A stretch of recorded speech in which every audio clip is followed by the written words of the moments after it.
Welcome to the Zoli Manhwa channel. If you like it, don't forget to give me a like and subscribe. Hope you enjoy watching.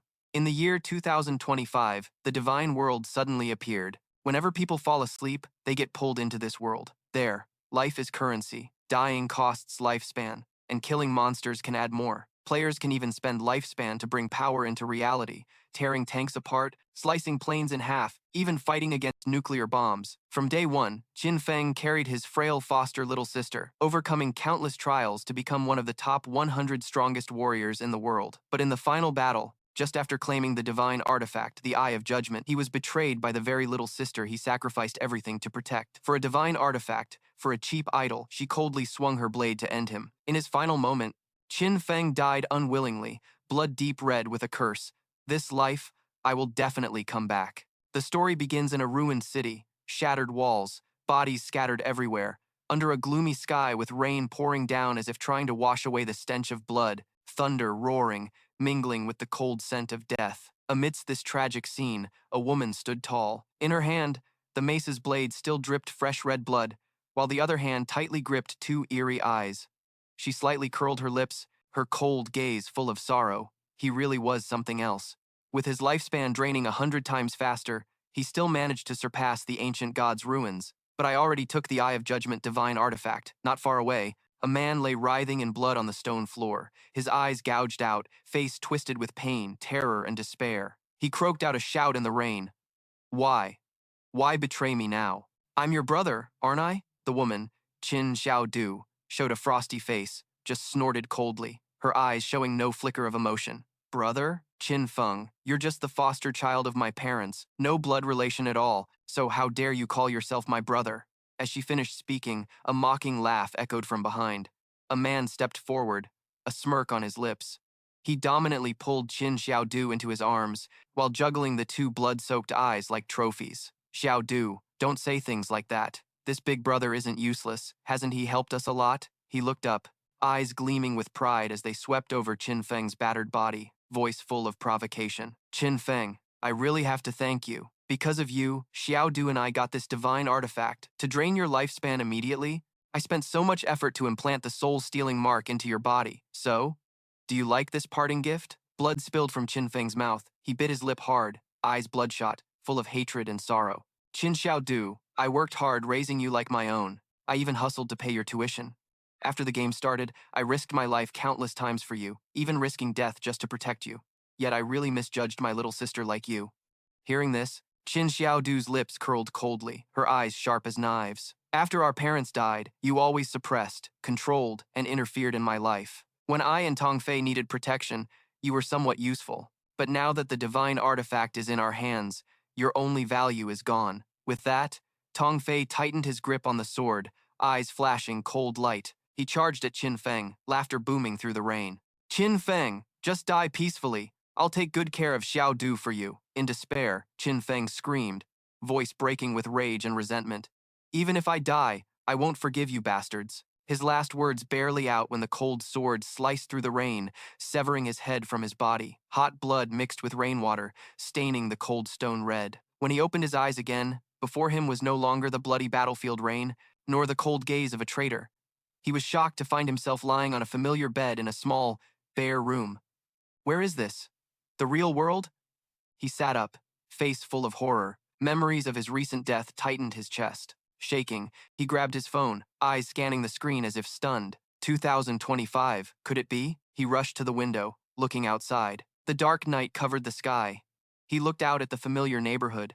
Everything so familiar it felt strange. A chill ran down his spine, memories flashing back 9 years to the day the divine game first appeared. Suddenly, a loud bang sounded. The door was kicked open. A figure rushed in, voice filled with reproach. Qin Feng, you're really home. Why didn't you answer my calls? It was Qin Xiaodu, the sister he gave his life to protect in his past life, but who ultimately pushed him into the abyss. She stomped angrily, suddenly kicking over a trash can, scattering garbage all over the floor. Her shrill voice rang out, full of fury. Wasn't I supporting Tong Fei? Are you trying to disappear on me? You don't even understand how important this support is. The Tang Shu gang and those bitches have started infringing on his interests. I have to support him.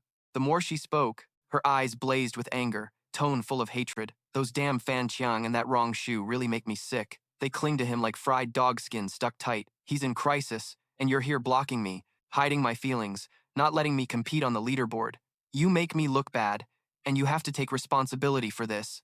Qin Feng silently watched her, his heart weary. As expected, just like predicted, on the day the Divine Game launched, he and Qin Xiaodu fought hard over Tong Fei. Before the game appeared, Tong Fei was a famous underground idol, and Qin Xiaodu was one of his crazy fans. On the surface, he looked flashy, dazzling many, but Qin Feng knew the truth. Tong Fei was a bastard, secretly cheating countless female fans out of money and their bodies. That's why, to protect Xiaodu from being exploited, he never let her hang out with him. Unexpectedly, Vu Oan ended up interfering in her life. Seeing Qin Feng silent, Qin Xiaodu screamed even louder, eyes full of contempt. Are you dead? I'm talking to you. Pretending not to hear? Because of you, he dropped in this month's rankings. If you don't give me money, I hadn't even finished my sentence when a heavy slap echoed through the air. Tan Tu Du was stunned, staggering and falling to the ground, blood trickling from the corner of her mouth, a bright red handprint clearly imprinted on her cheek. She clutched her face, eyes wide and trembling from shock and anger. Qin Feng, you actually dared to hit me?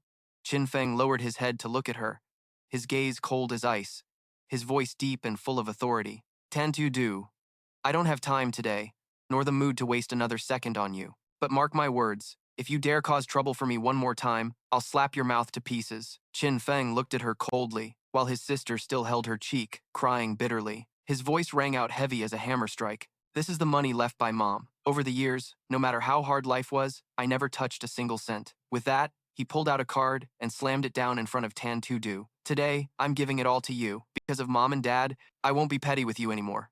But listen carefully.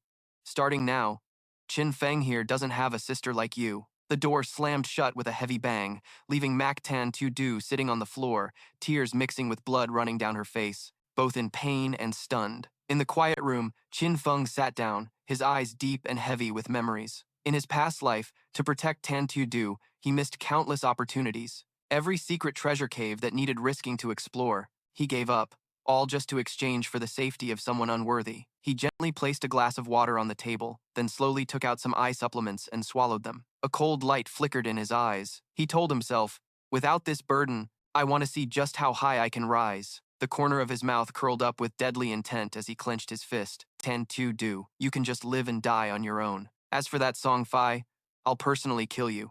After taking the pills, he put the glass down and slowly closed his eyes. At that moment, Qin Feng's soul was instantly pulled into a strange yet suffocatingly familiar space. A vast hall appeared before him, the place to choose a profession. Seeing this magnificent scene, a wave of indescribable nostalgia stirred inside him. He remembered the first time he came here, panicking and taking hours to finish choosing a profession. But this time, it absolutely couldn't be like that. In his past life, he chose warrior just to protect Tan Tu Du.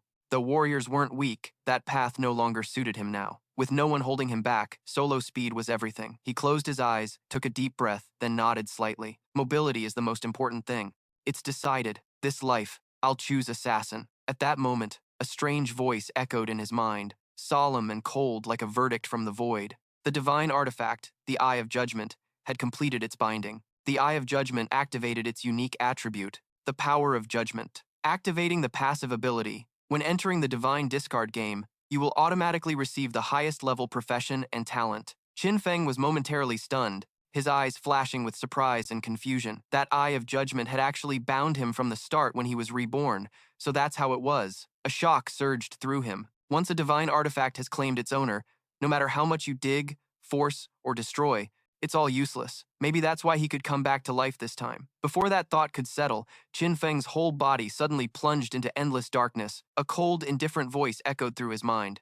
Congratulations, you have received a hidden profession. Currently transferring profession. Transfer complete. You have become darkness. A cold aura burst forth, Qin Feng's hair suddenly turning silver white, and his clothes changed too, blending perfectly with the night. Darkness. So this is the highest hidden profession of assassins? Qin Feng muttered softly, his eyes showing clear shock. Everything was completely different from the warrior profession he held in his past life. Just after switching professions, his power had already surged to an unbelievable level. In the past, every time he chose a profession, the chance of getting a hidden profession was pitifully low. But this time, the power of judgment gave an absolute rate, an undeniable guarantee. Then the system voice echoed again, deep and distant like coming from the farthest reaches of the universe. Power of judgment, the primal power, the most authentic and ancient in the universe. Power beyond all rules and order. You do not possess divine nature and cannot actively activate this power, but the passive effect will always exist. Qin Feng's signal trembled slightly, his eyes flickering with a hint of trembling.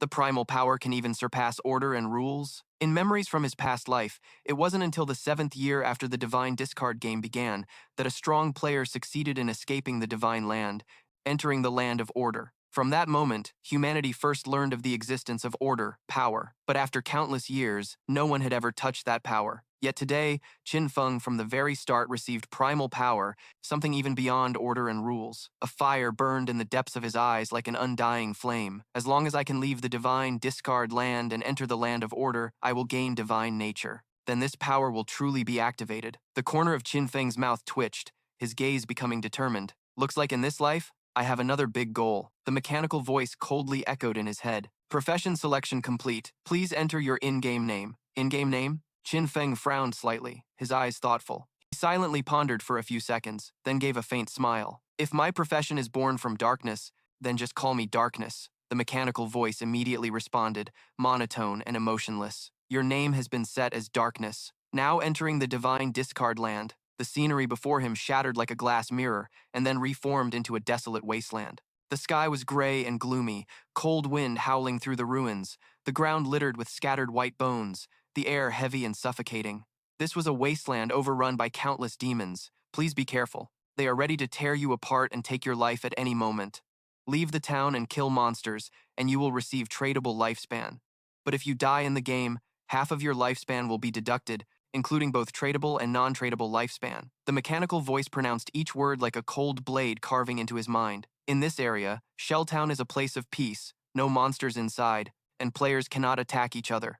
Lifespan loss rate is halved. Please note, as the light flashed, Qin Feng stood in the middle of a crowded square. Around him, countless strangers looked at each other with confused and fearful expressions. Hey, where the hell is this? What's a profession? What's a code name? I just finished my night shift, went home and crashed. So how did I end up here? Is this some kind of hallucination? Same here. I ate chicken all night and then slept. But why am I in this place? It hurts. This isn't rain. Whispering sounds burst all around. Many people clutch their heads, some panic and slump to the ground, others scream trying to escape. Qin Feng quietly watches, his eyes serious, thinking to himself, turns out I'm not the only one caught up in this game. Soon, powerful players from all over the world will appear, and the order of this world will be reshaped. If I want to get ahead of them, I have to move faster. Time waits for no one. While he's still planning, the eyes of those around suddenly lock onto him. Someone quietly asks, what profession is that? Why does he look different from us? No idea. But look at that dagger in his hand. He's probably an assassin. I'm an assassin too, but why don't I look that cool? Check it out. There's even a special effect on his weapon. At that moment, a flash of light. The teleport gate opens again, throwing groups of people out one after another. Ouch, that hurts. So dying means you respawn in town? Complaints echo non-stop, faces pale, and bite marks still visible on their bodies.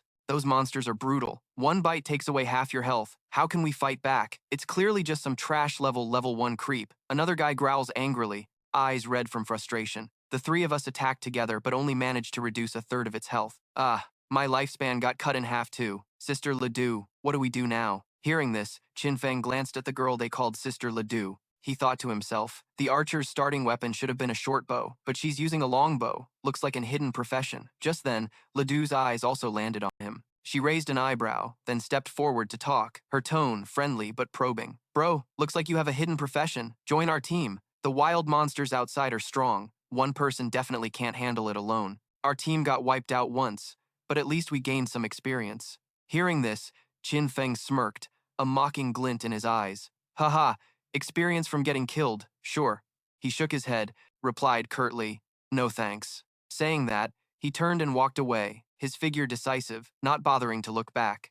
Immediately, Ledoux's crew sneered, their tone bitter. If he won't talk, fine, acting like he's some big shot. 5 of us couldn't even beat it. He thinks he can do it alone? Ha ha, I'm dying laughing. Told you, it's dangerous out there, and he still dares to go solo. Probably wants to die early. Someone else jumped in, half-heartedly defending. but with a soft voice. Don't underestimate him. He's got a noble hidden profession. Plus, he's an assassin. If he can't fight back, at least he can run away, right? While they kept whispering, Ledoux quickly opened the system to check. The words on her screen made her frown slightly. His name is Darkness. Ledoux's crew immediately got noisy. What? Darkness? Just the name sounds dark, definitely some kind of elite. Ledoux's lips curled into a sly smile. She waved her hand. Let's go. Let's quietly follow him and see what skills he really has. Maybe we'll gather new info about those monsters. Her eyes sparkled as she muttered softly, like she was looking forward to a good show. Let's see how he dies. And so, the whole group silently trailed behind Qin Feng, the abandoned divine land. This place is seriously weird, full of unpredictable dangers. I don't get why I was thrown here, but with years of online gaming experience, I quickly gathered nearby players to form a small squad. But the unexpected happened. The first monster right in the newbie village wiped out our whole team in seconds. That thing wasn't an enemy level 1 players could handle. In confusion, a few juniors whispered low, eyes constantly glancing at the stranger. That guy's starting weapon isn't like yours. You only have daggers, but he's wielding a polearm. Not only that, he's faster than you too. The assassin's agility stat should be the highest, right? His clothes don't look like ours either. Ledoux frowned, her mind sinking into chaotic thoughts. The player named Darkness clearly isn't normal. If we follow him, maybe we'll get important info. Just as that thought flashed, Qin Feng, aka Darkness, suddenly turned his head, his cold gaze passing by, making Ledoux's heart skip a beat. She quickly hid, Long whispered anxiously. Did he spot us? Before they could react, Qin Feng activated Shadow Step. In a blink, his figure dissolved into darkness, vanishing completely without a trace. Ledoux's group rushed over, but only found a silent empty space, all stunned, as if witnessing something impossible. Where did he go? Did he really disappear? Is this stealth skill? Starting skill, but stealth? What profession is that so cool? Another guy glanced around worriedly, then sighed. Forget it. Let's head back to town and level up. It's too dangerous out here. We already died once, and our lifespan got cut in half. Yeah, maybe there's hidden rewards like treasure or a secret NPC. After some discussion, the group reluctantly left, but no one knew Qin Feng hadn't gone anywhere. He quietly hid in the shadows, watching everything, eyes sharp like a predator waiting for the right moment. In his mind, words appeared clearly. Shadow Step when entering invisibility state, only revealed when attacked. After escaping, the first strike's power multiplies.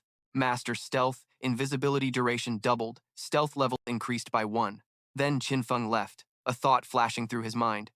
Didn't they see me? Darkness profession really is special. For normal assassins at this level, stealth is easy to detect by others, but Darkness masters concealment ability, making both players and monsters unable to sense his presence early on. He smirked slightly, eyes shining with confidence. A bunch of naive newbies just entering the game. What useful stuff to boost power is there in town? That place is just a temporary shelter for players. He slightly curled his lips, his eyes shining with confidence. A bunch of newbies just entering the game. What useful stuff could they possibly have to boost their power right in town? That place is just a temporary shelter for players anyway. In this abandoned godly game, the weak quickly become prey for the monsters. Thinking of this, Qin Feng's eyes briefly turned cold, his steps becoming more determined. After walking for a while, the invisibility status on him vanished. The transparent feeling disappeared. His body became visible again under the light. The invisibility ended, and the duration really wasn't long. Fortunately, the cooldown time didn't start from when the skill was activated, so after waiting a few more seconds, he could disappear from the world's sight again. Qin Feng opened his information panel. Character name, Shadow. Level 1, Dark Profession, non-tradable lifespan, 75 years, Strength 10 plus 3, Constitution 10 plus 3, Agility 10 plus 8, Spirit 10 plus 5. His eyes flashed brightly. All players' initial attributes started at 10 points. Different professions granted additional bonuses based on this foundation. In his previous life as a warrior, he only got 3 extra points in Strength and Constitution. But this time, Darkness increased all stats comprehensively, especially Agility with an extra 8 plus 5 attribute points waiting to be allocated. Definitely a difference. Qin Feng smirked slightly. Many players would hastily dump points into Strength or Spirit to boost damage right away, but to him, that was a fatal mistake. Without hesitation, he put all 5 attribute points into Agility.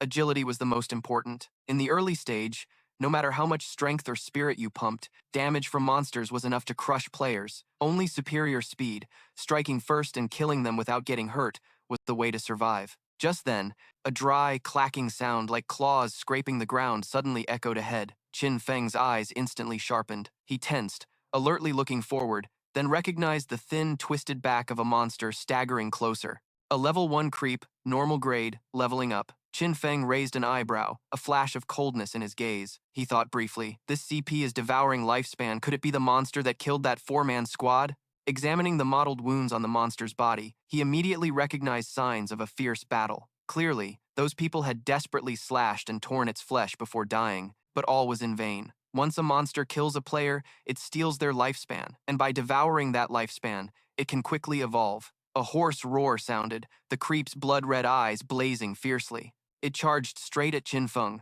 claws tearing the air, exuding a deadly aura. At that moment, Qin Feng immediately stepped back several dozen paces, keeping a firm distance. His hand quickly drew a sharp, short blade from his side. His figure blurred, then vanished into thin air like he never existed. Phantasm. A shadowy silhouette appeared above, darkness like a wild beast, stalking prey from the sky, diving down. The blade flashed a cold light, carrying a condensed, sharp energy into a critical slash. The ultimate stealth strike. The blade pierced precisely into the creep's head. A cold mechanical sound echoed in his mind. You dealt 174 damage. You killed a level 1 CP. You gained 10 experience points. Immediately after, a special message appeared behind him. If you attack from outside the enemy's sight, damage doubles. The creep let out a pitiful, choked cry. Then its whole body shattered, turning into a silver light stream. Qin Feng sheathed his blade, eyes showing a hint of surprise. Didn't expect to kill it in just one move. He knew attacking the nape could cause critical damage, but this damage far exceeded expectations. Clearly, multiple profession skills activated simultaneously had boosted the power to a terrifying level. He recalled his past life as a warrior, where a critical hit only dealt over 40 damage at most. Killing a level 1 creep took a long time, often leaving him badly injured. Now, just one slash was enough to finish it. The light dispersed into fragments of essence, falling into his palm. Immediately, the mechanical sound rang again. You gained 3 tradable days of lifespan. You gained 54 years, 155 days of non-tradable lifespan. Qin Feng frowned slightly, silently calculating. The 5 people killed, each must have lost at least 20 to 30 years of lifespan, adding up to definitely over 100 years. Yet from this creep, he only gained 54 years of non-tradable lifespan. Clearly, it had swallowed most of it. He exhaled, his gaze quickly returning to calm. No problem. Non-tradable lifespan has no use for now. Suddenly, a cold mechanical voice echoed in his mind. The power of judgment has been activated. Congratulations, you have obtained the talent of infinite evolution. With the primal talent, when you kill monsters in solo mode, you have a chance to receive evolution points, which can be used to evolve skills. Every 24 hours, you automatically receive 5 evolution points. If you kill a boss-level monster in solo mode, you receive 100% evolution points. Current points, 5. Hearing this announcement, Qin Feng's heart pounded. Excitement surged, his eyes blazing like fire. Infinite evolution, and can even evolve skills? He clenched his fists tightly, breathing heavily. In my past life, I never heard of this. Whether equipment or skill books, once dropped from monsters, they were forever fixed at that level, absolutely unchangeable. But this power surpasses all rules, all orders of the game. The corner of his mouth curled up slightly, a low chuckle echoing in his heart. Fine, let me see what you've got. As the thought activated, the mechanical voice immediately responded. Consumed 4 evolution points. Skill evolution successful. Phantasm skill upgraded from normal to bronze. Invisibility duration 12 to 16 seconds. Attacking immediately reveals you. After exiting invisibility, the next attack gains an additional 60 to 90 attack power. Cooldown time 28 to 26 seconds. Backstab skill upgraded from low to normal passive. Damage effect when attacking from behind the target increased by 15%, up from 10%. Qin Feng was stunned, his eyes shining with disbelief. The Phantasm's duration now maxed at 16 seconds, combined with Stealth Mastery. Doesn't that double the time to 32 seconds? He took a deep breath, his palm unconsciously tightening around the short blade. Such a long invisibility state was like maintaining stealth almost infinitely. If the skill upgraded once more, even a high defense, thick-blooded creep could be killed with a single strike. Just as Qin Feng was immersed in excitement, a voice suddenly sounded from behind, carrying surprise mixed with sarcasm. Look at that scrawny kid over there. He just killed a monster on his own. I told you, this game is just that simple. Qin Feng startled and turned around, immediately spotting a young couple approaching. The guy, muscular and confident, smiled smugly, putting his arm around her like a hero. Brother Kangdu, you're seriously amazing. With your strength, you could take on at least 10 more guys. Ha ha ha, I'll protect you. With me here, you can relax. The girl snuggled close to him, her eyes shining with admiration. Just as Qin Feng was about to leave, his expression suddenly changed drastically. In the corner of his eye, on a branch above the couple, a shadowy figure appeared, a giant, terrifying monster with dozens of blood-red eyes staring down hungrily. The couple kept chatting innocently, completely unaware of the danger nearby. The guy even loudly called out, "Hey bro, I see you're struggling alone. Want me to guide you along?" Qin Feng's nurturer immediately stepped back and activated stealth. His figure quickly vanished into thin air. The couple froze, staring at each other wide-eyed. "Hey Kangdu, where did you just disappear to? He must be scared of your muscles." Ha ha. But before the smile could fade, the sky suddenly darkened, and the giant shadow descended from above. Both looked up, their faces instantly pale, cold sweat pouring down like rain. "Oh my god, what the hell is that?" Before they could react, a giant spider lunged down from the tree, claws slicing through the air, killing both in an instant. A cold mechanical voice echoed inside Qin Feng's head. Level 1 Nurturer. Qing Tong Grade. Nurturer of Level 1 Monsters. Normal difficulty. Qin Feng hid behind a tree, his eyes glowing thoughtfully. The newbie boss Nurturer's health was about 1,600, far beyond what a normal player could handle. Plus, it commanded a swarm of smaller spiders. A smirk tugged at his lips, battle fire blazing in his eyes. But that's good. Let me see just how strong my newly evolved skill really is. Seizing the moment while the spider was distracted, Qin Feng dashed out like a ghost, blade flashing, unleashing a stealth-breaking strike, slicing precisely into the monster's glowing red eye cluster. Clang! The mechanical voice rang out. You dealt 338 damage, hitting a weak spot. The giant spider screamed chillingly, its 8 massive legs stomping wildly, scattering rocks everywhere, frantically searching for the ambusher. Bright red blood splattered, and Qin Feng's eyes gleamed. He immediately activated stealth again, his body vanishing into the shadows, quickly hiding behind another tree. At that moment, a cold notification sounded. You received 9 points of damage. Qin Feng breathed heavily, his palm trembling slightly. That was close. If I had reacted a second slower, with just over 130 health, I'd be dead right here. His gaze hardened, a satisfied smile curling his lips. That single strike had dealt over 300 damage. Haha, this is seriously exhilarating. Then the giant spider roared, its 4 pairs of long legs wildly swinging, knocking down trees all around. Qin Feng raised an eyebrow, smirking. It's gone crazy. He knew well that monsters like this weren't dumb enough to just attack randomly. Its current frenzy looked like wild attacks, but it was actually a defensive alert, not letting anyone get close easily. The baby spiders surrounding it also showed tension, their bodies trembling, ready to pounce any time. If he guessed right, a thought flashed through Qin Feng's mind. He bent down, picked up a stone, and threw it hard at the spider's belly. You dealt 299 damage, hitting a weak spot. Qin Feng's eyes lit up. Sure enough, he took a deep breath, heart pounding with excitement. His biggest damage source wasn't just his weapon, but also the added effect from breaking stealth with his shadow skill plus his class buffs. Even a seemingly harmless stone in his hands could become a critical hit. Without hesitation, Qin Feng grabbed another stone, this time aiming straight for the spider's head. You dealt 279 damage, hitting a weak spot. His smirk grew wider, eyes flashing confidence. He immediately activated stealth again, his figure fading, then disappearing, blending into the darkness, waiting for his skill cooldown. This brutal loop repeated, stealth, strike, hide, each attack sharp and critical. Meanwhile, in the newbie village, the system suddenly broadcasted a server-wide announcement. Shadow class player has killed a Qingtong level nurturer and is the first to reach level 2.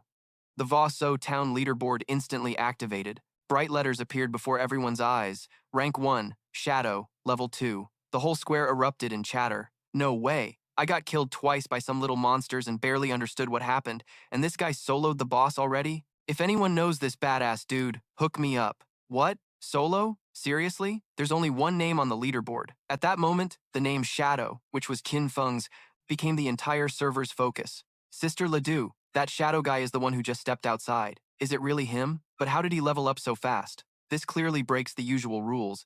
It's impossible to reach level 2 so quickly. And on top of that, he defeated a boss. It's ridiculous.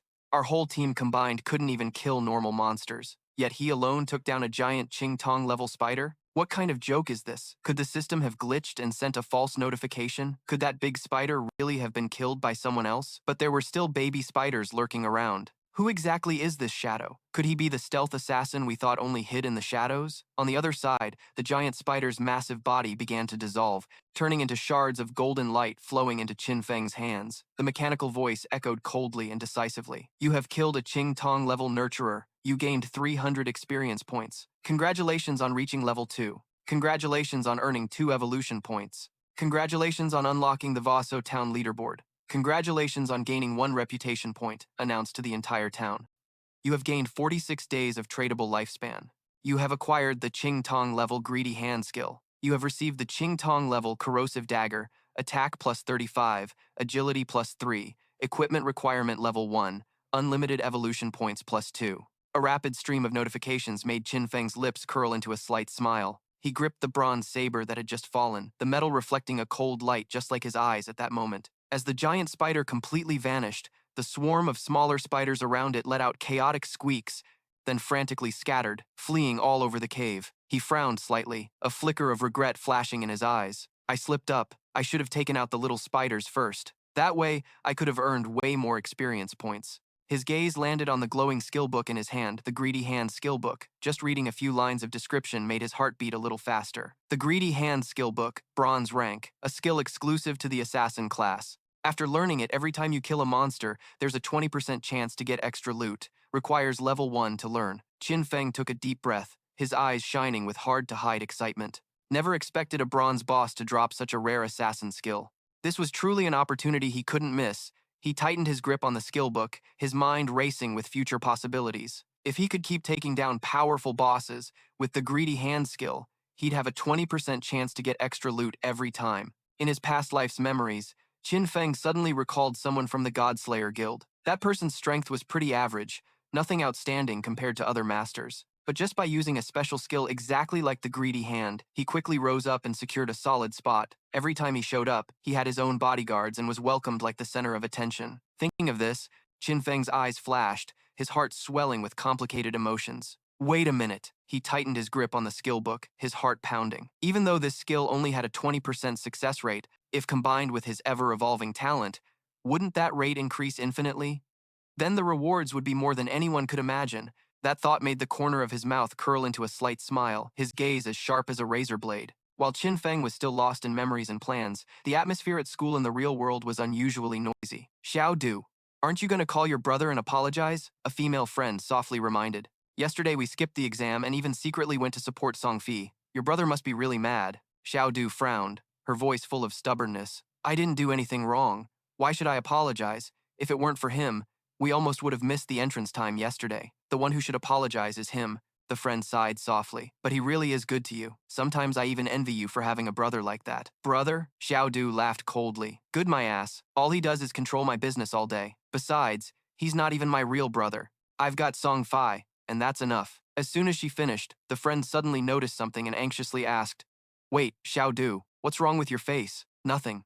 I just fell. Xiao Du dodged, her eyes briefly showing unease. At that moment, the hallway ahead suddenly erupted in chaos. A crowd of students gathering, whispers spreading everywhere. What's going on? Why are so many people standing in front of our classroom? 2 girls hurried over, only to see a shocking scene. Inside the classroom, Zhang Wei was slumped unconscious on the desk, his whole body gradually turning transparent, like a faint illusion. What's happening? Why is Zhang Wei like that? A male student shouted. I don't know. Just now, Vi said he wanted to take a quick nap, and now he's like this. The atmosphere grew tense. Someone exclaimed, Damn, this isn't just Zhang Wei's condition. Social media is blowing up about this everywhere.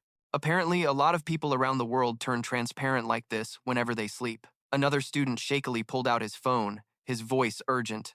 Some experts say that sleeping puts people into a special kind of illusion, but no one knows the exact cause yet. I have to call my parents right now. Hearing this, the friend turned to Xiao Du. You should call your brother too. Warn him to be careful. Xiao Du clenched her fists, her eyes flashing with cold hatred. I won't reach out to him first. If that kind of person disappeared from this world, it might actually be better. In the game at that moment, the Greedy Hand skill of darkness had successfully evolved. A brilliant golden light flashed, the skill upgraded from bronze to golden rank, with a noticeable boost in effect. System notification. Assassin skill usable on monster corpses. Chance to receive extra loot increased from 20% to 70%. You have learned Greedy Hand +2. Greedy Hand skill judgment successful. You gained 2 evolution points. You gained 46 days of tradable lifespan. Qin Feng's eyes shone brightly, his face unable to hide his excitement. Not bad luck at all. And he even got 2 more evolution points. He clenched his fist tightly, the corner of his mouth lifting into a satisfied smile. Only 3 points were needed to upgrade Greedy Hand to +3, and now he was more than halfway there. The thought of reaching a 100% chance to drop extra loot filled Qin Feng with an indescribable thrill. He slowly took a deep breath and thought to himself, the countries around the world must have discovered this by now. More and more players are flooding into the game. I have to speed up. Without hesitation, Qin Feng quickly equipped the gear he had just obtained. The bronze money-eating saber gleamed in his hand, stats showing 35 attack, 4 agility, requires level 1. After equipping, he activated the stealth skill, his whole body gradually fading until he vanished into the shadows. In invisibility, the darkness left the area, his lips still holding a cold smile. The thought of the future made his heart sink. Soon, everyone would realize that the skills and gear in this game could be applied to reality. When that happens, the world would definitely be shaken. A bloody, stinking storm would cover everywhere. To own the skills and gear, he knew 2 conditions had to be met. First, a minimum level of 10. Second, enough tradable lifespan. If he only hunted small monsters, progress would be painfully slow. Qin Feng's eyes flashed with determination. I need to find stronger bosses. While thinking, a sudden, unusual noise came from ahead. Qin Feng cautiously stepped closer to the cliff to observe. In front of him was a group tightly surrounding a level 2 fast runner monster, bronze rank. His eyes lit up, the corner of his mouth curling slightly. Fast runner. Haha, just when you're sleepy, here's your pillow. But then, his gaze froze when he saw a familiar figure. Wait, that's Vuong Man. Surprise was clear on Qin Feng's face. Didn't expect to run into Vuong Man here. The long-standing rumors echoed in his mind. As soon as he entered the divine game, Vuong Man immediately used a summoning charm to form a team. All 6 members possessed rare hidden professions. At that moment, Vuong Man raised the shield in his hand and activated the divine shield skill. The moment the creep charged to attack, a radiant golden aura of the shield appeared, enveloping his body, firmly blocking all damage. As a bearer of the hidden profession of Holy Shield Warrior, Vuong Man had initial attributes twice as high as a normal warrior. On top of that, he had an invincible support skill, making his defense nearly unbreakable. Right after, a female mage in the team raised her staff, condensing fire essence into a blazing fireball and launched it straight at the creep. The fireball exploded, dealing up to 70 points of damage. Watching from above, Qin Feng squinted, his eyes flashing with interest. Magic damage was really strong. The celestial mage was truly different, with power twice that of a normal mage, plus the celestial fireball skill. His gaze then shifted to the distance, where an archer and a priest were providing support. The archer had sharp eyes and attributes twice that of a normal archer, with a rapid-fire skill and extremely fast attack speed. The divine priest had healing abilities twice that of a normal priest and already possessed a group healing skill. Qin Feng frowned slightly, a mix of curiosity and disbelief shining in his eyes. All hidden professions. This team was seriously terrifying. However, the fast-moving creep was no easy opponent. With extreme speed, it dodged all attacks and suddenly charged straight at Vuong Man, sending him flying backward. This isn't good! This boss is too fast. Long-range attacks are hard to land. Vuong Man shouted in a deep voice. Healer, heal me! The others continued attacking, chipping away at its health until death. Qin Feng hid in the shadows, a mocking smirk curling his lips, chipping away. Vuong Man is way too optimistic. He forgot this is the wild zone. If the fight drags on, it'll attract more monsters. Sure enough, in no time, terrifying growls echoed from the dark forest. Shadows emerged, bodies covered in dark brown mud. Qin Feng immediately recognized the polluted beasts, common level 2 monsters specializing in ranged attacks.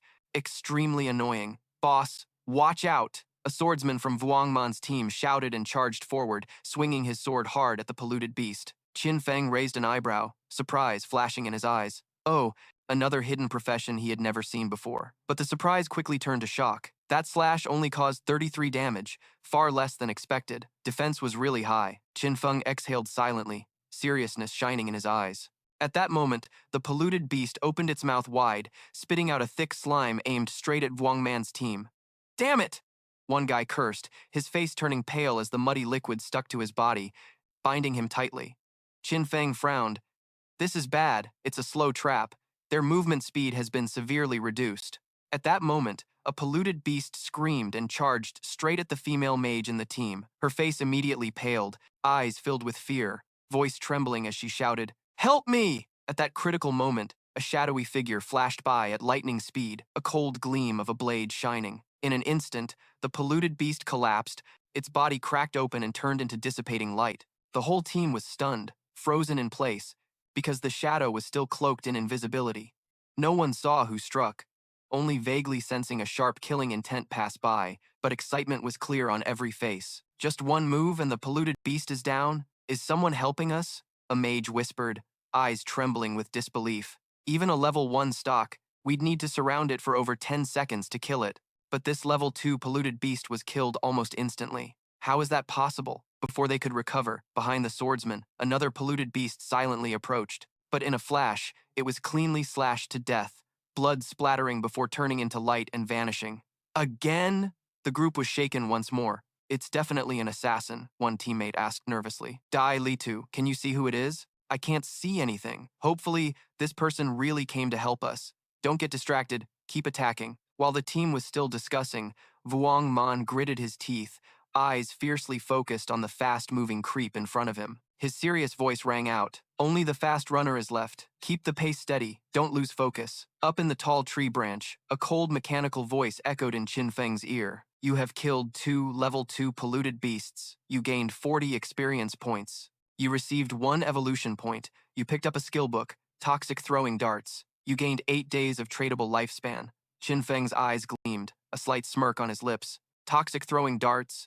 Continuous damage skill. Effective at both long and mid-range. Very good. Evolve immediately.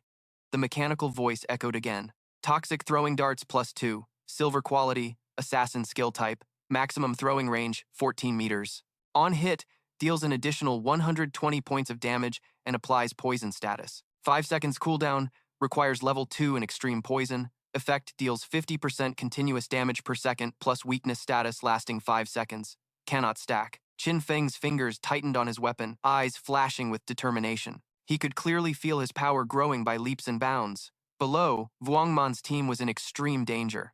Vuong Man struggled, the shield in his hand shaking violently. A charge from the fast runner pierced through the front line. Vuong Man's body was immediately sent flying, fresh blood splattering everywhere. This isn't good, the priest in the team panicked, voice trembling.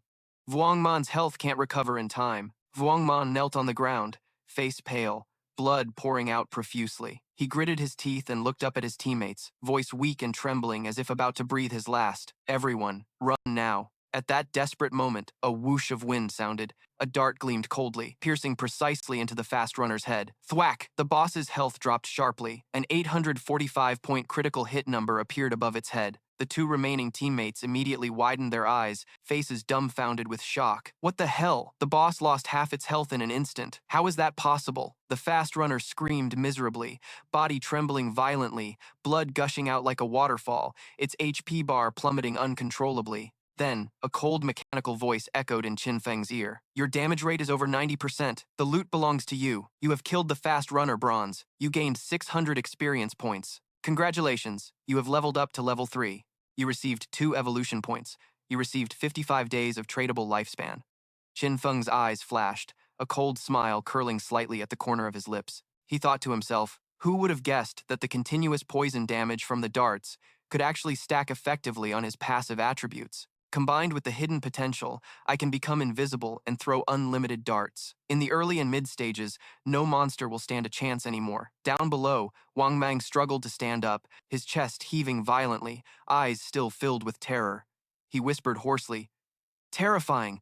With damage like that, can this still be called human? The corpse of the fleeing one gradually dissolved, golden light condensed and then vanished, the glow of the loot fading away as well. Wang Mang cupped his fists and bowed deeply, trying to keep calm though still trembling. Clearing his throat, he said, I don't know which god or saint you are, but thank you for saving my life. Qin Feng's voice echoed from the shadows, cold and emotionless. Thank me? Yeah, but out here in the wild, don't trust others so easily. Wang Mang's group all nodded in unison, responding respectfully. Understood. Thank you for the reminder, Elder. We won't bother you with gear checks anymore. Wang Mang cupped his fists again, sincerely saying, my name is Wang Mang. If you ever need help, just come find me. Another person quickly jumped in, voice full of excitement. Elder, I'm Break Bloom. Everyone calls me Dali Z. Can I be friends with you? Another teammate quietly snapped. Stop talking and let's get out of here. Qin Feng said nothing more, just stood silently, his eyes deep like a lake, face thoughtful, as a sudden thought crossed his mind. Wang Mang, this guy's not bad, trustworthy. Plus he's backed by a powerful government faction with plenty of resources. Exactly what I'm missing right now is a stable sales channel. Later, I can sell him stuff I don't need anymore. Then, Qin Feng slowly raised his hand to activate the greedy hand skill. A flash of light sparked before his eyes, accompanied by the cold mechanical sound echoing in his mind. Congratulations, you have received 3 evolution points. You have received 55 days of tradable lifespan, obtained a sprinting pants of blue copper quality, assassin system equipment, physical defense plus critical hit, resistance to all elements plus 5, cooldown reduction plus 15%, requires level 2 to equip. Qin Feng's lips curled slightly, a satisfied smile clearly showing. This haul isn't bad at all. He glanced at his backpack, feeling even more pleased. There were still plenty of gear and skill books belonging to other classes, all valuable resources. Once the backpack is full, he'll return to town to exchange all this for tradable lifespan. That means my current growth speed is already 100 times faster than my previous life. Qin Feng's eyes gleamed sharply, his hand clenched tight as if holding back rage and determination. Tong Fei, I'll be coming for you soon. Meanwhile, deep in the dark jungle, another team was desperately trying to hold the line. Screams echoed through the darkness. No good! Monsters keep coming! Run! Someone shouted urgently, voice trembling with fear. Hey, what are you all just standing there for? Turning around, one guy in the group immediately went pale, cold sweat dripping down his temple. Before the monster stench, a giant monster 3 zhang tall stepped out, its body covered in sharp spikes. What the hell is that? Before they could recover, the monster hissed angrily and shot out a barrage of sharp, thorny vines. In an instant, the whole group was pierced through, each person falling tragically. After a flash of white light, they were all forcibly resurrected back to Newbie Village. One guy gritted his teeth and cursed loudly, eyes full of helplessness. Damn it, monsters always come in packs. Once they see blood running low, they run away. You have to reach level 3 to escape this game. How can we possibly reach level 3? Another frowned, trying to suggest. Looks like we need to gather more people. If 3 isn't enough to form a team, then make a 6-person team, or even 10. Immediately, a gloomy voice objected. I'm afraid that won't work. I once saw a 10-person team attacked by a large pack of monsters, and they still got wiped out. Besides, too many people easily attract the boss. The monster stench turned pale as he recalled a group of 40 accidentally attracting something cursed. Just one move wiped out over 30 people. Not long after, even Lizzie's group was wiped out. A flash of white light, and they too returned to Newbie Village. One desperate voice whispered, trembling as if all hope was lost. If we can't reach level 3, won't we be stuck here forever? We all came here after falling asleep. In other words, what entered this game is our consciousness. If we can't escape, our bodies out there will starve to death. A hoarse voice, trembling with fear, echoed in the gloomy space. Damn it, why is this game so damn hard? Another shouted, face full of despair. Sister Lizzie, we've died 3 times already. No tradable lifespan left. Less than 10 years remaining. Real or fake, we absolutely can't die again. The atmosphere sank. All eyes unconsciously turned to Lizzie, the female leader. Her face was tense, eyebrows furrowed. Looking at the leaderboard before her, she couldn't help but whisper, how did this shadow guy level up so fast? He must know some method. A flash of light sparked in her sharp eyes. She bit her lip. I've decided to find a way to ask him to help us reach level 3. As long as we get out of this game first, then we'll think about what's next. You guys spread the word for me. If Shadow agrees to help us level up to 3, when we return to reality, I'll send him 10 million cash. I don't believe he won't be tempted by that amount. Her followers were stunned, mouths agape, hearts pounding. What? 10 million? They couldn't believe their ears. While chaos reigned here, elsewhere in the jungle, Qin Feng acted silently, eyes sharp, breathing steady. He tilted slightly. Each poison dart in his hand shot out precisely, piercing the monster's weak spot. The system coldly echoed in his mind. You have killed a level 2 polluter. You have received 20 experience points. You have received 1 evolution point. Qin Feng's lips curled into a cold smile. Good. Evolution points are enough. He immediately used 5 evolution points. A blue light exploded in his palm. The greedy hand ascended from platinum to jade green. A skill screen appeared before his eyes. Assassin system skill usage rate on zombie monsters is 17% to 160%. There is a chance to receive additional loot. 20% chance to get an extra loot that boosts a toughness stat. Qin Feng squinted, a spark flickering in his eyes. This effect is seriously unbeatable. If it keeps evolving, could it reach 100% or even 200%? Suddenly, rapid footsteps echoed through the forest. Qin Feng immediately suppressed his aura and silently slipped behind a big tree. In his sight, a massive shadow appeared. It was the cursed one. On its body, fierce flashes of light surged, its wild breath withering the surrounding plants. Qin Feng frowned slightly. It seemed to be consuming lifespan, about to evolve into a silver-tier boss. It must have wiped out quite a few people, probably at least a squad of 40. A flash of regret crossed his eyes. Too bad his backpack was full. Killing it now wouldn't yield any loot. His hand tightened around the dart handle, but in a flash, Qin Feng relaxed, decisively retreating. Mark this spot first. It needs time to finish evolving. Clean out the backpack first, then come back to kill it later. Saying that, his figure quickly melted into the night. Then he smirked slightly, activated his stealth skill, his body gradually blending into the shadows before vanishing, quietly leaving. The next morning, in Newbie Village, the atmosphere was still buzzing, with chatter everywhere. Heard the news? Someone's willing to drop a full 10 million to get the Dark Elder to help them level up. Too many deaths, lifespan keeps dropping. Now that you've got cash, you come up with all sorts of ways to survive. Folks like us? Forget it. No one can afford that price. While everyone was talking excitedly, Qin Feng suddenly appeared right in the middle of the crowd. No one noticed when he showed up, like a ghost. He calmly sat down, pulled out a bunch of gear and skills, then clearly said, "Only selling for 10 minutes. If you want to buy, better hurry up." The whole square instantly exploded. Oh my god, when did this guy even show up? He's wearing 2 bronze items, and now he's pulling out 2 more to sell. Isn't this the guy who took down the bronze tier boss? Look at his name. Dark Shadow is the top on the leaderboard. The crowd got more and more hyped, but no one could see his face even if they squinted. Both the in-game and real-life interfaces allowed hiding, so he chose to conceal his entire appearance. Acting all mysterious, huh? Someone muttered with envy. At that moment, a beautiful female mage stepped out from the crowd, voice full of curiosity. "How are you selling this ice tracking skill?" Qin Feng's eyes flickered slightly. He answered decisively, 100 days of tradable lifespan. In his mind, he calculated that this woman was the Grey Rose, currently ranked 11th in Shelltown. She also activated full concealment. The female mage frowned a bit, hesitating. 100 days is already a lot. Can you sell it cheaper? Qin Feng replied calmly, voice firm. Even though ice tracking is just a normal level skill, at this stage it can massively speed up magic training. 100 days of lifespan is already way too cheap. The female mage hesitated a moment, then asked, "Can I use real-world money?" Qin Feng shook his head slightly, voice steady but firm. "If you have a lot of money, buy other people's lifespan first, then trade with me. If no one outbids you, I can hold the item for you." The female mage was silent for a moment, her eyes flashing hesitation before nodding. Wait a moment. She quickly opened the group chat. Some members of her team started discussing. "We can hit level 2 fast, all thanks to your leadership. I don't object, and I have no opinion either." With ice tracking, the whole team got pumped. Someone quickly said, "With ice tracking, our team can reach level 3 faster. Anyway, let's log off the game first before talking." Another person chimed in, sarcastic tone. "All right, then everyone transfer tradable lifespan to me. When we return to reality, I'll pay everyone in cash."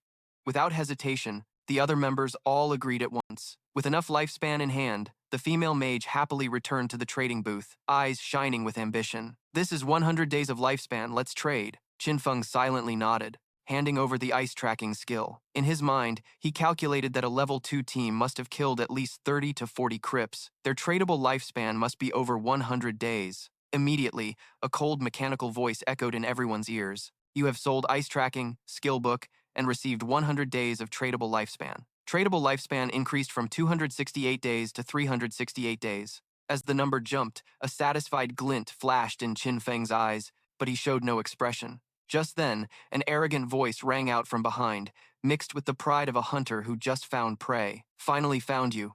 Dark Shadow, I'm giving you one chance. Take me to level 3. When we return to reality, I'll give you 10 million in cash." The words made the surrounding space explode. The crowd was stunned, then immediately buzzed with chatter. "Oh god, I heard someone drop 10 million to find Dark Shadow. Turns out it's true? This guy just casually made 10 million. Qin Feng turned his head, eyes narrowing slightly. Memories from his past life stabbed like a cold blade. Turns out it was her, Jiang Lei. He clearly remembered in his past life, Jiang Lei was the leader of a notorious crime syndicate, eventually wiped out by the government. Reports said she used cash to buy tradable lifespan as bait, then kidnapped greedy people, forcing them into illegal work. Anyone who resisted, She didn't hesitate to kill, even in the real world. Seeing Qin Feng silent, a slight smirk curled on her lips, voice full of confidence. My dad is the chairman of Daijiang Industrial Company. You can check freely. No need to worry about my funds. Qin Feng raised an eyebrow, cold eyes scanning her, a single word cutting out like a sharp knife. I refuse. Jiang Le was momentarily stunned, as if she couldn't believe anyone dared reject her. Moments later, she quickly regained her pride, voice soft but seductive. Dark Shadow. Although you're strong in this game, no one knows what this game really is. If you come with me, I guarantee later you'll have good food, nice clothes, cars, houses, women, everything. Qin Feng kept his cold expression, eyes not even flickering, calmly replied, If you're not buying, don't bother my business. Inside, he sneered slightly. Cash? That's worthless in the real world now. The real standard currency in this world is tradable lifespan. Hearing this, Jiang Le got angry, eyebrows raised. With a sharp voice, I spit on that. I only asked you to lead the team because I valued you. If this were the real world, I would have made you taste it already. Qin Feng's eyes suddenly turned cold, his pupils blazing with murderous intent like a blade pressed against a throat. His voice was deep, each word heavily emphasized. Say one more word, and I'll kill all your lifespan until it falls below 0. The killing intent was so intense that Jiang Le and his gang behind him were scared stiff, barely daring to breathe, their hands and feet trembling. In that moment, their earlier arrogance vanished, and they all hurriedly turned to flee, losing every bit of courage. Meanwhile, Qin Feng calmly sat there, deftly selling items, a cold message appearing before his eyes. You have sold a cyan-grade quantum cloak. You received 19 days of tradable lifespan, bringing your total tradable lifespan to 527,546 days. He stood up, lightly brushing dust off his clothes, a smirk curling at the corner of his lips. Done. Time to pack up and deal with that cursed guy. The moment the thought flashed, Qin Feng's figure instantly vanished from everyone's sight, melting into the darkness. He had activated his latent vision, entering stealth mode. Those around him were still stunned, not understanding what had just happened. At this time, no one knew the terrible truth. Tradable lifespan wasn't just a survival value, but also had the power to turn in-game skills into reality. No one expected that this so-called sacred discarded game would gradually topple the real-world order. Things once society's pride, money, power, status would soon become meaningless. In the end, only personal strength would truly survive. Meanwhile, Jiang Le's group, after escaping, ran like hell to a dark, deserted corner before daring to stop and gasp for breath. Jiang Le gritted his teeth, eyes full of hatred. That shadow guy not only rejected his offer, but even dared to threaten him back. Wait until I get back to the real world. I'll definitely catch you. Then he clenched his jaw fiercely. Just then, a man's voice came from the dark alley, his tone drawn out and full of scheming. Hello, miss. Ledoux. I'm Mao Laptuan, but you can just call me Old Mao. I'm currently level 2, and I've got some tricks to level up. I wonder if that 10 million is still on the table? Jiang Le frowned, eyes squinting suspiciously. Tricks? What tricks? Old Mao smirked slyly, his gaze piercing into her. I never reveal these to ordinary people, but since you're Ledoux, consider it my goodwill. I'll break the rules this once. To level up at this stage, you just need to put all 5 initial attribute points into agility. Only then, when we run at full speed, will we be just a bit faster than those shareholders. Got it? Jiang Le was stunned for a moment, but finally snapped out of it. A look of clarity flashed across her face, eyes wide open, so that's how it's supposed to be played. She couldn't help but curse inwardly. Damn it, I put all 5 initial attribute points into strength, wasted for nothing. But after thinking a bit, Jiang Le smirked slightly. Forget it. Luckily there's someone who knows how to play. This guy's actually kinda interesting. She turned, her voice calm but tinged with pride. Alright, take me to level up. But since you're not as strong as the shadow guy, I can give you 5 million. Do you accept? Take me to level 3, and I'll transfer the money when we get back to the real world. Mao Laptuan smiled, a calculating gleam in his eyes. He nodded firmly. No problem. Although that shadow guy was strong, his brain seemed messed up. Refusing such a simple 10,000? What an idiot. While the two were still negotiating, Qin Feng quietly entered the forest. Thanks to a previously marked location, he quickly found the cursed guy. Sure enough, this boss had evolved to silver grade. Gray mist swirled around its body, waves of fierce aura spreading out, and it was still continuing to evolve. Qin Feng's eyes gleamed, a slight smile curling his lips. Going from silver to gold grade would take at least 7 or 8 hours. He didn't have time to wait. Thinking this, he didn't hesitate, immediately throwing a poisonous dart combined with a stealth-breaking strike. The cold dart sliced through the wind, piercing straight into the cursed guy's head. 659 damage appeared floating, along with a poison effect. Total damage dealt was 1,316 health points. Without stopping, Qin Feng quickly used latent vision, his whole body melting into the shadows, disappearing without a trace. The silver boss was definitely harder to handle. Its health was double, even triple that of the cyan grade boss. With this much health, he'd need at least 2 or 3 poisonous darts to take it down. At this moment, the cursed guy roared angrily. It gathered magic power in its hands, forming a gray-black orb that shot wildly in all directions. The magical beams tore through the air, their force so strong the ground trembled. But Qin Feng had already planned ahead. He leapt out of the attack range, his figure light as the wind. Sure enough, this was a magic-type boss. He thought silently, eyes serious. Most of its skills were wide-area attacks with extremely high damage. After throwing darts, he had to retreat immediately. One slip-up and with his current health and defense, death was certain.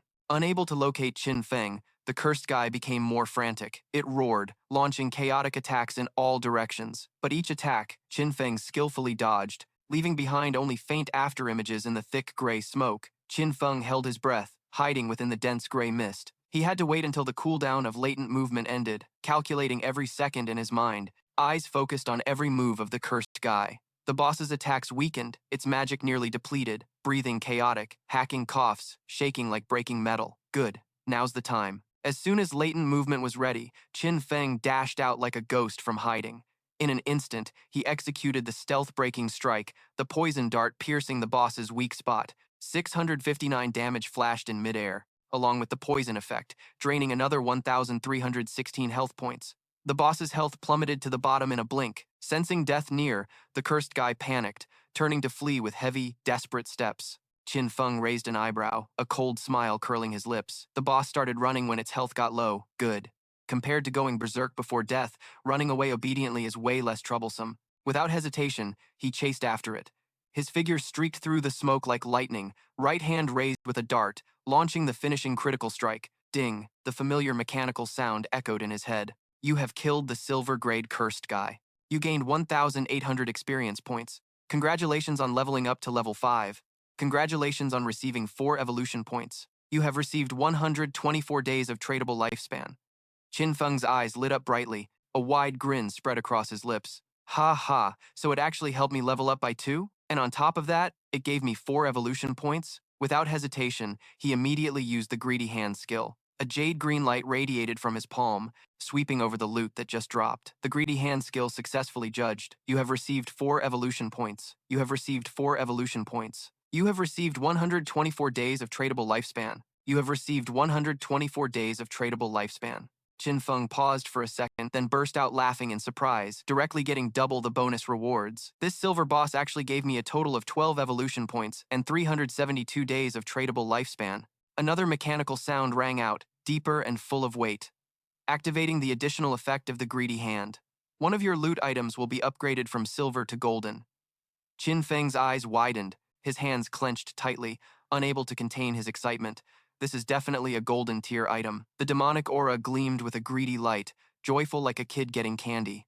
No wonder the greedy hand at Jade Beast level has a 20% chance to upgrade loot by 1 tier, and I just got lucky with 7 or 8 items dropping. But the joy didn't last long. He suddenly frowned because his backpack only had 1 slot left. He couldn't always kill bosses, then have to run back to clear inventory. Such a waste of time. Qin Feng looked up at the glowing loot in front of him, eyes full of hope, wishing this cursed guy would drop a ring or something to expand his inventory slots. Otherwise, it would be a real pain. Qin Feng reached out to grab the golden item, a flash of astonishment in his eyes, didn't expect luck to fall into his hands. Elsewhere, in the newbie village, Wang Man's team, after a day of reckless monster hunting, finally wearily dragged themselves back. They breathed sighs of relief as they walked, faces glowing with joy just to be alive and returning. Luckily, we have our boss Wang Man. Otherwise, today, there's no way we'd level up to 3 smoothly or even get back to the small town safely. Someone laughed and said, no doubt, Boss Wang Man is too awesome. Another immediately chimed in. Wang Man just smiled sincerely. This is the hard work of all of us. The female mage in the team blushed, twisting her fingers on her robe, mumbling regretfully that she didn't have time to make friends with the boss. Maybe because I'm always gloomy, the boss just didn't notice me. She lowered her head, cheeks even redder. The teammate nearby laughed teasingly. Maybe if you had worn that new gear back then, he would have agreed already. Just as the team's atmosphere was filled with laughter, suddenly someone shouted in alarm. The leaderboard just refreshed. The darkness has reached level 5. What? The whole team was shocked, eyes wide open. Jumped straight from level 3 to level 5? What kind of boss did he kill? Just over 10 minutes ago, I saw the boss selling gear. How could he level up 2 levels so fast now? Another guy's eyes lit up, voice full of admiration and daydreaming. My little sister is 18 this year. I really hope the boss likes her. Then maybe I can also get a chance to be taken by him to level up. Come on. The person next to him immediately snapped with disdain. If he doesn't even care about 10 million, why would he look at your sister? Don't dream impossible dreams. Damn it.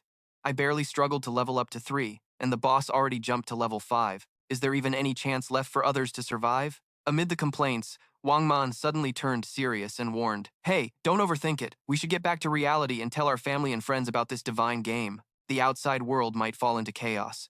At least we need to prepare those close to us." All right, then we're logging off first. The whole team nodded, logging out one by one. Meanwhile, at some military camp, Wang Man dreamily opened his eyes, and his teammates immediately cheered joyfully. "Look, Brother Wang is awake. Tell the captain right away." "Brother Wang is awake." Someone anxiously ran to his bedside, grabbing his shoulder. "Brother Wang, how do you feel? Are you okay? You scared us to death. Do you know how you looked just now? Your body was transparent. Don't scare me like that." Wang Man wiped sweat, voice a bit panicked. "I told you yesterday, just rest. Leave tracking the suspect to me."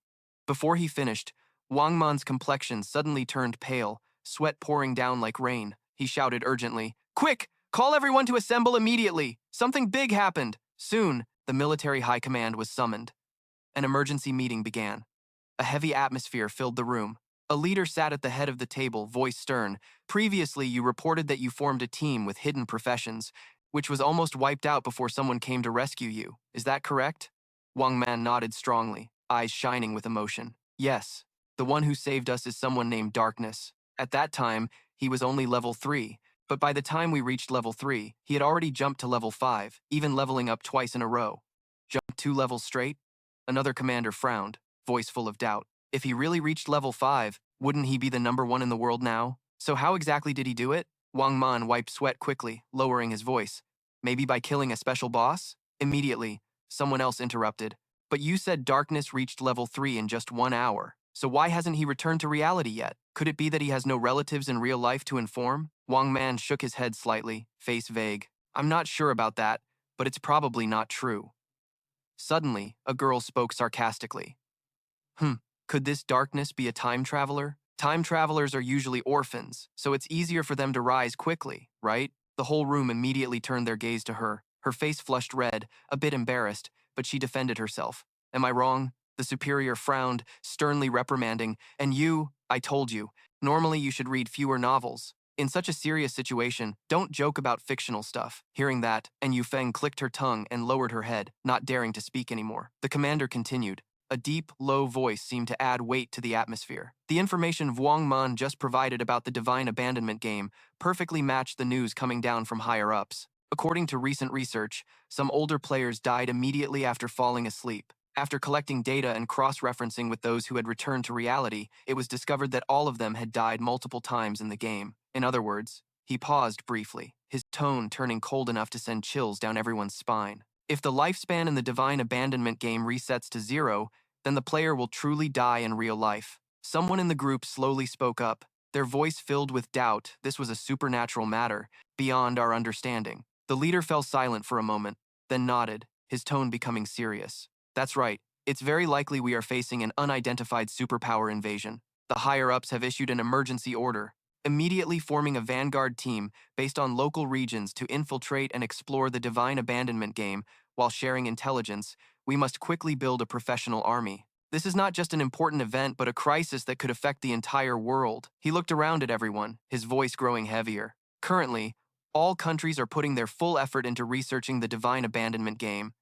If we fall behind, it means losing the initiative on the international stage. Therefore, we must gather intelligence at all costs." His gaze stopped on a young female officer. "And you, I appoint you as captain of Team 1. And you straightened up and responded clearly, "Understood." Vuong Man will serve as deputy captain, and both of you can choose your own team members. Orders received. The whole room shouted in unison, their voices strong and resonant. The leader continued speaking, his serious eyes flashing with thought. "According to Vuong Man's description, the Darkness has a good personality. You can try to start a conversation and find a way to befriend him. The reason I assigned Yu as captain is because I believe she is better suited to investigate and approach the darkness. He paused, emphasizing each word. I hope you can quickly uncover the true identity of the darkness. In the worst-case scenario, we must represent the government, establish a cooperative relationship with him, and obtain the information he holds. He looked at all his subordinates, his tone a warning. The most important task for the rest of you at this stage is to maintain social stability. Understood? Understood. Dismissed. That afternoon, at school, the atmosphere in the courtyard was unusually lively. Students gathered in groups, chatting nonstop. Zhang Wei, his face full of excitement, shouted, I heard that people from the same area will appear in the same rookie town when they sleep. Another classmate's eyes widened in surprise. Really? No way. I want to go home. I have to take care of my parents. They've never played games before, and I'm afraid they won't be able to adapt. Zhang Wei frowned and advised his friend, don't make yourself a burden. Actually, we can develop ourselves first, then go back to help our parents later. It's not too late. Tan Tu Du sat staring at the phone in her hand, her eyes full of hesitation and anger, a chain of confusing thoughts stirring inside her. Such a big deal happened, but Qin Feng hasn't made a move at all. Why didn't he come to apologize to me? Why is he so arrogant? She bit her lip, recalling previous times. Before, whenever she was angry, that guy would find every way to comfort her. But today, not only did he not soothe her, he even dared to hit her. Something her parents had never done. The frustration surged, and she slammed her phone screen hard, breathing heavily. Didn't I just skip school to go to Tong Fei's concert? Qin Feng, you're really something else. This time, if you don't apologize to me 1,000 times, I will never forgive you. Yeah.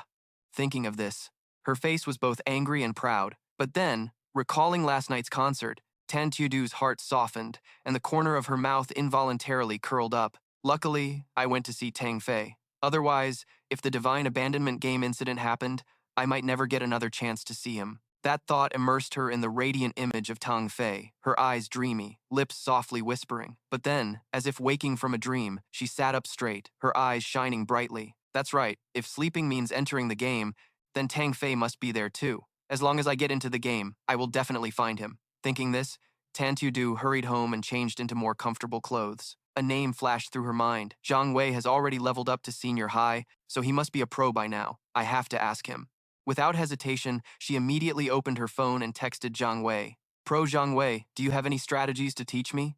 Receiving the message, Zhang Wei's lips curled up smugly, his eyes flashing. Oh man, Tan Tu, the goddess I've always admired, actually reached out to ask me for strategies? This is a golden opportunity. Thinking this, he immediately replied, his tone boastful. You asked the right person. Let me reveal a secret. When you first enter the game, you have to put all your initial attribute points into agility. If your speed isn't enough, monsters will torment you badly. Tan Tu frowned briefly and typed back, what if I choose a mage? Do I still need to increase agility? Zhang Wei quickly answered, definitely. Yeah, agility isn't useless for magic users. It helps speed up spellcasting, especially important in the early stages. Tan Tu tilted her head, eyes full of worry, and asked, but what if I still can't fight even with agility? Zhang Wei smiled, his voice firm, as if reassuring her. Don't worry, Tu. Once someone in the town reaches level 5, the teleportation formation in the town will activate. Then you can form a team to level up freely. When the teleportation formation is ready, I'll find you and take you there. Hearing this, Tan Tu's face relaxed slightly, the corner of her mouth curling up proudly. Good, these clingy guys are actually useful. Looks like I've got a shield now. She thought to herself with a smirk, her eyes flashing with challenge. Qin Feng, I'll cut you some slack this time. I'm in the game now, so just pretend all you want. When you finally get in, I wonder how many levels ahead I'll be. Then don't even dream about me helping you level up. Rewinding a few hours earlier inside the game, a cold mechanical voice echoed, Cursed Ring, golden quality for all classes, all attributes plus 8. Dark element resistance plus 26, attack coefficient against weak points plus 0.1, requires level 4 equipment. After reading, Qin Feng froze, amazement flashing in his eyes. Each attribute increased by 8 points, which is basically like getting an extra 32 points in total attributes. He took a breath, his hand tightening around the ring. A normal person could only reach this level after hitting level 3, but he had it right now, plus the added dark element resistance, making him insanely effective against undead monsters. The weak point attack rate was already 1.5 times. Now with this ring, it increased to 1.6 times. Definitely not bad at all. But it didn't stop there. The system voice continued. Swift Shadow Slash Silver, an assassin skill that dashes in one direction up to 15 meters, instantly switching to stealth mode lasting 5 seconds, while unleashing 3 slashes on all enemies in the path. Cooldown time 12 seconds, requires level 4 to learn. Slash width 2.1 meters. Each slash adds 100 attack power. 100% counts as a back attack, but it can't deal weak point damage. Qin Feng's eyes lit up, nodding with quiet satisfaction. A skill that deals wide area damage, allows fast movement, and includes stealth. This is definitely a killer ace up his sleeve. He smiled. Without hesitation, he learned it right away. Checking the interface again, he noticed he still had unused evolution points. Perfect. He decided to evolve Greedy Hand first. A cold mechanical voice echoed in his ear. You have spent 8 evolution points, 4 points remaining. Greedy Hand evolved from Jade to Diamond. Assassin skill usable on undead corpses. Chance to receive extra loot increased from 160% to 220%. Extra loot has a 20 to 40% chance to upgrade 1 grade. Qin Feng's lips curled slightly, eyes flashing. Just as expected, now killing monsters definitely yields 2 extra loot drops. 1 monster equals 3 for others. That's a huge profit. He pondered a bit, deep eyes showing calculation. 4 evolution points left, so Swift Shadow Slash could be upgraded to level 3 now. The mechanical voice sounded again, emotionless but bringing an indescribable excitement. You have spent 3 evolution points, 1 point remaining. Swift Shadow Slash Silver upgraded to Gold. Continuing to upgrade to Platinum. Assassin skill dashes forward up to 15 meters, increased to 18 meters, then to 21 meters. Stealth duration of 5 seconds increased to 6, finally reaching 7 seconds. The skill creates 3 slashes, increased to 4, then 5 slashes, all hitting enemies along the path. Cooldown 12 seconds, requires level 4. Slash width increased from 2.1 meters to 2.6 meters, then 3.1 meters. Each slash adds 100, 150, finally 200 attack power. Qin Feng frowned, tapping lightly on his sword hilt, voice tinged with regret. So it doesn't reduce cooldown time? That's lame. But right after, his eyes flashed sharply, excitement rising inside. But just relying on Swift Shadow Slash alone, I can basically have infinite invisibility. That's enough to crush any opponent. He glanced over the pile of items just received, disdain dripping from his voice. The rest are all trash. But this Silver Warrior Skillbook Battle Crimson can be sold for some cash. Just then, chaotic rustling sounds suddenly echoed from deep in the forest, the ground trembling, footsteps of monsters drawing closer. Qin Feng immediately spun around, cold eyes scanning the darkness. Seeing the level 4 quadruped climbers charging, he couldn't help but smirk. Good, you guys came just in time for me to test the power of Swift Shadow Slash. Without hesitation, he exploded forward, his figure becoming a flash of lightning. Swift Shadow Slash activated, sharp slashes tearing through the night. In a blink, the entire group of monsters was shredded. Fresh blood splattered everywhere, short screams echoed, then fell silent. The mechanical voice sounded again, coldly announcing the result. You have killed a level 4 quadruped climber. You have gained 80 experience points. You have received 5 days of tradable lifespan.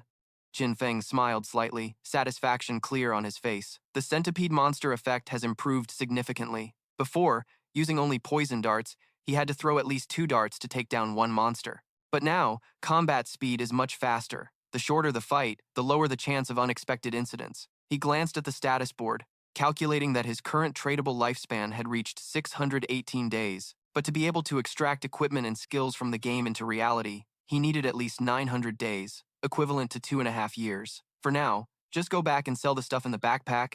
The tradable lifespan on him is almost enough to meet the minimum requirement for extraction.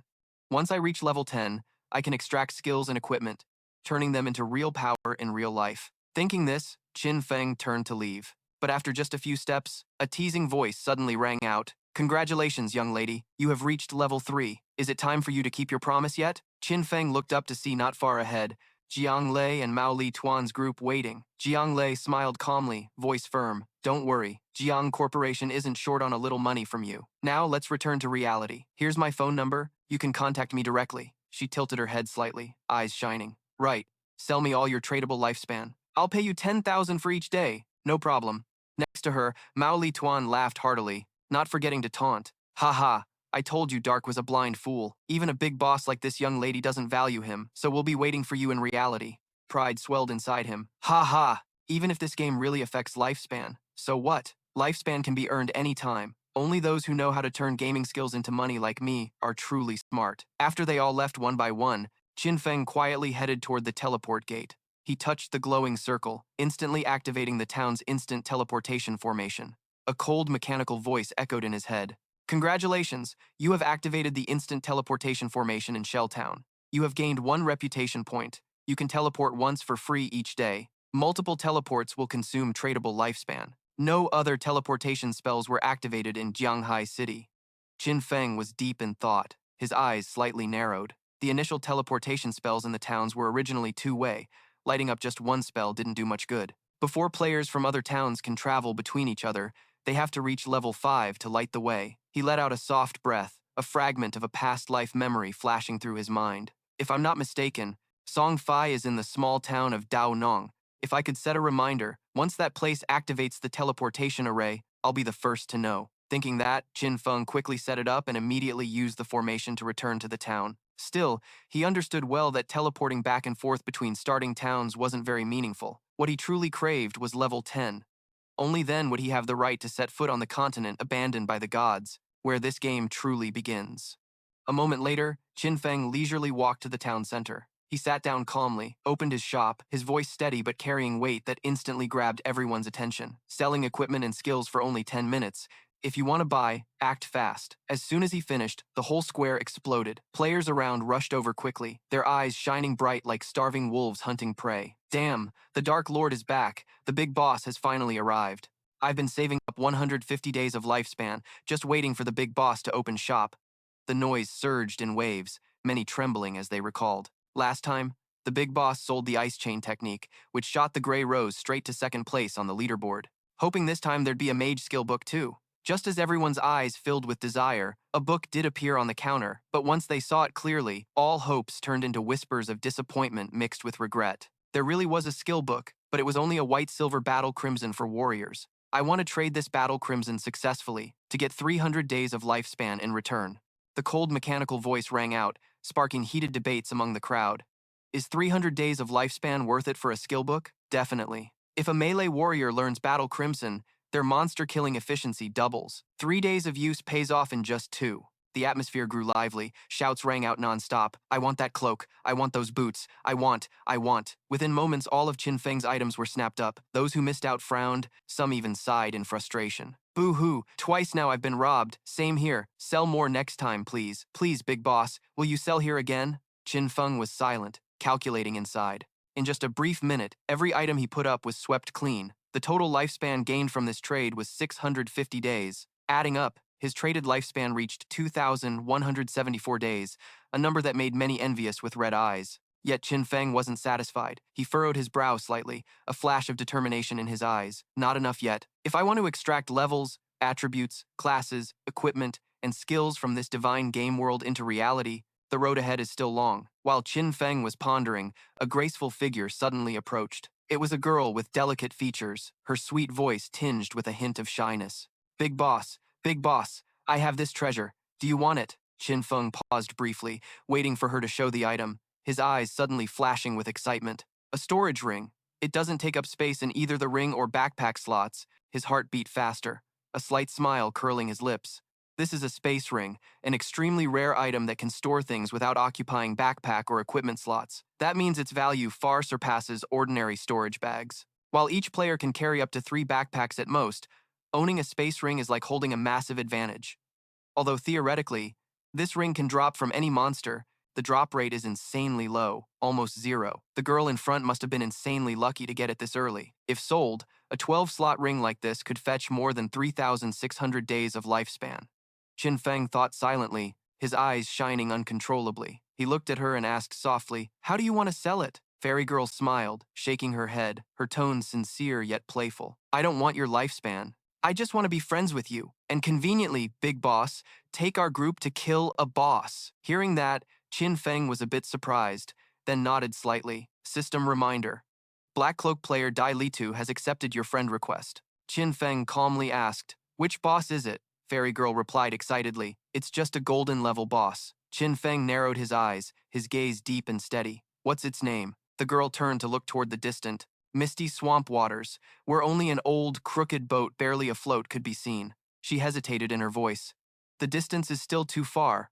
All I see is a boat on the swamp, looking really shabby." At that moment, Qin Feng's heart trembled slightly, memories flashing back. A shabby boat. Could it be the Golden Ghost Ship? He clenched his fist tightly. The Golden Ghost Ship is a special rare boss that can appear at any level, but with an extremely low chance. It's not only dangerous, but drops tons of unique, highly valuable items. Every time the Golden Ghost Ship appears, it signals a fierce battle between guilds. The Golden Ghost Ship appeared right in the town, its level only about 5, so it's not too hard to defeat at this stage. But Qin Feng furrowed his brow slightly, feeling something strange. How could such a rare Golden Ghost Ship appear in a small town like this and drop a rare storage ring? Plus, the one who got it is a member of Wang Man's group. Could she be Cam Lai from the Legends of My Past Life? His gaze unconsciously fixed on the girl before him. How did she discover this golden boss? Fairy girl blushed slightly, nervously clutching her shirt. Lini said, "Big boss, why are you staring at me like that?" Qin Feng shook his head gently, smiling. "Nothing. But who would have guessed they'd be so slow? I was just chilling, taking a walk, when I spotted this golden boss under a cliff." Qin Feng went silent, memories from his past life flooding back. Rumor had it that in Vuong Man's group, there was someone who looked like a catfish. Just wandering around in nature, you could randomly run into rare boss pets, underground lairs, or sacred temples. Back then, I thought it was just made-up stories or fake news spread by the government to cover up intelligence info. Didn't expect it to be real. That's definitely her. Nu Tianqi blushed unconsciously, nervously clutching her shirt hem. Lin Yi said, "Big bro, why are you staring at me like that?" Qin Feng shook his head slightly, smiling. "Nothing." The two quickly left the town, heading toward the forest ahead. At the same time, in a dark alley, a sneaky guy witnessed everything and hurriedly turned to run away. In the forest, a group of people were gathered, the leader boasting loudly, "Remember back then I also led the crew to conquer the Lord of Thankat. You guys can rest easy, follow me, and you'll be eating well and dressing sharp." Just then, the guy who had been running returned, panting as he reported, "Boss, that kid just took a girl and left the town." The group immediately burst into sinister laughter. "Ha, as expected from that brat, couldn't resist bringing a girl along so fast, huh? Guys, follow me quickly." Elsewhere in the forest, Qin Feng and the female fairy Qi walked while chatting. His voice was calm and decisive. "I can help with the fight. If the boss drops gear or skill books you can use, I'll give them all to you. The rest will be mine. How's that?" "Ah, what about Captain Vuong Man and his crew? Your team has all kinds of classes. If the drops are for assassins, wouldn't my effort be wasted? Fine, we'll do it your way. But can I make a small request?" "Go ahead," Fairy Qi hesitated a bit, then asked frankly. "If you sell gear to Captain Vuong Man's team, can you give them a discount?" Qin Feng nodded, his tone casual. "No problem." Fairy Qi breathed a small sigh of relief, nodded lightly, then continued. "All right, then we'll set off once Captain Vuong Man logs in." She suddenly tilted her head with curiosity, eyes full of wonder. "By the way, boss, where are we headed now?" Qin Feng replied briefly. "Like it's no big deal. We're on our way to fight a golden tier boss." As soon as he finished, Fairy Qi's expression changed instantly, stunned as if turned to stone. "What? Boss? You're an assassin. I'm just a mage. You can go invisible, but how am I supposed to handle that?" Qin Feng said calmly, his voice steady as if nothing mattered. "I'm enough on my own. You just watch from a safe distance." Hearing this, Fairy Qi shivered all over, her heart pounding. Going solo to kill a golden tier boss? Even knowing the boss was strong, this was beyond imagination. While she was still stunned, Qin Feng suddenly activated stealth. His figure blurred and vanished like he never existed. "Boss, boss, where are you going?" Fairy Qi panicked, eyes darting around, only seeing the silent wilderness. Not far away, a group of people were lying in wait behind a tree, their eyes flashing with malice. "Boss, that shadow guy disappeared." "Haha, I told you. He's definitely just tricking that girl. He left her alone out here in the wild." The leader sneered, voice full of lust. "Let's go. Just catch that girl directly. Have some fun. Then we'll see. I promised. Follow me, and you'll eat well and dress sharp." Look, isn't that woman standing there clueless? They were about to rush out, but before they could move, a cold, killing intent surged. In the darkness, Qin Feng darted by. His shadow slash flashed like lightning. Swish!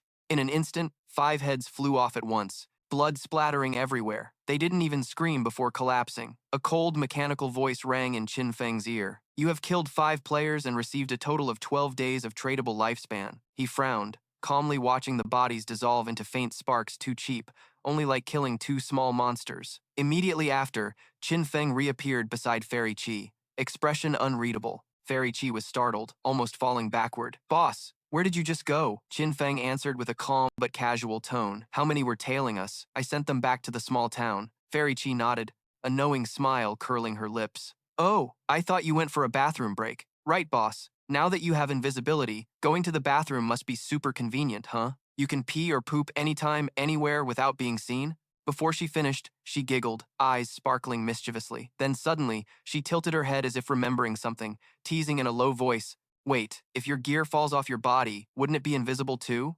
Qin Feng slightly frowned, his gaze darkening a bit. He immediately cut her off, voice firm, not wanting to drag it out. "All right, take me to find that boss you mentioned." Meanwhile, on the other side of Newbie Village, Tan Tu Du just logged into the game. Feeling her body merge with the virtual world, she couldn't help but exclaim in amazement, her face bright. "This is amazing. I can feel everything so clearly. This is awesome." Joy filled her eyes as Tan Tu Du clenched her fists, excitement bubbling inside. She had received the Hidden Life Emperor class. This had to be powerful. This would definitely be a perfect match for Song Fei. I wonder how Song Fei is doing now. Does he know the secret to initial point allocation? As the thought flashed, Tan Tu Du's eyes darkened, a flicker of irritation rising. I don't know where that bastard Qin Feng went. All day he only cares about himself, and when it matters, he's totally unreliable. She took a deep breath, smirking proudly. Fine, now that I have the hidden class, and Zhang Wei promised to help me level up, Qin Feng, you're on your own. I don't care about you anymore. Just then, her gaze was caught by a large board hanging high above. She opened her eyes wide, exclaiming in surprise, "Huh, is this the leaderboard? Wow, Shadow, ranked first, and already level 6? Tantiu Du's heart trembled slightly. Comparing, she bit her lip, eyes flashing disdain. Zhang Wei was only level 3 now, yet he dared to brag about his strength. Looks like Shadow is the real boss here. She clenched her fists tightly, a spark of ambition igniting inside. If I could get help from Shadow on the board, I'd definitely level up faster than Zhang Wei. But where do I find this Shadow boss? While she was lost in thought, Tan Tu Du suddenly noticed Wang Man's group ahead. One guy in the group gritted his teeth in frustration. Damn it. I can't reach Tudo Theo Geo. We don't have time to wait for her anymore. Any ideas? Another frowned, voice full of worry. Killing monsters without a babysitter won't work. We're not shadow bosses who can solo everything. I suggest finding a new babysitter to team up with instead. At that moment, Tan Tu Du stepped closer, her gentle voice ringing out. Hello, excuse me, do you guys need a babysitter? I'm the Hidden Life Emperor class. I can't reach Tudo Theo Geo. We don't have time to wait for her anymore. Does anyone have any ideas? Another person frowned, voice full of worry. Killing monsters without a babysitter isn't gonna work. We're not Dark Lords who can solo everything. I suggest we find a new babysitter to team up with. At that moment, Tan Tu Du stepped forward, her gentle voice ringing out. Hello, excuse me, is everyone looking for a babysitter? I'm a Hidden Emperor life profession. Meanwhile, on the other side, Qin Feng and Nu Tianqi followed the narrow stone path, reaching the edge of a sheer cliff. Below the deep abyss was a gloomy swamp, with cold mist rising in waves, sending chills down the spine. Right in the middle of the swamp, a dry skeleton was climbing onto a small golden boat, the legendary Golden Ghost ship. Qin Feng observed carefully, his eyes suddenly sharp and cold. He tilted his head slightly and instructed, "You stay here and hide. Watch out for any sneak attacks. I'll go handle the boss." With that, he activated his shadow skill, his whole body fading into the mist, disappearing in an invisible state. Nu Tianqi nodded, a look of respect flashing in her eyes. "All right, big boss? Be careful." Qin Feng responded with a slight nod, then plunged straight into the swamp. The moment he touched the water, a cold mechanical sound echoed in his ear. Due to the influence of the Golden Ghost ship, this area had become a violent zone, where lifespan drained at a rate 100 times faster. Qin Feng frowned slightly, his eyes flashing. Time flows 100 times faster here? If he stayed inside for 15 minutes, it would cost him one whole day of lifespan. But that was not a big deal for now. Before he could think further, the mechanical sound rang out again. A level 5 golden ghost ship of special golden quality appeared. Duration, 45 minutes and 25 seconds.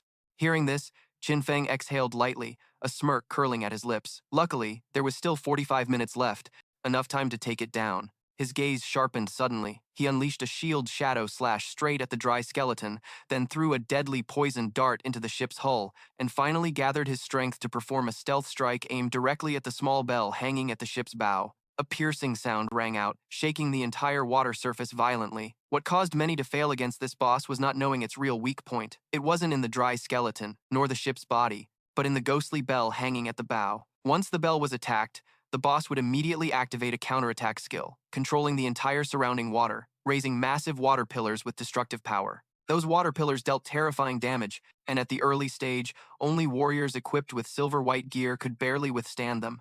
Qin Feng gritted his teeth, his eyes blazing with determination. Luckily, he possessed the superior speed and agility of the shadow profession. Otherwise, dodging this attack would be impossible. Thirdly, after that devastating ranged attack ended, the golden ghost ship suddenly roared, its whole body radiating a deep, ominous aura. From the pitch-black sea, it summoned 12 rotten water demons, each huge and massive, with decayed bodies and icy blue eyes like nightmares. Each one had power equal to a silver-level boss, rushing madly into the formation, causing unimaginable chaos. The horror didn't stop there. Every minute, the haunted ship would spawn another water demon. If left unchecked, they would multiply uncontrollably, eventually swallowing the entire team in a sea of corpses. Yet Qin Feng remained unusually calm. He stayed completely invisible, like a ghost gliding across the battlefield, making it impossible for the monsters to detect him. At the decisive moment, he chose the blind spot and unleashed a shield shadow slash, the black blade tearing through the night,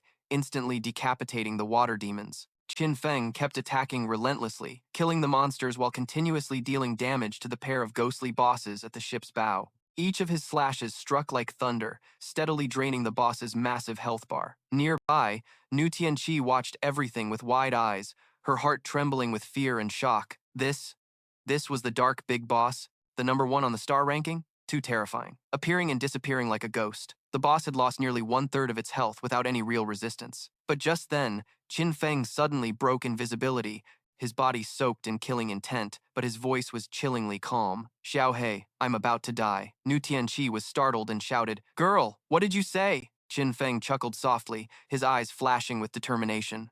You don't need to do anything, just wait for me to come back to life. Why, big boss? Aren't you the one dominating? And what's Xiao He? I'm not Xiao He. If not you, then who? Your name's so long, calling you Black Bow Lam Dai Li Zi sounds like a dog's name. Call you Xiao He for short. Nu Tianqi was stunned, nearly fainting on the spot. Damn, the way he gave nicknames really could kill someone. Meanwhile, elsewhere, the defeated enemy group had also revived in a nearby forest. Their leader gritted his teeth, furious, shouting, Damn it, we were too careless. I was once a legend, winning every desert tournament, yet now I'm humiliated by some brat. Just then, a subordinate rushed over, panting as he reported, Boss, we found that girl. She's at the edge of the cliff ahead.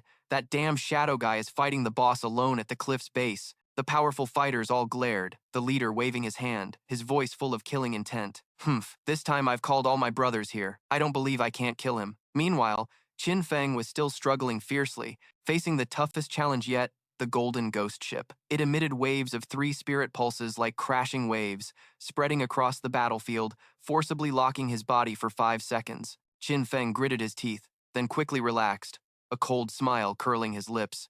5 seconds of being trapped and no escape? Then go ahead and kill me. Immediately after, his body was crushed by the ghost ship. The mechanical voice echoed sharply. You have died, losing 326 years of lifespan, non-tradable. You have died, losing 1,187 days of lifespan, tradable. At that moment, the distant group cheered excitedly, the leader laughing loudly, his voice dripping with mockery and pleasure. Ha ha ha. Unbelievable. Really unbelievable. This idiot got so cocky just because someone called him Big Boss, daring to challenge the golden boss alone. Ha ha ha. Another guy greedily pointed at the light orb that just fell. Wow. This shadow dog is rich. A big orb like that must be worth at least several hundred days of lifespan. Brothers, the boss is down to half health. Rush in and kill it. Ha ha. So lucky. We get to feast on the boss and pick up a huge lifespan orb. That dog deserves it. Today, my little dog will swallow this big dog whole. Wild laughter echoed. But before they could charge, a fierce explosion of light burst out. They were all blasted away, forced to respawn at Newbie Village. Damn it, how is this boss so strong? How could that shadow guy drain half its health? Encountered a demon? Ridiculous. We just stepped into the swamp and got killed by water pillars on the spot, without even doing anything. Besides, there were countless damn monsters. How could I fight them all? Damn it, the losses this time are way too heavy. But I can't believe it. Gotta try again. I refuse to believe this thing is that freaky. On the other side, a flash of light appeared. Qin Feng once again showed up at the same spot. He gave a faint smile, calmly speaking, I'm back. Xiao He, why are there so many lifespan orbs here? Fairy Qi was startled, her eyes shining brightly before quickly speaking up. Big boss, you came back fast. Just now, a group rushed in, but they were all swept away by the water whip. None survived. Hearing this, Qin Feng nodded slightly, a hint of a smile flashing in his eyes. So that's how it is, huh? Guess they overestimated themselves. A wave of sympathy rose in his heart, recalling how in his past life he was also tormented by the Golden Ghost Ship to a tragic degree. The Golden Ghost Ship can only use its immobilizing skill once, so half of its remaining health shouldn't be too hard to handle. However, when its health drops below half, the monster has a chance to vanish and suddenly reappear at a distance, making it hard for ordinary players to keep up, let alone kill it. But Qin Feng had long understood its movement pattern. He coldly threw poisonous throwing stars, aiming straight at the pair of small bells hanging on the ship's bow. The poisoned stars pierced the target, making the bells ring sharply. Immediately after, without hesitation, he activated the Shadow Slash skill. A fierce black blade slashed violently, carving deep cracks on the ghost ship's hull. On the distant cliff, the group that was wiped out earlier approached again. One of them grinned wickedly. "Boss, look quick! That brat is fighting the boss again. Ha! Once he's about to finish, we strike and grab all the loot in the kill." Fairy Chi frowned, her eyes briefly cold. She tightened her staff, silently cursing. These idiots are coming to cause trouble again. Damn it. In her mind, there was only one thought. The big boss is about to end the fight, and I absolutely cannot let them get what they want. Deciding quickly, she immediately chanted a spell. Her voice rang out like a divine command. Today, there will be thunder. Boom. A massive lightning bolt tore through the clouds, striking straight at that group. The whole group panicked, screaming loudly. Damn it, who's attacking us? Boss, there's a mage on their side, the leader roared angrily. Humph, that bitch wants to die? Kill her for me. Fairy Chi immediately turned, running and shouting loudly. Help me! The group went wild like mad beasts, chasing close behind, roaring. Stop! I'm gonna tear you apart. Meanwhile, deep in the nearby forest, another group silently observed the whole scene, silent like ghosts, patiently waiting for the right moment. Over here, Qin Feng remained intensely focused. The fight with the ghost ship was nearing its end. He panted, muttering. Finally, it's almost dead. As expected, the Golden Ghost Ship is no joke as a level 5 boss. Taking it down alone is seriously tough. He clearly felt that despite controlling skills and combat rhythm, the damage was still too low, dragging the fight out too long. And because of that, the battle had attracted quite a few onlookers. He glanced sideways, easily spotting a group still lurking on the cliff. Looking closely, it seemed to be the ones killed earlier. Also, near the distant swamp, another gang was lying in wait. Clearly they wanted to wait for me to kill the boss, then swoop in and snatch everything. Bring it on, I'll show you what despair really means. Suddenly, a cold, mechanical voice cut through his thoughts.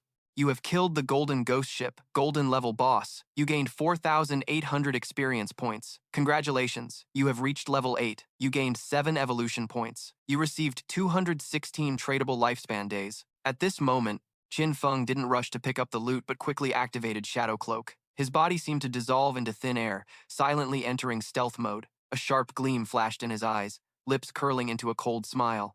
Not bad, but too bad you guys miscalculated, his voice whispered mockingly. Immediately after, the system's mechanical voice echoed across the server. The dark player in Shelltown was the first to kill a golden level boss, earning 3 reputation points. As the news spread, all players on the server erupted in excitement. First time killing the golden boss. Damn, is this dark dude a demon? How is he so insanely strong? Which country does Shelltown belong to anyway? The first to kill a golden boss has to be a powerhouse from our great Korea, right? In Shelltown, Wang Man inhaled deeply upon hearing the announcement, his eyes wide with shock. Just a moment ago, there was news that the dark player could solo the bronze boss, and in the blink of an eye, he killed the golden boss too? Why is there such a huge gap between people? Elsewhere, Xiao Du sat dazed, her eyes sparkling like stars. She silently admired, this dark YBG guy is seriously badass. If he helps me level up, I'll meet Brother Tong Fei in no time. Meanwhile, at the just-finished battlefield, after the boss fell, over a dozen glowing orbs littered the ground, their bright light making everyone's eyes sting. The nearby group started moving. Thom Lam's gaze flared up. Ha ha, this boss really dropped way too much loot, and that guy ran off without picking anything up, definitely scared of us. A Quang. Use your skill to find him, kill him, and we'll claim all the rewards from this golden boss.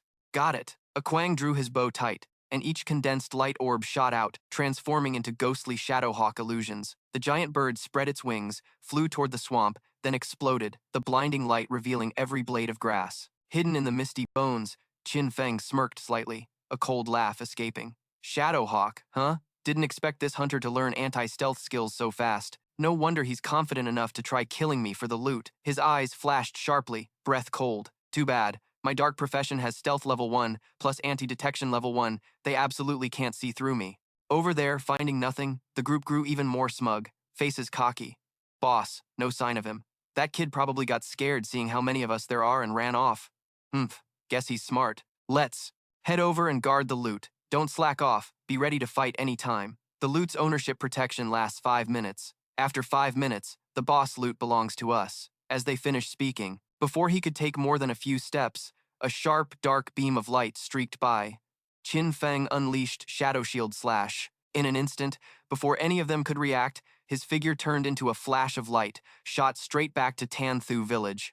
Qin Feng slowly lowered his sword, a slight smirk curling at the corner of his lips as he muttered, this place is way quieter now. His eyes scanned the area, suddenly flickering with suspicion. Wait, where did that Xiao-hei-haired girl go? Forget it, I'll find her later.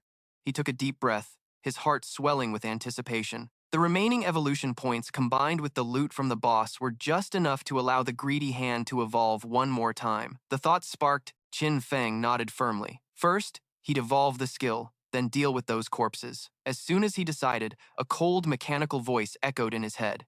Greedy hand. Diamond upgrade to zombie. Assassin skill system, 220% to 300% chance to get extra loot rewards. Extra loot rewards have a 100% chance to level up. Qin Feng's eyes lit up, his fingers clenched into a fist, his heartbeat pounding fast. 100% chance to level up? This was basically a total transformation. Good. I'll make all these light orbs explode in a storm. Aha, bring it on. Excited, he immediately absorbed the cluster of sparkling light orbs. A blinding light burst enveloped his entire body. Once again, the mechanical voice rang repeatedly. You have used the greedy hand skill. You have received 7 evolution points. You have received 7 evolution points. You have received 7 evolution points.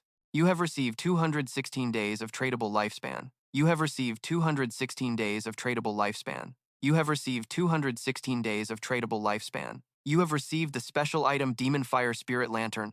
You have received the special item Demon Fire Spirit Lantern. You have received the special item Middle Demon Fire. Item information appeared clearly. Middle Demon Fire. This special item prevents the player from losing lifespan upon death. This effect has a cooldown of 1,800 seconds. Passive soul absorption. When killing a ghost creature, the chance to drop lifespan increases by 20%. If you possess 2 demon fire items simultaneously, this effect doubles.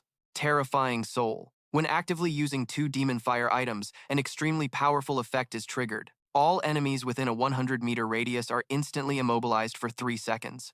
Although the cooldown is 600 seconds, this effect alone is enough to be considered a trump card. Qin Feng held the bell in his hand, a slight smirk tugging at his lips, feeling a bit joyful inside, as he didn't expect to get 2 Demon Fire Spirit Lanterns in just one go. These weren't considered equipment but categorized as tools. The best part was, they didn't take up equipment slots, and the 2 bells only occupied 1 slot in the backpack. Compact, convenient, and highly strategic, this was an unexpected bonus. Just then, a familiar female voice came through the comm.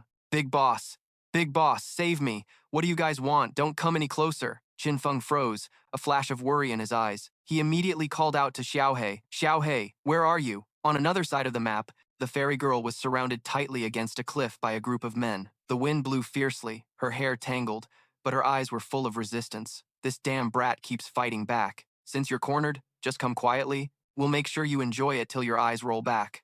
The lewd words made the fairy girl's face pale, but her gaze was terrifyingly resolute. Without hesitation, she looked down into the deep abyss, gritted her teeth, and jumped straight down. Boom! The ground below shattered like a spiderweb, and her body immediately transformed into a revival light orb. The enemies were stunned, silent. The leader gaped, muttering, She jumped. She really jumped. This girl's got a seriously tough personality. On the other side, at Tanthu village, the revival light flashed. The fairy girl immediately called Qin Feng back, her voice pained but forcing a smile. Big boss, no need to come save me anymore. I'm already dead, back at the little town now. Ouch, it hurts so much. Luckily, our team's tradable lifespan is still intact, all kept on the team leader, Vuong Man. Hearing this, Qin Feng breathed a sigh of relief and replied, All right, rest up in town. When I get back, I'll bring you the stuff. Thank you, big boss. You've worked hard, her voice full of gratitude. Qin Feng ended the comm, leaned back, feeling a lightness in his heart. This time, he really made a big haul. His tradable lifespan had accumulated to 3,115 days, plus he received 21 evolution points. Without hesitation, Qin Feng continued investing in the greedy hand skill. The cold mechanical voice echoed in his head. The greedy hand skill has reached zombie level. To evolve further, you need 10 times the current evolution points. Do you want to spend 200 evolution points to evolve this skill? Qin Feng's brows furrowed slightly. 20 evolution points? As expected, it gets harder the higher you go. Not simple at all. He thought for a moment, then dismissed the idea. Forget it. First upgrade the damage skill. The higher the damage, the better chance to defeat strong bosses, which means more loot. The cold, mechanical voice echoed in his head. You have spent 3 plus 5 evolution points. 13 points remain. The Shadow Shield / skill has been upgraded from Platinum to Jade, then further to Diamond. In an instant, this skill can be launched with a maximum range of 21 meters, increased to 24 meters, then reached 27 meters. Meanwhile, the user enters stealth mode lasting 7 seconds, then 8 seconds, finally stabilizing at 9 seconds. During this time, each attack unleashes 5, then 6, and at peak 7 consecutive slashes, sweeping all enemies in its path. Cooldown reduced to 12 seconds. Slash range increased from 3.1 meters to 3.6 meters, finally reaching 4.1 meters. Each slash adds 200, then 250, and finally 300 attack power points. The sound ended, and an indescribable excitement surged in Qin Feng's heart. He felt his body exploding with power, his veins pulsing with wild energy. Just one skill evolved twice was already twice as strong as before. Even without stealth or breaking stealth, a single Shadow Shield slash could deal up to 3,000 damage. Combined with breaking stealth and striking enemies from behind, those 7 consecutive slashes could unleash terrifying damage. From 6,000 to 7,000 points, enough to tear apart any golden tier boss. He squinted, light flashing in his pupils. With this skill in hand, no boss would be a problem. With patience and strategy, all rare gear would fall into his hands. Just as he predicted, golden tier bosses usually drop 2 to 4 silver tier equipment pieces, and very rarely, golden tier gear. But thanks to the special effect of the greedy hand, Qin Feng managed to collect 11 golden tier equipment pieces, along with skill books. Not to mention, there were also 2 platinum tier items and an extremely rare platinum skill book. He let out a soft laugh, his tone dripping with smug satisfaction. Not bad at all. And out of all these spoils, 3 pieces perfectly suited his assassin class. He opened his inventory, the dazzling glow of the gear lighting up the entire screen. 2 sharp hand flails were drawn out, their cold silver light reflecting off his face. The ghost ship wielded platinum assassin weapons. Attack power plus 136, agility plus 22, attack speed plus 24%, armor penetration plus 17. Equipment level requirement 5. Unique special effect. Each normal attack deals double damage. This special effect wasn't super useful, since I mainly rely on skills anyway, he thought, fingers lightly stroking the weapon's body. Still, its base attack power was surprisingly high, plus an extra 22 agility points. Just that alone was enough for him to clearly feel how different his speed would be. Higher agility meant faster attack speed, shorter skill casting time, and even seamless combos that left opponents no time to react. Not totally useless. Qin Feng's lips curled into a satisfied smile.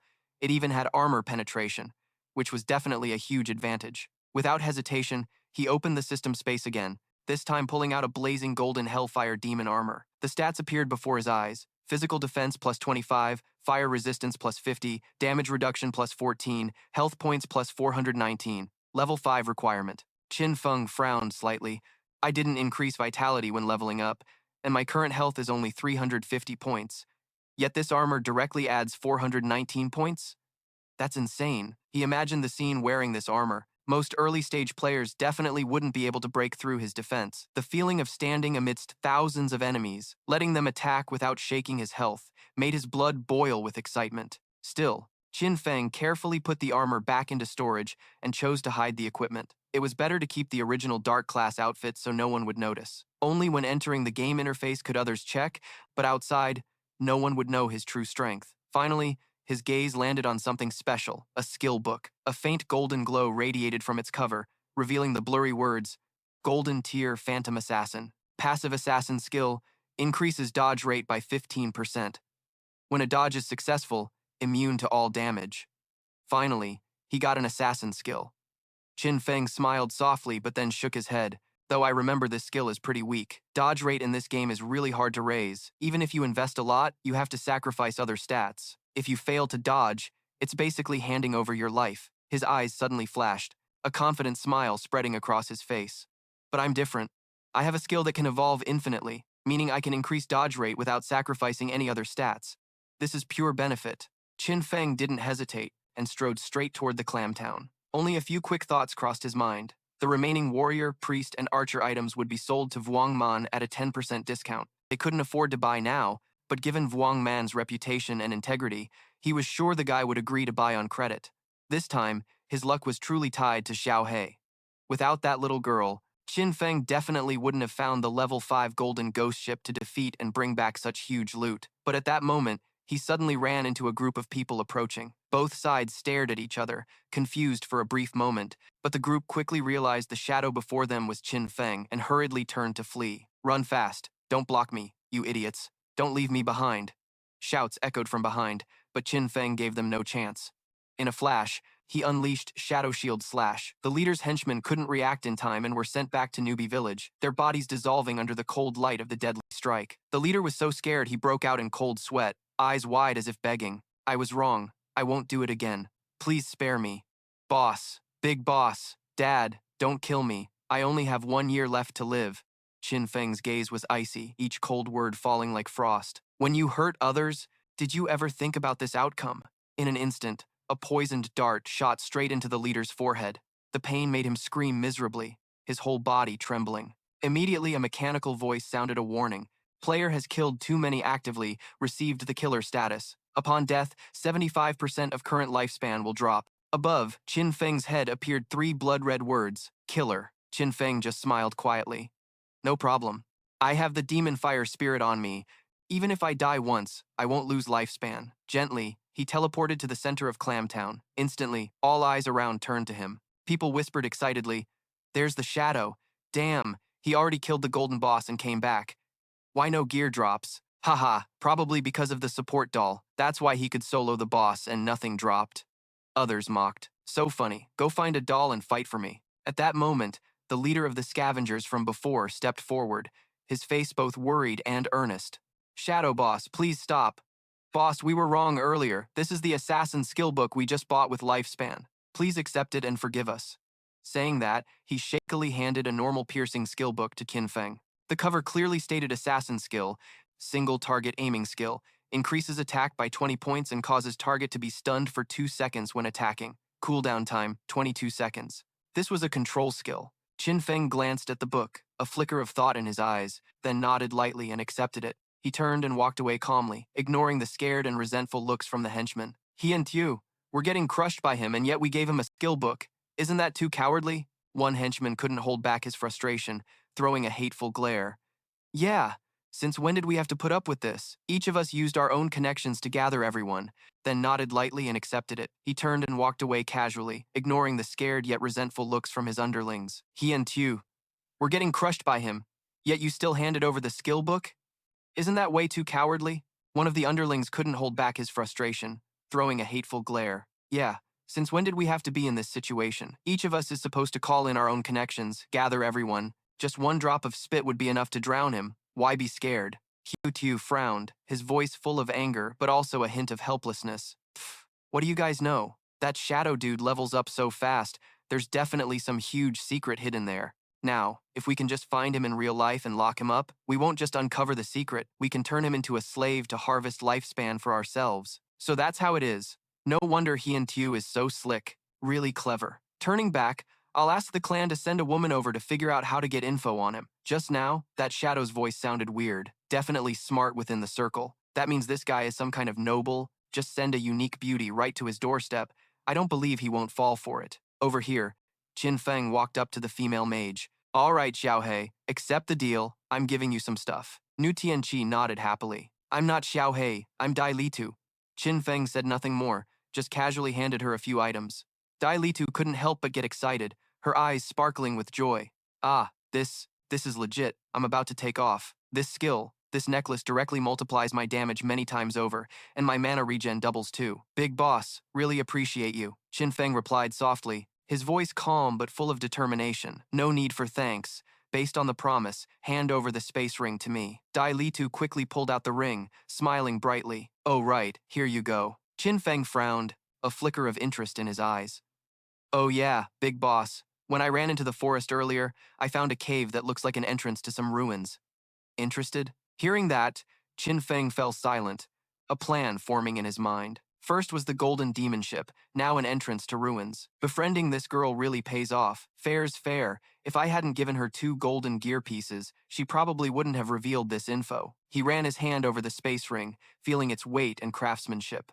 The storage space finally reached 27 slots, more than ever before. Qin Feng asked suspiciously, his tone calm but sharp. Where's Wang Man? After selling stuff to everyone, I'll go with her to those ruins. Dai Litu nodded, her eyes bright mixed with excitement. Sure, their captain just got a new pastor. Won't be back for an hour and a half. The ruins entrance.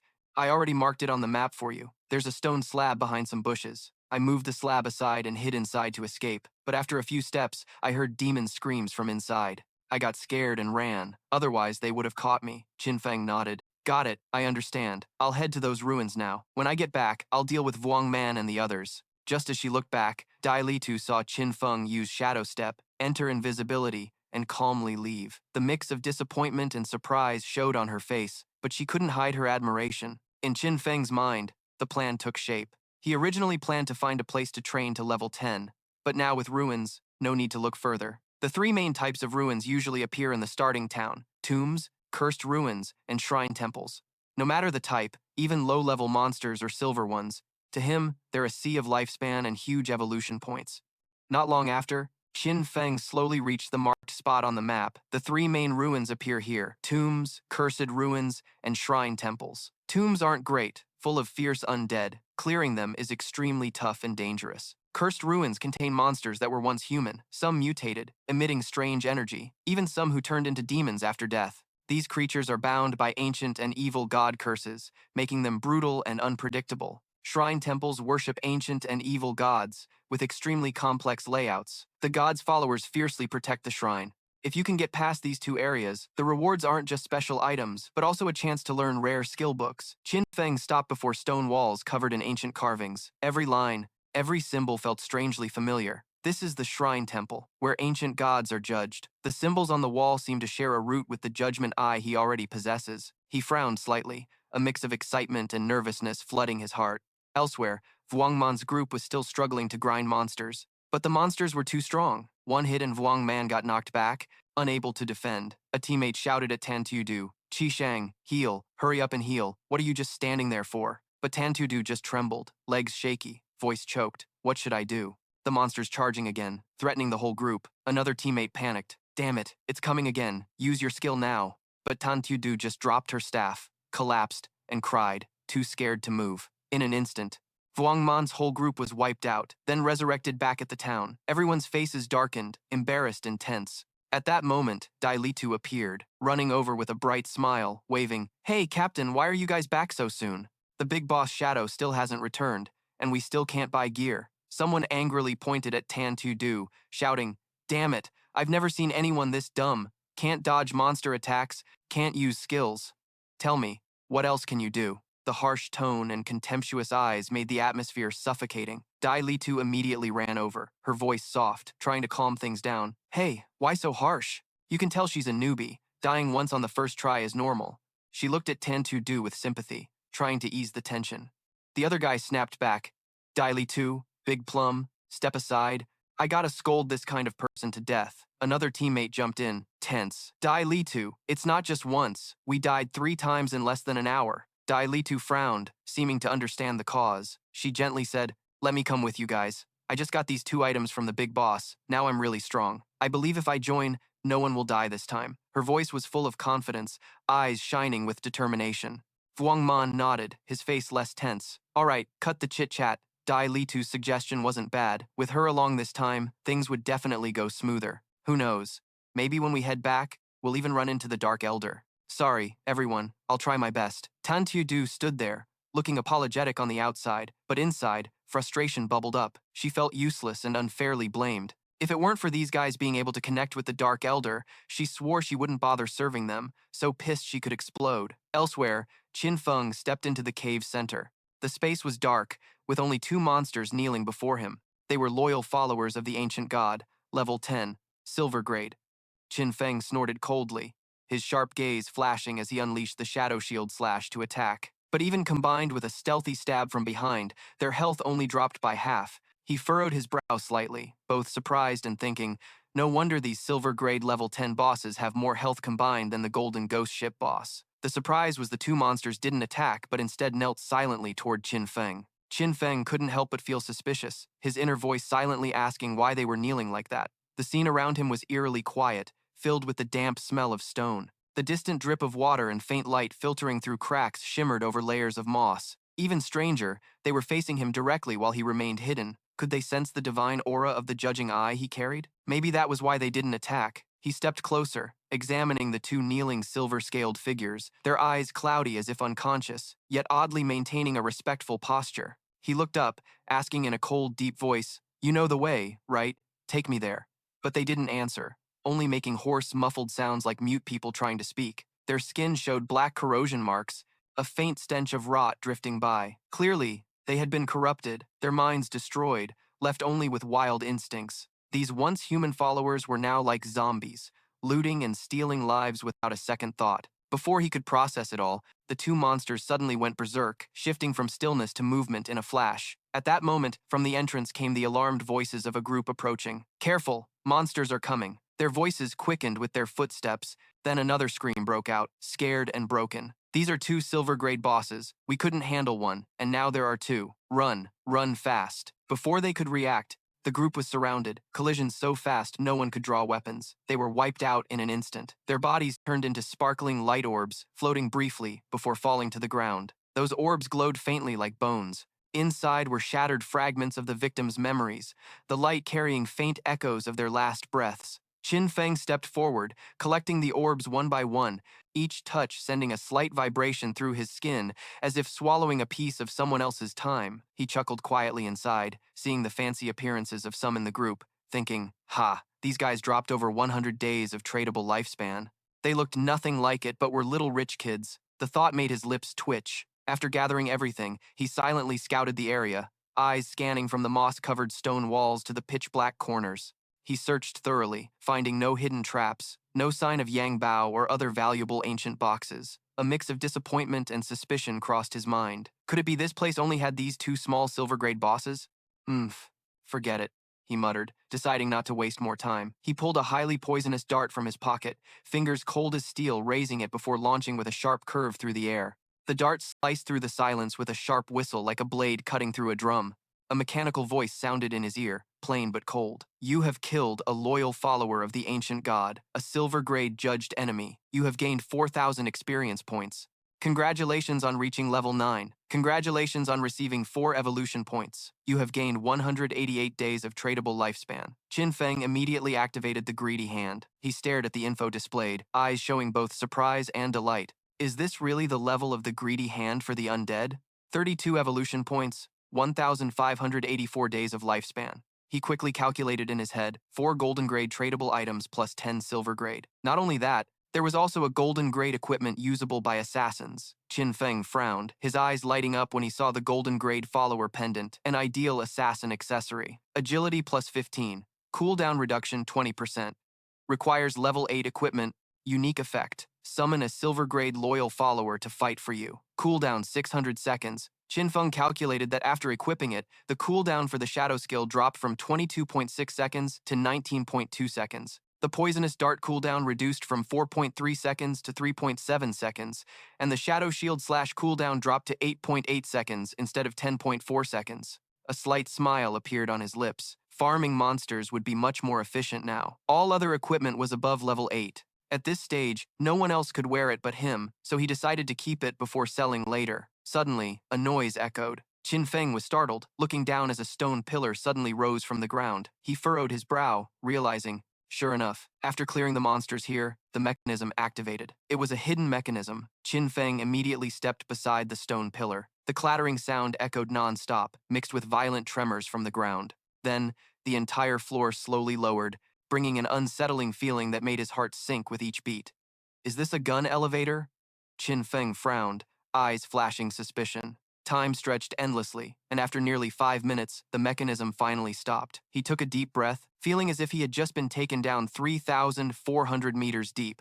Stepping off the stone pillar, Qin Feng scanned the surroundings. Before him appeared a massive labyrinth, emerging, hidden beneath the shrine. He thought to himself, there's always a chance of a hidden maze appearing in relics. In his past life, he found quite a few, filled with countless traps. But as long as someone went first as bait, exploring wasn't too dangerous. It just took a lot of time. With his current attributes, if those mechanisms were triggered, he'd probably be dead for sure. Thinking that, Qin Feng took out a sparkling necklace, the Golden Progress Necklace, an assassin-type accessory, adding 15 agility, 20% cooldown speed, requiring level 8 to equip.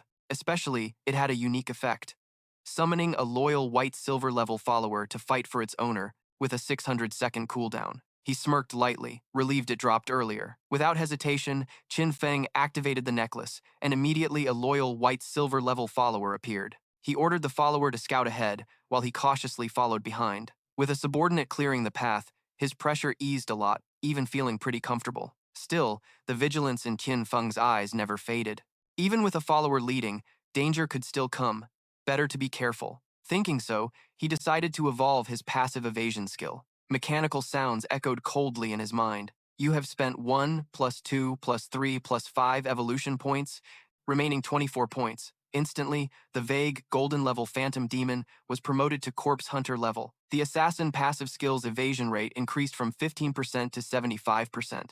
Once activated, evasion could grant immunity to all damage. Qin Feng nodded, the corner of his mouth curling into a satisfied smile. 75% evasion rate was already way too high. He glanced at the leftover points, a calculating gleam in his eyes. There was still a bit left, just enough to evolve Shield Phantom Slash to corpse hunter level.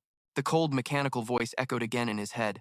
You have spent 13 evolution points, 11 points remaining. Shield Phantom Slash upgraded from Diamond to Corpse Hunter level. The maximum slash distance increased from 27 meters to 30 meters. When activated, it enters stealth mode, duration rising from 9 seconds to 12 seconds. It deals 7 slashes increased to 9, hitting all enemies in its path. Cooldown is 12 seconds. Slash length increased from 4.1 meters to 5 meters. Each slash adds damage, from 300 to 500 attack power points. Qin Feng's eyes lit up, a satisfied smile forming on his lips. Just as he predicted, the higher the skill level, the more overwhelming the power. He clenched his fists, feeling the fierce energy from the newly evolved skill boiling in his veins. He continued calculating. To evolve a skill from Corpse Hunter to Legendary level would require 10 times the points. In other words, the higher the initial skill rank, the fewer points needed. For example, a skill evolving from Corpse Hunter to Legendary is considered the first evolution, with a base cost of 1 point. But since Legendary is higher, the multiplier of 10 makes it 10 points. That means if he already had a Corpse Hunter level skill, the path to evolve to Mythic, Legendary, even Ancient or Immortal would be much shorter. Conversely, if a skill was just normal, evolving to Corpse Hunter would require 7 evolutions, costing hundreds of points multiplied by 10. A confident arrogance flashed in Qin Feng's eyes, but his biggest advantage was being able to upgrade any skill at any level to Corpse Hunter at extremely low cost. In other words, from now on, all his skills would be at least Corpse Hunter rank. Thinking this, he quickly checked his remaining points. Only 11 evolution points left, so Qin Feng decided to focus on his basic skill. The mechanical echo continued. You have spent 3 + 5 evolution points, 3 points remaining. The Phantom from White Silver upgraded to Golden, then to Platinum. The stealth effect duration increased from 16 seconds to 20 seconds, then to 24 seconds. When breaking stealth, attack damage increased from 90 to 120, then to 150. Cooldown reduced from 26 seconds to 24, then 22 seconds. With a current cooldown speed of 35%, the final cooldown time was only 16.3 seconds. The cooldown was still too long, and the attack power when breaking stealth was still a bit low. Gotta think of a way to upgrade this when I get back, Qin Feng thought silently, a flash of dissatisfaction mixed with calculation in his eyes. At that moment, the loyal follower ahead suddenly stepped on a trap. Clack! A huge stone dropped from above, crushing its body instantly. Qin Feng frowned slightly, but quickly relaxed. If a summoned creature dies, just wait till noon and summon a new one. This maze was so complex and full of dangers, it could only be explored step by step. Hopefully this time he'd find something worthwhile. Meanwhile, upstairs in the shrine, the group who had been killed earlier crawled back. Captain, it's confirmed. Those 2 monsters really disappeared. What? The female captain's eyes widened in shock. The subordinate gritted his teeth and said, Our lifespans have definitely been stolen. Someone killed the monsters and took our lifespans. But who could it be? At this stage, the only person who could kill two white-silver level bosses so fast is the Dark Elder. The Dark Elder really came here? The female captain clenched her fists, her heart racing, feeling both fear and resentment. If so, our lifespans have indeed been taken by that elder. But thinking about it, it's kind of lucky, or we might have died again. She recalled briefly seeing a shadow when they first arrived, seemingly talking to the monsters. That person was the Dark One. What skill does he have to mesmerize, even bosses? His power was truly bottomless and terrifying. Meanwhile, deep inside the maze, Qin Feng relied on his summoned follower to scout and smoothly reach the final area. After 3 hours of continuous exploration, he was sure this was the end point. Past life experience told him that to get through here, if using lives as currency, he'd probably have to die dozens, even hundreds of times. He patiently waited another 10 minutes, then summoned the loyal follower again to scout. He gave a short command, "Go, open the door." The loyal monster let out a faint growl and fidgeted before the huge stone door. But no matter how hard it tried, the door didn't budge. Can't open it? Weird. Qin Feng frowned, stepping closer. He placed his hand on the cold surface of the door, and at that moment, bang, the door instantly opened by itself, without any resistance. Qin Feng's eyes showed surprise, the corner of his mouth curling into a faint smile. "So only I can open it." He immediately tightened his grip on his weapon, eyes sharp with caution, his whole body entering battle-ready mode. Inside the spacious room, there were only a few scattered standing stone pillars. Right in the center stood a massive golden yang weapon, tightly wrapped in sharp barbed wire. Right beside it, a female martyr stood silently, wrapped tightly in cloth like a mummy. She stood guard quietly. He frowned slightly and immediately used his information-checking skill. But the display was nothing but question marks. "This is the first time I've encountered such a mysterious NPC," Qin Feng thought silently, a mix of curiosity and tension rising inside him. At that moment, the female martyr suddenly spoke, uttering a strange string of words echoing throughout the space, carrying an incomprehensible tone. Then she knelt down, her body gradually dissolving into nothingness. And at the same time, the barbed wire wrapped around the yang weapon vanished too. Qin Feng was a bit stunned, his eyes flashing with surprise. What the hell is going on? She disappeared? Looking closely, even the sharp spikes covering the golden yang had completely vanished. He quietly guessed that he couldn't read any information about that mysterious female martyr, but this probably had something to do with the Eye of Judgment. The yang weapon radiated a brilliant golden light, proving it must contain a death-level item inside, but no matter what, he couldn't let his guard down. This kind of yang weapon likely had guarding monsters or deadly traps. His eyes gleamed as Qin Feng ordered his loyal beast, "Go open the treasure yang." The loyal creature stepped forward, using its strength to push the yang's lid. Instantly, a blinding light exploded, illuminating the entire room. Qin Feng's heart pounded wildly, excitement shining in his eyes. This is a skill book." A mechanical voice echoed in his mind. "Blessing of Liberation. Death level. Assassin System skill book. Passive effect. 100% chance to hit weak points. Attacks on weak points deal double damage. Active effect. Throat slash. Your next attack will trigger the throat slash effect, dealing 100% physical damage per second. Lasts for 3 seconds. Cooldown time, 60 seconds. Qin Feng pondered deeply, his eyes shining brighter. The passive effect directly doubles the chance to hit monster weak points. The active throat slash skill was even more terrifying. After activation, if his next attack dealt 300 damage, the effect would cause the enemy to take an additional 300 damage per second continuously for 3 seconds. Total damage reaching 1,200 points, power tripled directly. Although skills like Shadow Blade Strike included multiple consecutive slashes, Throat Slash was still counted as a single critical hit. More importantly, this was a death level skill. Just by spending 10 more evolution points, he could upgrade it to legendary level. A surge of excitement briefly rose inside Qin Feng. This was truly a huge haul.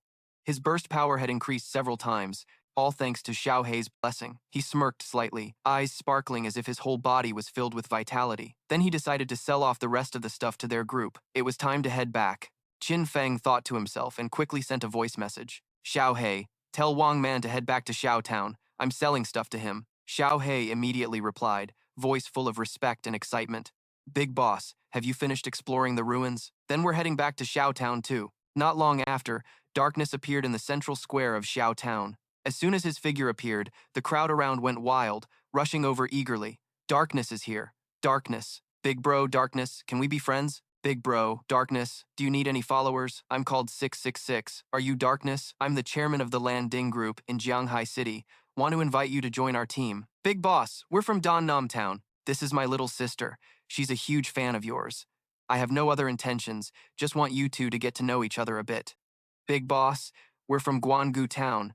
Please take us with you. I, I will marry you as my wife. Big boss, we're from Bitch Van Dao town. I'm from the voices crowded and rushed out like a broken market.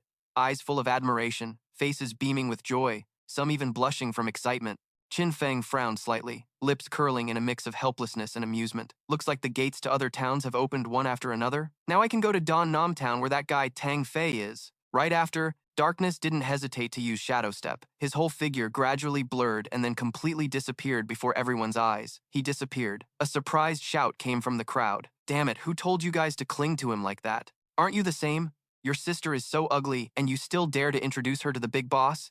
Damn you. Watch me beat you to death. Who's afraid of who? Not long after, Qin Feng arrived at the meeting point. He stepped forward, voice calm and clear. Xiao He. Hearing the call, Xiao He immediately cheered and hurried to lead him. Captain, the big boss is here. Following Xiao He's steps, Qin Feng quickly spotted Wang Man. But at that moment, his gaze suddenly froze when he noticed Xiaodu standing behind them. His heart involuntarily jolted. Why did this girl join Wang Man's group? Qin Feng worried briefly, knowing her personality. Those people around Wang Man would sooner or later get dragged into serious trouble. I have to be really careful. He took a deep breath, reminding himself that the whole world knew about Darkness's existence, but his true identity must never be revealed. I can't convert my power into reality yet, and now many are waiting to take me down. Even an ordinary knife could take my life. On the other side, Xiaodu had also noticed the newcomer. Her eyes lit up, feeling both admiration and excitement. Is this really Darkness? Just looking at him gives off a completely different aura. Compared to Wang Man's people, they're just rotten shrimp and fish. If I can get his help to level up,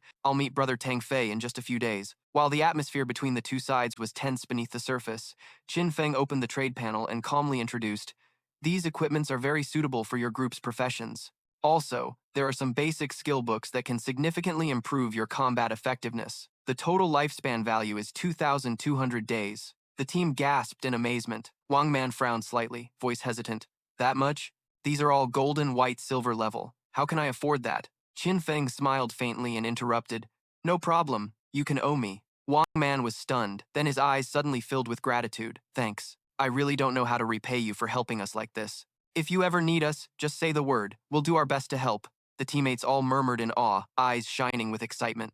Oh my god. Big boss, Darkness is seriously the best. I can't believe I got to use the golden gear this early. And it's a golden tier skill too. Just learned it, and my power's already tripled. Plus, the big boss even let us buy it on installment. He trusts us way too much. The atmosphere heated up, making everyone feel pumped. Tan Tu stood behind, eyes full of hope, heart burning with excitement. But right then, Vuong Man suddenly noticed something. Frowning, he asked, "Hey, why isn't there any gear for the priest?" One of Vuong Man's teammates sneered, voice dripping with disdain. What, no gear? So what? She tags along to earn experience points. That's already not bad. Hearing that, Tan Tu forced a smile and quickly sent a friend request to Qin Feng. She spoke politely. Hello, big boss. I'm the priest of Vuong Man's team. May I ask, why don't I have any priest gear? But Qin Feng just coldly glanced over, his eyes showing indifference mixed with a sharpness that startled Tan Tu. Without another word, he activated his shadow step, his figure fading until he vanished in invisibility. Tan Tu looked around, dumbfounded, and blurted out, "Bank, where did he go?" Vuong Man sighed and gave a polite smile. Looks like this time the big boss doesn't have priest gear, but maybe next time. The teammates snorted coldly again, mocking, "Yeah, I think he just doesn't care about her." Xiao He, on the other hand, had eyes shining like stars. The big boss is like a shadow dragon. You see the head but not the tail. So damn handsome. While the team was still chatting, Qin Feng quietly slipped away, his silhouette hid in the misty bones, a deep thought stirring inside him. In his backpack was clearly a golden tier priest staff, even a precious golden tier priest skill book. But such valuable items couldn't be casually handed over to Tan Tu. From past experience, when he leveled up higher, he'd have tons of unused gear and skill books. Selling them would take time, and the government needed exactly these items. He absolutely couldn't let a small fry like Tan Tu mess up the big cooperation deal with the government. Qin Feng's eyes flashed brightly. Looks like he had to quickly find a suitable priest for Vuong Man's team and tactfully kick Tan Tu out. While thinking, a name suddenly popped up in his memory. Gu Yushu. She used to be one of the managers of the Demon Slayer Guild in his past life, holding a hidden priest profession called White Bird Divine Observer. She was always accompanied by a white bird that could heal and boost special effects. Gu Yu Shui was the strongest priest he ever knew. Just her alone could defeat a zombie-level boss and became his super-level teammate back then. Compared to her, Tan Tu Du was nothing but a useless loser. Thinking of this, Qin Feng smirked slightly, eyes gleaming with anticipation. Right, he remembered Tia Tuyet, and Tong Fei seemed to be in the small town of Dao Nom. Haha, perfect timing. Maybe he'd soon meet Tiu Tuye again and bring her into Vuong Man's team. After teleporting to Dao Nam town, Qin Feng stayed hidden. His steps were as light as the wind, silently leaving without drawing attention. But not far away, he accidentally overheard a noisy group talking. Qin Feng frowned and immediately changed direction, but their words still reached his ears. The silver boss is down to less than half health. Don't let it get stronger, or it'll be a waste to die. Damn it. That bastard Tong Fei dragged along a bunch of girls. Who the hell wants to fight him? He's just a minor star. Why so many brainless idiots? I really admire him. Today, you gotta kill that pale-faced guy, right? Yes. Hearing the familiar name, Qin Feng's eyes briefly darkened. He thought silently, so fast someone already found Tong Fei's whereabouts? Without hesitation, Qin Feng quietly followed their steps. Until they reached a valley, he looked up and around. This was Tang Mountain Valley, a level 5 monster zone. The monsters here were all fire and poison types, extremely dangerous. From afar, he saw a group wildly attacking a boss. Charge up, you dare hit me? Go die, run away now. The scene was chaotic, smoke and fire thick, screams piercing the air. Many players didn't hesitate to turn on each other and slaughter. Qin Feng's eyes flashed as he silently observed and quickly identified his target. Tong Fei was casually hiding behind a group of ugly female mages. The enraged attackers roared, a club lunging straight at Tong Fei. Last time you ambushed me and stole my lifespan. Today, I'm gonna kill you. You think you're safe hiding behind female mages? I have a divine skill that counters mages called Poison Monkey. You're dead for sure. The screams echoed through the valley, full of murderous intent. But as they rushed closer, a female mage suddenly raised her staff and slammed it down, blowing the attacker's head apart. Don't even think about hurting Brother Tong Fei, she shouted fiercely, eyes full of wrath. What? The others immediately froze, stepping back in fear. Watching from afar, Qin Feng frowned deeper. To him, this scene was both familiar and hateful. Tong Fei, the so-called rebellious mage god, profession mage. In his past life, he used his reputation and slick tongue to convince countless female fans to pick the mage class. They willingly gave him all their gear and skills, helping him rise like a rocket. But having only one mage in the team wasn't enough. So those fanatics came up with other ways. Some poured all their divine points into becoming fragile glass cannon mages just to support Tong Fei. Some put all their points into agility, becoming harassing mages who ran circles, driving enemies crazy. Others maxed out constitution, turning into giant meat shields, risking their lives to block hits for the team. Some dumped all points into strength, wielding staffs like hammers, becoming true melee battle mages. Thanks to this weird but useful stat distribution, Tong Fei's team was insanely strong early on. Stealing lifespan from players everywhere, no one dared resist. But of course, this so-called volunteering didn't last long. One by one, the girls fell. At that moment, Tong Fei stood behind, looking elegant, voice dripping honey. Girls, you've worked so hard, it pains me. I hope the boss dies quickly so everyone can rest. I hope this world will be filled with love instead of violence. Those words hypnotized the girls around him, their eyes instantly sparkling with emotion. It's not hard at all, Fei Ke. You're the one who's been through the most. You've worked so hard. You shouldn't have to endure all this. Sisters, let's charge forward and kill this rotten bastard. We can't let him hurt Ka. Like a battle cry, they screamed, their eyes blazing wildly as they launched an attack on the monster. No one was afraid anymore. It was all because of the name Phi Ka. Amidst the roaring cheers, Song Fei sat firmly on his throne, crowned like a king. Shouts of Ka Ka, fly up, we'll follow you forever, echoed like waves at dusk, making him even more pleased with himself. Just then, a giant monster suddenly charged straight at Song Fei. But before it could reach him, a girl screamed, using her slender body to shield him. Blood splattered everywhere as she fell, yet her eyes were filled with happiness, proud to die in place of Phi Ka. Song Fei let out a soft sigh, feigning sorrow, his face showing a fleeting expression of grief. That act only made the remaining girls more determined, their blood boiling. Come on, sisters, just kill this ugly monster, and Phi will definitely climb to #1 on the leaderboard, surpassing that shadowy guy. That's right, swear to stand by Phi Ke and conquer the world together. They shouted in unison, regrouped, and surged forward in waves to attack. And Song Fi? He leisurely hid behind, a smug smile curling on his lips. Watching the silver tier boss weaken, he thought to himself, finally, it's almost dead. If even a silver tier boss is this tough, who could possibly solo a golden tier boss? That shadowy bastard must have cheated. I've got so many people helping me, yet I'm only level 7. What the hell is that dark dog using to level up so fast? Song Fei gritted his teeth, his bloodshot eyes fixed on the silver boss before him, greed stirring inside. If I kill this silver tier boss, I can level up to 8. Haha, that shadowy bastard has been stuck at level 9 for so long, so I'll just breeze past him and become the #1 player, the god of this game. Just as his arrogant laugh hadn't died down, Qin Feng suddenly appeared from the shadows, launching a stealthy, chilling strike like a blade slicing through the wind, aiming straight for the critical spot. A flash of light, and the head dropped instantly. Ka! Ka! Screams rang out. The girls with Song Fei were still trembling in terror, not yet understanding what had happened when Qin Feng didn't miss a beat. He spun around, executing the Shadow Shield slash skill, firing a dark arrow that cut through the wind, sweeping away everyone around, including the boss and monsters. Cold, mechanical sounds echoed repeatedly. You have killed the two-headed fire phantom, earning 1,500 experience points.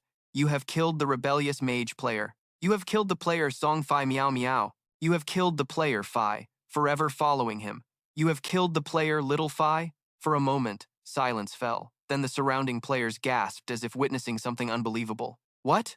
Directly assassinated the boss? A skill that deals thousands of damage? Damn, that's insanely strong. My skill dealing over 100 damage is already impressive, but this is thousands, 10 times ours. Plus, it's an area attack, killing Song Fei and his whole fan group instantly. Who is this assassin? Could it be the Darkness? Definitely. This is the Dark Elder, the first to kill a golden tier boss. Otherwise, who could be this powerful? The atmosphere shifted immediately, from fear to excitement. Everyone buzzed with talk. No one dared to step forward to compete. They all stepped back, leaving the loot for the Dark Elder. The Dark Elder only killed Song Fei's heavily sinful group, taking revenge on our behalf. That's right, the Dark Elder is the best. Keep it up, Dark Elder. Dark Elder, I love you. Bank, stop staring. Let's go now. Amidst the crowd filled with cheers, Qin Feng stood silently, his gaze calm. He slightly curled his lips, a cold smile flashing briefly. These people only fear me taking action against them. If this were my past life, they'd have charged at me already. In the town, cold mechanical sounds echoed. You were killed by darkness. You lost 1,106 days of tradable lifespan. You lost 18 years and 113 days of non-tradable lifespan. Song Fei just revived, his face still dazed. He muttered blankly, Am I dead? Was I killed by the darkness? Why did that shadowy guy come to our small town? There are hundreds of primal towns in Jianghai City. Why did he target this place to steal my boss? Still confused, the girls in the team revived one by one. One girl woke up and exclaimed, Ah, I'm dead? How did this happen? Kaka is dead too. Yeah. Another shouted angrily, It's the darkness. He killed Kaka and us. He definitely wants to steal the silver tier boss. That bastard attacked when Ka wasn't paying attention. So shameless. That annoying shrimp head. While the group was still furious, suddenly a girl ran over, her eyes shining with hope. Song Fei Kaka, can I join your team? I'm a marksman with Hawkeye skill. I can detect stealth. Immediately, other girls pushed forward, glaring at her, harshly saying, Move aside, move aside. Song Fei Ka already said we only need mages. Your monster killing efficiency is too low. You'll slow Ka's leaderboard climb. Seeing the tension, Song Fei showed tolerance, raising his hand to stop them, his voice full of nobility. Don't say that, everyone. I believe love can cover all. I've felt your strong feelings. Even if you're a marksman, it's okay. Come join us, and we'll grow together. Hearing that, the girl was so moved, tears welled up, trembling as she confessed, Ka, I love Bank. The atmosphere calmed down. Then a few more girls ran over, their eyes full of admiration. Song Fei Kaka, I'm an assassin. I have stealth too. I can make others taste their own medicine. Song Fika, I've learned area control skills. I can help freeze him. Before the girl's earnest eyes, Song Fei put on a magnanimous look, smiling like a saint. Everyone, we're one big loving family. Anyone who wants to join is welcome. Come here. We'll be united forever. After hearing this, the girls were so touched they burst into tears streaming down their faces, the atmosphere filled with warmth. Following Song Fei Ka forever, they would never regret it. The crowd around began to scream, their faces flushed with rage. That dark bastard only knows how to rely on his assassin status to strike from the shadows.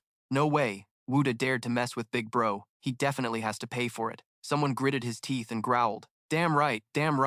Once we take down that dark dude, Big Bro will personally kill him, so he knows what happens when you mess with our Big Bro. Another chimed in, eyes blazing with hatred. Revenge. We gotta kill that dark bastard. We have to get revenge for Big Bro. For Big Bro, kill that dark dog. The shouts kept coming, like waves crashing. At that moment, a group of people arrived, their faces showing suspicion at the scene. What's going on? What's this little star trying to do? One raised an eyebrow. Ha ha, you don't know? That guy was just killed by someone from outside. A sneer answered back. Really? So many girls were guarding him like that. How could he have been killed? Another voice full of surprise rang out. The other guy's that dark dude, you know? Damn, he's a top-tier dark assassin. He really dared to mess with these people? I think those girls' brains aren't normal, idolizing that kind of person. Whispered mockery spread through the crowd. Tong Fei stood with arms crossed, a smug smile curling his lips. His eyes scanned the crowd, thinking, good.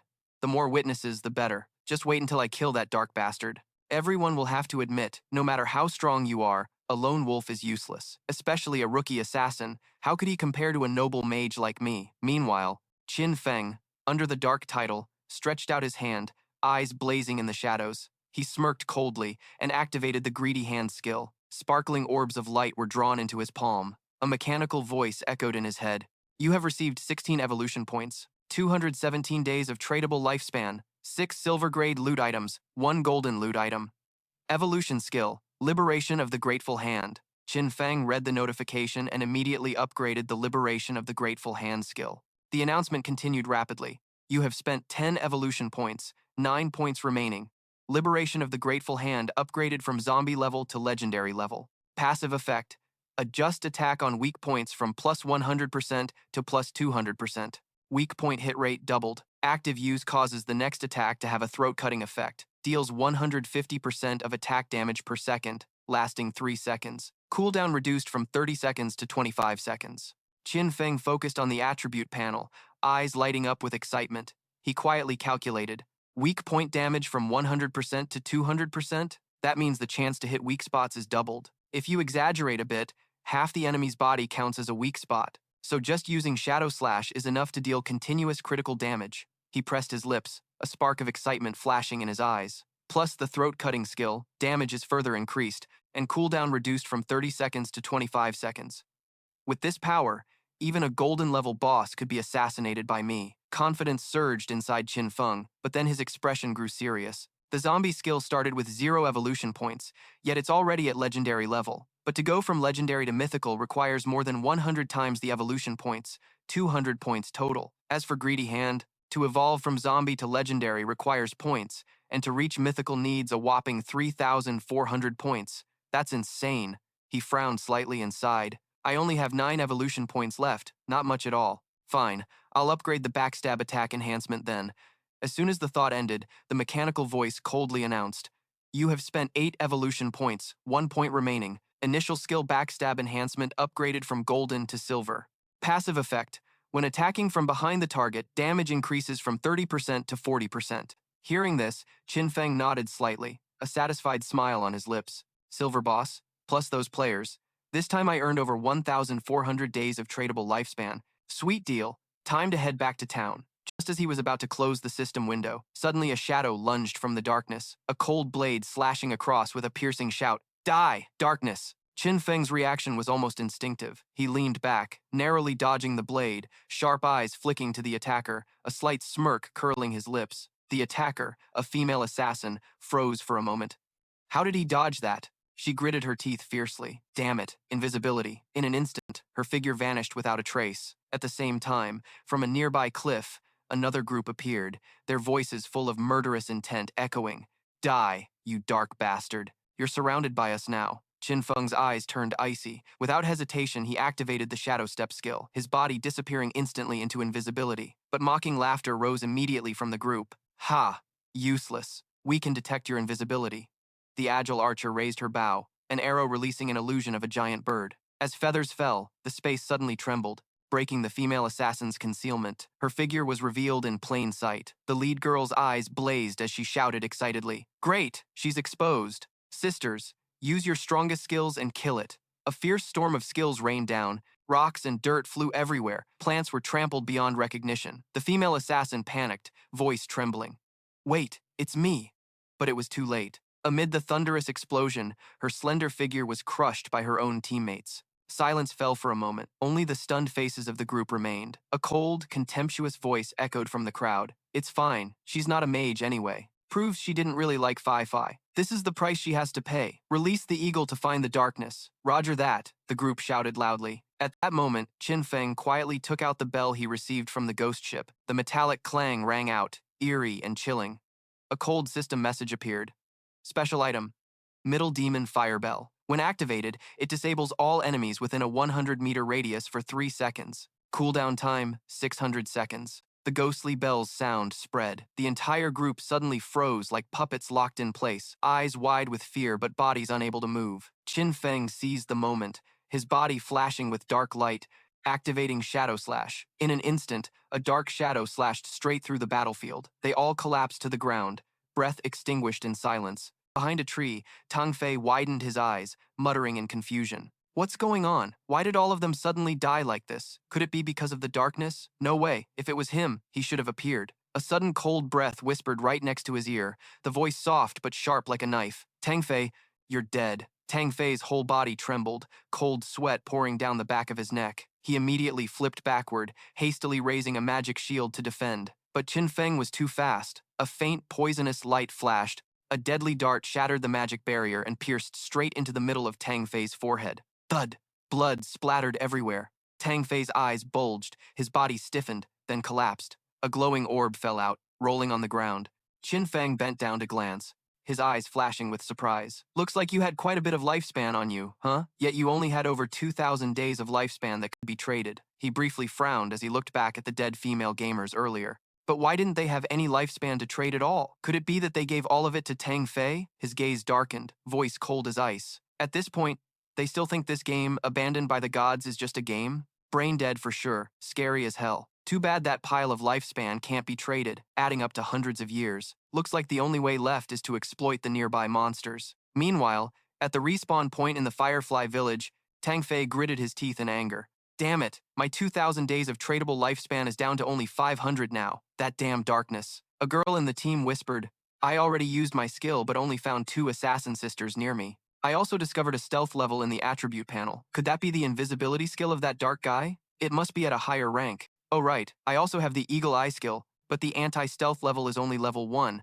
so I can only see level 1 stealth targets. If the opponent is level 2 or above, I can't see them at all. Hearing this, Tong Fei's face darkened, his irritation growing. That damn darkness comes and goes without leaving a trace. How am I supposed to defend against that? And I clearly didn't offend him. The boss was robbed too, so he probably won't come to kill me, right? Thinking that, his face turned pale again, and he started twisting himself. No way. What if he's jealous of my stunning looks and wants to kill me? The subordinates around exchanged glances and spoke up in unison.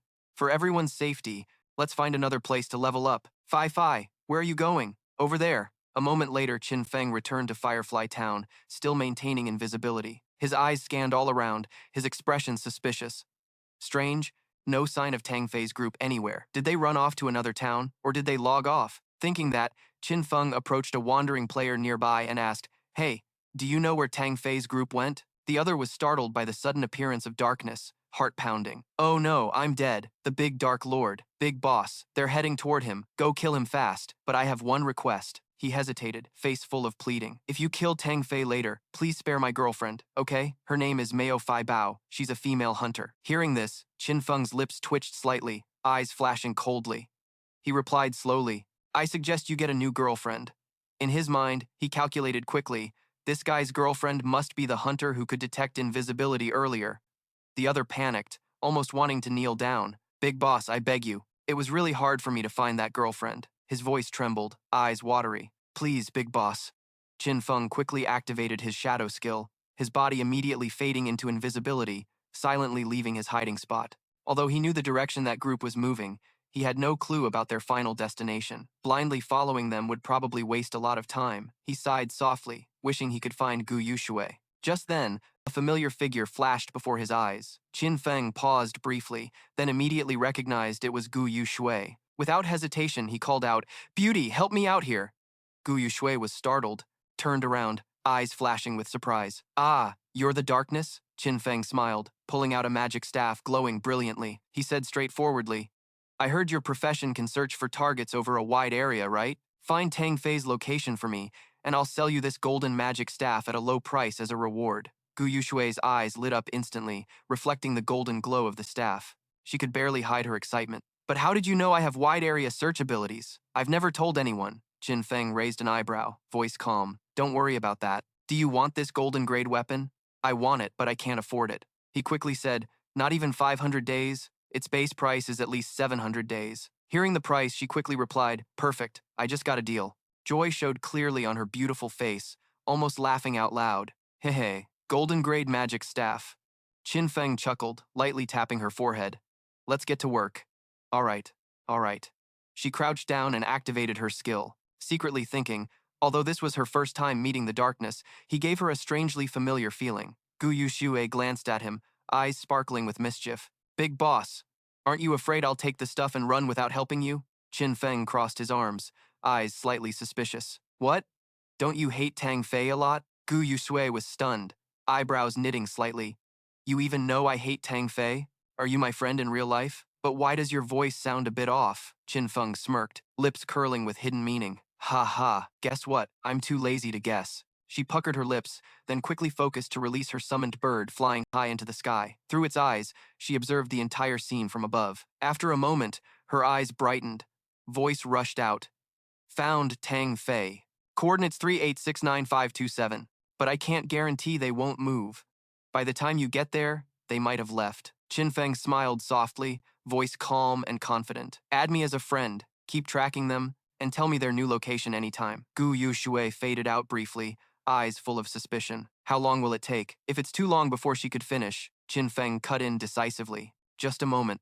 Saying that, his figure suddenly blazed like a lightning bolt, rushing forward at an insane speed. In the blink of an eye, he had plunged deep into the dense forest, but as soon as he arrived, Qin Feng's steps abruptly halted. Gu Yushui watched from afar, unable to hide her confusion. Huh, why did the big boss stop like that? Qin Feng slowly walked over to a massive ancient tree, gently placed his hand on its rough bark, and asked, look around, see if there's any other tree this big nearby? Gu Yushui quickly activated her scouting skills, her eyes sparkling as if she'd just been given an important mission. Ah, got it. Wait a sec. Big boss, there's one tree about 100 meters ahead and another one about 100 meters to the left. Qin Feng nodded, his eyes flashing with a strange light. He drew a seal on the tree trunk, then moved at lightning speed to the other two trees, carving identical marks on each. Gu Yushue widened her eyes, curious, her voice tinged with excitement. What kind of symbol is this? Qin Feng's lips curled into a mysterious smile. Guess what? As soon as the three seals on the three trees merged, a radiant glow burst forth, the space around them trembling slightly. Between the three trunks, a jade sun shimmered into view, casting a mystical light. Gu Yushue was so shocked she blurted out, a precious jade sun treasure. Qin Feng looked at the scene calmly, but his eyes burned with excitement, surprised to find the blessing of ancient gods right here in Tanthu village. This time, the energy flow isn't bad at all, and it even unlocked a precious sun treasure. The blessings of ancient gods can appear anywhere on abandoned lands. Usually, there are strange symbols in a specific area, and when all are activated, the blessing unlocks. Some summon boss monsters, some call out a group of minor demons, sometimes it's treasure, or even unique rewards. Hearing this, Gu Yushue couldn't hold back her excitement, her eyes shining like stars. Big boss is amazing. This sun treasure must hold at least 1,000 days of lifespan, right? That's worth millions of yuan. Qin Feng silently watched her, nodding slightly inside. Her estimate was really accurate. In the previous life, at this exact moment, the real-life lifespan exchange rate was only 1/10,000th, but the very next day it skyrocketed to over 1/50,000th. Meanwhile, Gu Yushui quietly memorized everything, her hand swiftly redrawing the symbols Qin Feng carved. Inside, she felt like she'd struck gold. The big boss only needed one finger to unlock the blessing, and if she could record it in time, who knows how many other precious things she might discover later. A cold mechanical voice rang out. You have unlocked the precious jade sun treasure. You have received the cursed skill book, Blooming Curse. Qin Feng froze, mumbling, eyes full of astonishment. Blooming Curse? What kind of skill is this? Immediately, the skill information appeared before his eyes. Blooming Curse, a cursed skill book that, when used on a player's body, causes cursed flowers to sprout from the enemy's body within 15 seconds after death. The flowers continuously drain the target's tradable lifespan until it reaches 0. This skill has no cooldown and can be learned immediately. After reading, Qin Feng's lips curled slightly, a sharp gleam of excitement flashing in his eyes. So the skill's name is Blooming Curse, fitting indeed. Memories from his past life suddenly flooded back. He had heard of this twisted skill before, but never witnessed it firsthand. Now it was in his hands. With it, every time he kills a player, he just needs to protect the enemy's body, and the Blooming Curse will automatically drain all their tradable lifespan. Ha! Tong Fei, your fun days are over. Qin Feng's eyes darkened, his voice dropping cold like a blade. This time, I'll kill you until you're forced offline, then I'll quickly reach level 10, extract this skill into the real world, and then I'll kill you for good. Elsewhere, Tong Fei's group was still busy hunting monsters. Tong Fei sighed, reassuring himself. I've run this far. The darkness probably won't chase me anymore, right? You stole a B-rank boss from me, killed me twice. That's enough. You probably don't need to hunt me down here. Wait until I level up more, then I'll settle the score with you. Darkness. Just then, a girl in the group excitedly pointed far away. Hey bro, look, someone's fighting a boss over there. Tong Fei's eyes lit up, and he immediately shouted with excitement. Oh, what a coincidence. Looks familiar. Isn't that a fan of Niu Kai? What? The girls with him instantly got fired up, their eyes blazing with hatred. It's that fan from Niu Kai again? These disgusting bugs only know how to boost her to first place. One girl gripped her weapon tightly, voice harsh. Sisters, let's go. Kill them all. We absolutely can't let those bastards mess with our ranking climb.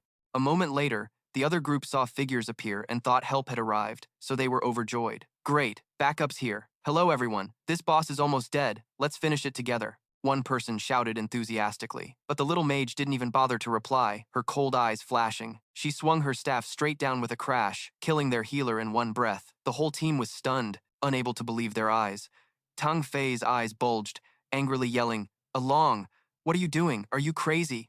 The girls behind Tong Fei all tightened their grip on weapons, their aura blazing, their eyes burning like they wanted to incinerate the traitors. This was the fate Fan Niu Kai had to bear. Niu Kai? What are you talking about? I don't understand at all. The other group stammered, utterly confused. Without giving them time to react, the cold hunter raised her bow. A glowing arrow sliced through the air, instantly killing one. In a flash, shouts echoed, golden armor flying, sweeping away the Niu faction, wiping out the wasteland. The vast universe and he alone dominates. Heart like a lone island, love and hate intertwined, all for him. The girls, drunk on fanaticism, swept away the remnants without hesitation, leaving a bloody battlefield behind. Soon after, the boss was also defeated by their combined effort, dropping a bunch of sparkling orbs. Tong Fei stepped into the center, proudly raising his hand in praise, voice choked as if just escaped death. Oh my god. Thank you girls, my loves. I almost got ambushed by Niu Kia's fans. Didn't expect them to be this vicious and cruel. Hearing this, the brainless girls were moved to tears, their eyes sparkling like stars. You don't need to thank us. From north to south, we're all with you. While the cheers echoed off the high cliff, Qin Feng silently observed, his eyes deep like the night. The corner of his mouth twitched slightly. Then, without hesitation, he activated his stealth skill, and his entire body vanished instantly, entering invisibility mode. No one noticed his presence until a sudden chill swept over the area. The group of girls who had been celebrating all turned pale at once. A heart-wrenching scream pierced the air. He's charging. Tong Fei suddenly felt a cold sweat break out on his back, as if a whisper from hell was right by his ear. You're dead. Before he could even turn around, a flash of light appeared, a sharp sword slashed across his neck, and his whole world spun wildly. In an instant, Tong Fei's head was severed by Qin Feng's strike, fresh blood splattered under the horrified gazes of the girls. Brother! Their mournful cries echoed everywhere, filled with despair. At that moment, Qin Feng suddenly appeared, invisibility lifted, standing tall in the battlefield with cold eyes, then gently cast the cursed flower bloom. Slash. A blood-red spider lily slowly sprouted from Tong Fei's neck, blooming under the gloomy light, eerily mesmerizing. The girls froze, trembling and stepping back, terrified. What the hell is that? Meanwhile, in the town of Dom, Tong Fei, having revived, slammed the table in anger, shouting bitterly, You shadow freak, are you sick? Why do you keep targeting me? Is it because I have too many sisters? Are you jealous of me? He gritted his teeth. Long was furious, damn it. This bastard definitely came to Dom because of me. Could it be that the girl he's sweet-talking is also my fan? But what does that have to do with me? A cold mechanical voice echoed in Tong Fei's mind. Lifespan can be traded continuously, decreasing by 439, 389, 370. Tong Fei's face immediately turned pale, eyes wide, heart racing wildly. Could it be that his lifespan was less than 400 days? Worse, the number kept dropping non-stop. He cursed silently, his face twisted in panic. Damn it, What the hell is going on? Dying a lot and now this cruel punishment too? At that moment, the girls in the group also started to revive one by one. One of them shouted in panic, "Brother, brother, something's wrong! That shadow just used a skill!" And a blood-red flower appeared on him, like it was sucking something from brother. What? Tong Fei shivered, eyes full of terror staring at the rapidly dropping status bar. His face darkened, lips trembling with rage. My corpse is growing flowers? And that flower is draining my lifespan? You damn shadow, you're so cruel.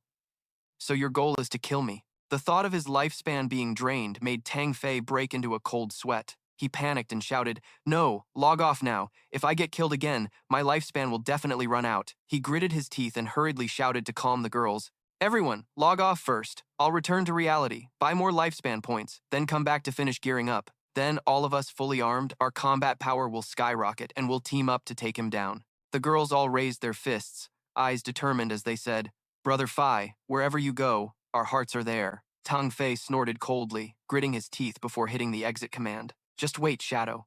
This isn't over. I had to train hard for over 2.5 years to get this far. I don't believe that just throwing money at it won't let me beat you." Elsewhere, Qin Feng, the shadow in the game, stood calmly. Around him lay dozens of cold corpses, each with a blazing red spider lily blooming on them, beautiful yet eerily sinister. A mechanical voice rang out. The player has killed too many others and is now ranked in the 4th tier. Upon death, they lose 96.87% of their current lifespan. Qin Feng squinted, a slight smile on his lips, his voice softly echoing in his mind. Another 1,000 days of lifespan. Looks like Tong Fei's crew really did kill a lot of monsters, huh? But he stopped, his cold eyes scanning the empty space ahead. The spider lilies around the corpses gradually froze, a spark of realization flashing in his eyes. They've stopped absorbing now. Seems like they all logged off already. Gu Yushui saw the scene before her and couldn't help but gape, her heart trembling slightly. So this is the power of the number 1 on the leaderboard? Totally terrifying.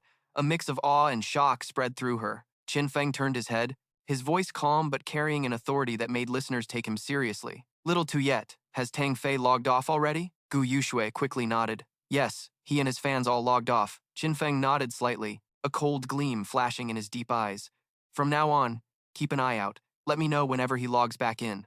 Gu Yushui immediately saluted seriously, smiling with a mix of teasing and respect. "Understood, Great Elder. So, can I go now?" He raised a hand to stop her, his tone casual. "Wait, I still have a golden skill for the Holy Sword Priest class. Want it?" Gu Yushui's eyes lit up instantly, her face excited like she'd just found treasure. "Yes, I want it, but I want to go back to the small town first. Can you wait for me?" A little later in the small town they met. Qin Feng pulled out a skill book glowing with golden light from his pocket. "This book is worth 500 days of lifespan," but he casually said, "As long as you promise me one thing, I'll sell it to you for half price." Gu Yushui froze, blushing, stammering, "Great Elder, I'm not selling my body, okay?"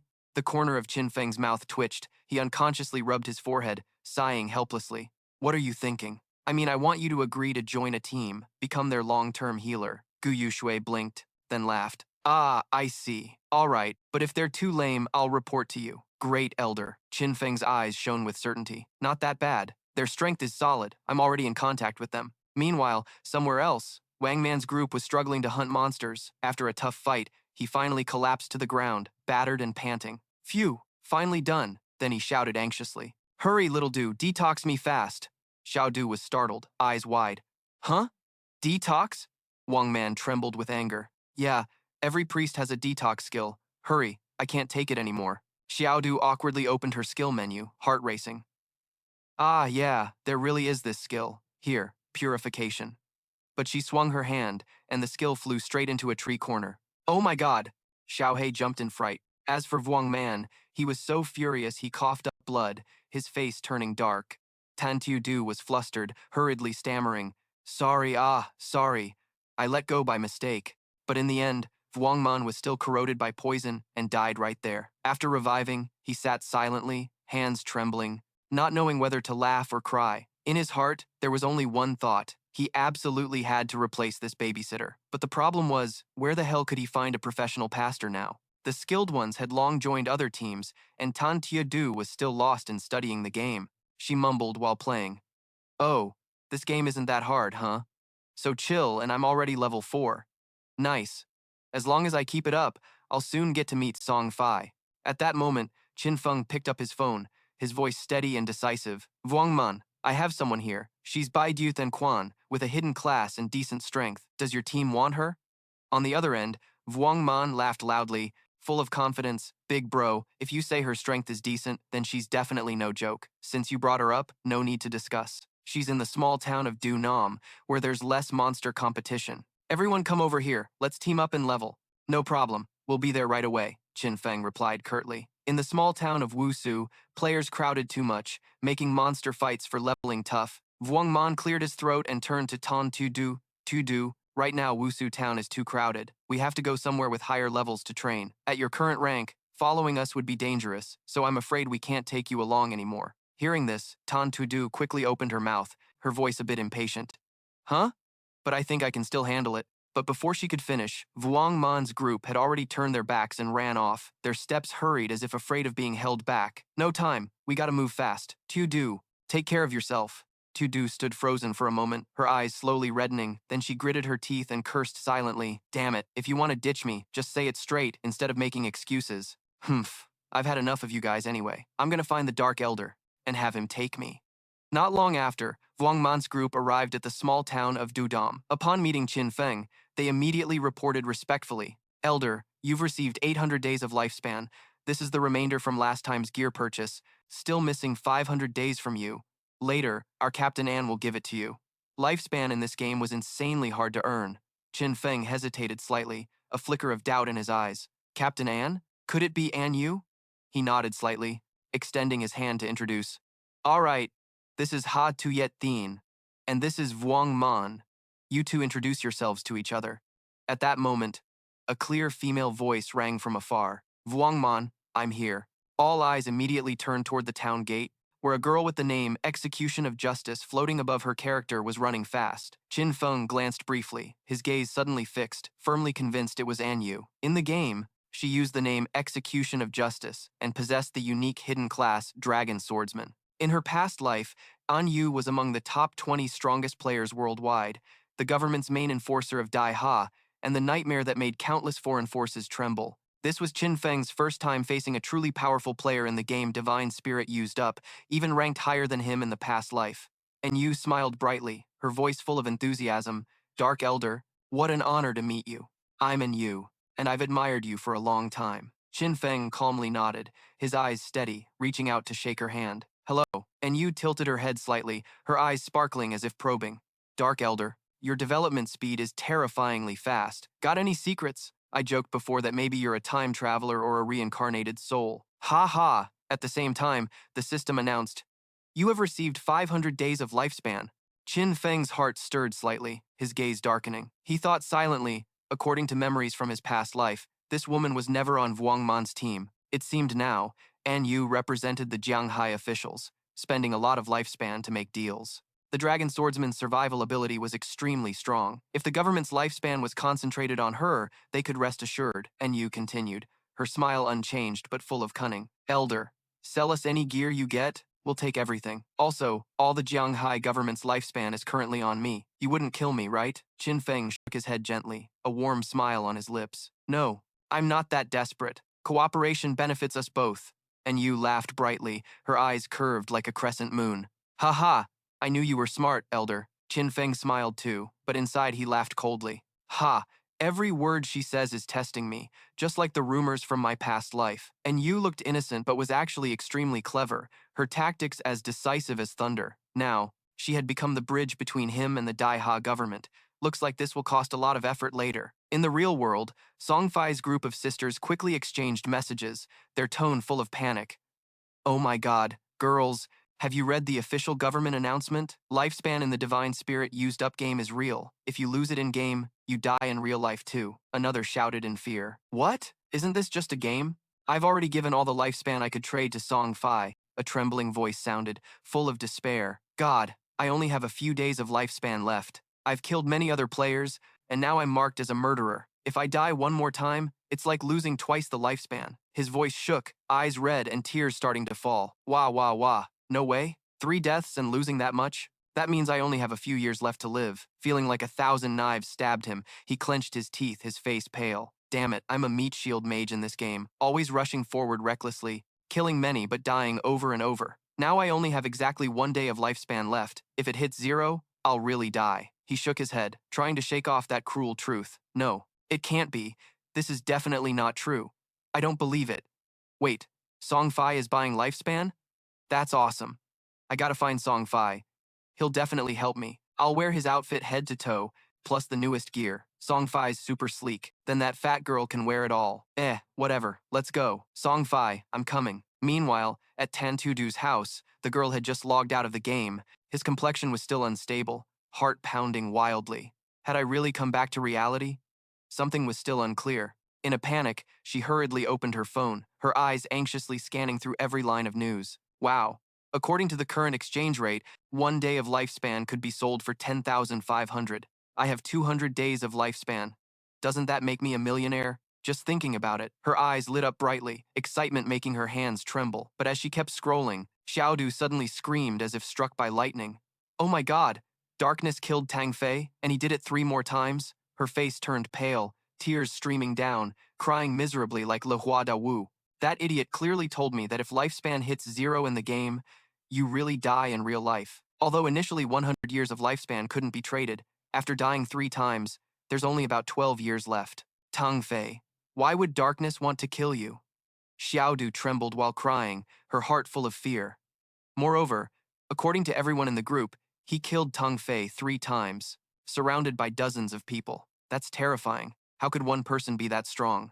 Meanwhile, the fat guy in the group kept yelling like a cicada. His commanding voice spread across the channel. Sisters, beauties, gather up. Tong Fei needs help. Anyone in Jianghai City, come quickly and sell him some tradable lifespan. He's currently at Dajiang Square, buying lifespan at a rate of 1 to 10,000. Sisters, this is your chance to make money and help Tong Fei at the same time. By now, Xiaodu had changed into neat clothes. Hearing Tong Fei's name, her eyes widened, her heart skipping a beat. Tong Fei was at Dajiang Square, which wasn't far from her at all. No way, I can't just watch his lifespan slip away. I have to help him. Thinking this, Xiaodu immediately opened the door and rushed out. She still felt a bit lucky, thanks to those dumb people who helped her earn over 200 days of tradable lifespan, just enough to help Tong Fei survive this crisis. Meanwhile, inside the game world, Qin Feng was still crazily grinding monsters. Mechanical sounds echoed in his ears, cold but igniting the fire in his blood. Congratulations, you have reached level 10. Your 4 virtues attributes propriety, righteousness, integrity, and shame have increased by 21. You have gained 5 free attribute points. You have unlocked the profession upgrade function. You are the first player in Jianghai City to reach level 10, earning 7 reputation points. You are the first player in the Great Ha Kingdom to reach level 10, earning 14 reputation points. You are the first player in the entire world to reach level 10, earning 21 reputation points. As the information appeared, the entire system vibrated. When 7 players reach level 10 in Jianghai City, the instant teleport function to the God's abandoned continent will be activated. Server-wide announcement. Congratulations to player Darkness for becoming the first to reach level 10. This is a special worldwide announcement. Instantly, the entire player community exploded. Of course, it's Darkness again. He also killed the Golden Head boss. Now the first player in the world to hit level 10 is him too. The Dark Lord is just too strong. Plus, I just heard he killed a newbie star several times too. That's Tong Fei, right? Humph, serves him right. Wait, Darkness is from Great Ha? Fook Smith. I clearly have the only hidden profession, but I'm only level 8 now. So what the hell is that Darkness guy? Among our 100,500,000,000 Tianzhu people, no one can catch up to Darkness. On this side, Tan Feng slowly walked to the shore, waves crashing against the rocky coast, carrying a deep sound like the soundtrack of a mysterious journey. Suddenly, a cold mechanical voice rang in his ear. You have consumed 13 evolution points, 0 remaining. Initial skill enhanced for back attacks. Platinum ascended to Furious Passive Effect. When attacking from behind the target, damage increases from 40% to 50%, tradable lifespan over 7,000 days. Hearing this, Tan Feng slightly frowned, his eyes flashing seriousness. More than 7,000 days still isn't enough, he thought, his breath mingling with the sound of waves hitting the shore. Without stopping, he opened his character info panel. The virtual screen lit up with ID Darkness, Obsession Profession, Only Hidden Profession, Level 10. Non-tradable lifespan 1,219 years, 128 days. Tradable lifespan 7,455 days. Strength 39, Constitution 39. Agility 110, Spirit 41, Reputation 47. Tan Feng's eyes sparkled. He muttered, "If I want to leave the starting town, I must gather 7 people of this level. Only then can I unlock the teleport formation to the gods' abandoned continent. But the highest level now is only level 7. Looks like I have to wait a bit longer. Luckily, I can return to reality first to handle some unfinished business." Finishing his words, Tan Feng logged out of the game. His soul gradually returned to reality. Immediately, the mechanical voice sounded again. "Do you want to use tradable lifespan and extract abilities into reality?" "Yes," Tan Feng answered decisively. The system immediately listed 1. Extract profession to level. 2. Extract equipment. 3. Extract skills. 4. Extract bloodline temporarily unavailable. 5. Extract divine nature temporarily unavailable. Without hesitation, he extracted the profession. "You have consumed 1,000 days of tradable lifespan. You have extracted obsession, the only hidden profession. Profession passive attribute boost activated. Strength +3, Constitution +3, Agility +8, Spirit +5. Immediately after, the mechanical voice continued extracting level. "You have consumed 2,000 days of tradable lifespan. Your real-world level increased to level 3. Attribute boost, Strength +4, Constitution +4, Agility +14, Spirit +4. Tan Feng took a deep breath, feeling both excited and doubtful. Next, extracting skills. He slowly closed his eyes, thoughts flashing through his mind. Logically, the higher the skill, the more lifespan it consumes, possibly increasing exponentially by level. But unexpectedly, the lifespan consumed during extraction was based on the skill's original rank, not the evolved level. This system is really surprising. Obsession only needed 900 days of base lifespan to extract the skill, yet when synced into the game, it appeared at platinum rank. Thinking of that, Tan Feng couldn't help but smile faintly.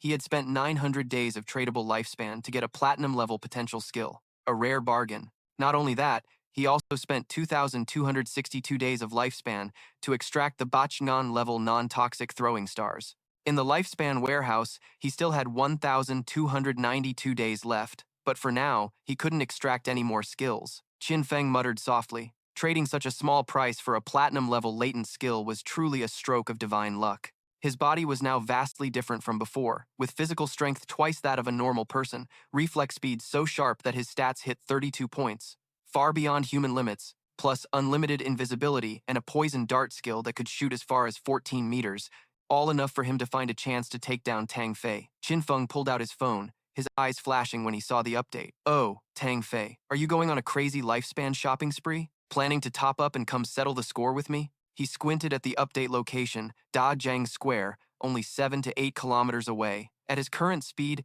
it would take just over 10 minutes to get there. Suddenly, his phone rang, breaking the silence.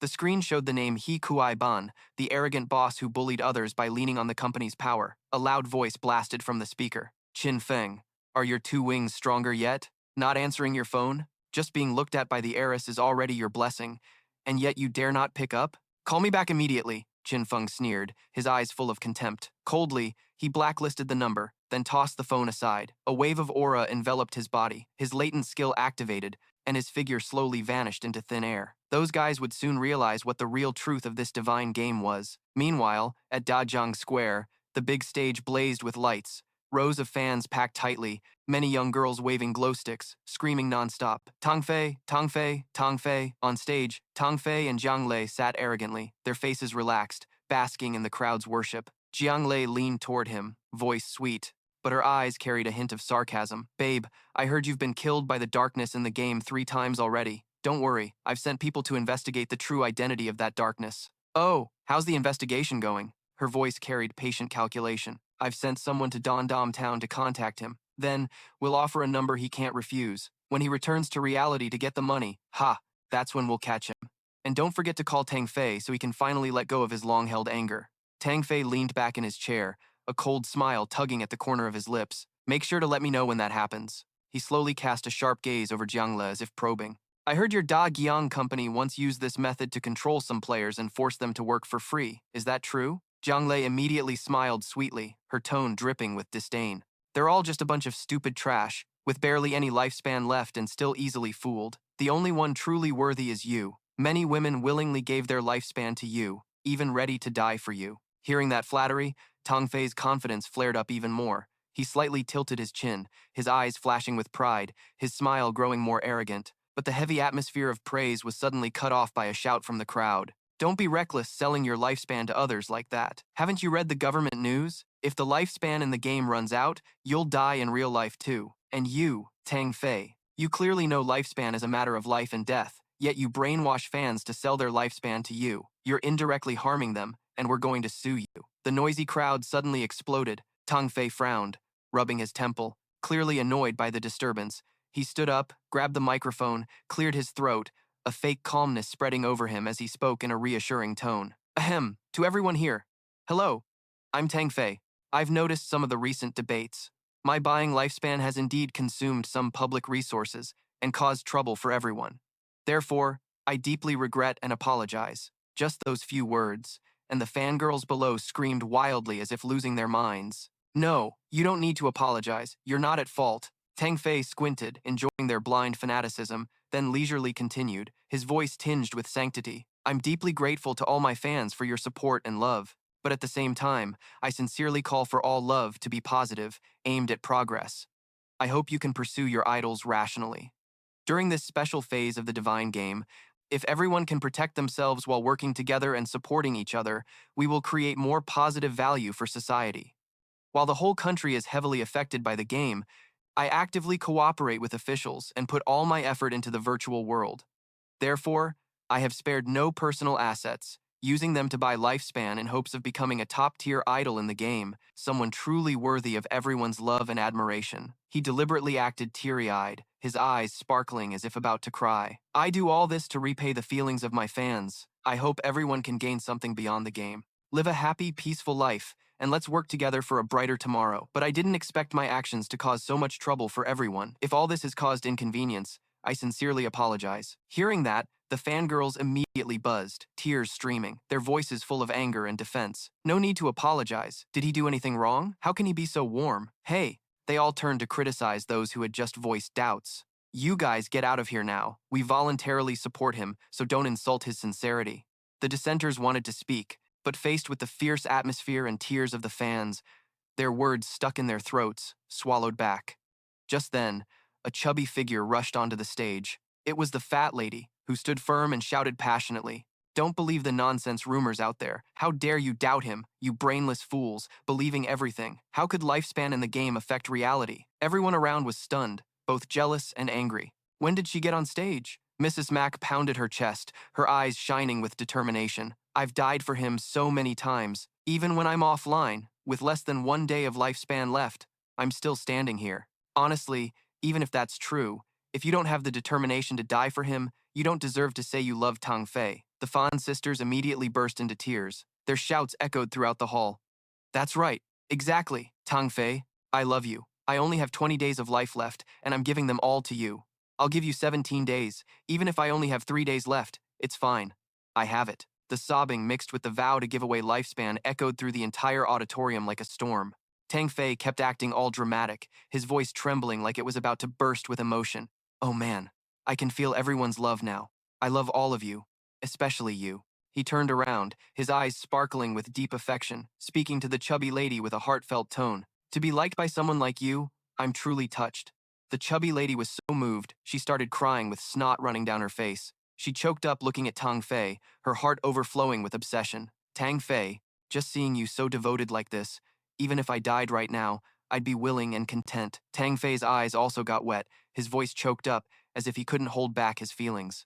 But before he could finish speaking, a sharp stone suddenly flew from nowhere, so fast no one could react, piercing right through his head. In an instant, the entire square fell silent, everyone's faces changing at once. On the stage, Tang Fei's body collapsed right in front of the chubby lady. At first, she thought her idol was giving her a kiss, her face flushed with shyness. But when fresh blood splattered all over her face, the chubby lady screamed in horror, her legs going weak as she slumped to the ground. Tang Fei, oh my God, what's wrong with you? Her voice was panicked and trembling, almost losing her mind. But it was too late. Tang Fei was really dead. The bodyguards immediately surrounded and escorted Jiang Le out of the chaos. Someone shouted loudly, "Danger! Protect the young lady! Get her out of here!" Jiang Le was terrified, tears streaming down her face as she ran away in a panic. A horrifying thought echoed in her mind. I saw it. When Tang Fei died, a glowing orb representing his lifespan appeared on his body, but it disappeared right after. Definitely picked up by someone. The attacker clearly used a skill from the divine game. Could skills from the divine game really be used in the real world? How is this even possible? A strong person could assassinate Tong Fei and then hide to grab his lifespan. Only one person in this world could do that. Could it be Qin Feng? Thinking this, Jiangla shivered involuntarily, but before she could react, another stone flew straight through her head, her eyes wide open, terror still frozen on her face as she collapsed. The bodyguards were stunned. One of them gasped in horror. Young lady. After killing Jiang Lei, Qin Feng immediately activated his shadow skill, quickly turning invisible and disappearing from the scene without a trace.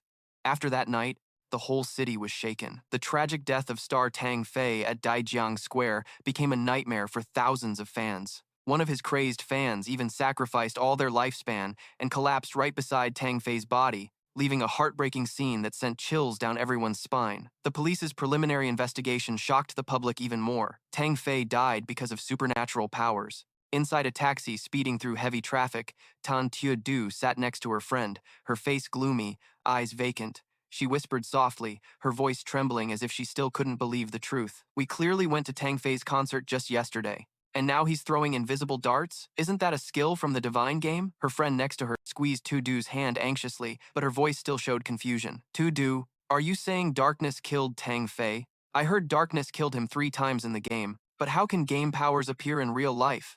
Tudu's eyes flashed with hatred. Her breath quickened. She whispered as if convincing herself, darkness killed Tong Fei. That's right. In the game, he died many times at darkness's hands. So in real life, the only one who could do that is darkness. Invisible darts. Isn't that an assassin's skill? Definitely. The culprit is darkness.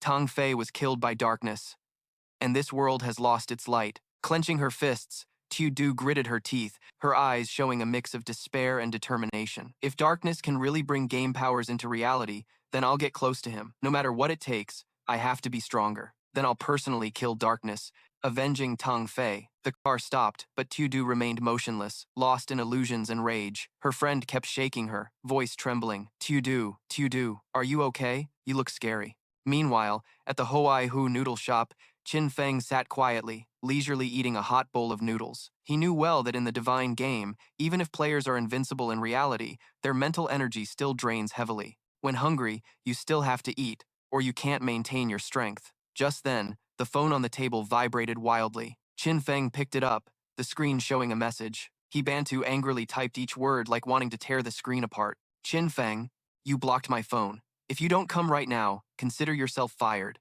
And Luong Thang, don't expect me to accept him. Qin Feng leaned back in his chair, a thought flashing through his mind. Duong Tuanya, this girl isn't bad by nature, just too weak, often bullied. In her past life, she was also a loyal member of my Godslayer guild. The phone vibrated again. A message from Duong Tuanya appeared, saying, forget him, don't go to work anymore. First, get into the game and level up. Then another message came through. This time the tone mixed concern and curiosity. Oh, Qin Feng, you joined this game already? I heard it's really tough there. Many people's lifespan is almost gone. No matter what your job is, just add all your points to agility at the start. Okay, I heard lifespan in the game is really expensive now. Qin Feng, how about you? How much have you earned? Before he could answer, another message lit up the screen, saying, not much left, almost used up. You bought a car, a house, right? No wonder you blocked that fat hoe. Ha ha. Qin Feng's lips curled slightly, his eyes flashing coldly. Fat hoe? Just a running dog. The real trouble lies with the boss behind him, Shishi. That name flashed clearly in his mind, along with countless unpleasant memories. Shishi, the female senior partner of the Tien Corporation. The company I worked for before also belonged to this group. That spoiled young lady does nothing all day but hunt men. First, she goes to hotels with 6 middle-aged foreign guys, then drives a supercar out with 3 African-American dudes. Now she's even eyeing me. Qin Feng's eyes darkened, a wave of contempt rising inside him for someone who blindly worships everything foreign. Not long after the Divine Game was released, she hurriedly left Daha, fled to North America, and established the Alice Guild in Wonderland, one of the top 3 guilds in North America. In her past life, she was a fierce rival to Daha, causing countless troubles for his Godslayer guild. The thought flashed through, and Qin Feng's gaze hardened with determination. This time, he must deal with her before she escapes abroad. If she gets to North America, handling her will be extremely difficult. As long as there's money, she's done for. The Alice Guild in Wonderland definitely wouldn't have formed. Rumor has it that the founders of Alice all had shady relationships with her. Once she's gone, those people will naturally fall apart. Suddenly, his phone vibrated, showing the caller ID. Tan Tu Du. As soon as he answered, her voice poured out bitter and sharp. Qin Feng, you can still answer your phone? I thought you were dead in the game. If you're still alive, I have something to tell you. I've earned enough to buy a house, so don't bother me anymore. Qin Feng kept his tone calm and replied briefly. Good. Anything else? Silence on the other end, as if Teodu choked for a moment, then snapped back with a sharp, resentful voice. Don't bother me anymore. I won't look for you either. And don't even think about finding out where I live. Qin Feng's expression remained unchanged, his tone cold enough to send chills. If there's nothing else, I'm hanging up. A heavy pause stretched, then Teodu's voice grew harsher, almost shouting, You, Qin Feng, we're done. Without letting him respond, she immediately hung up. Qin Feng just glanced at the phone, showing no concern. He pocketed it, stood up, and left the noodle shop, a spark of resolve flashing in his eyes. Leveling up was way more important. Soon, when someone reaches level 10, they'll discover that skills in the game can be brought into reality. When that happens, this world definitely won't stay peaceful. Meanwhile, Tan Tu Du and her friend Sun Yan were logging into the game. A worried look flickered across Sun Yan's face. She softly said, Tu Du, cutting ties with your brother like that isn't good. Why don't you try apologizing to him? I think he's really pissed off this time. Hearing that, Tan Tu Du snorted coldly, her eyes flashing stubbornness. Me apologize to him? No way. I sold my lifespan to the Tien Corporation and got 2 billion back. Sun Yan, I bought a place. From now on, we'll live together. I'll get used to the darkness soon. Then I won't need him anymore. Just then, Zhang Wei waved excitedly as he ran over. In his hand was a glowing book. Tio Du, this is for you. It's the assassin skill book you wanted. Don't forget your promise to me. You have to use it with me. Tan Tu Du gave a forced smirk, her eyes flickering with sarcasm. Yeah. Once this goes well, I'll satisfy your little wish. A cold thought passed through her mind. That damned Sun Nin. Once I bond with darkness, who'll care about trash like you? Tan Tu Du eagerly dialed her phone, her voice full of flattery when she connected with Vuong Man. Big brother Vuong, I have an assassin skill book here, and it's a control type. Could you ask if the Dark Lord needs it? If he wants it, I can give it to him. As soon as she hung up, a smug smile curved her lips, her eyes full of delusion. That dog Zhang Wei still has some value. Didn't expect him to find such a good skill book. This book will be the thread tying me to darkness. In her mind, Tu Du painted a dreamy picture. Darkness. I'll catch up to you soon. You'll be by my side, protecting me, healing me, helping me destroy enemies, leveling up with me. You'll make me feel infinite care, so I'll gradually trust you, see you as my other half. Then, that gentle smile suddenly twisted, turning cold and terrifying. Until I'm strong enough, until you're no longer useful, I'll kill you with my own hands. I'll gouge your eyes out to avenge Song Fi. But reality hit her like a slap in the face. A message from Vuong Man came quickly, short and cold. The boss said your skill is useless to him. Keep it and sell it for money. Tu Du was stunned, her face briefly contorted with anger and humiliation. Flashback to 30 minutes earlier, Qin Feng was preparing to hunt when he suddenly heard panicked screams echoing through the mountains. Watch out! Dodge now! He immediately dashed forward, nimbly hiding behind a rock to observe. In the distance, a group was being chased by a giant monster. The chaotic scene was filled with terrified screams. Damn, this isn't a normal boss. Just run first, then deal with it later. But one person in the team was blocked and couldn't retreat in time. He gritted his teeth and stood firm, trying to hold the boss back for his teammates. Yet in a flash, a heavy slash came down, tearing his body apart, blood splattering everywhere. Qin Feng squinted, a flicker stirring inside. A golden leg segment, an 8-star golden boss. Interesting. If I remember right, this boss has level 2 stealth resistance, meaning my invisibility is useless against it. In moments, the entire team was wiped out, bodies strewn across the ground. At that moment, Qin Feng appeared, his eyes flashing cold light. He unleashed the Shadow/Shield, charging straight at the monster. The cold sword traced a bright line, striking the weak point. Damage numbers showed 3,000, normal hit 1,000. The out-of-sight attack effect doubled damage, but if the target can see through stealth, this effect disappears. Qin Feng realized his damage would be greatly reduced, but he still had a trump card, the legendary Liberation gift. Its effect was terrifying, directly increasing the weak points on the golden leg segment at the head and heart by 200%. In 9 consecutive slashes, at least 3 would count as hitting weak points, and weak points triple damage. This basically made up for all the lost damage earlier, truly worthy of a legendary skill. Thinking this, a slight smirk curved Qin Feng's lips, a cold gleam shining in his eyes. But I still have to thank the girl for helping me find that shrine of faith. Not far from there, the Grey Rose group hid behind a rock, only daring to peek. Witnessing the Dark One's performance, Everyone fell silent, their eyes full of terror. What the hell is this? How is the Dark One's damage so absurd? Just one skill already chopped off 1/6 of the Golden Centipede's health? And that's not all. Qin Feng kept throwing poison darts, aiming straight at the boss's head. A red number instantly popped up in the air, 1,785 critical damage. Although the poison darts were only at the silver rank, not matching the insane damage just dealt, at this pace, leveling up the profession to unlock higher-level stealth was just a matter of time. The Golden Centipede roared angrily, charging at a terrifying speed, swinging its blade to attack. The Grey Rose shouted in panic, "Watch out!" Yet Qin Feng's agility was unbelievably fast. He lightly twisted his body, sliding like the wind, narrowly dodging the sharp blade by inches. The boss could hardly touch him. The scene left the group dumbfounded, mouths agape, hearts racing.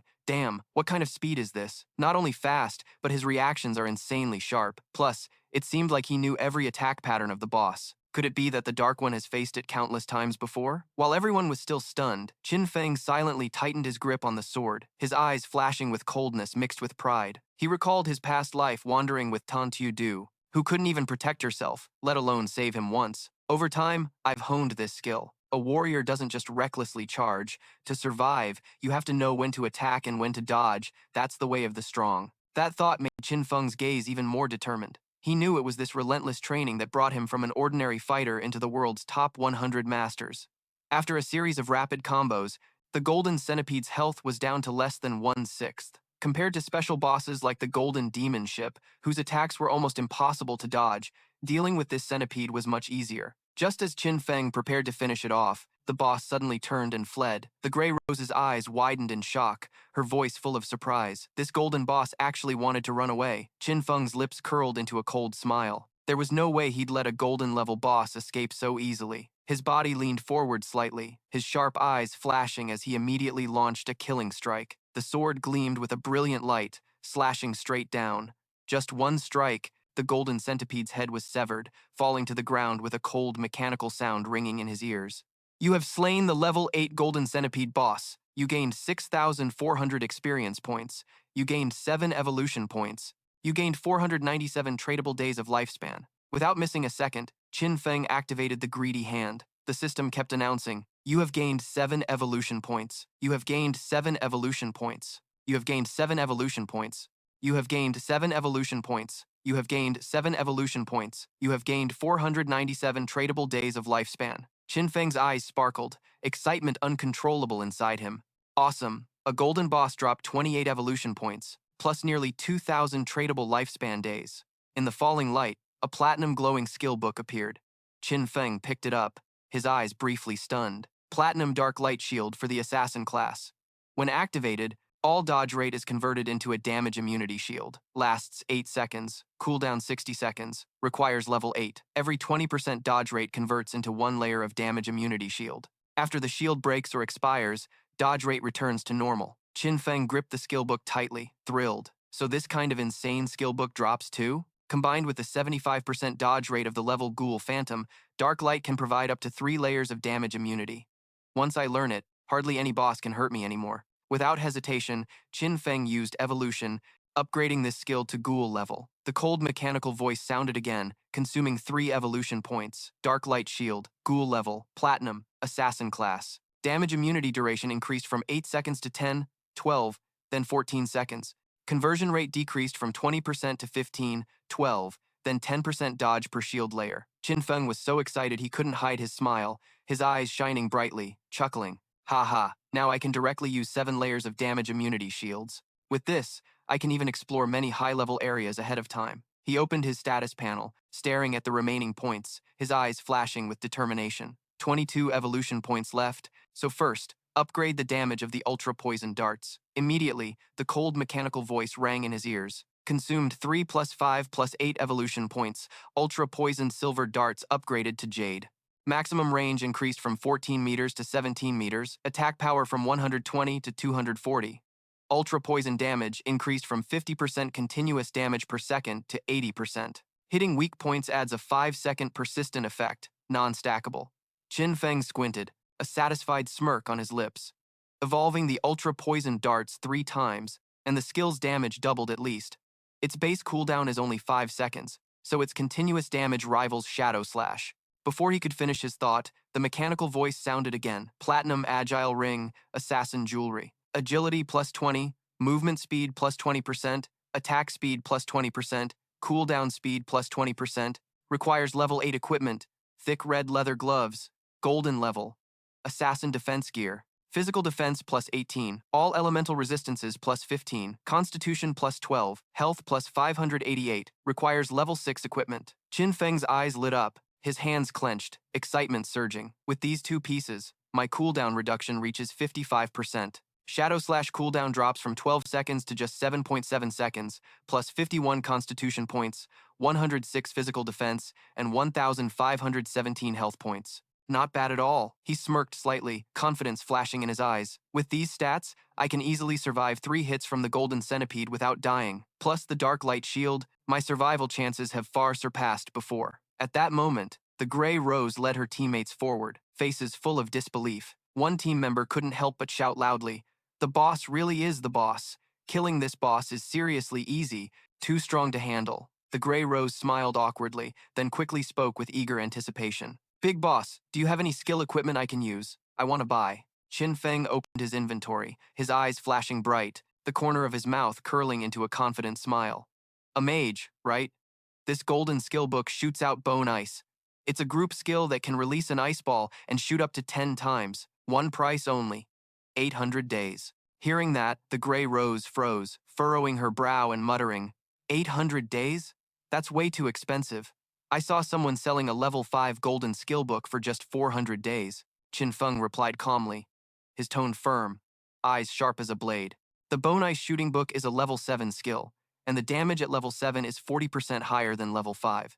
So 800 days is not expensive at all. Hearing this, the Grey Rose immediately nodded without hesitation. "I'll buy it for 800 days, no doubt." Right after, a cold mechanical voice rang out. "You have lost the Bone Ice shooting skill book, a golden skill. You have received 800 days of tradable lifespan. Transaction complete." They waved goodbye respectfully, promising to meet again. "See you again, big boss." Qin Feng didn't reply, just slightly curved his lips, then activated stealth, his body instantly vanishing into invisibility, leaving the place. In his heart, he calculated that now, no early-stage boss could threaten him anymore. First, return to town, announce the news, then gather information on the locations of silver and golden level bosses. This way, I'll have an endless source of bosses to hunt. That will maximize my growth speed.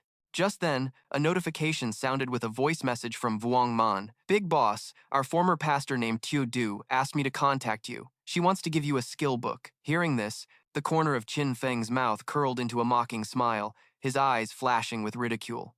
"Tiu Du wants to gift me a skill book? Ha, that's just some trash bronze-level crap. Tell her to keep it herself." "Okay," Vuong Man replied briefly. In Qin Feng's mind, a thought arose, a cold laugh echoing in his mind. Now, most people outside guess that darkness killed Tong Fei, yet she wants to give a gift to darkness. Haha, I don't know if she's trying to win me over or seeking revenge for Tang Fei. Maybe both. Right after, he immediately sent a new message. "Vuong Man, head into town. I have something to sell you. Get your lifespan ready." Vuong Man replied, "Got it." He hesitated a bit, then lowered his voice to ask again, his eyes flashing hesitation mixed with curiosity. "By the way, big boss, I want to ask you something. Tang Fei, you killed him, right?" Qin Feng didn't deny, his gaze calm, tone cold enough to chill the listener. "That's right. I killed him." Inside Vuong Man, a slight shock stirred, his eyes showing complexity. He was friends with Qin Feng, so he knew that at the exact time Tang Fei was killed, darkness was offline. The motive and timing matched terrifyingly well. If he dared to ask this directly, the government must have guessed most of the truth already. Qin Feng furrowed his brow slightly, thoughts flashing. In 2 hours, another player will reach level 10, officially extracting skills into reality. By then, this matter will inevitably be exposed. It can't be hidden forever. So, I might as well use this chance to see how the government reacts. Consider this a test. Qin Feng's eyes gleamed coldly, his voice low and authoritative. "What? You want to arrest me?" Then Qin Feng returned to town to the meeting spot with Vuong Man's group, and Yu and the others were already there. The atmosphere was heavy, but Yu still looked at him with a scrutinizing gaze and spoke. "Big boss, do you admit you killed Tong Fei?" Qin Feng calmly nodded, with no intention to deny. "That's right." Hearing this, Yu smiled slightly, his eyes showing frankness mixed with respect. "Honestly, we conducted a detailed investigation on this matter. Indeed, Big Boss was our prime suspect. But we also knew Tong Fei and Jianglei had secretly plotted against you. Plus, Daijiang Company imprisoned countless players, captives, and Charatan to force them to work for them. You killing those two is ultimately self-defense, Qin Feng thought silently, a flicker of contemplation crossing his eyes. Looks like they haven't uncovered my true identity yet, so they still maintain cooperation for now.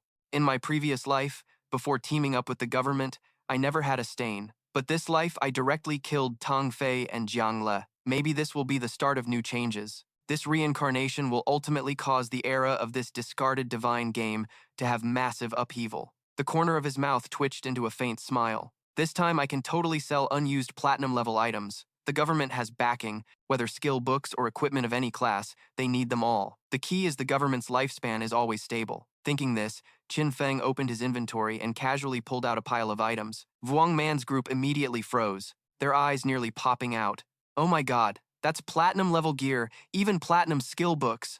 One guy gaped in disbelief. Big boss? You killed a platinum-level boss already? No, I clearly didn't see any world notification. Qin Feng replied calmly, tone casual as if it was nothing special. Luck was on my side, so I happened to find a few yangs. Tu Tuyet knows about this too. I even opened a Phi Thui level skill book. Gu Yushui nodded in confirmation, her voice gentle but firm.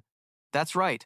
I personally saw Big Boss open a Phi Thui level Yang treasure. The whole group took a deep breath, their eyes full of envy mixed with disbelief. So many good platinum level things. And you say it's just luck? Tuhak pouted, laughing bitterly with a scolding tone. You call her Tu Tuye, but you call me Tuhak. Qin Feng raised an eyebrow slightly, smiling teasingly.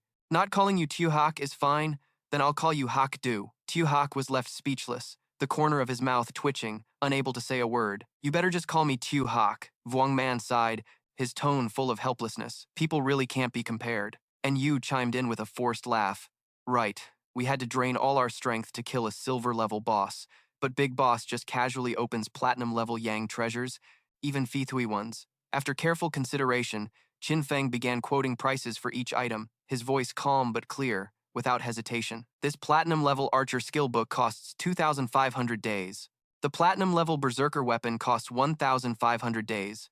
And here's the platinum-level mage skill book for 3,000 days. As for this golden equipment with golden skills, I'm thinking of going for the 8,000-day package. Adding in other platinum-level skill books and gear, that's a total of 25 items. I'm giving everyone a discount. Let's just say 10,000 S. His decisive voice made the whole crowd fall silent for a moment. All right, and you didn't hesitate at all. Answering firmly and decisively, she didn't even bother to bargain. The confidence radiated from every word. This reaction made Vuong Man's eyes go wide, his mouth hanging open like a stunned fool. No way, Captain Anne. You're just paying whatever he says? You're not bargaining at all? And you turned around, squinting as if it was ridiculous. Huh? You can still bargain at this level? I think this price is pretty fair already. By the way, I'm also paying off the debt that Tu Tu Yet and Trong Man owe from last time. Hearing that, Qin Feng nodded slightly, a faint smirk curling at the corner of his lips. His warm voice carried approval.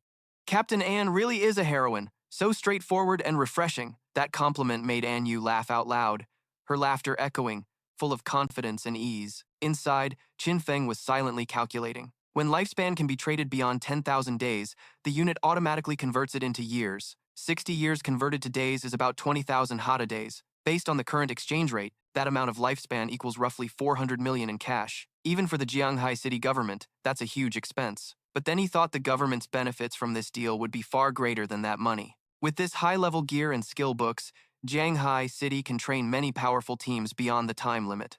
The more the government develops, the more it can avoid future troubles, even gaining advantages in international confrontations. At that moment, An Yu spoke up, her gaze more serious than usual. Big boss, Dagiang Company has captured some players. We're planning to rescue them now. Do you want to join us? Hearing that, Qin Feng's heart sank slightly, a faint, unreadable smile flickering on his lips. So this was the real goal. The government wants to pull me in, wants to help me cover up the fact that I killed Tong Fei? Qin Feng smirked lightly, his eyes calm but hiding a cold gleam. He spoke slowly, each word hitting everyone's heart. I'm not going anywhere, but I can tell you some news. Your suspicions are correct. I used the power in the game to kill those two. Once you reach level 10 in the game, you can consume lifespan and extract game abilities into reality. You understand what that means, right? Seize the time. Hearing this, An Yu's face paled a bit, her heart storming like a hurricane, but she still kept a calm exterior, her voice carrying a slight heaviness. So that's how it is? Dagyang Company is also buying Lifespan now. Once their people reach level 10 and gain game abilities, our rescue mission will face much stronger resistance. Qin Feng just nodded lightly, a sharp gleam flashing in his eyes. Good that you understand. I'm off then. As he finished speaking, his figure gradually faded. His stealth skill activated, and Qin Feng disappeared in invisibility, leaving behind a silent void. And Yu looked at the spot where he stood, her eyes serious. She immediately gave orders. Vuong Man, next, we need to split up to level up. Right now, all 6 of us have very high ranks, and together, we can easily kill any small monster. But if we split up, with one person leading each team, the overall leveling efficiency will improve significantly. In short, everyone must reach level 10 first. Vuong Man, go offline and report this info to the higher-ups. A moment later, Qin Feng, now known as Darkness in the game, entered the town center. He set up a booth that caught the attention of many nearby. Look, Darkness is setting up a booth again. Rumors spread everywhere. But this time, instead of selling items, he hung a sign buying boss coordinates. Silver boss for 30 days, golden boss for 100 days. Immediately, a group of people approached fiercely from afar. Jiang Lei's henchmen stepped forward, their tone full of sarcasm. Darkness still dares to set up a booth here? Our big miss already said, if you help her level up, she'll give you 300 million, plus shares in Dajia Industrial Company. How many chances like this come in a lifetime? I advise you to treasure it. The crowd buzzed, eyes full of surprise and anticipation for his reaction. But suddenly, another voice cut in coldly like a blade slicing the atmosphere. I'm afraid you're not offline, huh? Don't you know Darkness is the one who killed Tong Fei and the big miss of your Dagyang Industrial Group in real life? What? Mao Laptuan's eyes widened, his face showing shock. Immediately, someone else jumped in, voice full of excitement. The big miss of Dagyang Industrial Company was killed too? I met that girl. She was beautiful. Such a pity. Really a waste. But in the end, it was her own fault. At first, she wanted to hire Darkness in real life for illegal work, but ended up getting killed on the spot. Jiang Lei, dead? Hearing this, Mao Laptuan's expression changed, his heart in turmoil. He muttered in disbelief. Jiang Lei is dead? Old memories flashed through his mind. Before, Jiang Lei promised 10 million to get Darkness to help her level up, but Darkness flatly refused. Seeing such a big sum, he rushed to take the deal instead, thinking he'd at least get 5 million, but as soon as he arrived to collect the money, he was immediately knocked out by her people. When he woke up, he found himself locked in a dark basement, suffering beatings and abuse. He was forced to play the game to earn lifespan and coerced into scamming many others. Thinking of this, Mao Laptuan laughed bitterly. Haha, that hateful woman really got what she deserved. At first, I laughed at Darkness's stupidity. Turns out the real fool was me. People around looked at him with contempt, all criticizing. Looking like a dog like that, you must have helped her trap a lot of people, right? Mao Laptuan panicked, waving his hands frantically. No, I was forced. Sorry, sir, I must go. From a distance, Qin Feng watched the scene with disgust, silently thinking that bastard deserved it. Whatever, the government will handle him anyway. Right then, someone hurried over, lowering their voice. I have coordinates for the silver boss. Qin Feng shot back with a sharp glance. Boss Bak Engan, we'll make the deal in 30 days. At the same time, in another town, whispers broke out. Look, that's Ak B. Rumor has it, in real life she's she, the heiress of the Tien Corporation. Stay away from her. They say she's already killed quite a few players. Watch out, she's targeting you, trying to steal your lifespan. She snorted coldly, her eyes dripping with contempt, her full red lips curling into a mocking smile. I don't see anything special about this game. Her tone was arrogant as she gently brushed her shiny hair. Huh? Just throw some cash and you can buy all kinds of skills and gear. As long as your combat power beats others, you kill anyone with a high lifespan, and boom, you get their lifespan. This damn game is nothing but a joke, and it's even slowing down my flight. She clenched her teeth in frustration, gripping her designer handbag tightly at her side. I should have been in North America by now, chilling with Bitch Dick and Little Fox, having a blast. But here I am, stuck in Ma Do Great Desert, can't even get abroad. Look at these guys in Great Desert, weak as bugs. Tony's still a man. The men where you're from are way more attractive. Tony raised an eyebrow, smirking confidently. Miss Tien, you've got good taste. Of course we're stronger than those Great Desert dudes, at least in that department. When we get back to reality, you can experience it yourself. Hearing this, Shishi's pretty face flushed pink, dreamy light flickering in her eyes. She smiled coyly, whispering as if reassuring herself. Okay, I'm looking forward to it. I just heard that useless Tang Fei is dead. I tried him once before, couldn't even last a minute, total trash. They say the one who killed him is Darkness, right? Mentioning that name, Shishi's eyes suddenly lit up, her whole body trembling with excitement. She licked her full red lips lightly, one hand clutching her chest, the other trailing down, legs crossed tightly, her whole body radiating a hard-to-hide, seductive vibe. Even though he's a great desert man, he's still #1 in the world. I could probably get to know him a bit. A sly thought flashed through her mind. If Darkness could kill Tong Fei, then having him kill a normal person would be a piece of cake, right? Her eyes gleamed with calculation as she smiled softly, tracing a vague line on her smooth white thigh. Might as well take this chance to get close to Darkness. Folks, I'm logging off now to make a call, sending someone to get in touch with Darkness a bit. She smiled smugly, her voice full of certainty about 3,000 days of lifespan. Darkness might not care about cash, but he definitely won't refuse 3,000 days of lifespan.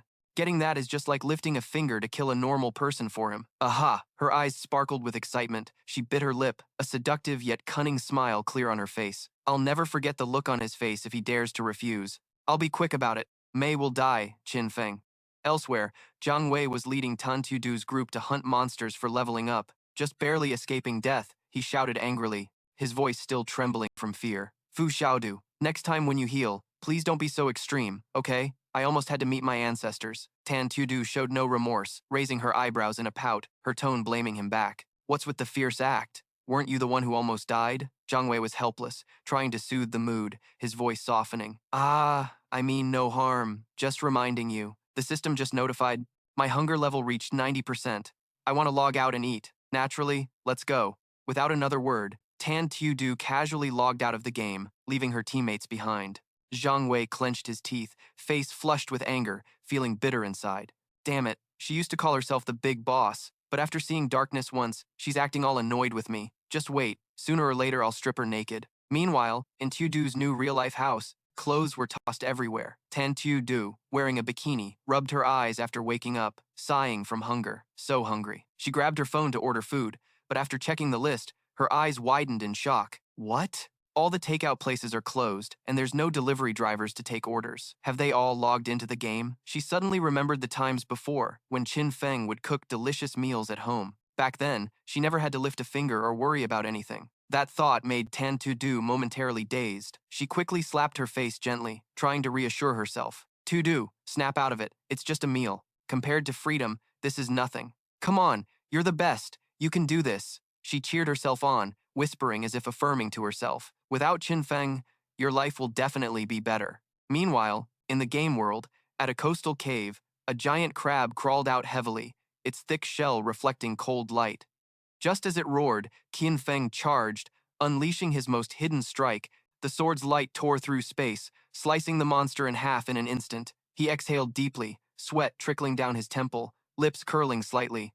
Phew. In just over an hour, I've killed 4 Bak Ngan bosses. Not bad for efficiency. Each time he defeated 4 Bak Ngan bosses, he earned 16 evolution points. On average, each boss of this type could yield 3,500 days of lifespan to trade. Currently, all of Darkness's gear was at least golden quality. His cooldown speed had been boosted from 55% to 75%. The Shadow/Shield skill, which used to take 12 seconds to recharge, now only took 6.8 seconds. His attack power surged, like crossing a new power threshold. Darkness frowned, thinking. Outside the safe town, there were no more platinum-level bosses. With his current gear, Golden was the highest rank. To get stronger, the only way was to advance his profession rank. Later, when facing platinum bosses, each would have at least level 2 invisibility resistance. Without upgrading stealth to level 3, the risk of accidents was very high. He still needed over 20,000 experience points. Only when stealth reached level 3 could the danger be minimized. A flash of past life memory crossed his mind. To defeat a platinum boss, a tightly coordinated team of 20 was needed, otherwise death was certain. Darkness clenched his fists, his eyes shining with determination. No, this time I have to go first, be the first to solo kill a platinum boss. With that thought, he immediately headed back to town. Qin Feng sold all unnecessary gear to government agents.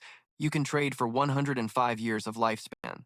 After leaving, the other side's voice begged, "Bye, big boss. Next time if you have any gear, you definitely have to sell it to us, okay?" Qin Feng just gave a faint smile, silently thinking to himself, the shop needs 40,000 days of lifespan to trade, and now I can extract quite a lot already. While leaving the trading area, from a small alley, a strange man hurriedly ran out and blocked his way. His face was full of excitement, eyes lighting up when he saw him. Hey, you must be Darkness, right? I have an assassination order. Do you want to take it? Go kill someone in real life. And don't worry, the reward for you is no small amount. Hearing that, Qin Feng just glanced once, his face cold, then ignored him and kept walking straight. Seeing no reaction, the other guy refused to give up, immediately rushing to block the path again, his voice urgent. Wait, don't leave like that. You just need to kill an ordinary person named Qin Feng, and I'll give you the address. If you could even kill Tong Fei, then this should be easy for you, right? Free money, don't you want it? Qin Feng originally didn't care, but when he heard the other say his own name, his steps suddenly halted, a flash of invisible killing intent flickering in his eyes. Kill Qin Feng? This guy just hit the core point. He wants me to kill myself? Interesting. The man seemed unaware of the change in his gaze, continuing confidently. Don't worry about this. Anyway, there's no shortage of rewards for you. Just complete the mission, and I'll give you 3,000 days of lifespan to trade. Qin Feng slightly curled his lips, his eyes darkening. He calculated quickly. 3,000 days converted to real value is about 50 million, definitely not a small price. So who exactly wants to kill me? A series of faces flashed through his mind. He had never met this guy in real life, and in his previous life, he had no impression of him either. Clearly, this guy is just a messenger, while the real person wanting Qin Feng dead is hiding behind. In the previous life, I did have grudges with some people, but that happened at the end of the game. Now, being targeted so early, it looks like someone couldn't hold back and struck first. And to spend such a large sum, I probably know this person. A name flashed in his mind. Qin Feng's eyes narrowed slightly, shining coldly. Tian Shi. Besides her, no one else has both the motive and the financial power to hire someone to kill me. But he immediately rejected that simple hypothesis. If the Tian Corporation really wanted to kill me, they could have done it before the game even started. So this order must hide another agenda. Maybe Tian Shi's main goal isn't to kill Qin Feng, but to get close to darkness. Eliminating Qin Feng is just a side action. After all, I already refused her invitation to party before.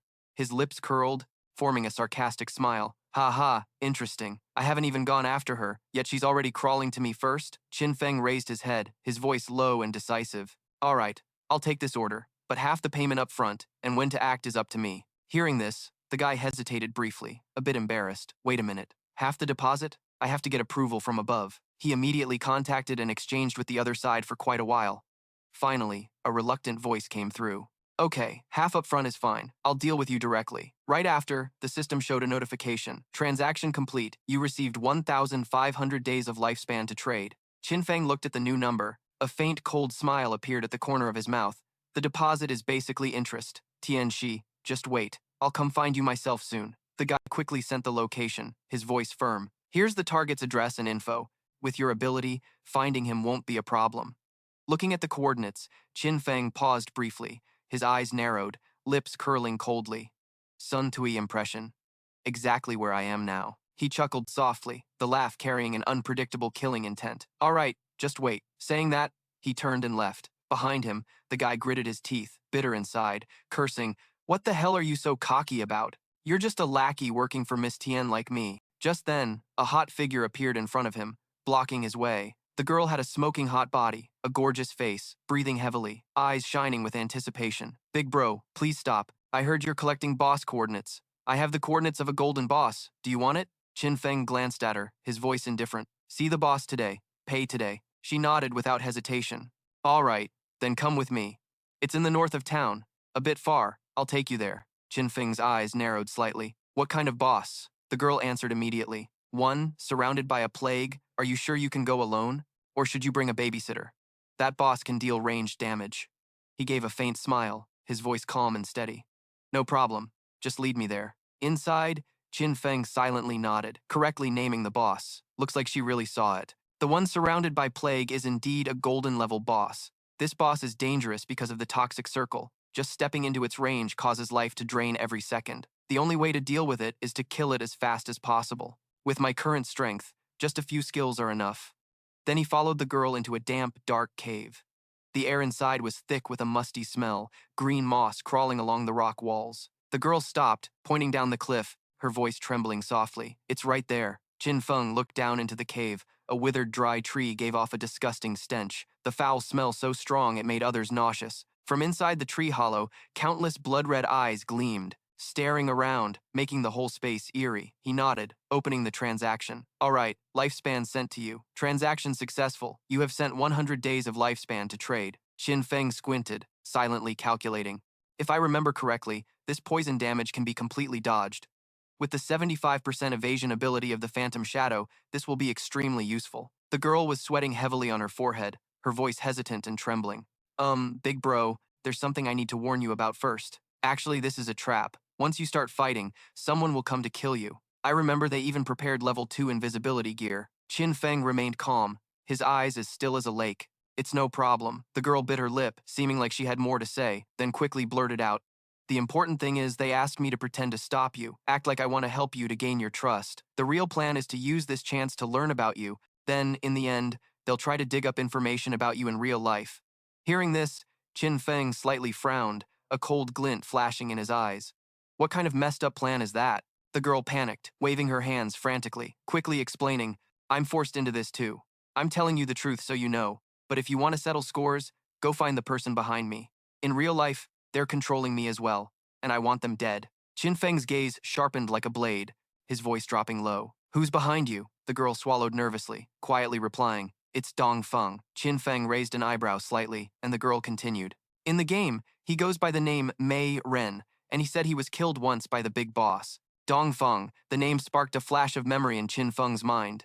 That's right, he's the guy who initially tried to steal your golden ghost ship boss. After failing, he cowardly handed you a skill book, begging for forgiveness. The girl kept pleading, her voice trembling. Big bro, if you can kill Tong Fei, you can definitely kill him, right? I've laid my cards on the table. You can't betray me. It's best you kill Dong Feng, or else I'll be in deep trouble. Qin Feng squinted, a cold laugh rising inside him. And they actually came up with such a childish plan? In my past life, I never even heard his name. Probably got killed off early on, right? Well, might as well kill this dog while I'm at it. His eyes turned icy, his voice resolute without a hint of hesitation.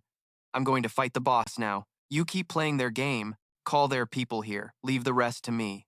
After saying that, Qin Feng gathered his energy to activate stealth, his body gradually fading until he vanished completely. Right after, he leapt down into the cave, blending into the darkness. The girl froze, mouth agape, then blurted out in despair. Ah, wait. This is bad. Really bad. This darkness is basically walking into death.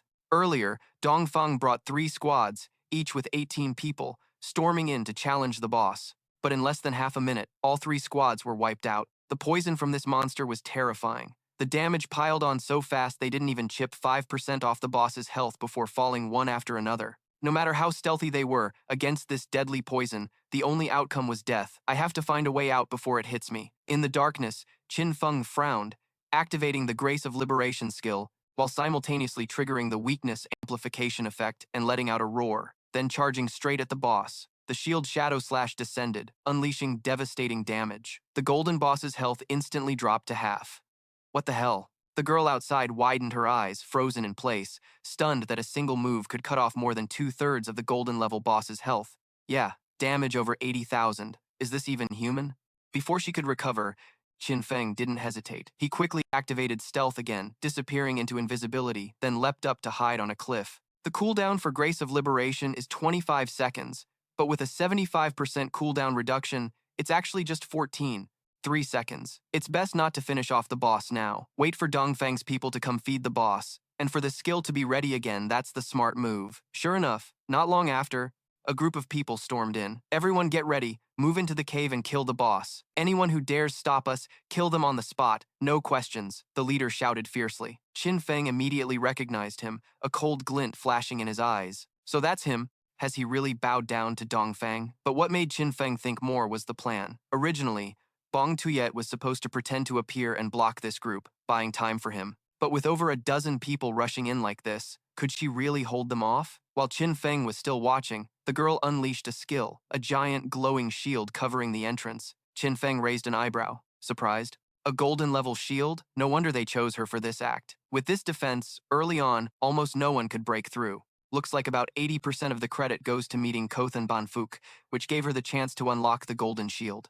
At that moment, Qin Feng unleashed Shield Shadow Slash, a cold gleaming slash, instantly decapitating the whole group, blood splattering in a terrifying red streak. Not stopping there, he activated Blooming Curse next, red spider lilies bursting from the bodies, their eerie petals seeming to mock, sucking the remaining life from the unlucky victims. The scene left the girl beside him speechless. Horror surged through her mind, her whole body trembling. Just one move wiped out so many people, it was terrifying. Her eyes fixed on those blood-red flowers, haunted by the image. What the hell is that? Luckily, she sighed in relief, thinking back. Glad she didn't listen to Dong Feng. Otherwise, she'd be dead like Tong Fei and the others. The girl quickly canceled her skill, voice trembling but trying to flatter. Big bro, let's be friends. If there's a chance, I'll tell you Dong Feng's real-life location. Qin Feng glanced, nodding slightly. All right. Suddenly, her face flushed red, stammering.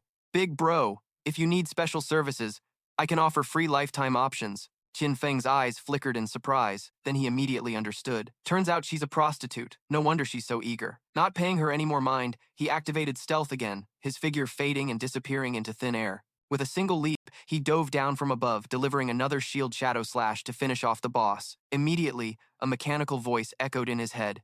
You have slain the plague-ridden golden level boss, level 10. You gained experience points. You gained 7 evolution points. You gained 555 days of tradable lifespan.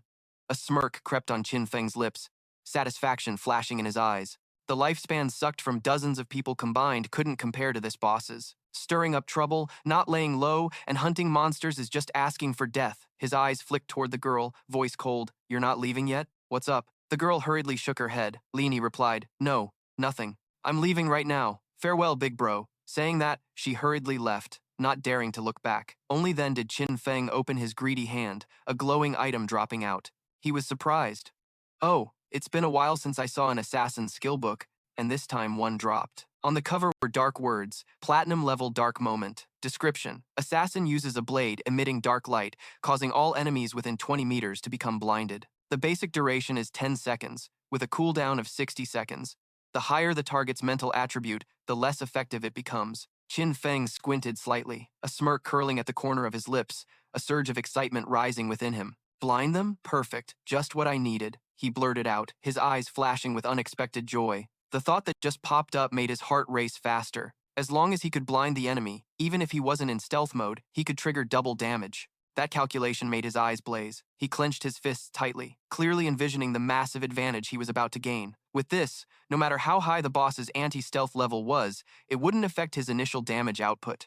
Qin Feng muttered confidently. He quickly opened the next item check panel. A platinum sword appeared, its cold silver light reflecting in his eyes. Platinum Plague Blade, assassin-type weapon, attack power plus 216, agility plus 42, critical hit multiplier plus 0.3, requires level 10 to equip. Its unique special effect: every attack comes with poison. After 3 seconds, the poison erupts violently, dealing an additional 50% damage. Qin Feng lifted the sword, running his fingers along the sharp steel blade, a satisfied smile spreading across his face. Nice, another day full of loot. He turned and walked away, his steps light but brimming with confidence. His evolution points had reached 98, just one more step, and his greedy hands could evolve from the corpse handler class to the legendary class. That thought set his heart ablaze. A moment later, standing by the shore, Qin Feng smiled softly, his gaze following a group of small monsters gathering on the sand. Just 10,000 more experience points, and he could advance his profession rank. I'll just farm these little guys. As he finished speaking, his cold eyes swept over the monsters. With just one glance, a killing aura burst forth, making the low-level creatures tremble. They panicked and scattered, but it was already too late. Right after, a massacre began. The sword flashed rhythmically, his figure like a swirling black wind. Every small monster within a 2-kilometer radius was wiped out, not a single one survived. Qin Feng wiped the sweat from his brow and exhaled deeply, a satisfied smile clearly on his face. Phew, I can advance my profession rank now. Immediately a cold mechanical voice echoed in his ears. Your haunted profession has evolved greatly, now advancing to first rank, attributes greatly increased, strength 39, stamina 39, agility 824, spirit 55, passive profession skill 1, stealth duration doubled, can use skills while in stealth. Passive profession skill 2, stealth increased by 2 levels. Passive profession skill 3, when attacking outside the enemy's line of sight, damage is doubled, even tripled. Reading through the info, Qin Feng's eyes widened, astonishment mixed with joy clearly visible. Just advancing to first rank and all attributes have tripled from the start.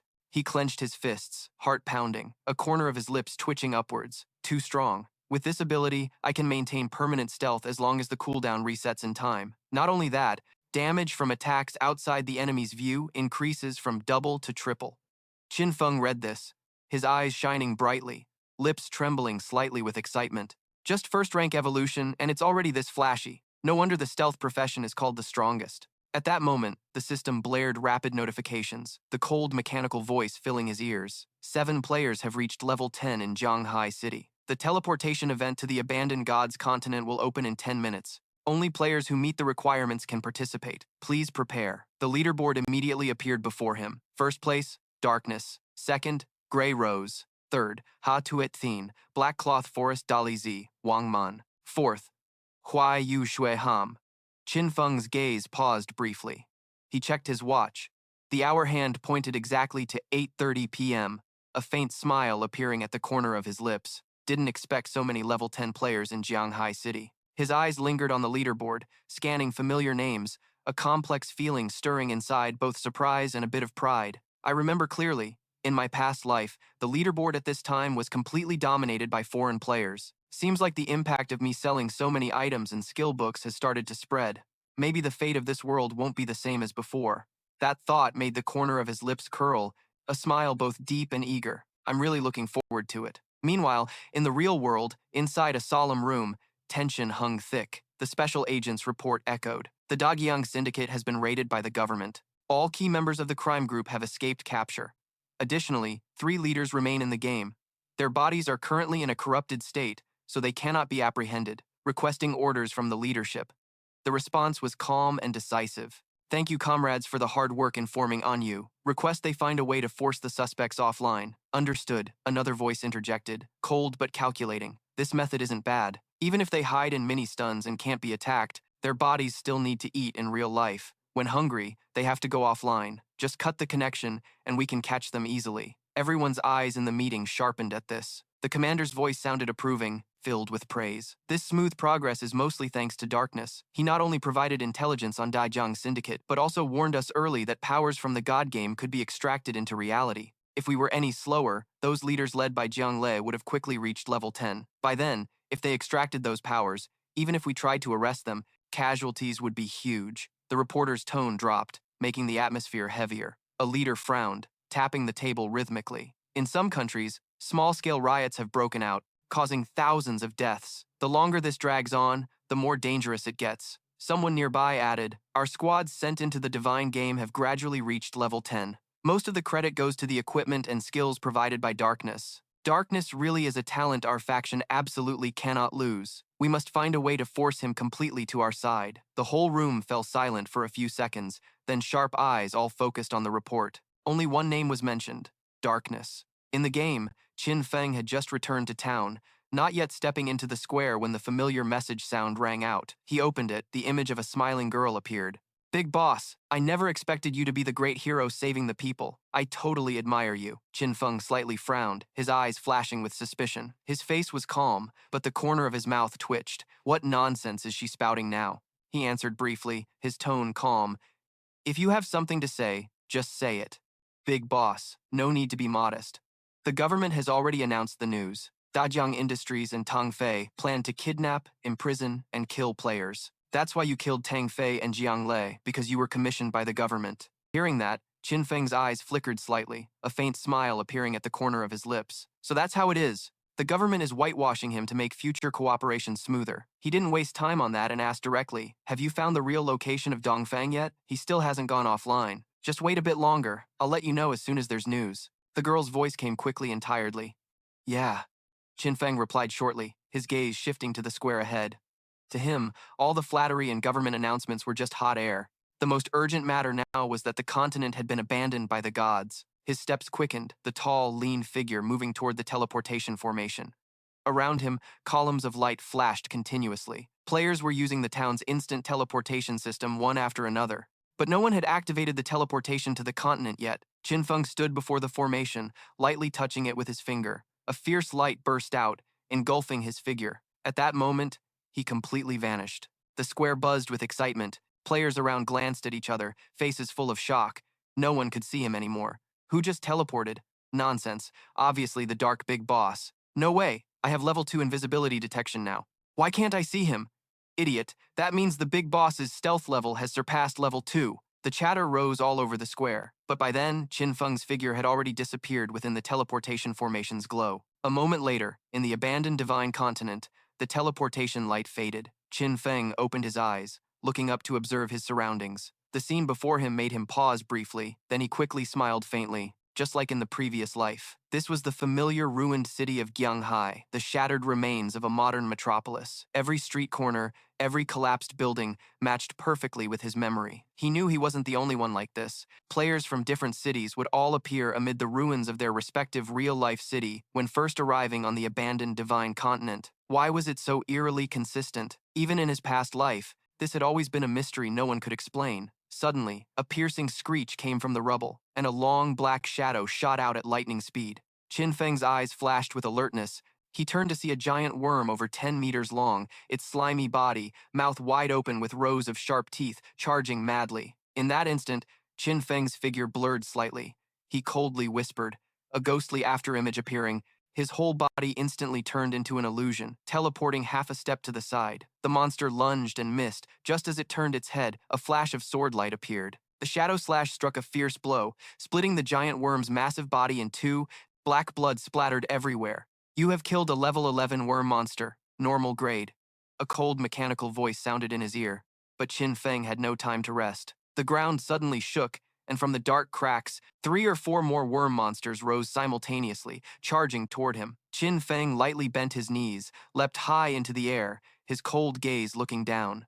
The blessing of liberation. A surging force enveloped his body, speed and strength exploding. Then the sword light flashed again. The shadow slash swept in a wide arc. 4 worm monsters screamed together and collapsed heavily, leaving behind countless bloody fragments. You have destroyed the worm monsters, gaining experience points and lifespan. Qin Feng landed lightly, his calm eyes scanning the desolate scene. There would be no safe zones here like in Shaozhen anymore. Demonic creatures lurked all around, ready to attack at any moment. But if he found a good hiding spot, he could definitely establish a dominant stronghold in this rubble. He smiled faintly, a look of understanding flashing in his eyes. The best hiding place in the ruined city of Gyeonghai was the northwest, where in his previous life the Godslayer Guild had a solid foothold. Not long after, another teleportation light flashed, and Wang Man's group was also transported to the abandoned divine continent. Xiaohei looked around in confusion, his eyes wide.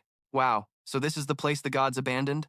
Wang Man frowned, stepping forward, his gaze stopping on the collapsed buildings and broken streets. He muttered suspiciously, why does it look like the ruins of a modern city? Gu Yushui frowned slightly, her bright eyes sparkling as if searching for something in her memory. She muttered, wait, this place feels so familiar. That's right, isn't this the ruins of Jiangnan City? Sure enough, not far ahead, the familiar dilapidated buildings of Jiangnan City stood tall amidst the dust and smoke. Xiaohei immediately scanned the surroundings and said tensely, someone said they saw the Dark Brother being brought here, but where is he really? Where? Gu Yushui smiled mysteriously. Xiaohei, stop looking, he's a master of hiding. Definitely watching us quietly. Before we could say more, 2 greedy monsters suddenly jumped out from the shadows. Watch out, monsters! Wang Man shouted loudly, raising his shield immediately to block in front. Gu Yushui reacted super fast, instantly casting a skill. A circle of fairy light enveloped Wang Man like a protective shield. The 2 greedy monsters roared and charged straight in to attack. Although the blow was blocked, the impact still pushed Wang Man back, his health dropping by 1,000 points. Let me heal you, Gu Yushui said seriously, waving her hands as healing light covered Wang Man. She warned, everyone, be careful. The attack power of these monsters here is even stronger than the silver boss around the town. At that moment, another teammate unleashed a binding sniper skill, energy chains wrapping tightly around the 2 greedy monsters, trapping them instantly. Right, this is our chance, the person shouted. Xiaohei immediately began chanting. A blazing red flame burst at the tip of his staff. Stop the great fireball. Boom! The huge fireball exploded, burning both greedy monsters. Yo, we did it. The group cheered excitedly. That was awesome. Taking advantage of the heated moment, Wang Man turned and said, little too yet, send your bird to scout the surrounding terrain. Got it. Gu Yushui nodded, immediately releasing the small spirit bird. It flapped its wings and soared high, her eyes focused on the aerial view. In just a moment, Gu Yushui's expression darkened. This isn't good. The area is full of monsters, and the numbers are huge. The noise from the recent fight has attracted their attention, and now they're heading this way. Worse yet, I don't see any safe zones anywhere. What? Wang Man froze, trembling inside. No safe zones? Has this game turned into survival mode? Tension filled the air. Xiao Hei immediately pressed Little Tuyet, asking if she found the Dark Elder. He arrived 10 minutes before us, so he definitely hasn't gone far. If we find him, we have a chance to survive. Gu Yushui frowned, her eyes scanning every dark corner through the spirit bird's vision, but saw no sign of anyone. Wait! To the northwest, I see many flashes of light. Those are loot dropped by monsters after being killed, Gu Yushui said sternly. Be careful, more monsters might appear. And you also urged immediately. Let's move. They quickly looked toward the distance, where the monsters had just been wiped out by darkness, a temporarily safe spot. Just follow the flashing lights from the dropped items, and we might find the trail of that darkness. All right, everyone hold the formation tight. Don't split up. We fight and retreat at the same time. While Gu Yushui's group cautiously advanced, elsewhere, Qin Feng was slaughtering without hesitation. Even without the active effect of Anban's liberation, the total damage from his Shadow Shield slash could reach over 20,000, even 30,000 points. Against these weak little monsters, one strike was almost always a kill. This place really is a monster-sweeping paradise. 15 minutes later, he arrived. Before Qin Feng stood a massive palace hidden deep under the ruins. In his past life, it took a long time before humans discovered it. This underground palace was so vast it could hold thousands of resting rooms and dozens of grand halls. It was the largest hideout in Jianghai City. It was also the main base of the Godslayer Guild. Before being occupied, this place was like a true underground city, guarded by countless robot monsters and even a giant boss. The bigger the hideout, the stronger the defenders inside. In his past life, after founding the Godslayer Guild, Qin Feng had to gather 3 squads, totaling 18 elite warriors, all level 15 and fully equipped, just to barely capture this palace. But this time, as he stepped in, many monsters had already appeared inside. This is the Spirit Purification Land. Defeat the Guardians here and you immediately claim the area. But Qin Feng smirked, his eyes determined. Just me alone is enough. Then, waves of howls echoed. The monsters in the Grand Hall all turned and charged at him. They were elemental spirit minions, golden rank, level 12. Qin Feng drew his fated sword and immediately cast Dark Moment. A gloomy bone screen enveloped the space, causing all enemies to be temporarily blinded. Seizing the chance, he unleashed the Shadow Shield slash, the black blade tearing the void, wiping out the monsters in an instant. While they were blind, every strike from Qin Feng dealt extra damage. Even normal slashes could instantly cut down the level 12 minions. Within a few breaths, 15 monsters in the hall fell, black blood flooding the ground. But that was just the beginning. The Spirit Purification Land has dozens of grand halls and thousands of small rooms, a truly massive structure. Qin Feng sneered coldly. Ha, this place really is a treasure. If I wipe out all the monsters here, my greedy hand will definitely evolve to the next level. After the little monsters in the area were cleared, the Guardian here would soon appear. Not long after, a teleportation light flashed. A group of foreign players landed in the abandoned Dragon Spirit Land. One looked around and exclaimed in surprise, "Is this the abandoned Divine Continent? Why does this place look so familiar? Wait, isn't that pile of ruins New York?" Before they could finish their shock, more players from different regions appeared one after another. Some were horrified to recognize these as the ruins of Mountain City. And over there was London. Could it be that everyone was teleported to the ruins of their own hometown? Could the geography here actually match reality? At that moment, the sky suddenly darkened. A deadly aura descended. The 2 players trembled and turned around, only to see 2 giant greedy monsters emerge from the shadows. One shouted in panic, "We're doomed, run." But before the words finished, they were crushed to dust. At the same time, at the Jianghai ruins, Wang Man's group followed the scattered light orbs as they moved forward. A member observed and sighed. "There are no monsters here, so let's take the chance to heal first." And Yu nodded, his eyes still serious. After a moment of silence, he sighed deeply. No matter how strong we thought we were compared to the Dark Elder, we're still just trembling under his massive shadow. Wang Man cleared his throat, sounding uneasy.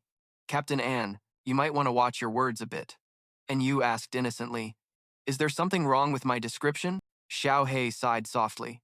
Luckily, the Elder wiped this area clean, or else with so many monsters, I doubt any of us would have survived. But then he paused, curiosity flickering in his eyes. "If we really die here, where would we respawn?" Wang Man quickly cut in. "Captain An, I think the 6 of us shouldn't risk exploring the wasteland just yet. Let's wait until everyone hits level 10, then move together, that's safer." And Yu nodded firmly, agreed. At that moment, Go Why To Yet, watching from above through a small bird, suddenly spoke up.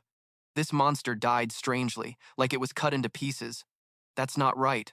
Why was it severed there? It looked just like the Dark Elder's shadow suddenly vanished.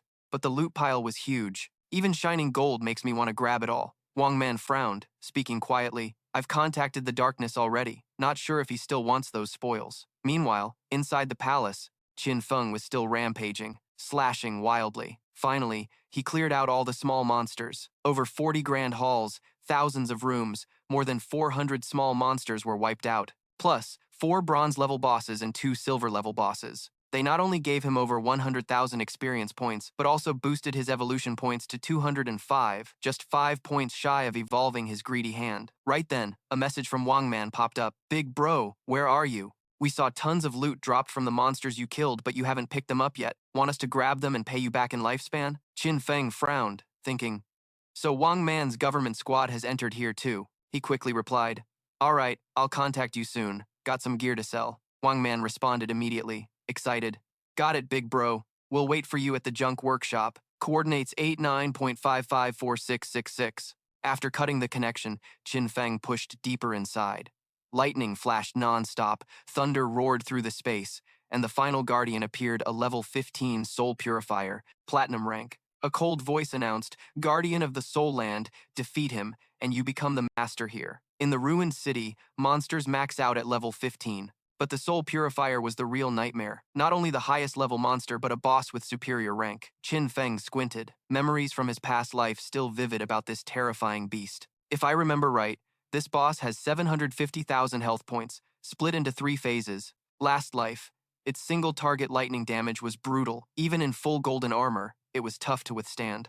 That thought crossed his mind, and Qin Feng's lips curled, eyes sharp as blades. But now it's different. I don't have to struggle to endure its single target skill anymore. At that moment, darkness swung his arm, unleashing Shadow Slash, the sword gleaming like a ghost rushing forward, followed by a deadly throat-cutting strike, dealing massive damage. The Soul Purifier roared angrily, its body crackling with lightning as countless thunder arrows shot back, blue-white streaks slicing the air, flashing blindingly. Qin Feng gritted his teeth, moving instantly, darkness darting like a shadow, nimble steps dodging every bolt. His heart pounded, but his gaze stayed cold and calm. Just one hit, and with my current defense and lightning resistance, I'd be dead for sure. He knew well. Platinum-level boss skills come with damage boosts, no risk allowed. Cold sweat dripped down his temples, but a confident smile tugged at his lips. His dodge rate had reached 75%. Though the Soul Purifier's hit rate was over 50%, his agility stat had soared to 182 points. His full force burst speed topped 40 meters per second if he focused.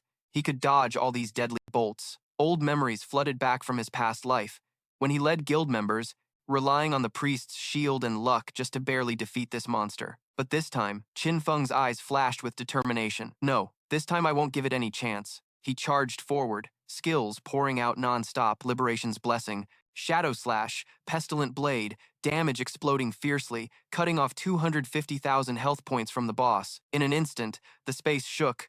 Roars echoed through the ruined city, the ground trembling violently. The Soul Purifier entered Phase 2, its whole body sparkling, reaching an invincible state. Giant lightning spheres began forming, bolts striking continuously around. Qin Feng clenched his jaw, eyes flashing alert. This phase, I have to destroy those 3 spheres immediately, or it'll go berserk, and everything will spiral out of control. Last life, the team was wiped out because of its rampage in the final phase. That scene was like a knife carved deep into Qin Feng's memory.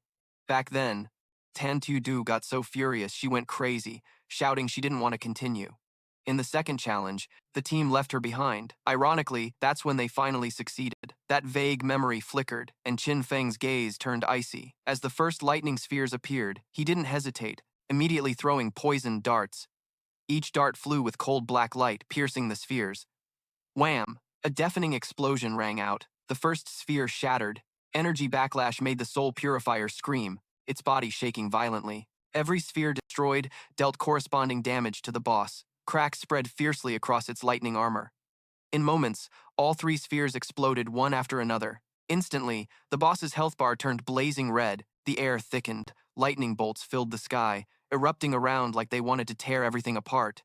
It's here, Qin Feng whispered, a fierce smile curling his lips. This is Phase 3, where the whole team was crushed last life, but this time, I'll end it differently. In this phase, the Soul Purifier wildly unleashes wide-area lightning skills, covering nearly the entire battlefield. In old memories, the guild had to prepare lightning resistance gear sets for every member. 4 more shields appeared, and the priest kept healing non-stop just to barely survive. But now, Qin Feng's eyes shone with unwavering determination. This life, he definitely didn't need to play it safe like before. He gathered his strength. His whole body tensed like a drawn bowstring, then exploded forward straight to the central stage. A radiant light enveloped him as the blessing of liberation activated, while beneath the ground, the dark shield kept relentlessly firing lightning to block the boss's path. Then his eyes flashed with a cold gleam.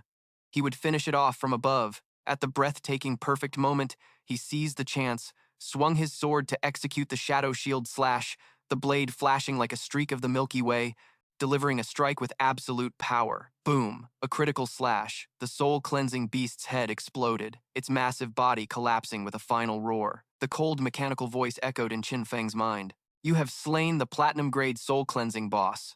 Congratulations on reaching level 11. Attributes of the 4 virtues, courtesy and integrity have been enhanced. You have received 10 free attribute points. Congratulations on gaining 20 evolution points. You have earned 1,520 days of tradable lifespan. You are the first player in the world to kill a platinum-grade boss.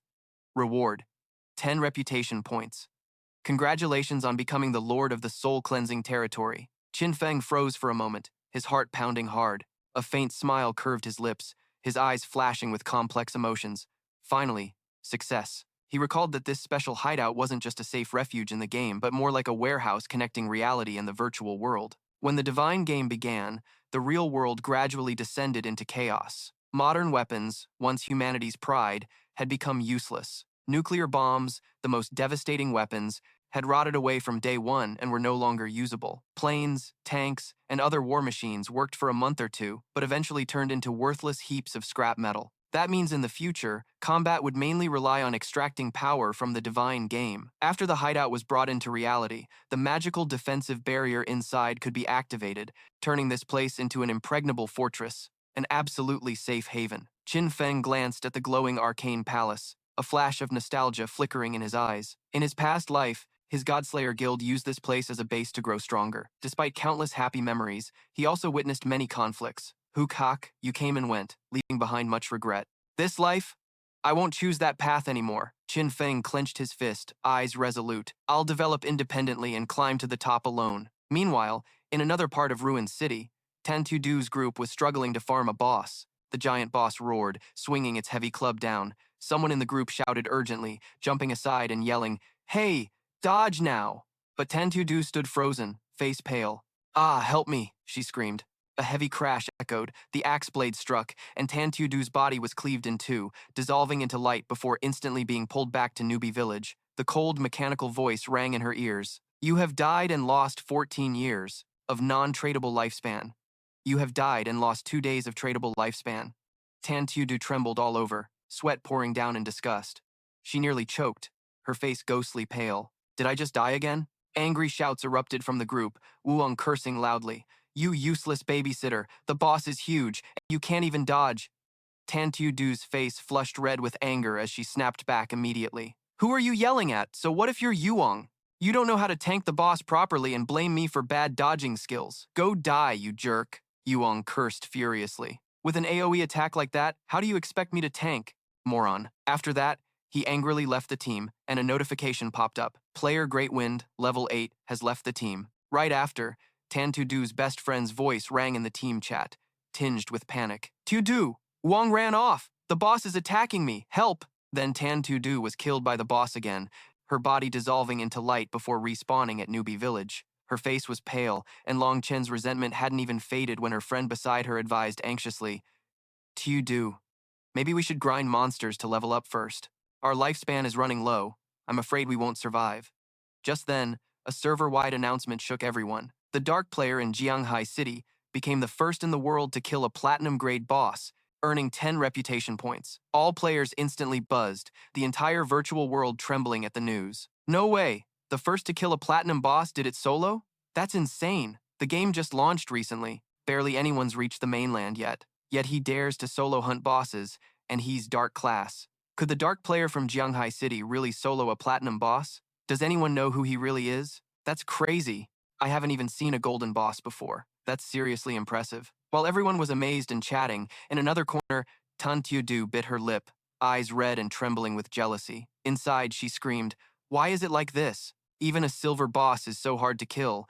We've beaten ourselves to bloody hands and still failed. How the hell did that damn dark guy manage to kill a platinum boss?" Over at the palace, Qin Feng calmly reviewed his rewards, his eyes shining with joy and satisfaction. After killing the soul-cleansing beast, I leveled up to 11. From level 10 onward, each level up grants 4 points to all attributes and 10 free attribute points, all of which I put into agility. As long as my speed is high enough, combined with infinite invisibility, I can hunt countless bosses almost unscathed. A slight smile tugged at his lips. Didn't expect the platinum boss to give a full 20 evolution points. Then I can evolve the greedy hand skill one more time. Right after, the mechanical voice echoed again in his mind. You have spent evolution points. 15 points remain. Greedy Hand has upgraded to Legendary. Assassin skill, bonus loot drop rate increased from 300% to 500%. Loot grade upgrade chance raised to 100%. New passive effect. Gain 100 additional greedy slots for item storage. Qin Feng's face lit up, his eyes sparkling with unhidden delight. He clenched his fist, voice low and excited. Nice. Loot drop rate increased from 3 to 5 times, plus 100 extra storage slots. That's beyond awesome. Right after that, he decisively activated the greedy hand. The mechanical sound echoed in his head again. You have received 5 more loot items. You have gained 100 evolution points, now totaling 115 points.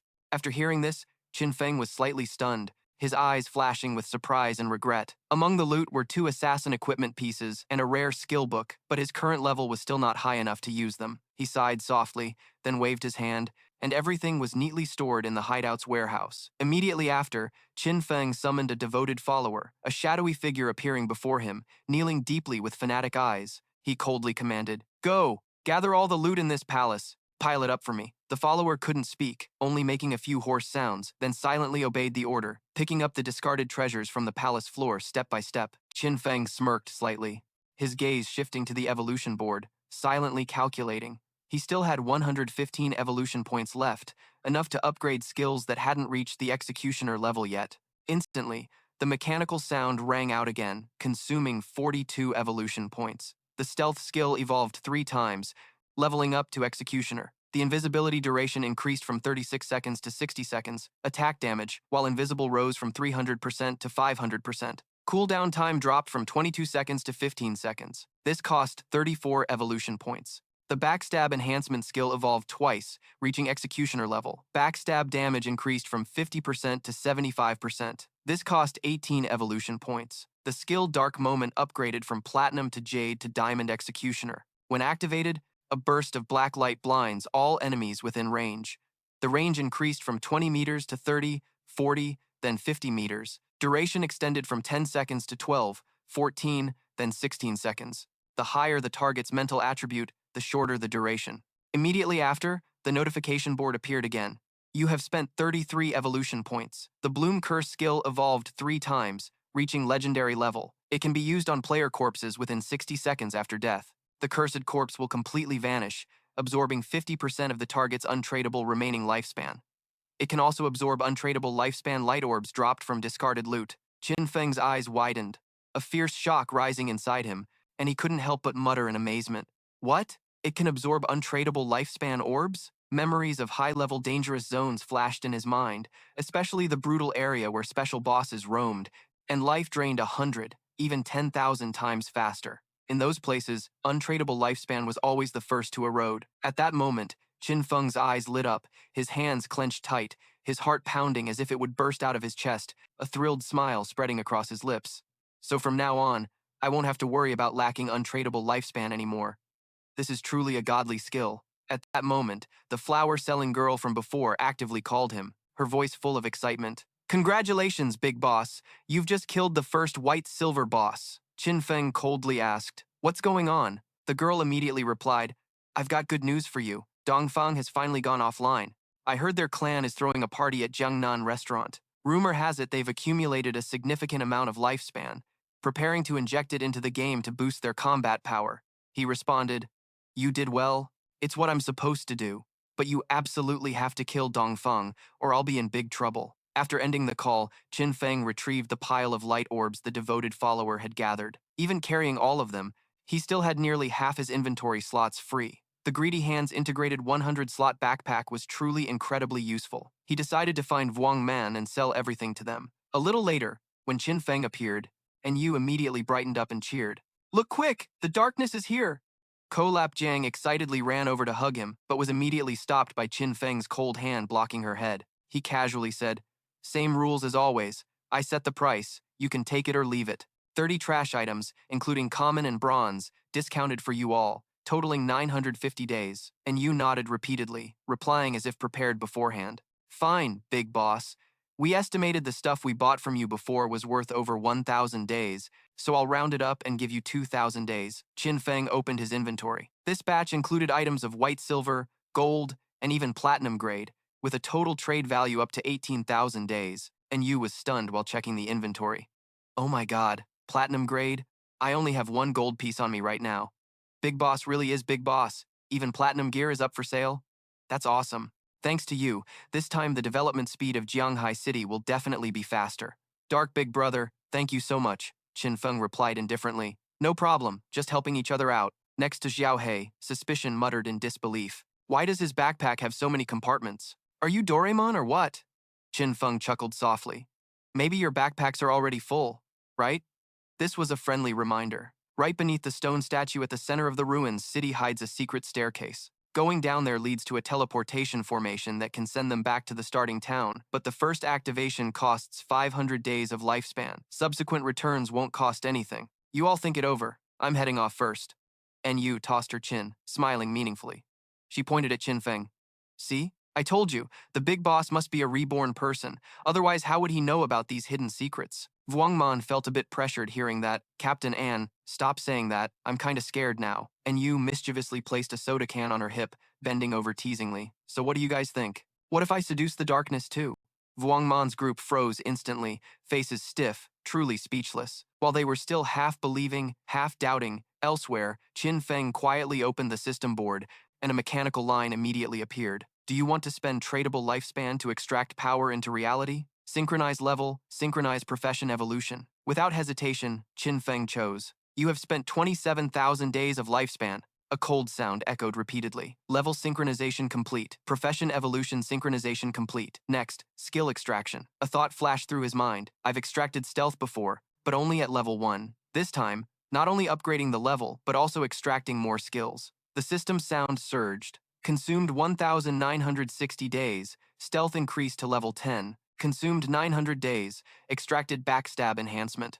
Consumed 1,000 days of the Greedy Hand skill. Consumed 3,200 days of the Shadow Strike shield skill. Consumed 536 days of the Vague Demon Shadow skill. Consumed 16,199 days of the Cursed Blooming Flower skill. Consumed 11,313 days of the Blacklight Shield extraction skill. The synchronization extraction process is complete. Remaining lifespan days are 7,480. Before the mechanical sound could stop, the system sounded again. Consumed 3,600 days. The skill of the Hidden Golden Thickness. Consumed 3,394 days extracting the Golden Believer's Necklace. The Believer's Necklace not only shortens cooldown time, but, most importantly, can summon silver-level believers. With it in hand, Qin Feng was almost invincible. In reality, just one rough use, his entire fortune was drained, leaving only 486 lifespan days available for trade. But in return, Qin Feng's power in reality now barely differed from in the game. This also means that to achieve full synchronization in the next offline extraction, he must find a way to accumulate more lifespan. After preparing, Qin Feng immediately logged out, returning to the real world. Thinking about the exam money already knowing his home address, he couldn't risk staying. The Spirit Purification land skill required 1,300 years of lifespan, a number Qin Feng couldn't meet now. So, his only choice was to find a temporary safe place. Without hesitation, he activated the Greedy Hand, clearing out all the stuff in the apartment. Indeed, the storage space this skill provided was extremely convenient. Everything disappeared, neatly fitting into his pocket. Then, Qin Feng opened the window, jumped out, and pulled out his phone to check the map. Dongfeng's location was currently at Jiangnan Restaurant, 15 kilometers away. Putting the phone away, Qin Feng used his latent image, instantly cloaking himself in invisibility, and dashed down. At his current speed, he could arrive in less than 10 minutes. Meanwhile, in the VIP room of Jiangnan restaurant, a lavish party was still underway. The atmosphere was excited, fine wine and dazzling lights. A deep voice echoed in the room. It was now confirmed that skills and lifespan in the game could fully affect the real world. This was a great opportunity for the Dongfuang family to rise. All eyes turned to Dongfeng, whose face showed humility but eyes gleamed with pride. "Grandpa, all I did was just my duty." Old Dongfuang laughed, nodding with satisfaction. "Hien, your growth makes me very proud. This time we harvested a large amount of tradable lifespan, all of which will be used to buy equipment and skill books. We must let the core family members quickly reach level 10, seizing the first mover advantage. That way, the family's influence in reality will expand even more. With this parallel development, the Dongfuang family will surely become the ruler of one region, even establishing a millennial legacy. A millennial dynasty will no longer be just a distant dream." Dongfuang's eyes suddenly flashed with a cold glint, his heart pounding with each beat. That damn old man, half dead and about to go to the grave, still clings to the clan leader seat and even dreams of immortality. Yeah, just wait. Once I catch the darkness, the first thing I'll do is extract secrets from him, then force him to earn lifespan for me. When I reach the top spot, all of them must die. The old man tapped his fingers on the table, his voice solemn. "Right. Last time we discussed dealing with the darkness. Have the arrangements been settled?" Dongfeng bowed his head slightly, a confident expression appearing, eyes flashing with malice. "Don't worry, Grandpa. I found a trustworthy woman to gather information on the darkness's identity. The news will come soon." The old man nodded, his voice heavy with instructions. "Remember, capture him alive, then force the darkness to work for the Dongfuang family. Only then will it bring great benefits to the family." "Yes, sir," Dongfeng replied, a sly smile curling his lips. The great hall suddenly buzzed, everyone raising their glasses. Together they shouted, "Come on, let's celebrate the revival of the Dongfuang family. Long live the Dongfuang family. Long live the Dongfuang family." Cheers rose like waves, laughter mixed with wine. Everyone was ecstatic. But little did they know danger silently approached. Outside, all Dongfuang family bodyguards had already been neatly taken care of by Qin Feng. He stood in the shadows, cold eyes scanning the crowd, quietly sighing, surprised that these aristocrats were armed with guns. The vague demon shadow and black light body couldn't help him fully dodge, and he still couldn't extract defensive items into reality. If he got shot in the heart or head, it would be game over. He couldn't be reckless. Better to be careful. The thought sparked. Qin Feng immediately activated the believer's necklace, commanding in a low voice. Summoned in gloomy light, the devout believer stepped out of the void. A massive body, sharp claws radiating deadly aura. At close range, it could tear through any defense line. From afar, its green-blue flames blazed fiercely, carrying a destructive presence. As a silver-level boss, it had terrifying defense. Even gunfire struggled to bring it down quickly. The devout believer's eyes glowed with eerie blue, bowing its head awaiting orders. Qin Feng smiled coldly, his voice hoarse and deadly. "Go in. Don't let a single one survive." Inside the great hall, the Dongfuang family members were still happily raising their glasses when suddenly, the large door was kicked open with a loud bang, the shock making everyone startle and turn back. The bodyguards immediately gathered, hurriedly raising guns toward the door. "Who's there? Who the hell are you?" a trembling guard shouted. At that moment, the devout believer roared a piercing sound, like a beast from hell. Its eerie blue eyes flashed. It charged into the crowd like a black storm. Dongfeng's face changed, urgently shouting, "No, that's the monster from the God game. Shoot now." Bang, bang, bang. Gunfire roared relentlessly. Bullets tore through the devout believer's body, spraying pale blue blood. But despite the wounds, it didn't stop. Roaring echoed as it swung its arm, unleashing blazing green-blue flames. In an instant, guards at a distance were engulfed by the firestorm, their bodies screaming in pain before turning to dust. The reckless who rushed close were impaled in the chest by its sharp claws, blood splattering, eyes wide open in shock before closing. Chaos erupted, screams of terror filling the great hall. Old Dongfuang trembled, his face pale, voice cracking with fear. "Haiyan, save me quickly." But Dongfeng had no mind to care about him. His face twisted in panic. He turned and ran, cold sweat pouring down. "Damn it, gotta run. As long as I get out and into the game, I'll be safe. Reach a high level in the game, extract abilities into reality. By then nothing will threaten me anymore." Before the thought fully formed, his body lunged toward the door. But, whoosh! A cold flash of light flickered. Dongfeng's head instantly flew into the air, blood gushing out. So fast he didn't even feel the pain, only seeing the sky spinning vaguely, catching a glimpse of Qin Feng's cold figure, his last gaze filled with despair before fading into nothingness. The great hall was now filled only with the stench of blood. Qin Feng lightly waved his hand. The devout followers immediately vanished into thin air. Then he cast the bloom curse. Bright red spider lilies slowly sprouted from the still warm corpses, forming a mysterious sea of red flowers. That red was hauntingly beautiful, radiating a sinister aura. Each body quickly dissolved into dust. He had absorbed 27,000 days of tradable lifespan and 482 years of non-tradable lifespan.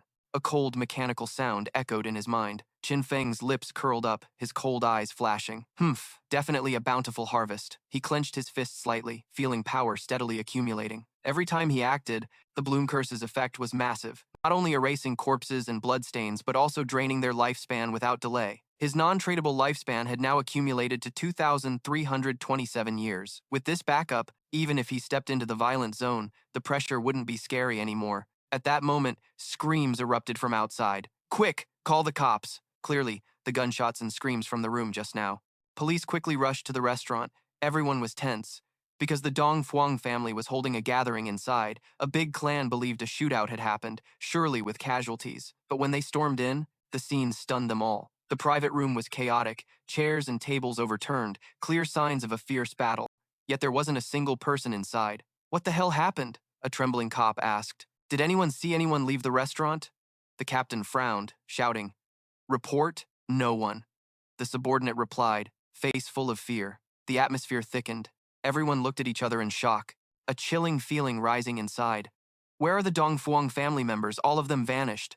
Report this to superiors immediately, the captain said sternly, but his eyes betrayed confusion. Meanwhile, Qin Feng quietly left the scene. He activated stealth, his body fully cloaked, stepping out unnoticed, coldness gleaming in his eyes, his next target clear, the Tien Corporation. However, the Tien Corporation's headquarters had already moved to North America before the game Jianglam. Now, only Qianjin Qianshishi, the CEO's daughter, was still locked up in Mu's inner city. He had to act before she escaped abroad. From Zhanghai to Madodo was nearly 300 kilometers. Walking would take 2 to 3 hours, too time-consuming. He had to find a mount. Qin Feng calculated silently, eyes flickering. Thinking that, he logged back into the game.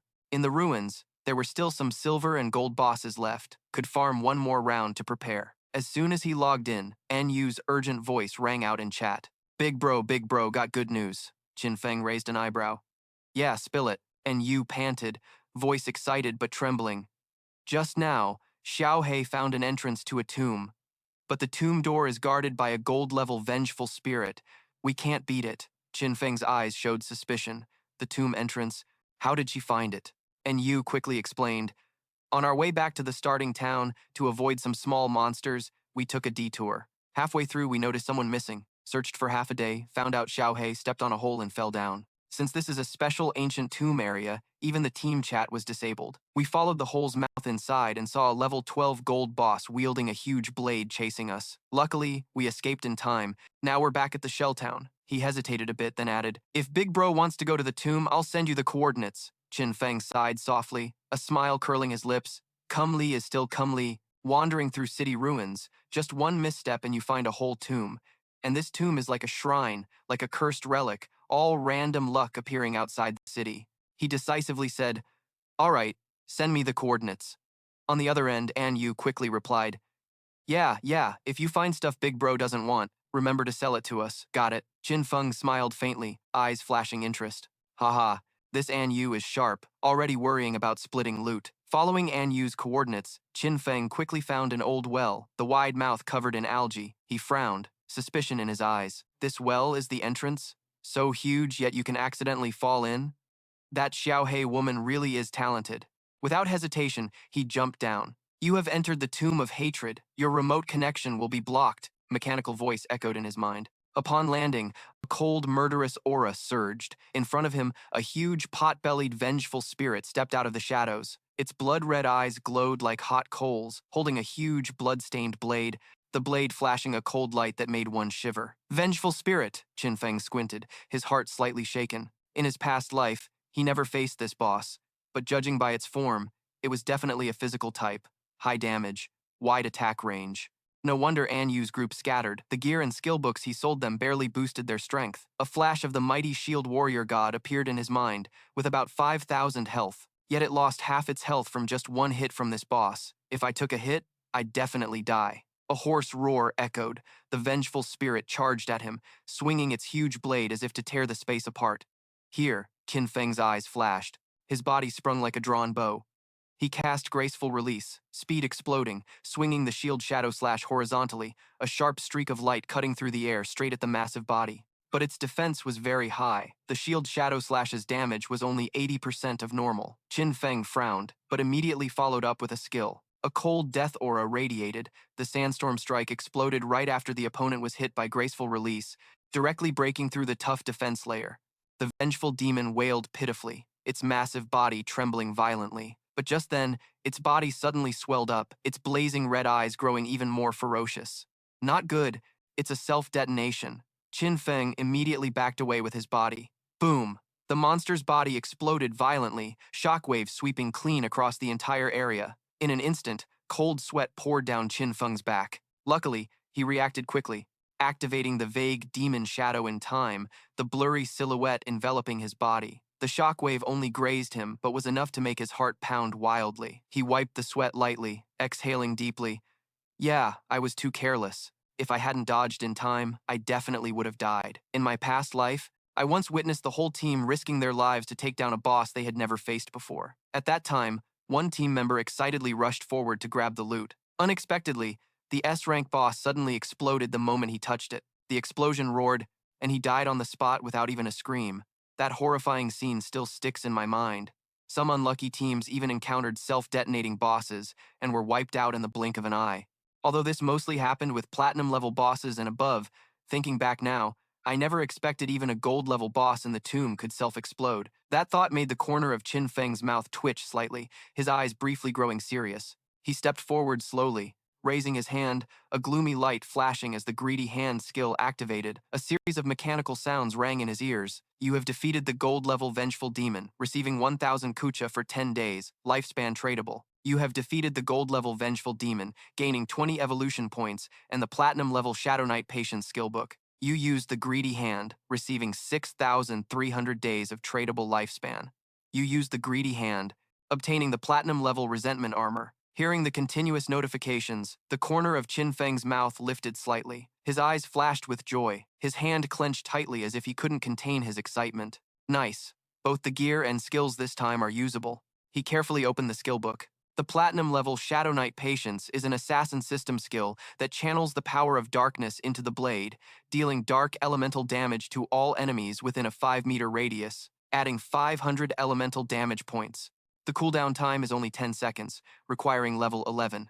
More importantly, this is a dark elemental damage skill designed specifically for assassins. The sharpness in Qin Feng's eyes gleamed. With spirit attributes higher than strength, he already possessed superior magical attack power compared to physical damage. This skill was basically tailor-made for him. Without hesitation, Qin Feng immediately equipped all the loot he had just received. The attribute panel displayed Strength 9, Constitution 9, Agility 24, Spirit 15. He shrugged lightly, his eyes showing clear eagerness. First, let's try evolving to the Reaper level. Immediately after, cold mechanical sounds rang continuously. You have consumed 1 + 2 + 3 evolution points, leaving 36 points remaining. Shadow Knight Patience Platinum Jade Diamond Reaper. The notification sounded, and Qin Feng's eyes shone even brighter, dealing dark elemental damage to all enemies within 5 meters, 7 meters, 9 meters, 12 meters, with damage of 57, 751,000, 1,300 points. When the last line appeared, Qin Feng took a deep breath, his eyes full of excitement and satisfaction. After evolving the skill, the damage radius expanded from 5 meters to 12 meters, and the accompanying elemental damage skyrocketed from 500 to 1,300 points. Still, since this is an area skill, the accompanying damage isn't considered very strong. Qin Feng frowned slightly, his eyes flashing with consideration. The total damage per cast was still less than the Shadow/Shield, but he nodded slightly, thinking it was definitely a godly skill for clearing small mobs. He flipped his hand, imagining the scene when using it. The Shadow/Shield also has a 5-meter range but is a straight-line skill, while Shadow Knight Patience is a circular skill covering the surroundings. In situations surrounded by monsters, its mob-clearing effect is far superior. That thought made the corner of Qin Feng's mouth twitch, his eyes shining with satisfaction. Then he opened the attribute panel, his gaze stopping on the armor he just received. The platinum-level resentment armor adds 55 physical defense, 45 resistance to all elements, 42 damage block, and 777 health points. The equipment requires level 11, with a special resentment effect that grants an additional 30 basic attack power points after being attacked. Qin Feng frowned slightly, internally judging that this effect wasn't very useful, but the basic stats like defense, elemental resistance, and damage block on this armor were too high, completely able to replace the gold level 5th rank demon fire armor he was currently wearing. Thinking this, he immediately changed armor, feeling his whole body's defense wrapped in an invisible layer of strength, much sturdier and more reassuring. Besides, the other loot combined totaled more than 20 items. Just selling them would be worth more than 10,000 days of lifespan. Now he could go deeper into the ancient tomb, hoping to find something a bit more valuable, preferably a mount too. That would be perfect. Meanwhile, the group farming monsters got the same result as always. Because of Tantudu's incompetence, the whole team was quickly wiped out, forced to respawn and return to the shell town. Zhang Wei appeared furious, veins bulging in his legs, unable to hold back, shouting with a voice full of resentment. Useless. Only know how to be arrogant but never use your brain. Every time it's because of you that the whole team gets wiped out. I only have 2 years of lifespan left, can't trade it. Don't let me see you at school, or I'll deal with you right then. Saying that, he angrily pushed Tantudu, making her fall to the ground. Then without looking back, he logged out directly. Her close friend hurried over, anxiously helping Tantudu up, voice worried. Tudu, come with me back to my parents' small town. I heard there's a community support group there, specializing in helping the elderly and people like us who aren't good at games. Tantudu clenched her fists tightly, her face full of anger, grinding her teeth. Zhang Wei and those others wait for me. Dare to talk back to me? A bunch of trash acting tough. I don't believe any of those suck-ups who chased me before are weaker than you guys. Yen, you go on by yourself. After saying that, she shoved her friend away, not bothering to look back and logged out directly. Returning to the real world, Tantudu's face was full of frustration. She threw her game headset aside, grabbed her phone, quickly scrolling through contacts to text the people chasing her. She typed hastily, Ham, can you help me level up? Not long after, the other replied with a teasing tone, Sure, but 1 level for 1 night. I want to see how the school's aloof goddess looks when she goes to bed. Reading the message, Tantudu's face immediately darkened, her brows furrowing tightly, hands trembling with anger. Ugly bastard, you think you're so great, daring to dream of taking over my body? Get lost. She ruthlessly deleted the message, then without hesitation sent it to someone else. Zhang Huayu, actually, I've always liked you. Before, I didn't dare accept because of my brother, Qin Feng, blocking me. Now that I've cut ties with Qin Feng, I can finally be with you openly and honestly. On the other side, the reply came quickly, with a sharp, sarcastic tone. Idiot, you want me to laugh myself to death? You even cut ties with your own brother. How do I know how you'll treat me later? Tantudu's face flushed red, both angry and embarrassed. She gritted her teeth and typed 2 words, get lost. Then she opened her contacts again, eyes flashing with calculation, and sent a message to someone else. Du, there's no one at my place. Can you come hang out and maybe level me up too? Oh, Tantudu. I'm now a platinum prodigy, flying high. I can have any girl I want. Stay away from me. As that cold message appeared, Tantudu's face immediately went pale. She bit her lip, hands trembling, but still typed another line and sent it. Tio Ma, I'm so bored. Can you take me to play games? I'm waiting for you at Shelltown. But the reply was a cruel, mocking tone. Tantudu. Everyone already knows about Zhang Wei Hai, don't you? I just used a new skill, punched her twice in the gut now. Reading that, Tantudu's eyes welled up with tears, her throat choked, tears uncontrollably streaming down full of despair. She burst into sobs. Damn it, these damn men. When it matters, you can't rely on anyone. Boo-hoo. Hugging her face, trembling all over, Tantudu muttered in panic. Her non-negotiable lifespan left with only 2.5 years. What am I gonna do? In that moment, a name suddenly flashed in her mind. Her tear-filled eyes brightened with hope. That's right, Qin Feng. He definitely won't abandon me. He must have a way to fix this. I have to go back and find him to see. As the thought formed, she immediately acted. Tantudu quickly changed into her neatest clothes, checked the mirror several times to make sure she didn't look too wrecked. She walked while silently thinking, comforting herself and making plans. When I meet Qin Feng later, I just need to apologize softly a few words. He'll definitely forgive me. But clearly, I didn't do anything wrong. Why should I apologize? No, I can't think like that. Tudu lowering her head is just temporary. First pretend to be soft, then ask him to level me up. He'll definitely agree. Since childhood, the person he loves most is me. Once I level up, No more worrying about lifespan, then I'll cut ties with him completely. Yeah, that's the plan. Tudu, you're a genius. Thinking this, she couldn't help but sneer, regaining some confidence, then hurried to the apartment where Qin Feng used to live. Standing before the familiar door, Tan Du took a deep breath, forced a fake smile, then knocked, calling Qin Feng. Qin Feng, open the door. No answer. Unwilling to give up, she knocked harder, voice growing urgent. Qin Feng, open up. Don't sleep anymore. Open the door quickly. Qin Feng, I'm back. Can you please open the door? The knocking echoed rapidly, but inside remained silent like an abandoned house. Tan Du's face grew paler, patience running out. She clenched her teeth, growling in anger. Not opening the door. Huh? I gave you face, but you don't appreciate it. Damn it, I'm breaking it down. With a furious kick, the door burst open. She stormed in, but as soon as she stepped inside, she froze. The room was empty. No bed, no table, clothes or belongings. Everything completely vanished without a trace. Tan Du's eyes widened, face pale as a ghost, body trembling, voice hoarse and choked. Qin Feng, where are you? The bed, table, clothes, everything's gone. She hurriedly pulled out her phone to call, but only a cold, robotic voice answered. Sorry, the number you have dialed is currently turned off. Tan Du stood stunned, face drained of color, eyes wide, whispering dazedly, Qin Feng, where did you go? Meanwhile, deep in the abyss of hatred, Qin Feng was furiously slashing and killing. Each sword strike tore through the air, thick with killing intent.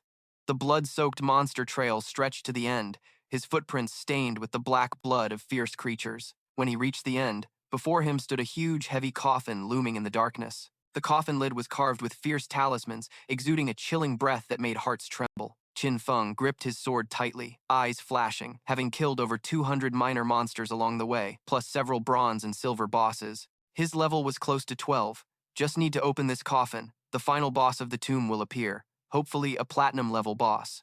Without hesitation, he summoned a loyal follower, voice low commanding, go open the coffin.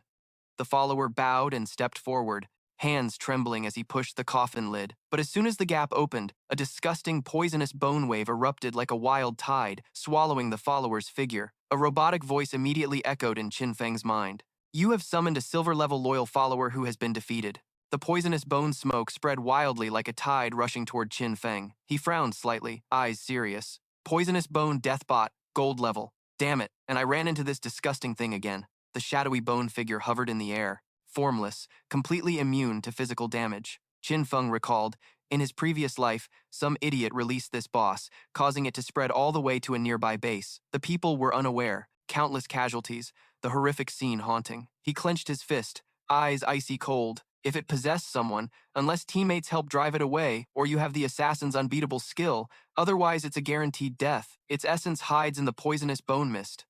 Without hesitation, Qin Feng immediately used Shadow Knight Harmony. Darkness spread from him, powerfully sweeping away the poisonous bones, and in the dissipating smoke, a blurry, grotesque body appeared. Let's see where you can run.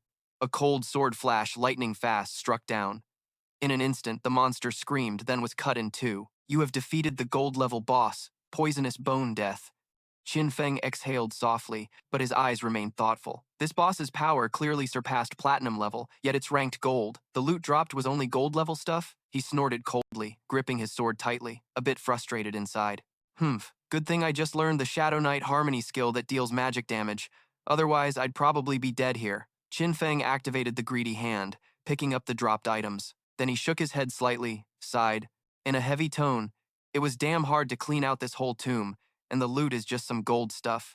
The cold, mechanical voice echoed sharply, cutting through Tun Feng's complaints. You received a rare item, a mount summoning bell. Tun Feng's eyes suddenly lit up, his pupils briefly stunned. Is it really a mount? A real mount? A slight smirk appeared on his lips as he recalled the rumors about that master, and he couldn't help but laugh. Lam Lingnu's carp really lives up to its reputation. Item information appeared before his eyes. The bell summons the Shadow Spirit Nightwalker mount. Upon use, it will summon a level 11 Shadow Spirit Nightwalker that can assist in combat and serve as a mount. Requires level 11 to use. Tun Feng examined the text carefully, feeling a surge of excitement inside. The Shadow Spirit Nightwalker is one of the fastest mounts ever seen. The moment it activated, a wave of dark energy burst from the bell, condensing into the shape of a giant wolf. In the blink of an eye, a ferocious beast over 10 feet tall appeared before him. Its eyes burned bright like blue flames in the night, and its eerie breath made ordinary people shiver just by looking. Shadow Spirit Nightwalker level 11, Gold Grade, Power 148, Constitution 155, Agility 191, Spirit 135. More info popped up. The mount gains experience equal to its owner to level up. If the mount summoning bell is traded, the level resets to the original state. Special skill, sprinting while mounted, movement speed increases by 245%. At night, the mount is always at stealth level 1. Attacking breaks stealth and deals an additional 120 points of stealth breaking damage. Stealth cooldown is 60 seconds. Relentlessly attacks a single target 3 times per strike, each hit dealing 267 physical damage. Cooldown 12 seconds. Howling increases attack by 35 points. Grants physical defense and elemental resistance to all allies. Duration 1,800 seconds. Cooldown 600 seconds. After reading, a satisfied smile spread across Tong Fei's lips. His eyes gleamed with excitement, a mount and a battle beast, plus stealth ability. Not bad, this time it's definitely a big win. Without hesitation, he jumped onto the Shadow Spirit Nightwalker's back. The wolf let out a thunderous roar and immediately dashed off like a lightning bolt. The night wind howled past his ears, and the scenery blurred in an instant. In the quiet darkness, the rider and wolf merged with the shadows, moving so fast it felt like tearing through space. Tong Fei already had a plan. Next, he had to quickly reach level 15 and accumulate enough lifespan to reclaim the mount. Next time he logged out, he'd head straight to Motto to settle the death debt and finish everything once and for all. With that thought, he urged the mount straight to the Gyeonghai Arena. This place was huge, with 2 more arena levels underground, featuring extremely complex terrain and dense monsters. With his leveling speed, this was the perfect spot to rise quickly. Upon arrival, Tong Fei saw countless demons gathering. The scene was nothing short of a paradise for the strong. Without hesitation, he immediately cast Shield Slash, coordinating with the Shadow Spirit Nightwalker to start a fierce massacre, blood splattering everywhere. The next day, Envu's group continued their usual diligent monster hunting. Their strength wasn't outstanding, but thanks to good teamwork and coordination, they could still take down lone monsters. After finishing off the last beast, Envu wiped sweat tiredly and sighed softly. That's good. Finally a win. Ma No, the son of a department head in Jianghai City, quickly started flattering. No wonder Captain An's damage is insane. But in his mind, he thought differently. The hidden dragon swordsman profession is truly powerful. No wonder she's the girl I chose. Envu frowned, glanced at the monster corpse, and said, "This gold boss was only level 8, yet our whole team took over 10 minutes to kill it. I really don't understand how Big Brother managed to solo that platinum boss." Hearing this, Ma Nai Luong sneered arrogantly. Just a lowly assassin, relying on sneaky tactics to farm bosses. Does he think that's glory? He felt even more proud inside. Lucky this girl had no backing. With my 2-generation status, crushing her would be as easy as flipping my hand. Envu frowned, ready to reply. Envu frowned. Is that so? But a lousy marksman like me just wears down bosses, right? Ma Nai Luong quickly interrupted, with a fake righteous tone. I'm straightforward, never do dirty tricks like that. Besides, I heard ghosts have low quality, and in real life, they're so brutal they kill without mercy. I know a hunter in Mado Police who's already level 3 in anti-stealth abilities. In my opinion, instead of idolizing him, it's better to trap and expose his true identity in the real world than control him. His eyes flashed with cold calculation. People like him only make me feel safe when controlled and used by the authorities.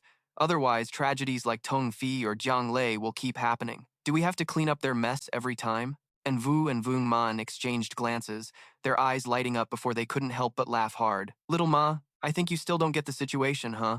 Vung Man laughed while shaking his head. It's not that he's begging us to clean up his mess, but rather we have to handle it for him. Only then can we ensure a unified stance and long-term cooperation with him. And Vu chimed in globally. For the first time, both gold and platinum bosses were soloed by him. At your level, if you don't cooperate, it's like inviting disaster and making pointless enemies. You planning to make yourself an enemy of a monster like that? Has your brain been stolen by a dog? Stop scolding, Vung Man whispered, pretending. He's from a powerful family. So what? And Vu sneered sarcastically. Being from a powerful family doesn't mean you don't need brains. Shh, keep it down. He's crying. Ma Nai Lung's face flushed bright red, so angry smoke seemed to rise from his head as he jumped up. Damn it, that ghost is just an assassin, right? If your anti-stealth level is high enough, can't you control him? You guys have no backing but still dare to act high and mighty, lecturing me. Just wait, Envu. I'll slander that ghost and capture him myself. Then you'll be the one begging me for mercy. He shouted like crazy, but Vung Man calmly brushed it off, changing the subject. What did the boss drop earlier? And Vu replied immediately, a gold item for the priest, a silver item, and a silver-level skill book. Big Brother's random drops gave us a bunch of gold, even some platinum gear.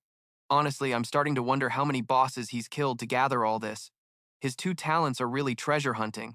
It's like he just opens portals to get everything. Vungman frowned, slowing his voice. Captain An, although it sounds a bit paranoid, I still feel uneasy. And Yu was surprised. What do you mean? Vuong Man looked at her, his eyes darkening. You've heard about the Jiangnam Hotel incident, right? The entire Dong Fuang clan disappeared while gathering there. What if I told you that it was caused by the darkness? Wouldn't we have to step up and clean up the mess for it? We still don't fully understand the true nature of the darkness. If I remember correctly, in real life, he's a serial killer, right? Crimes that stain the sky. What about that? And Yu waved his hand, his tone calm but firm. This case is under special attention from the higher-ups. Everyone's wondering if it's connected to the darkness. But so far, there's no proof to back that up. Even if it really was him, I'd still choose to keep cooperating. If the higher-ups won't clean up the aftermath, I'll take on the burden myself. Hearing that, Vuongman frowned, his eyes full of doubt. Why? And Yu gave a dry laugh, voice full of hidden meaning. Think about it.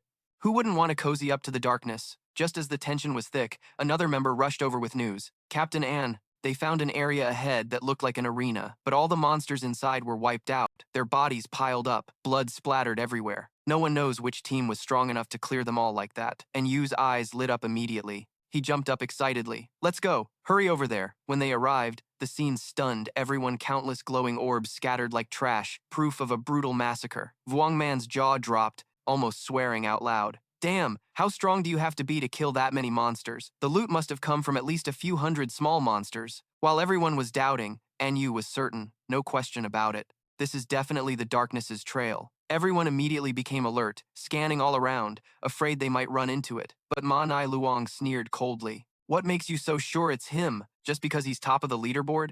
Honestly, if I had invisibility skills, I could do it too. Just would take a bit longer. And Yu didn't bother arguing, just glanced at him coolly, then opened the chat window to message Qin Feng. Big bro, you still around? Killing that many monsters? You must have plenty of gear and skill books. Sell some to us. Just then, Ma Nai Luong suddenly saw the light around him flicker out, his heart sank, and when he turned around, a huge shadow appeared. On the back of the Guiling night corridor, the terrifying mount sent chills down spines. Qin Feng silently looked down. Ma Nai Luong went pale, legs weak, so scared he pissed his pants and collapsed to the ground. In contrast, Yu's eyes shone brightly, not scared but full of admiration. Big bro, is that a mount? Where'd you get it? Qin Feng smirked slightly, replied briefly, thanks to the coordinates you guys provided. Got it from that tomb. Gotta thank you a lot. Xiao Hei heard this. Lin Li Ngu scratched his head, smiling awkwardly. Ha ha. It's no big deal. Qin Feng didn't say much. Continued. Trade as usual. Everyone can gather all the stuff on the ground and take it. I won't fight over it. As for my share, I'll calculate it clearly. And Yu nodded slightly. Serious. Got it. If the price isn't right, I have the right not to buy. His eyes locked on Qin Feng, voice steady. But I trust Big Bro's prices are always fair. Nearby, someone pointed at Ma Nai Luong, who was trembling non-stop, whispering, Hey, you just pissed yourself. That comment immediately turned Ma Nai Luong's face as dark as the bottom of a well. He gritted his teeth, heart raging. Damn it, that damn darkness guy. Ignoring the reaction, Qin Feng mounted the Guiling Knight and quietly ventured deeper into the corridor, continuing to hunt monsters. During a break, he opened the leaderboard, eyes scanning quickly. Top 1, Darkness level 13. Top 2, Justice Enforcer level 10. Top 3, Vuong Man level 10. Top 4, Black Father Lam Dai Litu level 10. A calm smile appeared at the corner of his lips, then he checked his balance. The trade period still had 245 years left. Evolution points accumulated 255. This wasteland Lan Kano's luck was pretty good. A golden skill book dropped, called Silent Stealth. Its effect activates stealth on the spot. As long as you don't attack or move, stealth status lasts forever. If you attack proactively, the next hit deals an extra 300 damage that breaks stealth. Cooldown is 120 seconds, requires level 13. Qin Feng squinted, sharp light flashing. This skill not only boosts my stealth in-game, the most dangerous part is if used in real life. Combined with the invincible state when logged in, it's like I completely disappear from the world's sight. Without hesitation, he immediately chose to evolve. The system's cold voice rang out. Consumed 11 evolution points. Silent stealth skill begins upgrading.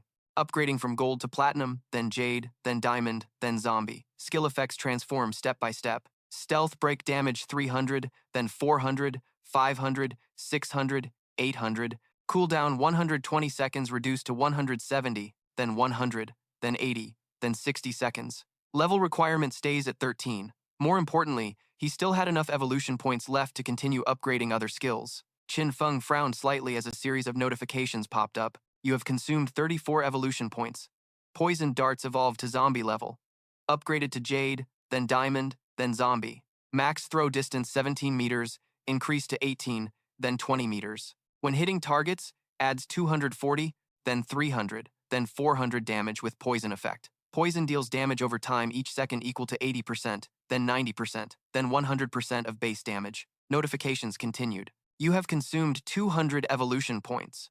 The Grace of Liberation skill evolved to mythic level. Attack effect on weak points adds 200%, then 300%. Damage multiplier on weak points times 2. Skill level 5. Active activation. The next counterattack triggers a damage over time effect dealing 150%, then 200% damage of that hit. Duration 3 seconds, cooldown 25 seconds. Reduced by level from 22.2 seconds to a minimum of 15 seconds and 9.7. He grabbed his weapon, his hand trembling not from fear but from extreme excitement. It felt like a wild beast, long caged, was finally freed. Mythic level skills are truly powerful. Qin Feng took a deep breath, eyes full of confidence. Now, except for some special demons, any monster will be a weak point hit for me. His gaze flicked over the jewelry he just got, including this necklace. The pendant was platinum fake, assassin system jewelry, increases physical attack power by 45, strength by 20, stamina by 20, and the unique effect adds 1 level to the stealth skill. Qin Feng lightly touched the pendant, a smug smile spreading across his lips. Including skills and equipment, I now have 4 levels of stealth. At this stage, no one can break my stealth. He continued checking his gear, eyes flashing as they landed on the armor. With this piece too, my shadow dodge shield instantly reaches 83%. The black cloak fluttered in the wind, hiding half his face, revealing only deep, piercing eyes. That feeling of invincibility made him clench his fist slightly, his whole body burning with an uncontrollable fire. Lost in excitement, suddenly a violent shock echoed from ahead, the ground shaking, dust billowing. Qin Feng's eyes narrowed immediately. He stopped, body crouching like a hunting leopard, ready to pounce. In the distance, a giant boss with a grotesque shape over 20 meters tall roared. A smirk curled his lips, voice dripping with sarcasm. Steel Saintess, who's crazy enough to summon this boss? In my past life's memories, this monster flooded back. At the ruins of Gyeonghai City, she appeared once, when over 1,000 people fought, and the death toll reached over 4,000. Actually, she was the guardian of a hidden place called Wind Hall Sanctuary, one of the second largest safe zones in the Gyeonghai ruins. Qin Feng squinted, a calculating glint flashing in his mind. I originally planned to finish the pre-battle first, then summon this boss, but since it's already here, then I'll take it head on. A cold smile lifted his lips, eyes sharp as ice. Instantly, he vanished into the shadows, riding the ghostly night corridor to leap onto the roof of a nearby tall building. His black cloak fluttered, his figure hidden in darkness, silently watching, waiting for the right moment to strike. Below, the battlefield was chaotic, the group being fiercely pressured by the Steel Saintess, screams mixed with clashing metal sounds, and in moments a group was cut down, blood splattered across the ground. Qin Feng shook his head slightly, eyes mocking. Trying to fight the Steel Saintess now? That's way too reckless. Just as he was about to turn away, his gaze suddenly stopped. He noticed a standout figure in the crowd,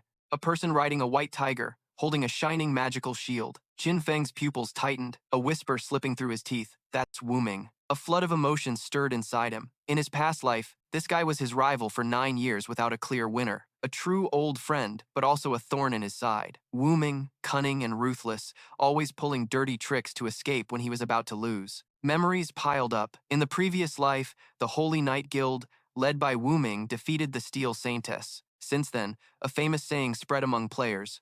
West has the Godslayer. East has the Holy Order. 2 major forces divided control over the western and eastern parts of the Gyeonghai City ruins. The Holy Knight Guild, upon formation, signed a king's pact with members, guaranteeing absolute safety for its members. But the price was a brutal life tax of 50%. To be honest, most members were basically slaves, serving only a few top leaders with overwhelming power. Qin Feng's eyes darkened, lips curling into a cold smile. He snorted low, voice deep and filled with killing intent. Just right, Wuming. This time you won't escape. Taking advantage of the chaotic crowd, he immediately activated stealth. His figure vanished into thin air, then suddenly appeared right in the middle of the group. A red flash lit his eyes. The sword in his hand swung like cold moonlight. Phantom, Night Slash. In an instant, a fierce killing aura exploded. Dozens of figures collapsed before even realizing what happened. Blood splattered everywhere, revival lights flashing repeatedly. System notifications flooded his vision. You have defeated player Sama. You have defeated player Sai Fang Fang. You have defeated player Tu Dunya. You have defeated player The Corrupt Friend. You have defeated player Lemogoza. The already chaotic battlefield became even more terrifying. Wuming's face turned pale, eyes wide, voice hoarse with shock. What? Who did this? Could it be the shadows? We have no grudge against you. Why kill my people? Qin Feng appeared behind Wuming without him noticing, voice low and cold, because I don't eat beef. As soon as he finished, he swung his hand to unleash Flash Slash, his figure flickering like lightning, slicing Wuming and the White Tiger into pieces. Not stopping, he cast the blooming curse, phantom red petals blossoming wildly, clinging to the enemies, desperately draining their life force. The next moment, Wuming's group was forcibly revived at Newbie Village. They were furious, faces dark, roaring curses. Damn Shadow, what does you not eating beef have to do with us? Boss, my trade time has reset, definitely caused by that damn Shadow skill. Guild leader, let's organize a counterattack. Counterattack? Idiot, you want to die? Better find somewhere else to grow and recover your lost life first. Amid the chaos, Tan Tu Du stood silently, eyes brimming with tears, face trembling in despair. Shadow, why are you targeting me? I barely have any life left. Just as her words echoed, a cold mechanical voice sounded in everyone's ears. The blooming curse absorbed 4 days of trade time and 1 year of non-trade time from Tan Tu Du. Qin Feng's eyes flickered with doubt. Was Tan Tu Du in that group? Only absorbed a little life. Looks like she really has no way out. Turns out she chose to join the Holy Knight Guild as a slave. A fleeting indifference flashed in his eyes, lips curling coldly. Humph, you reap what you sow. At that moment, a sharp wind howl sounded. The steel saintess roared, swinging her giant axe straight at him. Qin Feng didn't flinch, his figure blurred like an illusion, casting a phantom shadow to dodge. He landed lightly, eyes icy, locking onto his opponent. The early phase of this boss is nothing difficult. Immediately after, he activated stealth, his whole body vanishing into thin air. The steel saintess looked around wildly, unable to find her enemy. She wildly swung her spinning axe, slashing wildly in all directions. The clang of metal and shattering stone echoed everywhere. In midair, Qin Feng reappeared, eyes cold as ice, looking down. It just kept repeating the motion of swinging the chain with the blade, all fixed physical attacks targeting points or areas. He tilted his body, gripping the weapon tightly, whispering coldly, a merciful release, a flash of light. Instantly, every strike he made came with a throat-cutting effect, each wound exploding to deal massive damage. Right after, he followed up with the Plague Finger Slash, the sharp blade slicing through the air, poison spilling out. Just 1 second after being hit, the damage from the poison exploded, accompanied by a piercing scream echoing across the battlefield. Then, Qin Feng immediately unleashed the Flash Slash. His figure flashed like lightning, the cold blade cutting through the air, a slash with an explosive throat-cutting effect, causing terrifying damage. The Steel Saintess's health bar instantly dropped to half. The boss let out a hateful roar, the sound echoing like a rising demon lord. Qin Feng's eyes darkened as he silently calculated. The reason it could become a true guardian was thanks to that terrifying second phase. When its health drops to half, the demon sealed inside it will awaken. From that moment, all damage dealt will be reflected back to the attacker. There's even a rumor that inside the demon's belly exists a teleportation gate, and anyone swallowed by it will be sent to an unknown place, supposedly the bottom of a volcano. But in the previous life, no one ever succeeded in verifying that. I'm afraid some idiot confused the setup of another game with this one. Meanwhile, on a nearby tall building, a group of people silently watched, all wide-eyed, their faces a mix of fear and astonishment. This shadow guy is ruthless, using just one skill to push the boss into phase 2 already. Are you sure it's really the shadow doing this? This is a platinum level boss. I've been watching from the start. This boss was originally released by the Holy Knight. Then suddenly the shadow appeared and wiped them all out.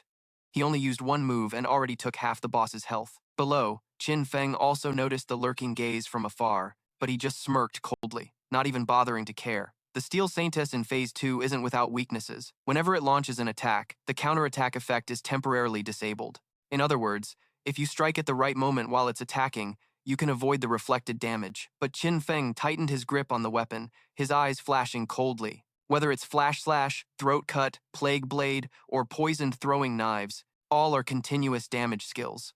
Once used, I'll have to endure the reflected damage myself. I need to think of another way. His lips curled with hidden meaning as he looked toward the group of players hiding on the upper floor. Those guys have been spying all this time. Maybe I can use them to my advantage. Just then, on the upper floor, the heavy clang of metal echoed as a figure clad in iron armor strode forward, shouting loudly, "Move aside! Move aside! Let me see what's going on!" The group immediately parted to reveal a space. One hurriedly bowed and respectfully called out, "Big bro, you're safe. You're here. We've been watching for a long time. We've memorized all the boss's skills." But suddenly, after losing half its health, it froze, and its body showed strange mutations. It might be preparing to unleash a new skill. Hearing this, Antoine #1 nodded slightly, his sharp eyes flashing with understanding. His voice was steady. "So the shadow fought the boss alone before?" A subordinate replied urgently. "Exactly. After the boss entered Phase 2, the shadow disappeared." A clear but hurried female voice interrupted. "The little rabbit with red eyes is going to check if the shadow is still here." "Got it." The green-haired girl immediately summoned a small rabbit, its eyes glowing bright red. It quickly jumped down, circling the battlefield searching for any trace. After a moment, the girl frowned, shaking her head softly. "No sign. It's probably gone." The leader smirked confidently. "Yeah, if your level 3 invisibility detection can't find it, then it's definitely gone. I don't believe it has a level 4 stealth skill. Little rabbit, keep a close watch, and if the shadow comes back, alert me immediately." Without hesitation, Antoine #1 crouched and jumped straight down. "Big bro, you got this, big bro." Antoine #1. The subordinates on the upper floor shouted excitedly, their eyes full of admiration. Meanwhile, in another building, another group of players silently observed, their faces stunned. "Damn, that guy's looking for death, huh?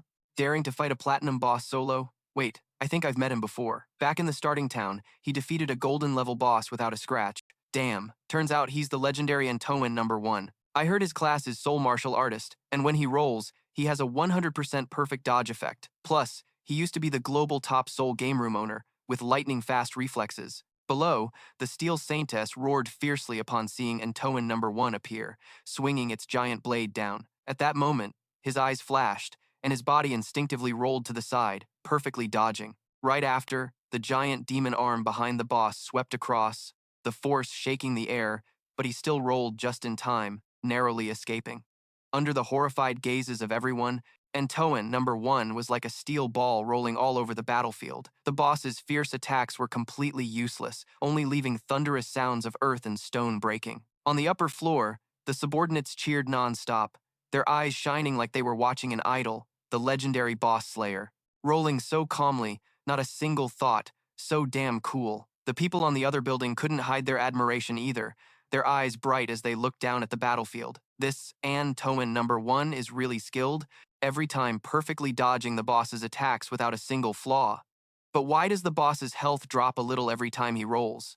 There's definitely some dark magic. I also saw many glowing slash marks appear on the boss. Is the Soul Martial Artist this twisted? Perfect dodging is just a basic move. The strongest thing about Big Bro Antoine is still his attacks. Every time he rolls successfully to activate the dodge, the next move can remove up to 50% of the enemy's defense. Below, Antoine #1 suddenly stopped, lowered his body slightly, and took an attacking stance. Moonlight shone down, illuminating his confident face. He shouted coldly, "Too bad for you." One subordinate was so excited his voice trembled. "Special skill effect. I bet this attack's damage will hit 4 digits." Immediately after, Antoine #1's sword flashed, and the boss's health bar dropped significantly again. His silhouette under the moonlight blended with the steel glow, each slash like a shooting star streaking across the sky, one strike splitting into 3 shadows, the rapid blows falling non-stop, so fast and precise they made your head spin. The final strike, the tip of the blade, sliced through the boss's body, the cold light licking fresh blood, gathering all its power to become a critical hit. Moon/gap, this is my sword path. One final slash ended it. He sheathed his weapon, standing tall with an insanely cool stance, confident like an unbeatable swordsman. On the upper floor, the gang of followers all screamed out, "Look quick! Big Bro is insane." Didn't expect the boss to be down to just 1/3 of his health. But just as the cheers hadn't died down, a fierce red light flashed from the boss's counterattack. Boom! Antoine #1 was blasted far away, his body instantly wiped out on the spot. The air froze solid. The followers' eyes went wide, their expressions like they'd just been slapped across the face. Big Bro and Toan. Why? Why did Big Bro and Toan die? He clearly dodged every attack. Exactly. Plus, every strike he landed hit the boss. The health bar had clearly dropped a lot. So why? While they were still stunned, in a dark corner of the battlefield, Qin Feng quietly stood in stealth mode. A smirk tugged at his lips, his eyes gleaming with mockery.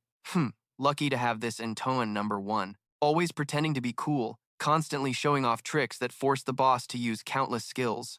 During that time, I silently struck repeatedly, and the result, Qin Feng's gaze flicked over the boss's health bar, now down to just 1/3. The fake martial soul's moves were quick and neat, damage strong enough, but in the end he died miserably from the counterattack. His professional trait was useless against the vampire saintess. If he didn't attack, he was forced to roll and dodge. If he attacked, he immediately took counter damage, truly bringing disaster upon himself. At this moment, the vampire saintess turned and walked away. Qin Feng frowned. This is bad. The boss's health dropped too low. It's trying to retreat back to the holy sanctuary. If it escapes and fully recovers its health, wouldn't all the previous effort be wasted? Moreover, after witnessing the fake martial soul die instantly from the counterattack, the people around were terrified. No one would dare make a move anymore. But if no one acts, the boss's counterattack effect will disappear. Now there's only one tough option. Absolutely can't let it return. Thinking this, Qin Feng immediately canceled stealth. Standing in front of the boss, the crowd around froze, all shouting, "Look, it's darkness." Could all those attacks just now have been from him? Too scary. Some even sneered coldly.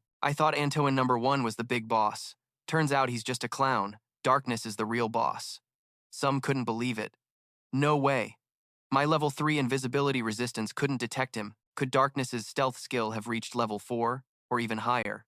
While the crowd debated, greedy eyes stared at the orb that dropped when Antoine #1 died. Clearly, the loot was still right on the battlefield, burning their hearts, wishing they could snatch it immediately. Below, Qin Feng activated the 10-layer dark light shield, each shield layer blocking one attack. The vampire saintess swung her sharp blade down hard. At that moment, Qin Feng immediately used the Shadow Slash shield, unleashing 9 consecutive slashes. But the boss's counterattack damage triggered instantly, breaking 3 shield layers right away. The 9 slashes cut down, the last 3 hitting the boss's counterattack state right after the move ended. Without the 3 layers of dark light shield blocking, Qin Feng would have died on the spot. The vampire saintess roared fiercely again, swinging both hands. The purple flame exploded into a ghostly purple fire ring, spreading like a tsunami of destruction. Qin Feng's face changed, his body tensed to the max, but he still couldn't dodge in time. In a blink, the dark light shield was burned to dust. Terrifying, he thought to himself. The damage from this flame was so high, even with an evasion rate over 80%, all 7 shield layers were torn apart in one breath. If he'd been half a second slower, death would have been waiting. Just then, a hidden looter tried to rush in and grab the loot, but before touching it, he collapsed, his eyes wide in shock, hit by Qin Feng's poison dart. Dare steal my loot? No chance, Qin Feng coldly barked, activating the blooming curse. Mechanical sounds rang out immediately. You received 612 days of tradable lifespan from Antoine #1, plus an additional 67 years of non-tradable lifespan. The blooming curse absorbed 355 days of tradable lifespan and 20 years of non-tradable lifespan. Qin Feng raised an eyebrow, a faint smile curling his lips. As expected, this Antoine #1 is really interesting. His lifespan is so abundant, dying once probably doesn't affect him much. But whatever, I'll spare him this time, won't waste the curse. His attention immediately shifted back to the vampire saintess. The purple flame still blazed fiercely, the monster's heavy steps, but each step carried terrifying killing intent. Qin Feng frowned. Now he could only rely on the dark light shield and normal shadow slash shield, patiently chipping away the boss's health bit by bit. This method was slow, with a low success rate, but at least it was safe. Above, the audience buzzed non-stop watching the scene. Damn, this darkness guy is insanely strong. No idea how he's kept alive this long against the Z-boss at this level. At first, I doubted his first kill, but now it's clear. On the battlefield, the shadow kept moving, dodging each purple flame wave, while continuously using poke skills. After a tense moment, he let out a quiet yell, his whole body exploding as he swung out the final shadow slash shield. Boom! The slash pierced straight through the vampire saintess's body. The monster roared, shaking the space, then cracked open and exploded into dust fragments. Mechanical sounds rang coldly. You have killed the platinum-level vampire saintess, gained 48,000 experience points, and earned 120 evolution points. Congratulations, you received the Holy Sanctuary Key. The entire arena fell silent. Then a shout rang out. Really, really soloed successfully.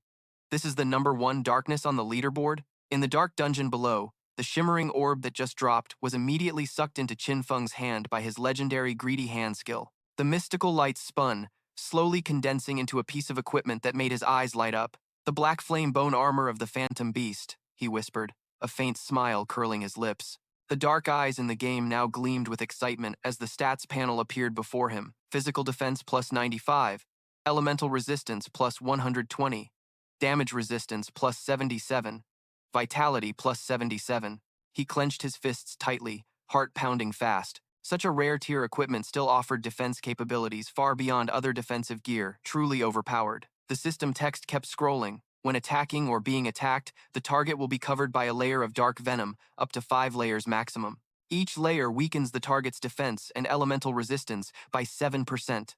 Qin Feng's eyes flashed, a confident smile curling at the corner of his lips. Didn't expect it to come with a weakening effect compared to the item the Soul Purifier dropped earlier. This was definitely superior. Another line appeared. Assassin's Instinct, rare tier, allows you to see the outlines of stealth units to a certain degree. Grants +2 levels of stealth resistance, requires level 13. Qin Feng paused briefly, then chuckled softly, his voice carrying barely hidden excitement. So it's a stealth resistance skill? Directly pushing it to legendary level. When the system announced you've spent 1 + 2 + 30 evolution points, with 97 points remaining, he immediately opened the evolution panel. Assassin's Instinct upgraded from rare tier to legendary. Resistance levels increased from 2 to 3, then 4, and finally 5. When the notification popped up, you could clearly sense the target's weakness. Weak point attack adjustment plus 50%. The darkness at the corner of his lips twitched upward, eyes flashing a cold light. Stealth resistance level 5, plus 50% weak point attack adjustment, plus the passive skill from Anban Liberation, totaling 350%. He closed his eyes slightly, gripping his weapon tightly, took a deep breath, and spoke in a low, confident tone. With this, even blindfolded, I can hit the enemy's weak points. The system continued displaying 97 evolution points remaining. Qin Feng nodded, eyes sharp. Then first, let's evolve the vague demon shadow to legendary level. A dazzling light enveloped the dark figure's body. When the system announced you've spent 80 evolution points, 17 points left. The vague demon shadow evolved from rare tier to legendary. A glow wrapped around the dark figure like swirling mist. The system sounded, passive skill. Dodge rate increased from 75 to 85%. Activating dodge makes you immune to all damage. Level 5.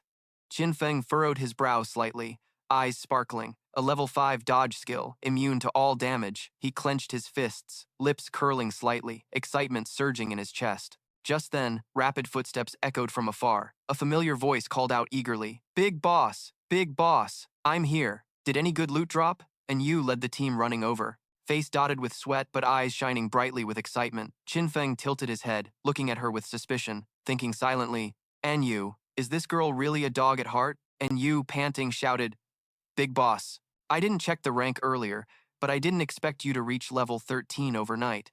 Isn't that way too strong?" Wang Man behind her widened his eyes, voice low with admiration. "We farmed all night and only got halfway through level 11. Your speed is insane." Before he finished, slap! And Yu immediately smacked him hard on the head, frowning and scolding, "Don't talk nonsense. Never say men are fast." She turned to look at Qin Feng, eyes sparkling like she was waiting for support. "Big boss. Am I right?" The atmosphere lightened, laughter broke out, and the group began trading. Just then, a good item happened to drop. Qin Feng spoke calmly, voice firm but composed.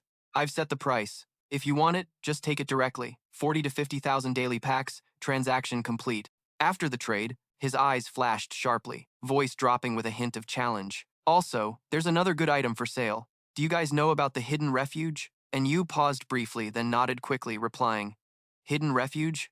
Yeah, we heard there's no safe zone in the Jianghai ruins, but player groups can claim hidden refuges as bases. We can store all items there, and it can deploy a magical defensive barrier at critical moments to fend off outside invasions." He hesitated a bit, then continued, "Yeah, what you know must be from the small hidden refuge that the Golden Boss dropped, right?" "Exactly, but the Jianghai city authorities haven't found any hidden refuge yet. Over at MAD, the authorities destroyed a medium-sized hidden refuge. That's how we know this." Qin Feng smiled slightly, said nothing more, just leisurely pulled out a sparkling key. its light reflected in everyone's eyes, making the whole team inhale sharply. If that's the case, you must understand the value of a hidden refuge, right? He spoke slowly, raising the key high. The key to the Windroad Sanctuary hidden refuge. This is what the boss just dropped. This refuge covers 800 acres. You can go back to negotiate the price, and then I'll consider whether to sell it to you. 800 acres, and Yu's group almost all gasped. Shock flashed in their eyes, and Yu unconsciously took a deep breath, heart pounding, thinking silently. The bigger the refuge, the stronger the defense, and the more solid the infrastructure. A refuge of just 100 acres is enough for all Jianghai city officials to have private rooms. This is 800 acres. She swallowed hard, mustering courage to ask cautiously, "How much do you plan to sell such a large refuge for?" Qin Feng glanced calmly, lips curling into a faint, unreadable smile. "You guys go back and negotiate first. Whatever price you can pay, I'll consider your offer." In his heart, memories from his past life surged. This refuge was once sold for 2,000 years of lifespan. If this time he could sell it to the authorities plus his current lifespan, he would have enough to bring all his skills and equipment levels extracted into the real world. And Yu nodded decisively, eyes serious. "All right, I'll arrange people to report back immediately." She paused, took a deep breath, looked straight at him with hesitation but determination. "Also, big boss, there's one more thing I want to ask you." Qin Feng squinted slightly and said, "Let's go." And Yu's voice dropped, mixed with sorrow and worry. "We just got news that 7 golden tier bosses appeared, gathering in Dark Moon Town. Many people have been killed. We're willing to offer 10 years of lifespan to get help killing those bosses."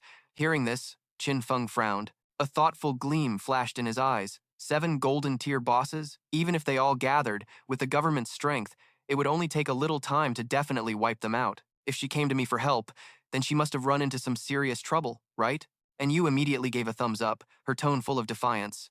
"You're the big boss. Your guess is spot on. We tried to kill each of those bosses one by one, but who knew the boss we killed would come back to life?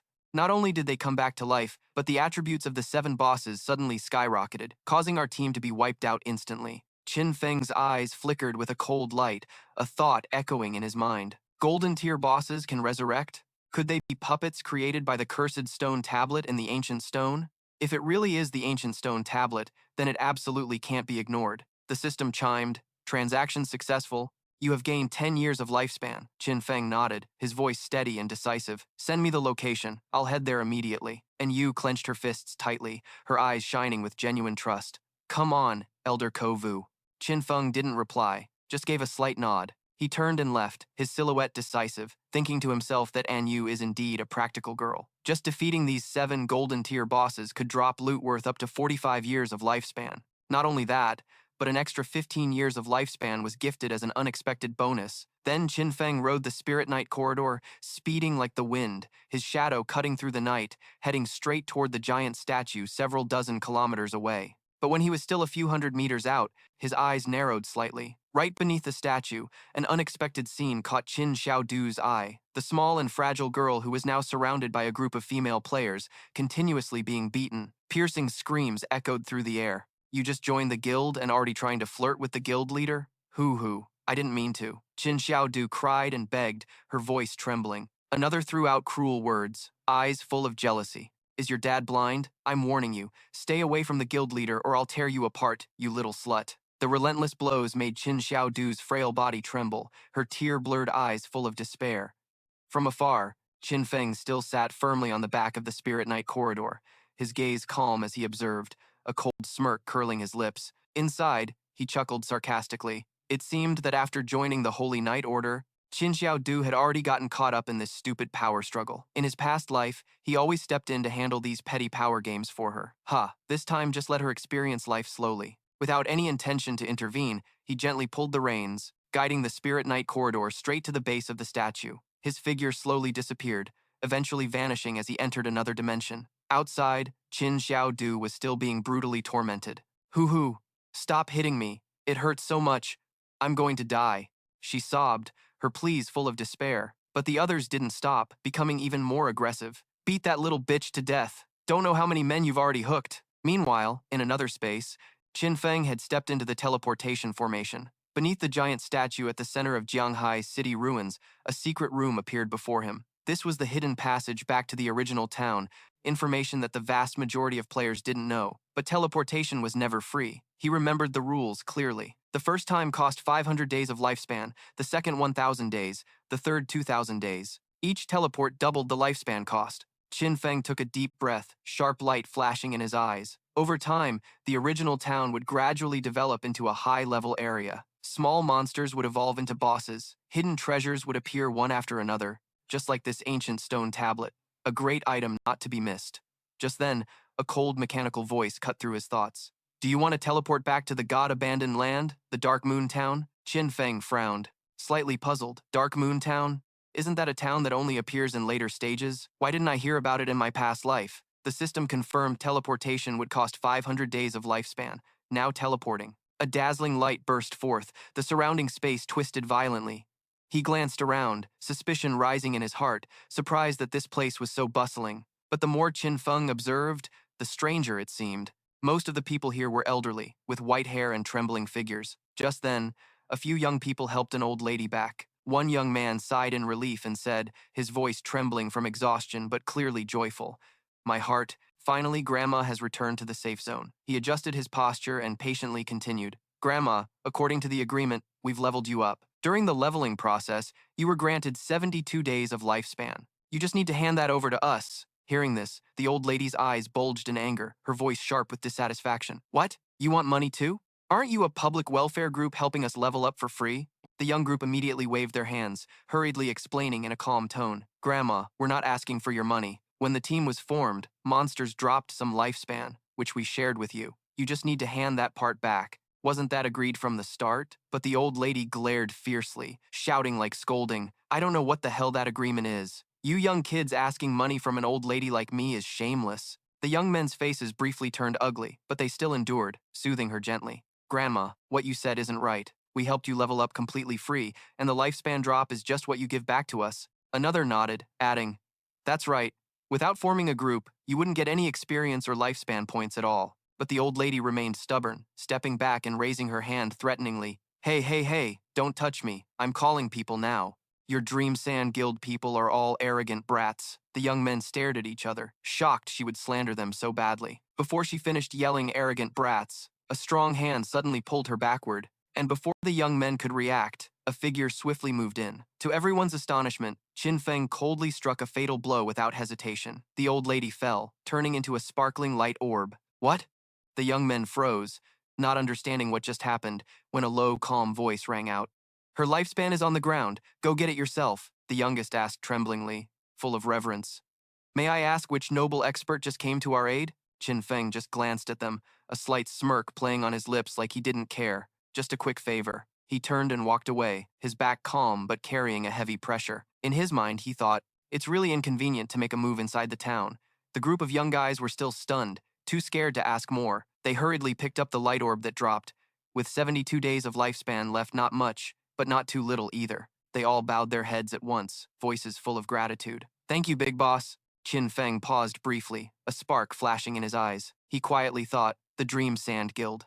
So their origin was from the small town of Dark Moon. Since its founding, this guild has committed to public welfare, offering free help to the elderly and lonely in lands abandoned by the gods. That's why the government officially recognizes and strongly supports them. If you count by member numbers, Dream Sand Guild can easily be considered the largest guild in Huaxia. In this chaotic world, more people like them are truly needed. Meanwhile, deep in the jungle, Xiaodu's best friend's family was hunting monsters as a team. The mother looked worriedly at her husband and child, her hand trembling slightly before activating her skill. She bit her lip, took a deep breath, and shouted, "Mom, hurry and use your skill." Lightning struck, a flash of bright light, thunder roaring down. The ghost beast trembled violently, its whole body paralyzed. At that moment, the father seized the opportunity, eyes sharp. Rushing forward, he gripped the sword hilt tightly, growled softly, and with a deadly slash, the ghost beast screamed and collapsed. "Success! Dad and Mom, you guys are amazing!" The daughter's voice rang out excitedly, her face lighting up, eyes shining with admiration. She happily continued, full of hope, "Look, as long as we try to learn from others, everyone can kill small monsters too." Then her dad suddenly remembered something and tilted his head to ask, "Right, Nien Nien?" Xiaodu, your good friend, has she joined the Holy Knight Guild yet? I heard their membership fees are really high. The mother sighed softly, her eyes showing a hint of helplessness. That's right. You told her to join the Dream Sand Guild with us. You also said Dream Sand is a public welfare guild, with lots of people like us, not great at gaming but good at helping each other, and even some who guide newcomers patiently. But she refused. The daughter pouted, a flicker of disappointment passing, but kept talking. But now she's already level 10, so the Holy Knight Guild took her away. Even if they level her up to 10, they'll just treat her like a tool. The mother frowned, voice worried. I heard the Holy Knight Guild's membership contract lasts 3 years. Once signed, you're basically a slave for those 3 years. If you don't have the skills, it's safer to just kill small monsters. Slowly gain lifespan and experience. Like us, just kill small monsters. Retreat when a boss appears and call for help. That's pretty good, right? The father rested the sword on his shoulder, smiling kindly, nodding in agreement. But the daughter shook her head softly, her clear eyes filled with determination. But Xiaodu isn't like us. I feel like he's not an ordinary person. After all, he has a hidden profession, which makes him way stronger than us in that regard. While they were talking, suddenly whoosh, whoosh, whoosh, dozens of arrows sliced through the air, piercing the father's body, fresh blood spraying everywhere, and he collapsed right there. Nian Nian and her mother saw the scene, their faces instantly pale, eyes trembling with terror. Nian Nian screamed chokingly, "Dad!" On the hilltop, a group of people appeared, faces gleeful, cruel smiles on their lips. One of them threw his head back and laughed loudly, full of pride. Haha, see the damage I did? Just one move and he's wiped out. Another sneered disdainfully. Nonsense. Dream Sand Guild has no strong players, just a bunch of weaklings. Exactly. Another scoffed, eyes full of contempt. Anyone with real skill wouldn't drag those old guys around, right? They squinted at Nian Nian and her mother, cold voices sounding like a death sentence. You two hand over all your lifespan now. The mother panicked, face pale, voice trembling. The government has banned killing outside the wild zones. Aren't you afraid of being hunted? Hearing that, the leader laughed crazily, eyes bloodshot and fierce. What government? Do you know who I am? Shut up. I give you 3 seconds to surrender. At that moment, Nian Nian bit her lip hard, her eyes flashing with determination, gripping her magic staff tightly and softly chanting a spell. She shouted, "Mom, don't think about that anymore. I'll stop them, and you quickly call for backup through the guild channel." The mother nodded shakily. Okay. She immediately opened the communication system, her hands still trembling. The leader saw this, his lips curling into a savage smile, signaling his comrades. Tired of living? Go. Kill the adults, keep the kid for me. Two behind him roared and charged like wild beasts. But before they could reach, a huge shadow of the Spirit Night corridor suddenly burst from nowhere, biting hard. One screamed miserably, torn apart on the spot. The rest were shocked and stunned, unable to react before Qin Feng rushed from behind, sword flashing, a clean slash spraying blood, and the attacker fell without a sound. In the blink of an eye, the whole group was sent straight back to the respawn point in Newbie Village. Furious curses echoed from afar. Damn it, why did I lose so much lifespan? All my trade lifespan disappeared. No way. Even in kill mode, it shouldn't drain that fast. If this keeps up, I'm dead. I need to kill some small monsters to get some lifespan back. But just as they took a few steps running, whoosh! A brilliant sword light shot down from the sky, crushing everything, pinning their whole bodies motionless on the ground, unable to move. Then a group of people in neat armor appeared, quickly surrounding them. A clear shout rang out. Black dragon is still a dragon, roasted chicken with burnt rice flavor, wild cattle that can fly. These three have been killing players everywhere, finally caught. One stepped forward, eyes serious, voice booming with authority. We are government hunters. Demand you provide true information and accept arrest under the law. If you resist, his eyes flashed with killing intent. We will drain all your lifespan immediately. On the other side, Qin Feng raised his hand slightly, and the dark origin flower bloomed fiercely, dark petals spinning, continuously sucking the opponent's lifespan. Suoran's face lit up, eyes full of joy. She was so moved she almost cried, quickly bowing her head and saying, "Thank you, Dark Big Boss. Without you, my mom and I would have been doomed." Qin Feng just silently looked at her once, his deep eyes showing a hint of thoughtfulness. Then without a word, he turned and left. In his mind, he thought, who would have thought this girl, so Nen wasn't bad at all? She's kind-hearted and brave, totally different from Tu Du. I don't get how those two even became best friends. Well, now that everyone's going their own way, maybe that's for the best. So Nin and her mom stood there dumbfounded, eyes following his figure as he disappeared into the hazy distance. So Nin blinked, confused, whispering, "Hey, where did he go?" Her mom looked back at the scattered light left from the lifespan, choking up. Could this be your dad's lifespan falling away? Sweetheart, why did he suddenly vanish like that? So Nien bit her lip softly, her face still dazed. Who would have thought the number one Dark Lord in the world could be so good? A moment later, deep in the dark forest, a group of people waited anxiously, the mood growing tense from the long wait. One guy frowned, annoyed, saying, "Didn't Captain Anne say the darkness would arrive in a few minutes? It's been almost half an hour. What the hell is this dark guy doing?" Another scoffed coldly, eyes full of doubt. Think about it. Can darkness even kill those bosses? I doubt it. They can resurrect. Ha ha, came a mocking voice. With bosses that respawn endlessly like that, does he really dare to fight? Maybe he's just a legend. Just as the crowd buzzed, Qin Feng arrived. But he didn't reveal himself, silently passing by like a shadow, leaving absolute silence with no one noticing. Before him, an ancient stone table emitted a strange glow. Through it, equipment would gain one effect, but lose another. If lucky, this added effect could even change the class's traits. Rumor has it, a world-ranked 7th master once sacrificed 7 stone tablets during battle, summoning the ancient god's illusion to mercilessly slay a legendary boss. Bosses created by the ancient god's tablets are bizarre and have special mechanics.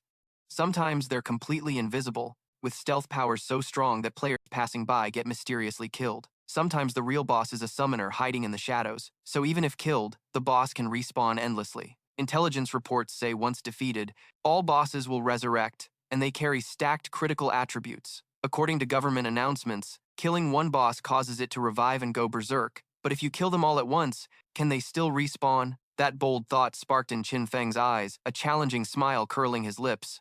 "This is worth a shot," he whispered.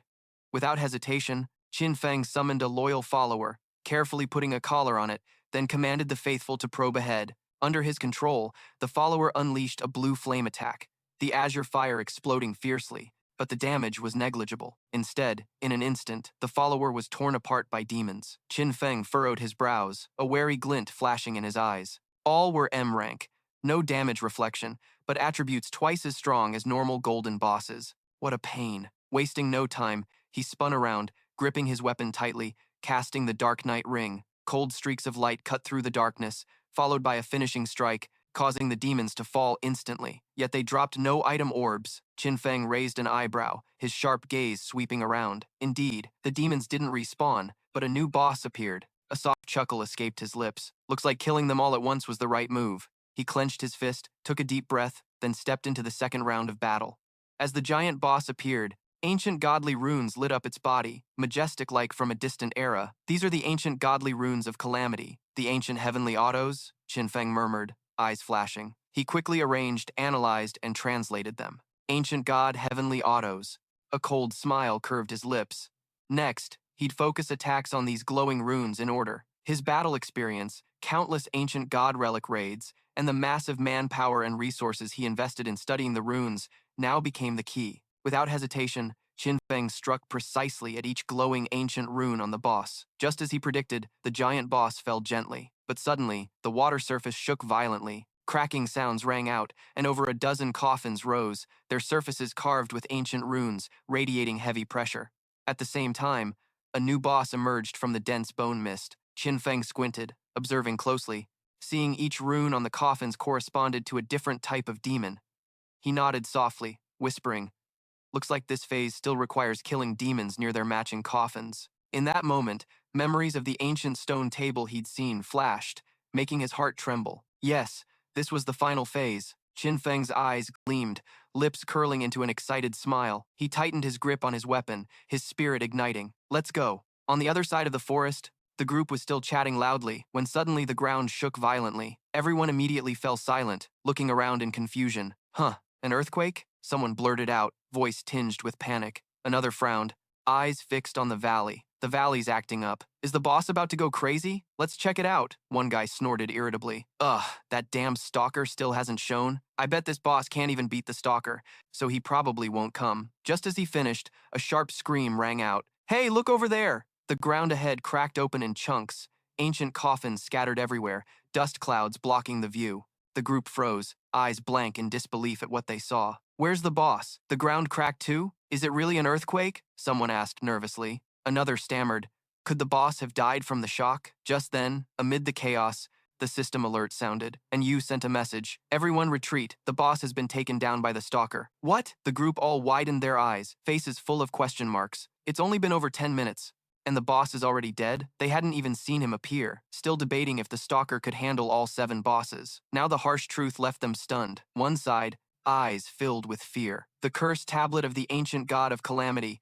Now I somewhat understand the higher-ups' decision. Elsewhere, Qin Feng quietly walked through the pale bone mist, firmly holding a heavy stone tablet. The corner of his mouth twitched up slightly, his eyes flashing with satisfaction. This haul wasn't bad at all, Qin Feng told himself, clenching the card tightly. The level had risen to 14, defeating 7 bosses, plus the reward from the greedy hand, totaling 294 evolution points. Most importantly, he had obtained this ancient god's tablet. He slowly stroked the cold surface of the tablet, his gaze deepening. With its mechanism, the government side absolutely couldn't fully understand it without losing at least one city. Moreover, the losses would definitely be severe. Hidden within this tablet was the cursed power of the ancient calamity god Otuodu, a power capable of changing the entire situation, actively triggering a curse on any piece of equipment. Qin Feng muttered, his eyes showing calculation. The curse would randomly grant a boosted attribute based on the equipment's characteristics and profession, but at the same time, it also came with a negative attribute. He paused, a cold light flashing in his eyes. Then let's attach it to the core armor. This Fitui level equipment already carried the effect of the Black Flame Ceremony, which could weaken the target's defense and elemental resistance by up to 35%. If combined with the curse from the tablet, how terrifying would its power become? A cold mechanical voice echoed. You have attached the Otuodu curse to the Black Flame Ceremony. The Otuodu curse grants a boosted attribute. The maximum stacking layers of the Black Flame status increase to 15 layers, with a negative attribute reducing the equipment's base stats by 31%. His dark eyes gleamed, the corner of his mouth curling into a half-smirk, half-excited grin. He clenched his fist, greed lighting up his eyes as if wanting to devour all the secrets of this power. The maximum stacking layers of the Black Flame status increased to 15 layers. With this effect, I can totally push the boss's defense and elemental resistance into negative numbers. No wonder it's a boosted attribute from the ancient god's stone tablet. Compared to that, the negative attribute is really nothing to worry about. Qin Feng's fingers lightly swiped the virtual screen before him, his eyes focused as if devouring every line of text, excitement rising inside, satisfaction making his lips twitch up unconsciously. Next up, skill evolution. Evolve the Shadow Slash skill to legendary level. Let's see what new effects it gains. The mechanical voice echoed again. You have spent evolution points. 115 points remaining. Shadow Slash upgraded from Zombie Slayer to legendary. Qin Feng squinted, his gaze sharp and unblinking, quickly scanning in one direction, the range increasing from 30 meters to 40 meters, stealth mode lasting 15 seconds, previously 12 seconds, striking 9 times on all enemies in the path. Cooldown reduced from 12 seconds to 8 seconds at level 4. The slash width increased from 5 meters to 6 meters, each slash dealing an additional 5,700 physical damage. New effect. Each hit grants the target a shield equal to 100% of their maximum HP. Maximum stacking 9 layers, duration 60 seconds. Hearing this, the darkness chuckled softly, eyes sparkling with confidence. Aha, if Shadow Slash hits all 9 times in the future, my effective HP will increase tenfold. My error tolerance will be greatly improved. Very good. He leaned back, taking a deep breath, pleasure spreading through his body, his hand unconsciously gripping his weapon tightly, eager to test the new skill immediately. At this leveling speed, just 5 more hours and I can reach level 15. Then it's time to head to the Demon City. Saying that, Qin Feng's hand ached slightly. Teleportation light flared from the gate beneath the statue, enveloping his entire body. Returning to reality, Qin Feng opened his eyes. In front of him, Tantudu was lying flat on the ground, her body miserable, unable to lift her head. He placed his hands on his hips, exhaled deeply, sweat dripping from his boredom, shaking her shoulders while rubbing them. On the other side, the girls kept cursing Teodu nonstop. Bitch, little fox spirit, I'll beat you to death.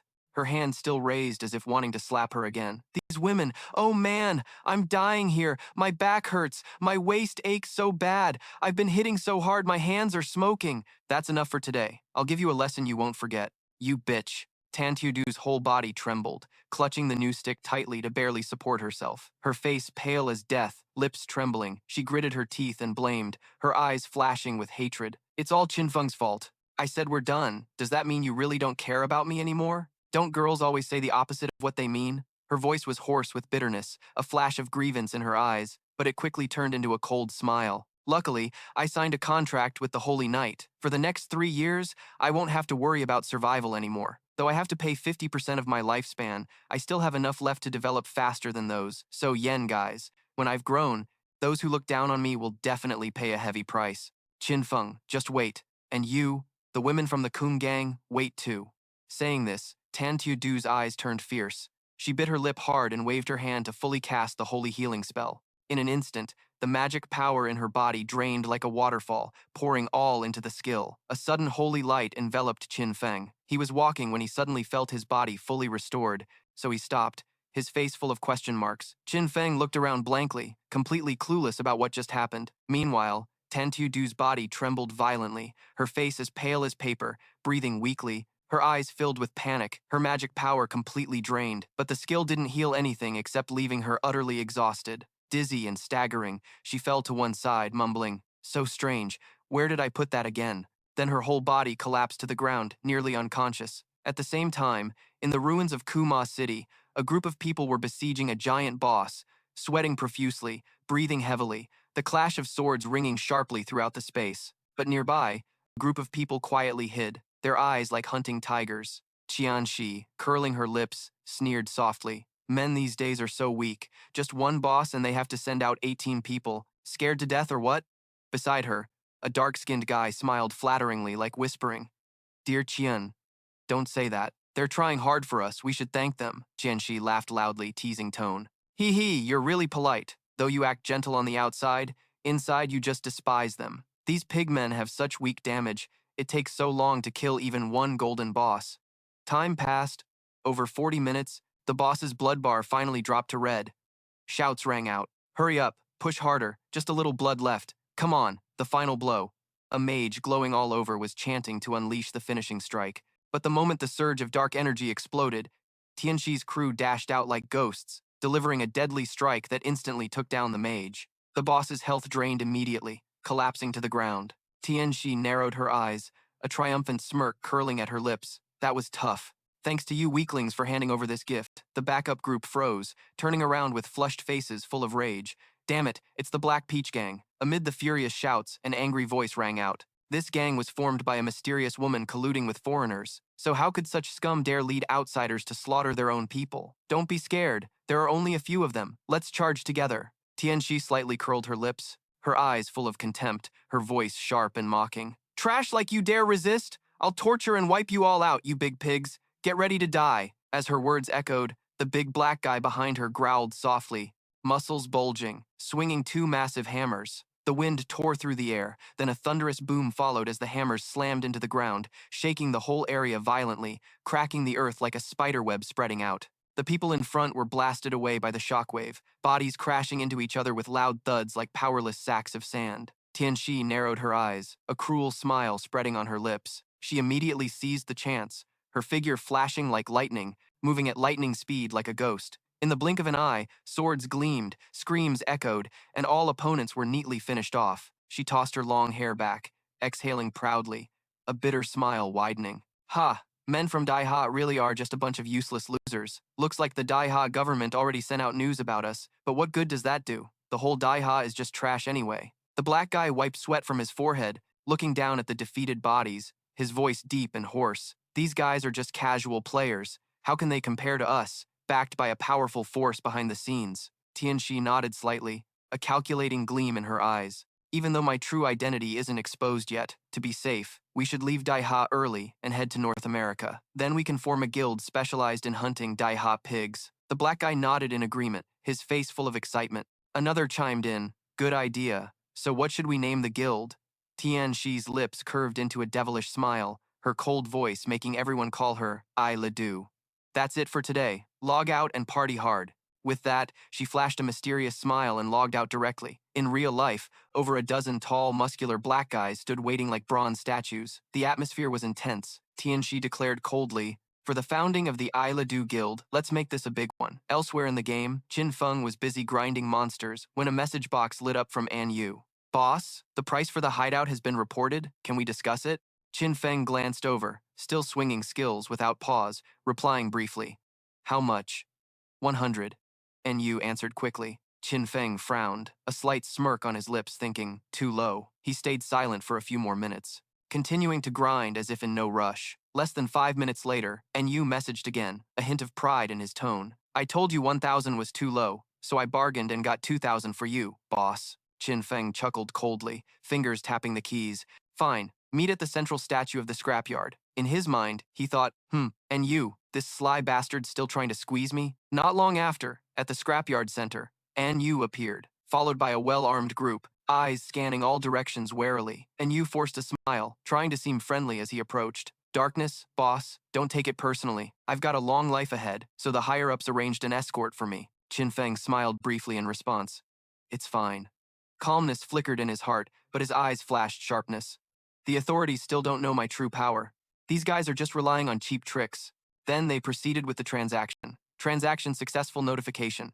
You have lost the hideout key of the Holy Church. You received 2,000 years of tradable lifespan. Qin Feng turned and walked away, not bothering to look back. His figure blended into the dim light of the church, radiating a cold, elusive aura. And Yu hurriedly waved, voice full of respect mixed with reluctance. Darkness, boss, goodbye. The escort group in the distance whispered among themselves. Just for that, they had to spend 2,000 years of lifespan? Do you know what that place is? A hideout that can hold from several hundred to over 1,000 people. Who else but Darkness would be generous enough to share it? Hearing that, someone took a deep breath, admiration mixed with envy. In their eyes, the name Darkness was no longer just a master, but carried an aura others couldn't match. Meanwhile, An Yu clenched his hands, a smile appearing. Lucky indeed. This time I offered lifespan just in time, preparing weapons to enter the demon realm. Notifications kept ringing in Qin Feng's mind. You have spent 71 years of tradable lifespan, upgrading to level 15. You have spent 161 years of tradable lifespan, extracting the Grace Liberation skill. Mythic rank. You have spent 71 years of tradable lifespan, extracting Assassin's Intuition skill. Legendary rank. You have spent 36 years of tradable lifespan, extracting Dark Knight Ring skill. Zombie rank. You have spent 23 years of tradable lifespan, extracting Stealth Concealment skill. Zombie rank. You have spent 34 years of tradable lifespan, extracting Shadow Mark skill. Zombie rank. You have spent 113 years of tradable lifespan, extracting Mount Item. Spirit Lantern. Qin Feng clenched his fist, feeling energy surging through his body. Now, except for a few unequipped items, his level and skills were fully synced with the game. My power in reality has almost reached the game's limit. Notification. Your hunger level has reached 90%. His stomach rumbled slightly, an uncomfortable reminder. Qin Feng chuckled softly. Too hungry. Time to log off and grab something to eat. But when he returned to the real world, the scene made him pause. He was locked inside an old iron cage, surrounded by a bunch of fierce-looking thugs, holding sticks and clubs, eyes filled with hostility. One hoarsely said, "Boss, the kid's awake." Another licked his lips, smirking. "Kid, hand over all the lifespan you got, or else." He slammed his club down on the iron floor with a sharp clang. "Your fate won't be any different from those guys in the hotel." Ha ha. Another laughed harshly, voice excited. "The apocalypse is awesome. Kill whoever you want, steal whatever you want. Ha ha." Qin Feng's cold, icy gaze swept straight at them, making each one tremble in rage. "What are you staring at? Hurry up and hand over the lifespan. Why are you just standing there?" One guy growled, his face flushed from being provoked. "Boss, I really want to chop him to death." Another clenched his sword hilt, his whole body shaking with excitement. "Damn it, this kid's been scared, stupid. Whatever, just kill him already." "Perfect." Roaring shouts echoed fiercely. But at that moment, Qin Feng smirked slightly, a chilling, murderous glint flashing in his eyes. His whole body seemed to merge with the darkness, unleashing the Shadow Knight complete skill. In the blink of an eye, the pitch-black blade tore through the air, each enemy collapsing with pitiful screams, blood staining the floor red. The hotel there also collapsed from the violence, crumbling into ruins. Amid the chaos, Qin Feng calmly sat down, grabbed a steaming bowl of noodles, and casually ate as if nothing had happened. The corner of his mouth lifted slightly, his eyes deep as if lost in thought. The more power he extracted into reality, the more his body craved energy. With his current strength, ordinary food was no longer enough to satisfy him. He quietly thought, setting the bowl down. Qin Feng's gaze gradually sharpened. After wiping out the money ghost and I Ledoux guild of that woman, I have to find a way to get the divine tree scroll. But that money ghost is extremely cunning, even harder to find than Tong Fei. He frowned slightly, then suddenly remembered. Right, I was assigned to kill Qin Feng Zi before. Maybe I can use that as bait? Even if she shows up, a sigh escaped, his eyes flashing a hint of helplessness. His body was full of power, but his stomach still felt empty and unfillable. Better to head to the city first, then find something to eat along the way, he whispered softly, stepping into the shadows. Meanwhile, in a luxurious room in Mado, Qian Tithi's face was filled with pleasure, her whole body trembling, limp and supported by several tall black guys. Her voice was sultry, her eyes dreamy. Baby, you guys are amazing. Fighting with all your might, then sweetly drifting to sleep and entering the game. This feeling is seriously awesome. One black guy tilted his head and laughed loudly, patting her hip gently. My dear Chien, your skills are unmatched. So fierce and seductive, you're seriously too hot. Just as the atmosphere was filled with laughter and heavy breaths, an unexpected message popped up. Qin Feng, disguised, sent it to Miss Chien. The darkness just sent the message. Qin Feng is dead. He said he would meet in the virtual world, hand over Qin Feng's head to her, then collect the remaining money. Upon hearing this, Qian Tithi's lips trembled slightly, her eyes flashing worry. Meet the darkness in real life? That's way too dangerous. She quickly typed back, no need to meet, just tell him to send a photo. Another message came. He said he doesn't use a phone, afraid of government surveillance. Qian Tithi's eyes narrowed, then suddenly lit up. Oh. So the darkness is also an enemy of the government? Recently, they've been hunting us more aggressively. If we can drag the darkness into Isla Du now, those big pigs from Dai Ha won't be a threat anymore. Her lips curled into a sinister smile. She grinned wickedly, eyes flashing with schemes. Coordinates 6722 to 8331. Tell the darkness I want to meet him in the game first. In her heart, she whispered, I'll set up a play to test which side the darkness is really on. Thinking this, her lips curved slyly. She immediately contacted the actor Hang Jian. Baby, are you there? I miss you. I have a favor to ask. The benefits are countless. On the other side, Qin Feng was sitting silently on the rooftop with Yulin Daheng, practicing the stealth concealment skill, blending into the darkness. When still, he was completely invisible. His eyes narrowed slightly, suspicion clear in his gaze. Meeting in the game? That money ghost really is a cunning woman. Qin Feng took a deep breath and looked at the coordinates. The Evil Spirit Academy isn't far. He chuckled coldly, quickly logging back into the game. All right then, let's see what other devilish tricks you have. Very quickly, the darkness arrived at Mado Ruins, where the Evil Spirit Academy was located. Instead of appearing openly, he chose to stand silently on the rooftop, his sharp eyes watching all the action below. At that moment, the Money Ghost group began their play. A stern voice rang out. Black Peach, our government has located you. Black Peach Gang, I advise you to stop resisting and surrender immediately, or we will use force. Qian Tithi immediately spoke up, her half-smile seductive and defiant. Hang Jian, go back and tell the single men of Dai Ha to remember this well. We are no longer the Black Peach Gang. Now we are the I Le Du Guild. Our I Le Du Guild specializes in hunting the men of Dai Ha. After finishing, she suddenly pulled off her bra, revealing 2 trembling white peaches. The sight made the Hang Jian group instantly nosebleed. Everyone was stunned and furious. Damn Black Peach. The Dai Ha government must punish you. So bold, shameless. In the observation corner, Qin Feng frowned slightly, a hint of sarcasm flashing in his eyes. He stayed silent, just watching. Hang Jian whispered, eyes not daring to leave the hot scene. Baby, that's way too daring. Qian Tithi's eyes were full of meaning, her hand arrogantly stroking in front of the crowd, a wicked smile spreading wide. She taunted, you pigs of Dai Ha, come here. In her heart, she laughed silently, thinking, hey, like it? As long as you help me act well in this play, tonight can be even bolder. Qin Feng stood in the shadows, eyes contemplative, watching every move. A spark flashed deep in his eyes when he saw a familiar face, thinking to himself, is that him?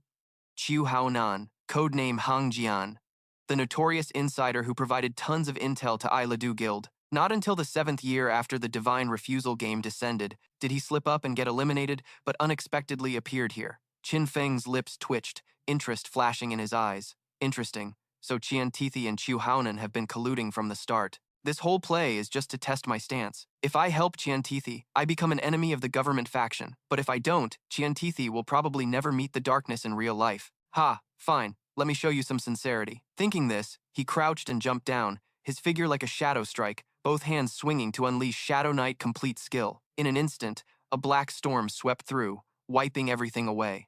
The cold mechanical sounds kept echoing non-stop. You have defeated the player, Heavenly Walker. You have defeated the player, Evening Rain Mist.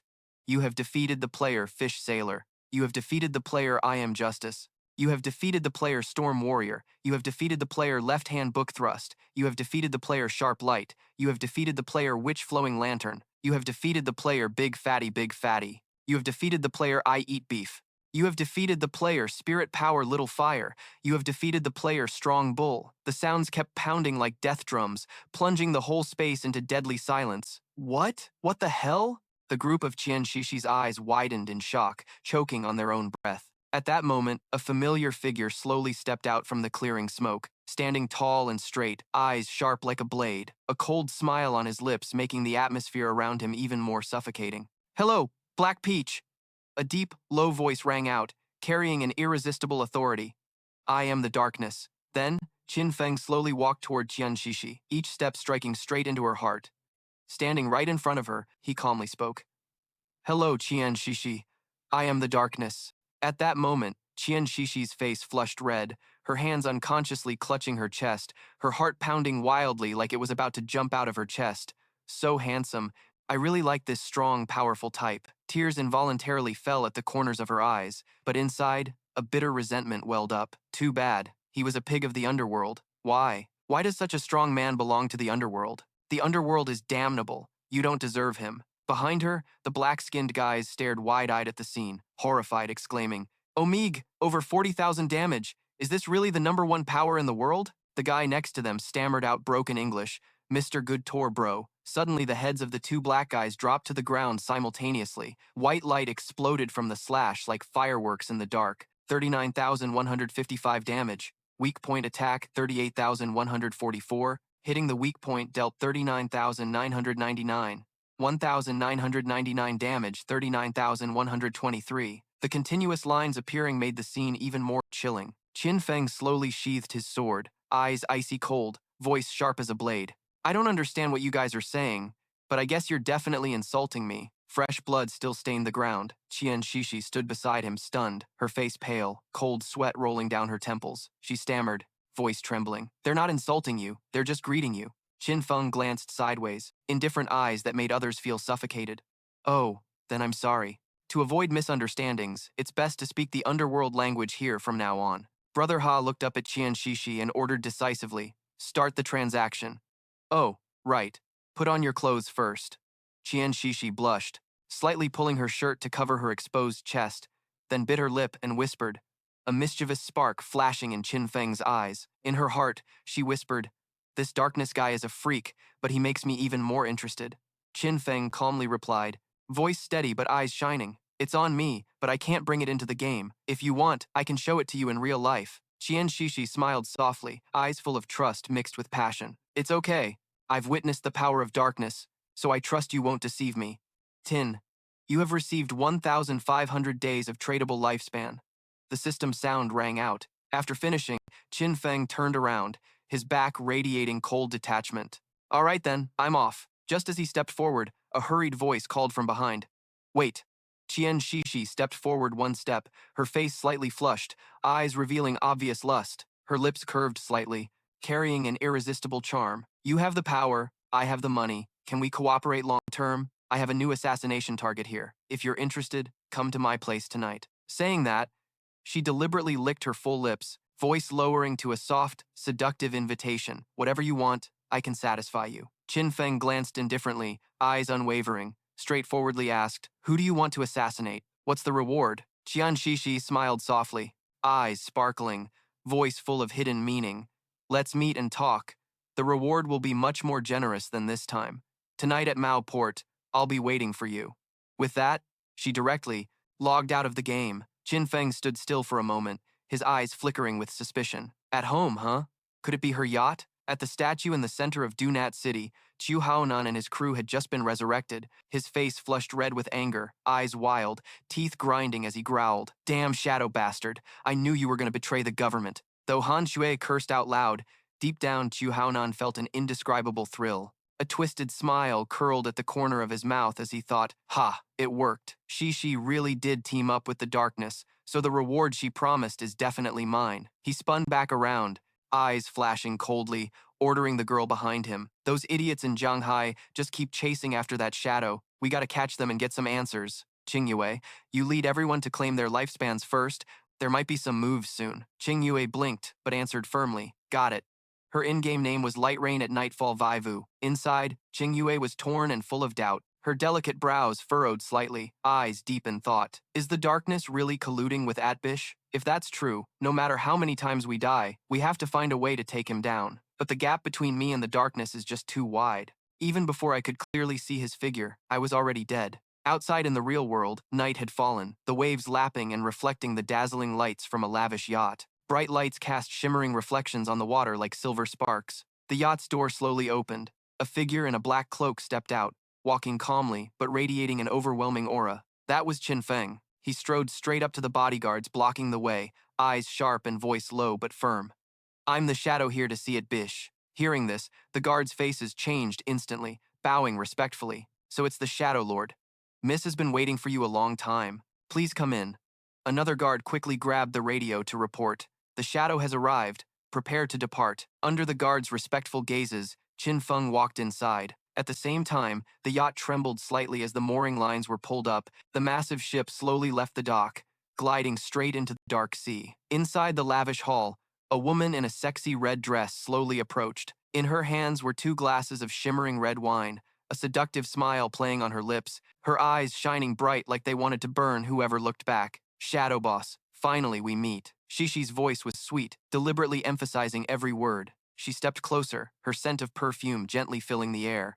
Her sparkling eyes locked onto Qin Feng without blinking, surprised that in real life he was just as mysterious. Qin Feng frowned slightly, his gaze icy cold, unmoved by her charm, his voice decisive and straightforward. Spit it out. Who do you want dead? Hearing that, Shishi smiled seductively. She leaned close to Qin Feng, eyes half accusing, half teasing. Who says? Why don't you have even a bit of feeling? Shishi handed him a glass of deep red wine, voice playful and teasing.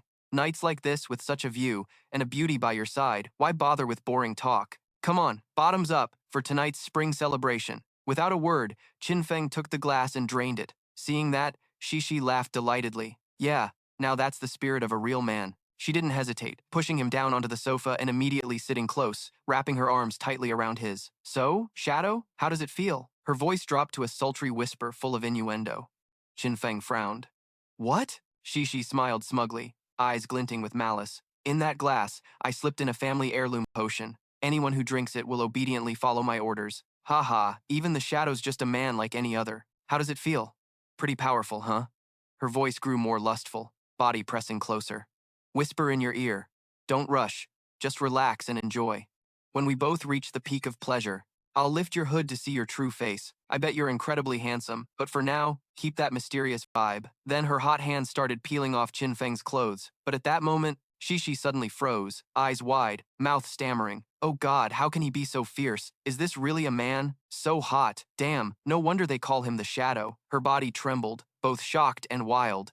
But before she could claim the moment she wanted, a brilliant light suddenly burst from Qin Feng's body. Ah, hot! What the hell's this fire? Shishi screamed in agony, trapped by invisible flames, struggling desperately. At that moment, Qin Feng stood up, face cold as ice. He reached out and grabbed the glass pendant around Tianxi's neck, voice low and steady. A glass pendant for protection? Didn't expect you to still have something this good?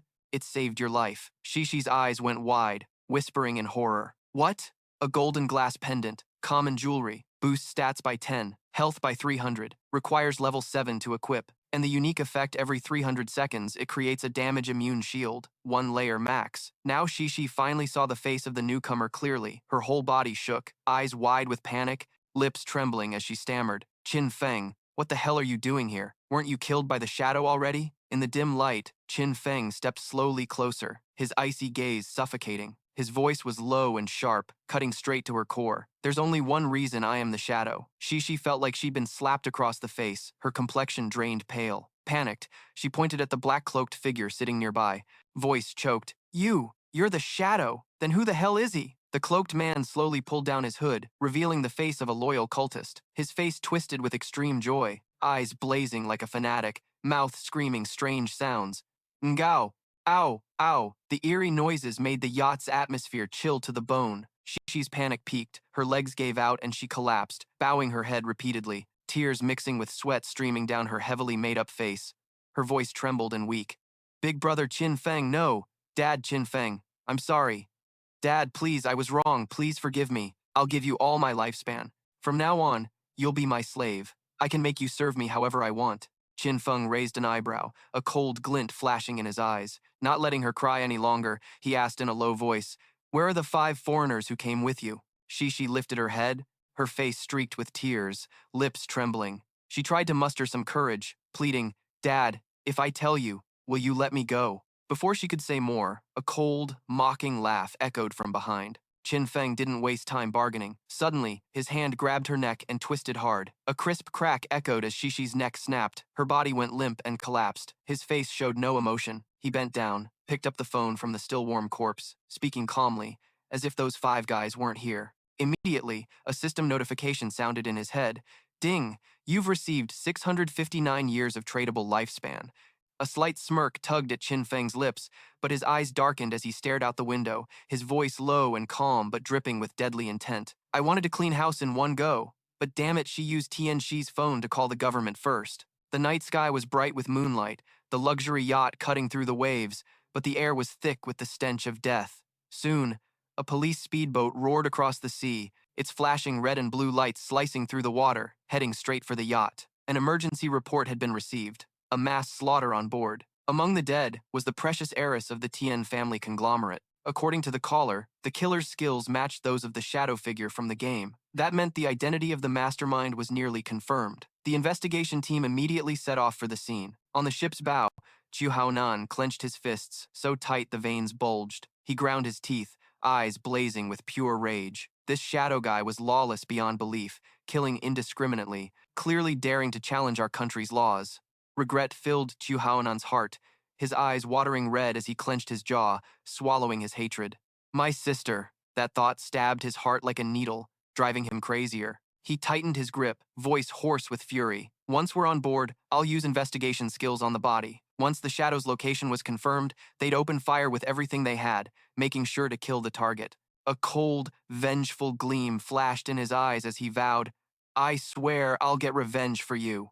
Meanwhile, the investigators examined Tianxi's body. One frowned, reporting heavily, "Preliminary check shows cause of death, broken cervical vertebrae. We also found unknown DNA inside her mouth, plus burn marks." Hearing this, Chu Haonan seemed to pour gasoline on his fury, roaring with bitter rage, voice hoarse through clenched teeth. "Damn Shadow, not only killing but humiliating the dead." Thin Han sued Chu Haonan, "I swear I'll drag you before the law." He trembled as he touched Tianxi's cold body, fingers stiff as iron but shaking with rage. Activating his skill, a faint glow covered his eyes. The dead's last words, a special power that reveals the killer's traces, lasted 5 minutes. Suddenly, his pupils shrank, face frozen pale. In a flash, his whole body tensed like a stretched string. Then he replayed the scene, screaming in panic. "Watch out! The Shadow's close! 6 o'clock position! Open fire!" But just as he drew his gun, a blue flash tore through the air. Whiz! A poisoned dart shot straight at him, grazing his head. A sharp crack sounded as his glasses shattered. Chu Haonan's eyes widened in horror, but before he could react, his body collapsed, eyes still frozen in shock. Captain Cao, an investigator, shouted, voice repeating. Chaos erupted instantly. Qingye bit her lip, face pale but steady. She immediately raised her hand to signal the others to form a collective shield. Then they all opened fire ahead. Her voice rang out with hatred but sharp as ice. "Shadow, you killed an investigator. You want to be the enemy of the government now?" The battlefield was tense as a cold, steady voice echoed through the air, carrying invisible pressure that made everyone freeze. "You don't need to worry. The reason I killed Xu Haonan is because he's been feeding intel to Tianxi for a long time. To gain benefits, he's a mole, and the proof is definitely in his phone. Take your time investigating." Qin Feng's words hit the team like thunder. Guns slowly lowered, suspicion and shock clear on every face. One investigator nervously grabbed Chu Haonan's phone, quickly checked it, then reported, voice full of surprise, "Captain Lam, we found communication records between Captain Cao and the real Tianxi and his phone." Suddenly, he seemed to discover something important, eyes wide in shock, blurting out, "Wait, Tianxi is the mystery in the game?" Hearing this, Qingyue froze, hurriedly snatching the phone from the male investigator. He panicked, trying to say, "Ah, wait, there's more inside." But Qingyue cut him off, frowning, voice urgent. "Wait, what? Is there something I'm not allowed to see?" When the screen lit up, her eyes widened immediately, showing a shadowy image of Shishi and Chu Haonan. Qingyue's face flushed red, hands trembling slightly, lips stammering. "What the hell is all this?" The male investigator looked embarrassed, twisting his hands nervously, stammering. I told you it was from."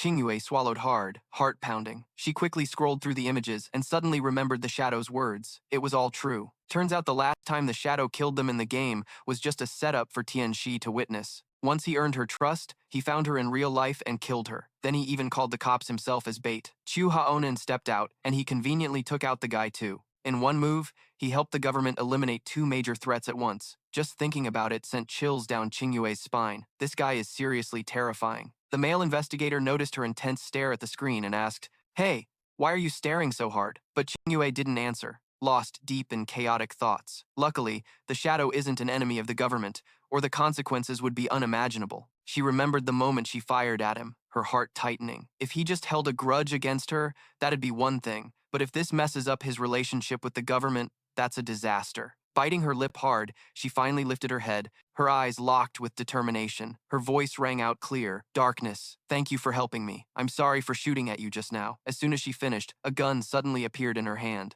Without hesitation, she raised it and shot herself right in the leg. Bang! Blood sprayed, splattering the air red.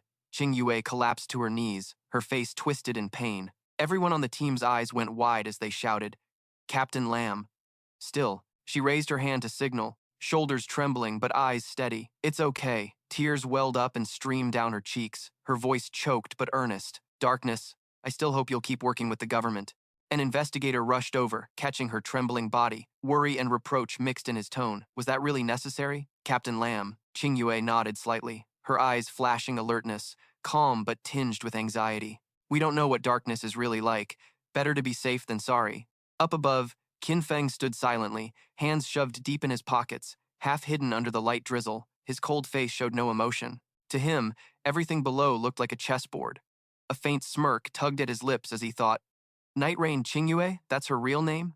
She shot herself just to avoid making enemies with me? No wonder she's the one who will lead the government forces later." The scene instantly switched to the game world. A horde of giant monsters surrounded a group of players. The clash of weapons and monster roars mixed into chaotic noise. A young guy in heavy armor, shield in hand, braced himself up front. Sweat dripped as he gritted his teeth and growled, "Xiao Du, hurry up and heal me." Xiao Du stood behind, hands trembling as she gripped her staff, quickly replying. Right after, her staff glowed, but the healing light didn't go to her teammate. Instead, it shot straight at a headless monster behind them. The monster immediately used its body. The wound sealed up, its vitality restored instantly. The guy got bitten by a carnivorous flower, screaming in pain, angrily yelling, "What the hell are you doing? What a useless idiot." Before he could react, another beam of light pierced through both him and Xiao Du. In a flash, they both fell, turning into white light that vanished. Moments later, the system revived them. Xiao Du opened her eyes, tears welling, hands shaking as she covered her mouth. Her heart ached. "Ah, dead again. But I swear I didn't see anyone around." "Right, it has to be darkness. Why does he keep targeting me? Could he know I'm trying to avenge Brother Song Fai?" The guy who revived with her punched her hard in the shoulder, growling, "You idiot. Darkness doesn't have time to focus on you. That's the Platinum Boss, the headless assassin Ha La who wiped us out. Didn't you read the system alert? Your misuse of the healing skill triggered it. If the guild leader dares to send you along again, I swear I'm offing myself." Xiaodu grabbed her head, tears streaming down as she cried miserably. "It hurts so bad. Ugh." Just then, heavy footsteps echoed.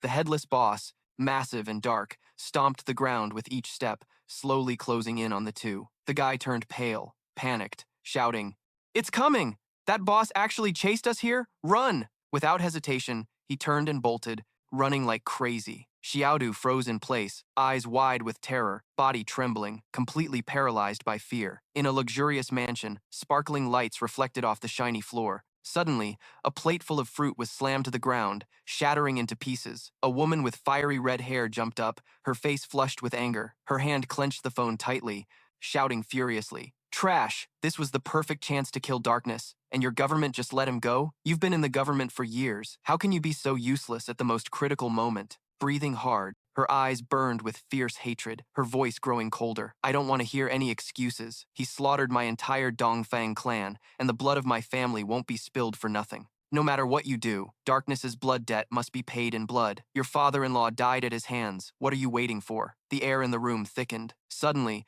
from a dark corner came a cold but childish voice. A boy covered in blood slowly stepped forward. Behind him lay the cold body of a girl. "Mom, I have a plan to kill Darkness."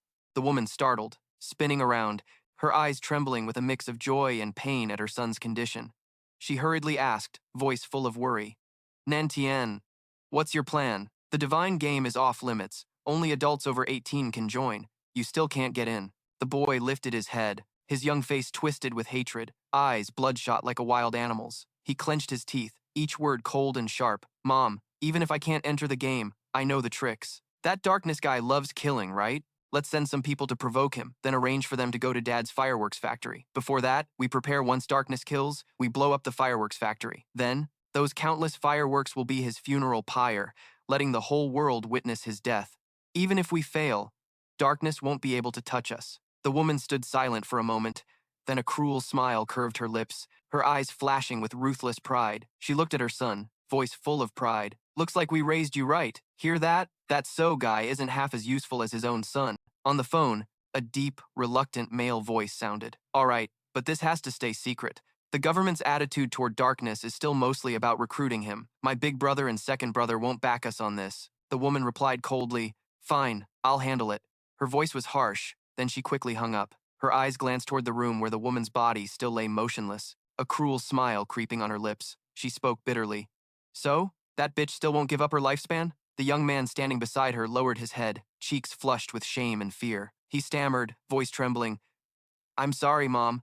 I couldn't hold back, and before I knew it, I'd beaten her to death. The room grew heavy with a dark vibe, the metallic scent of blood lingering like a grim reminder of the death that just happened. Cut to the divine game world once again, the city of Mao is drowning in chaos. The group of players who just respawned, led by Qin Xiaodu, barely had time to prepare before the headless boss swung its deadly blade and cut them down instantly. Outside, other players witnessing the nightmare couldn't help but freak out. Screams echoed all over the plaza. Did you see that? Some people just dropped dead over there. Someone's definitely lurking and stealth must be the darkness. Before the words even finished, the headless boss lunged forward, slicing through like a cold gust of wind, wiping out another group. Fear took over, and the survivors just bolted. Damn it, run fast! That darkness is going berserk, slaughtering innocent players everywhere. Meanwhile, back in the real world, Qin Feng relaxed on a small boat, tapping his fingers softly to the tune of a long whistle. The Mado Lake reflected the bright sky, a peaceful scene totally at odds with the chaos inside the game. He squinted, scanning the surroundings, a satisfied smirk creeping onto his lips. Not bad at all. I'll extract the hideout here. Right then, the system chimed in with a notification.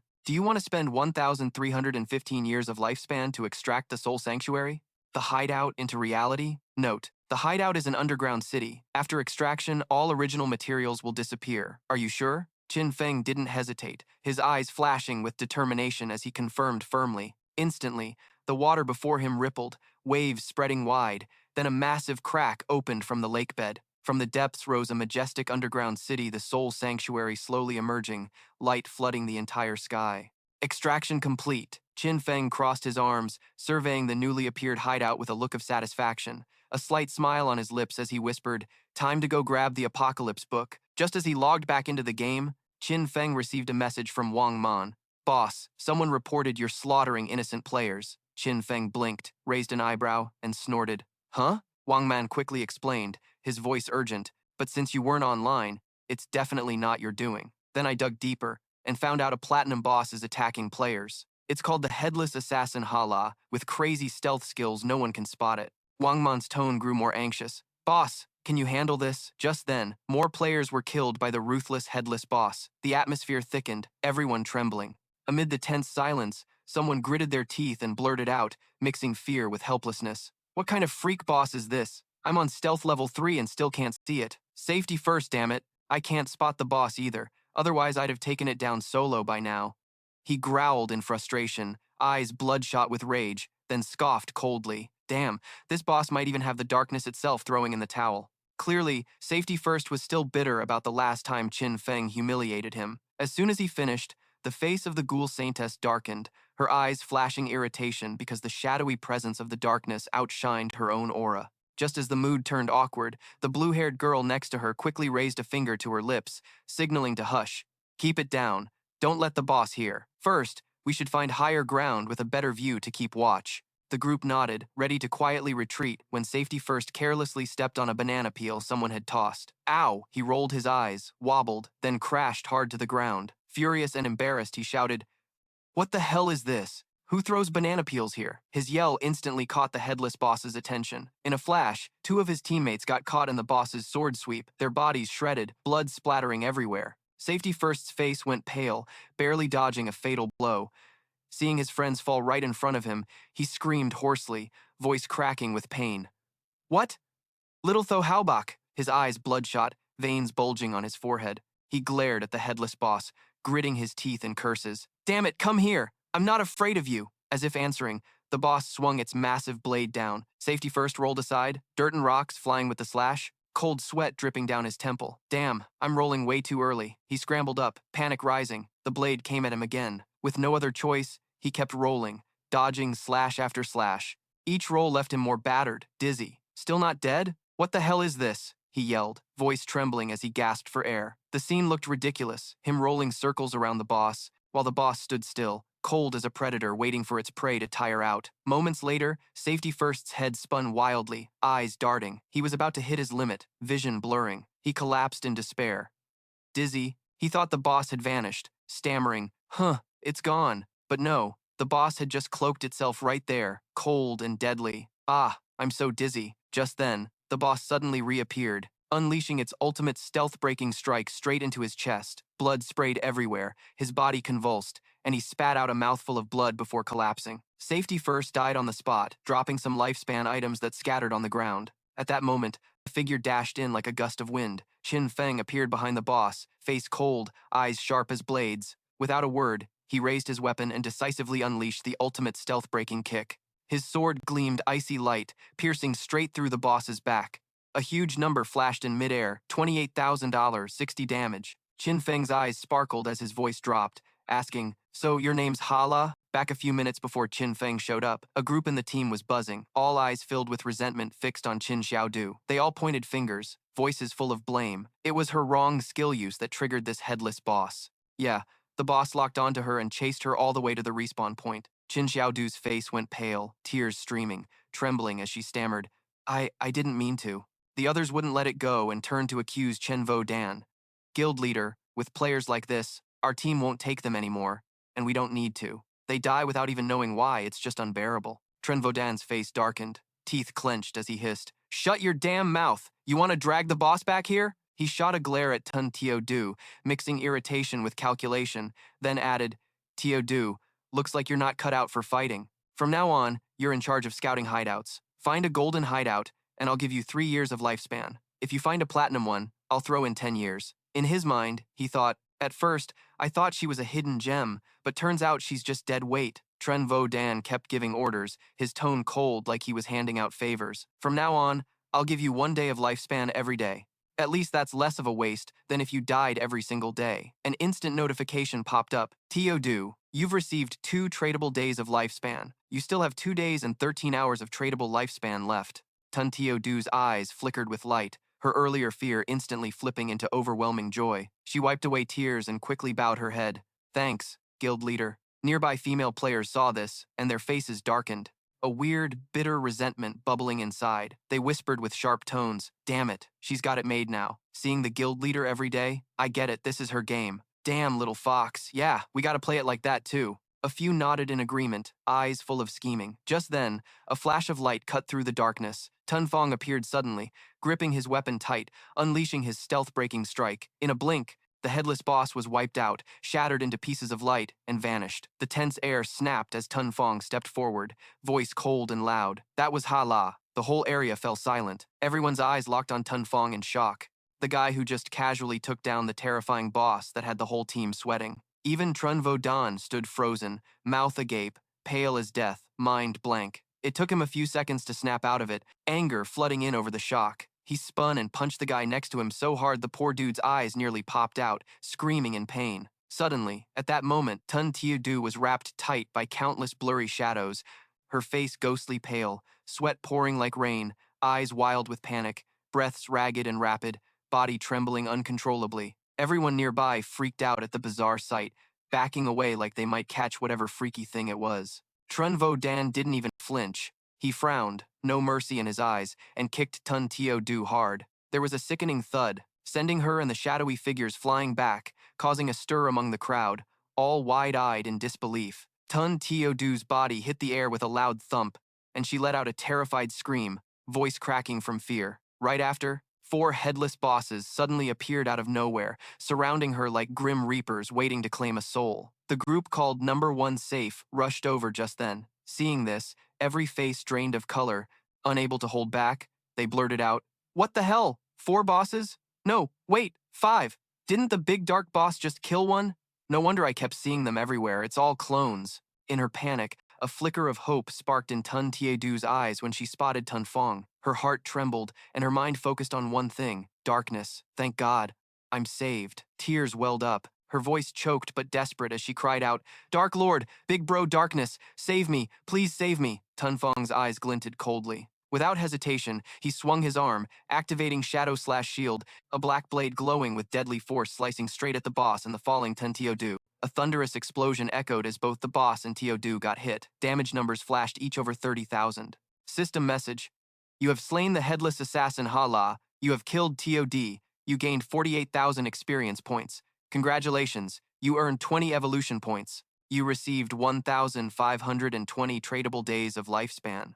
At that moment, Tun Feng suddenly clutched his stomach, face going pale, dry heaving with a retch, looking miserable and extremely uncomfortable. Then he muttered curses under his breath and quickly used the greedy hand skill. Besides the 1,520 lifespan days dropped by the boss, countless other glowing lifespan orbs appeared before his eyes. Turns out this boss had just sucked up a bunch of non-tradable lifespan from other players and hadn't digested it before Tun Feng killed it. Right then, the Anvu group showed up. Seeing Tun Feng, Anvu's face lit up bright as she ran over, shouting, "Big bro, if you don't want it, sell it to us." Tun Feng looked at her, sweat dripping down his face, sighing inwardly. "Damn, these guys are everywhere." He smirked slightly, eyes sparkling with mystery, then slowly said, "You came just in time. There's a place with good loot. If the price is right, I can take you there to grab it." Hearing that, Anvu nodded eagerly, voice full of excitement. All right. But then Tun Feng pointed at Vung Man and casually added, "You guys with Vung Man come with me. And Vu, you're not allowed."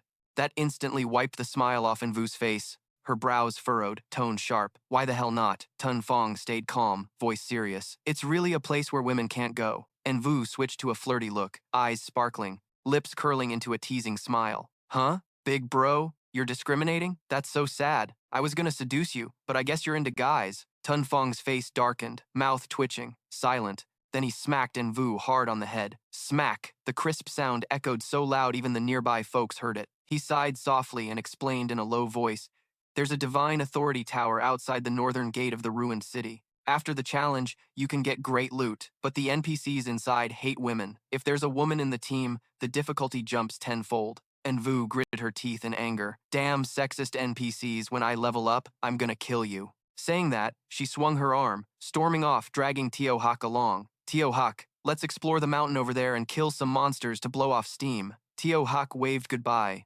looking a bit regretful. Teo Tweet turned back to him, smiling softly. "Big bro, see you later." Tun Feng nodded slightly, then turned to call out to Vung Man's group. "You guys, follow me." Instantly, the darkness sent out a team invite. When the message popped up, the whole crew from Vuong Man's squad got their hearts pounding like crazy.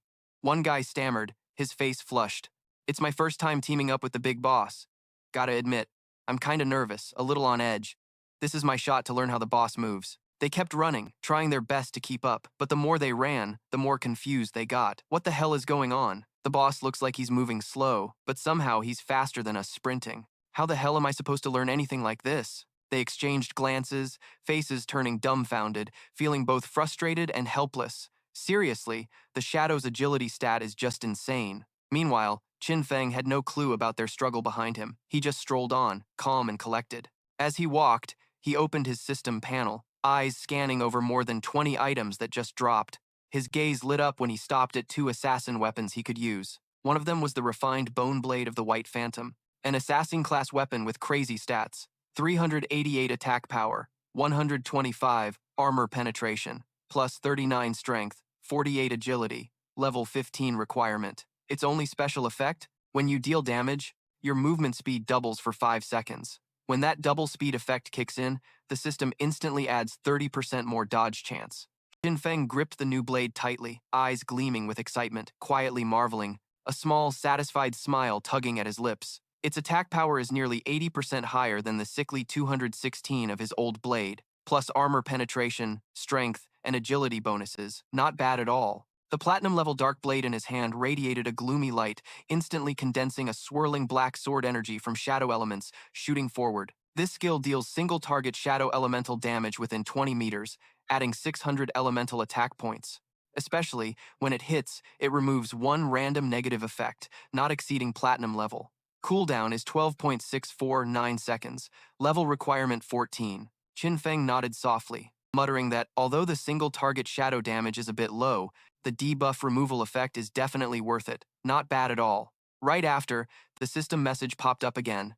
Evolution to Legendary successful. You spent 56 evolution points, 219 points left. The Dark Blade evolved from Platinum Phantom to Legendary Diamond Reaper.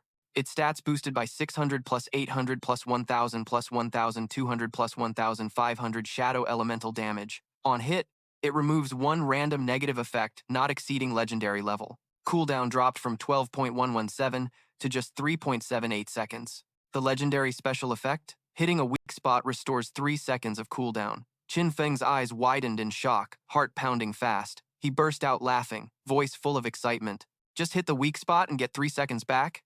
Ha! That means this skill's cooldown is basically only 7 or 8 seconds now. He tightened his grip on the sword, shadow light reflecting in his eyes, burning with excitement. Just then, Qin Feng suddenly remembered Vuong Man's crew. He turned around, scanning the area, but all he saw behind was empty silence, no sign of anyone. He furrowed his brow, voice full of doubt. Where the hell did Vuong Man's guys go? About 2 kilometers back, Vuong Man's teammates were exhausted from trying to keep up. One of them couldn't take it anymore, collapsing on the ground, gasping like he was about to pass out. The shadow moves too fast. No way I can keep up. Captain, I can't go on. Vuong Man pulled him up while trying to encourage him, panting but forcing a smile. Come on, keep pushing. Right in front of Qin Feng now stood a towering spire, its peak piercing the clouds, majestic enough to shake anyone's soul. His eyes flickered, voice steady as he spoke. This is it. Once we get inside, an NPC will give us a challenge.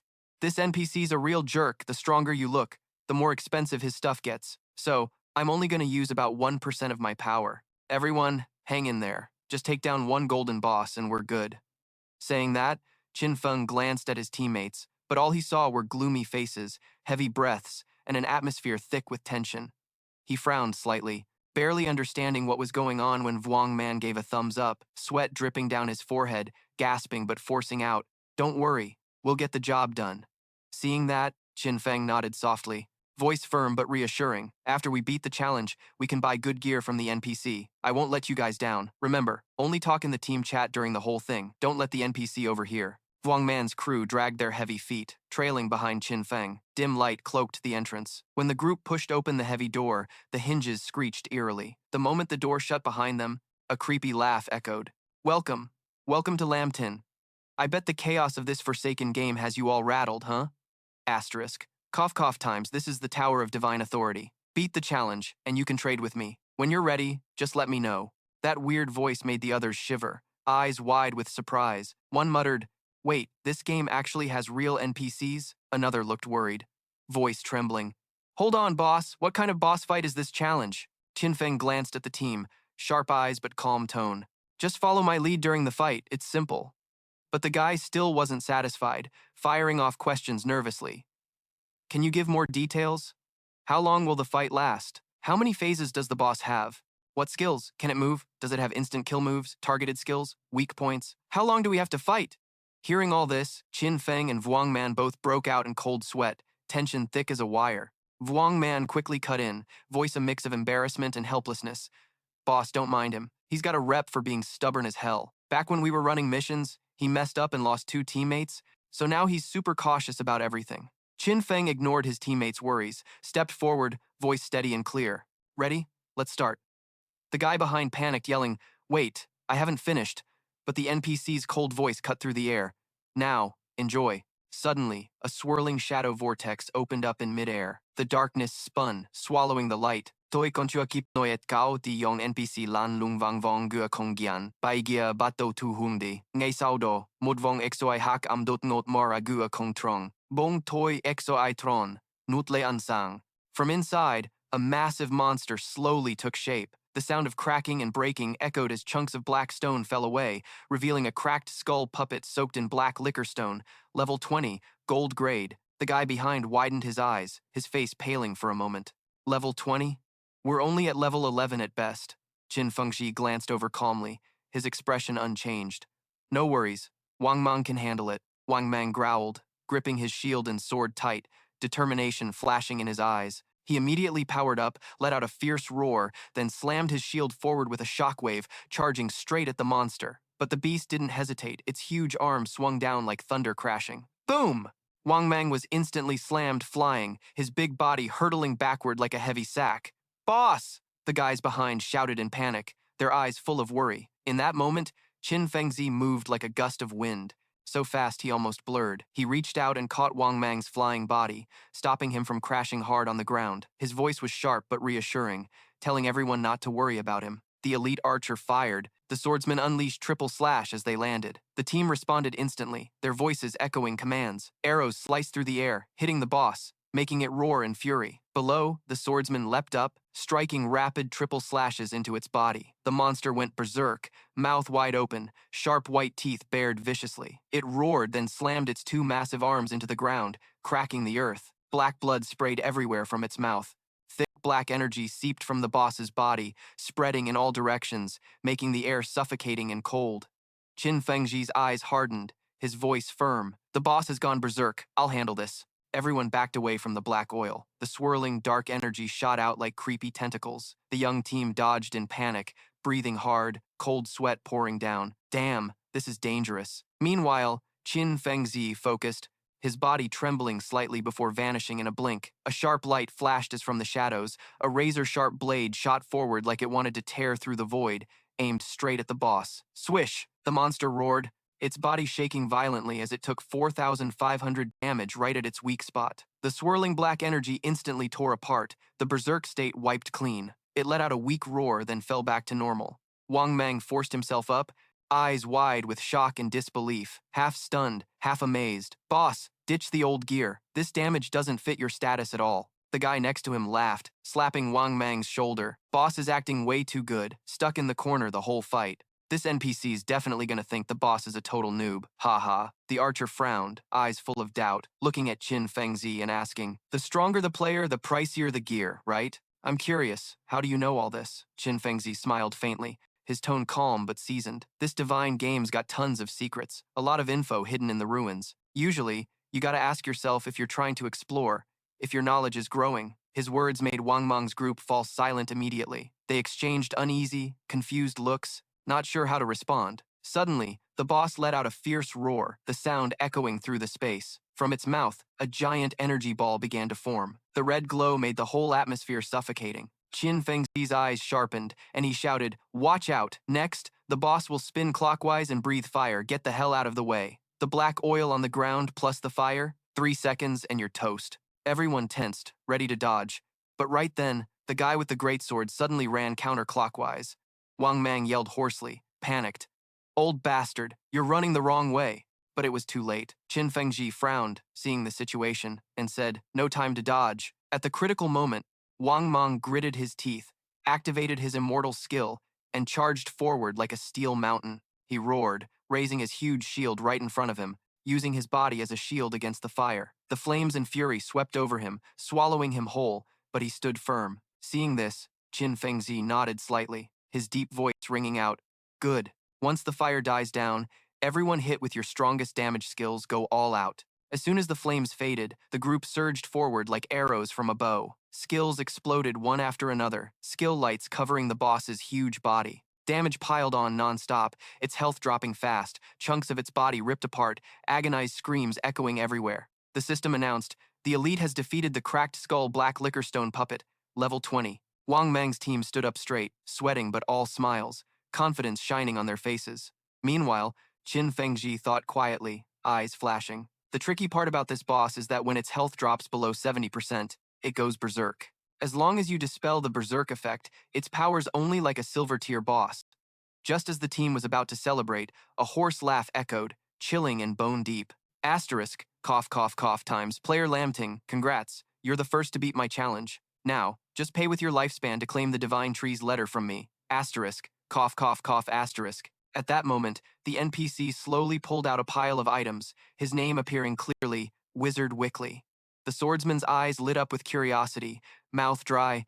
This NPC's name is Wickley. Hey, he's got 6 fingers. The moment he said that, the NPC's eyes flashed cold light, and in an instant, a burst of energy shot straight at the swordsman. Boom! 999 damage flashed in bright red. The swordsman didn't even get a chance to scream before he was instantly killed, his body breaking into shards of light and vanishing. Wang Mang's face turned ashen, furious, shouting, "That old bastard! Why'd the NPC suddenly attack?" Qin Feng stood nearby, calm but sharp-eyed, slowly reassuring, an old loyal dog but still impatient. Don't worry, NPCs and players can't attack each other, unless players break the forbidden rules set by them. This guy's ban is linked to his fingers, just don't mention it and you're fine. Hearing that, Wang Mang quietly turned to look at the vanished light body. Long was still shaken. Meanwhile, the NPC went back to that quiet, brooding vibe like nothing had happened. He casually laid out more bizarre items in front of everyone, his hoarse, cold voice cutting through the air. Pick the sacred book you need, trade your life for it, then get out of here. That line made Wang Man jump, stammering,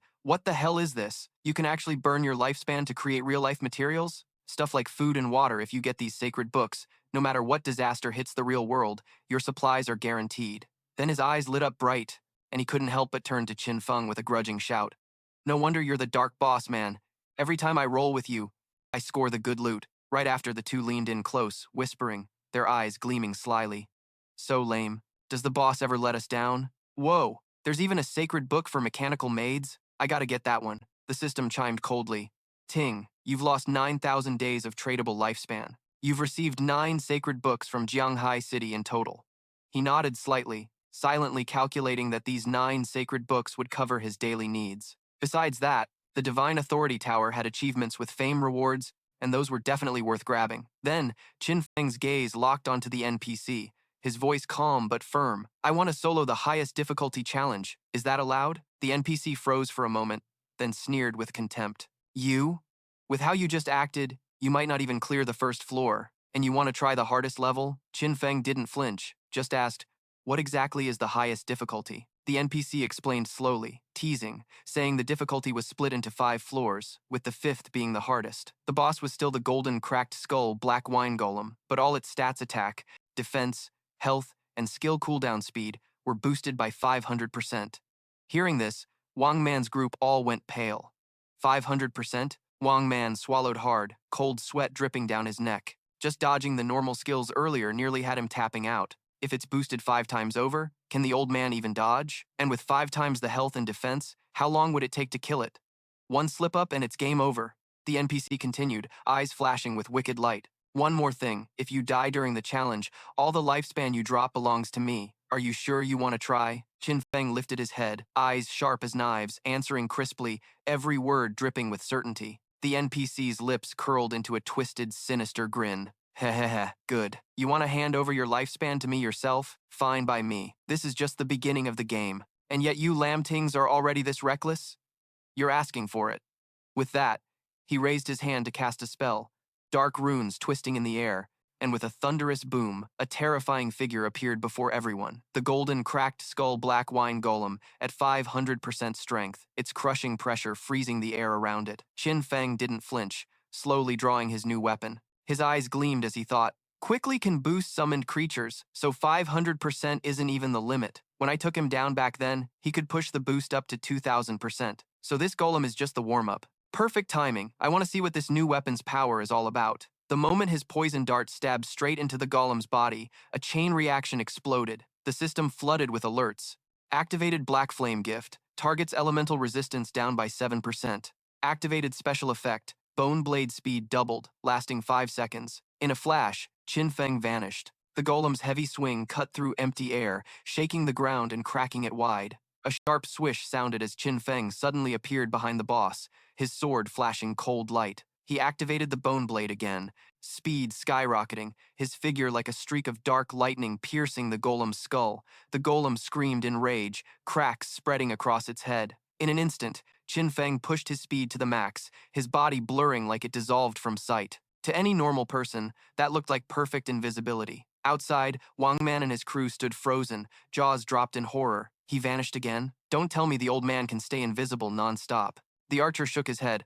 No, no, it's not that. It's just speed. He moves so fast our eyes can't keep up, so it looks like he's invisible. Before the words even faded, Qin Feng reappeared. He muttered low, grace of release. In a split second, his sword was wrapped in deadly light. The next strike would trigger a throat cut effect. Instantly, Qin Feng exploded into action. Shield slash after shield slash, dark shadows overlapping, each cut tearing through space, sword light covering the golem's head, activating the black flame gift, reducing the target's defense and elemental resistance by 64%.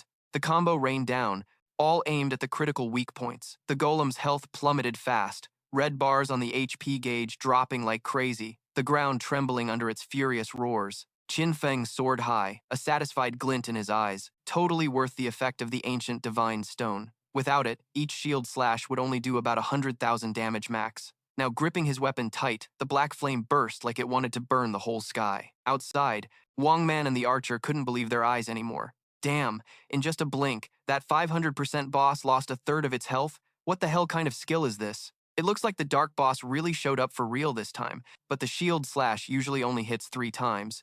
Even the NPC Wizard Weekly standing outside with a creepy grin was visibly shaken. He frowned, eyes scanning sharply. This divine game just launched on Lam Ting, so how does someone already show power like this? What kind of talent level is that?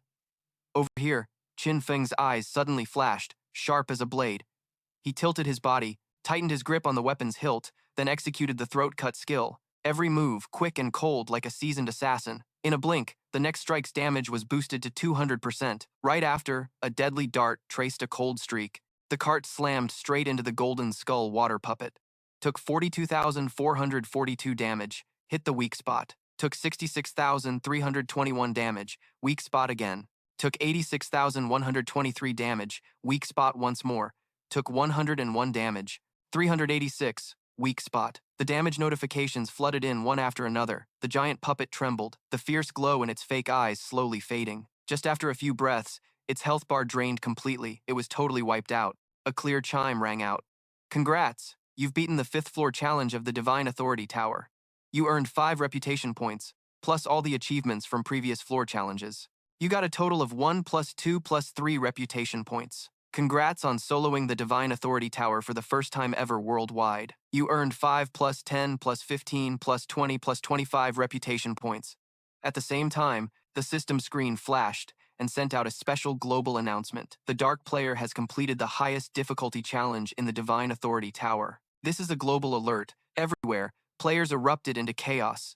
Faces were filled with disbelief. The Divine Authority Tower? What the hell is that? The city I live in is just a pile of junk. There's never been a tower like that.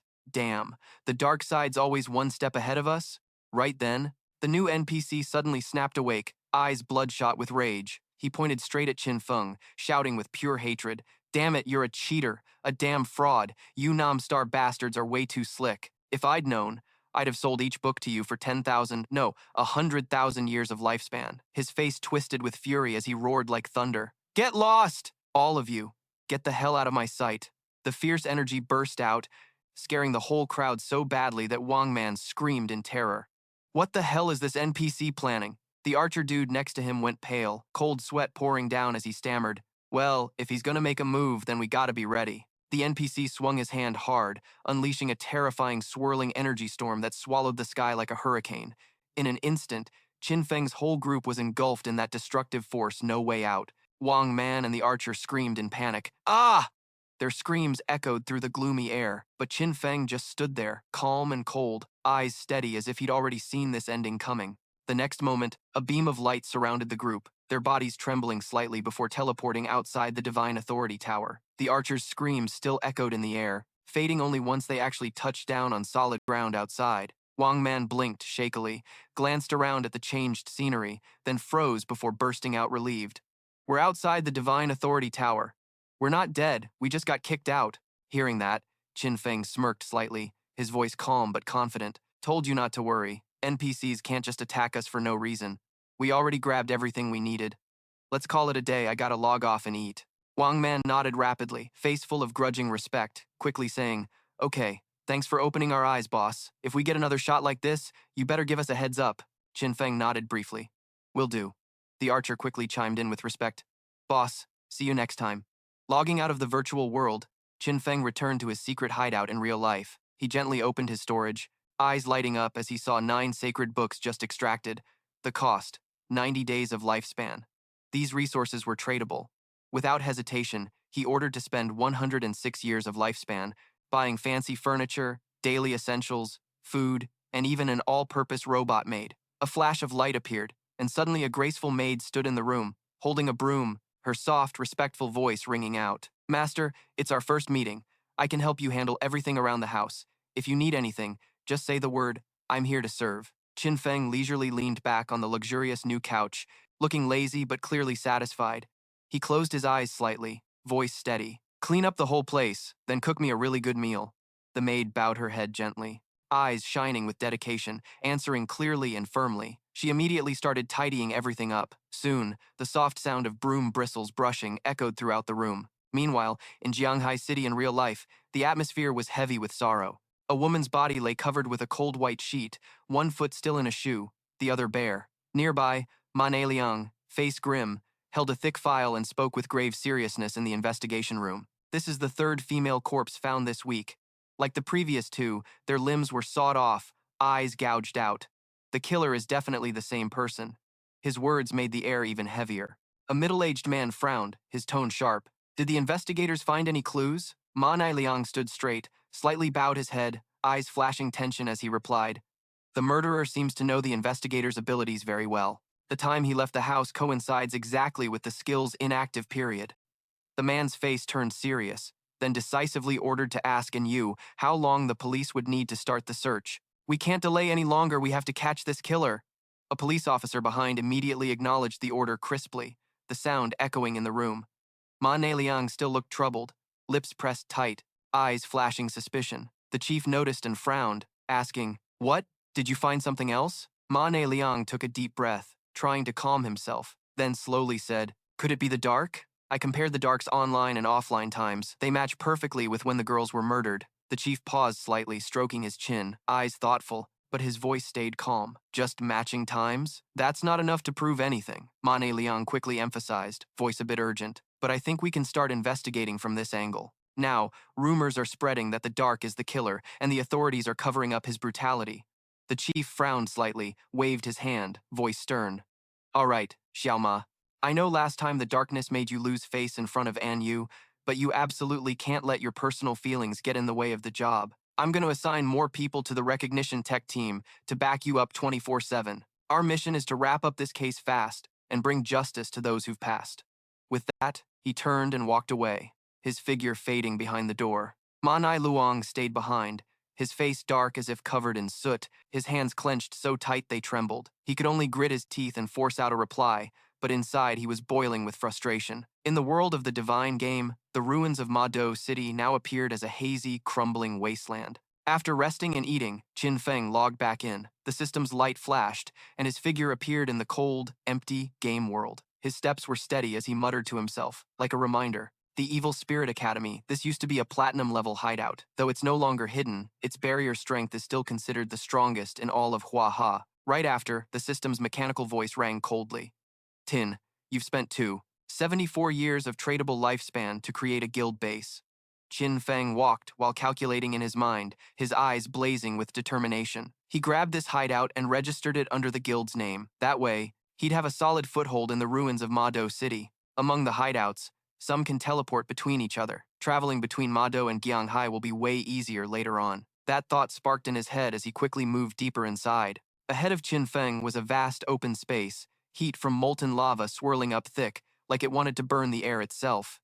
He frowned, eyes sharp, scanning around. Strange, he'd reached the very end of the 3rd floor, yet not a single monster in sight. Qin Feng silently questioned this, narrowing his eyes. His instincts told him someone had just been here, and more than that, it was a group with serious power. Just then, a mocking laugh echoed from deep inside. Ha ha, this time you're trapped for good. The sound bounced off the rocky walls, ringing through the scorching space. Qin Feng tensed immediately, his steps halting as he pressed himself against the lava wall to listen. In front of him, a girl was surrounded by a bunch of guys. Her face was pale, eyes wild with panic, voice trembling as she shouted, No, don't come any closer. The men glanced at each other, their lips twisting into nasty grins. One sneered, his voice hoarse and sinister. Heh, don't worry, we're not going to kill you. For now. Madame Fuang Dong ordered us to bring you to her first, so her son can shower you with love. Spill where you really are, or we'll drain your lifespan till you're dead. Oh, and forget about suicide, it won't help. The Shura Dayan Guild members are waiting at your respawn point to pick you up. Another guy cut in, sounding amused.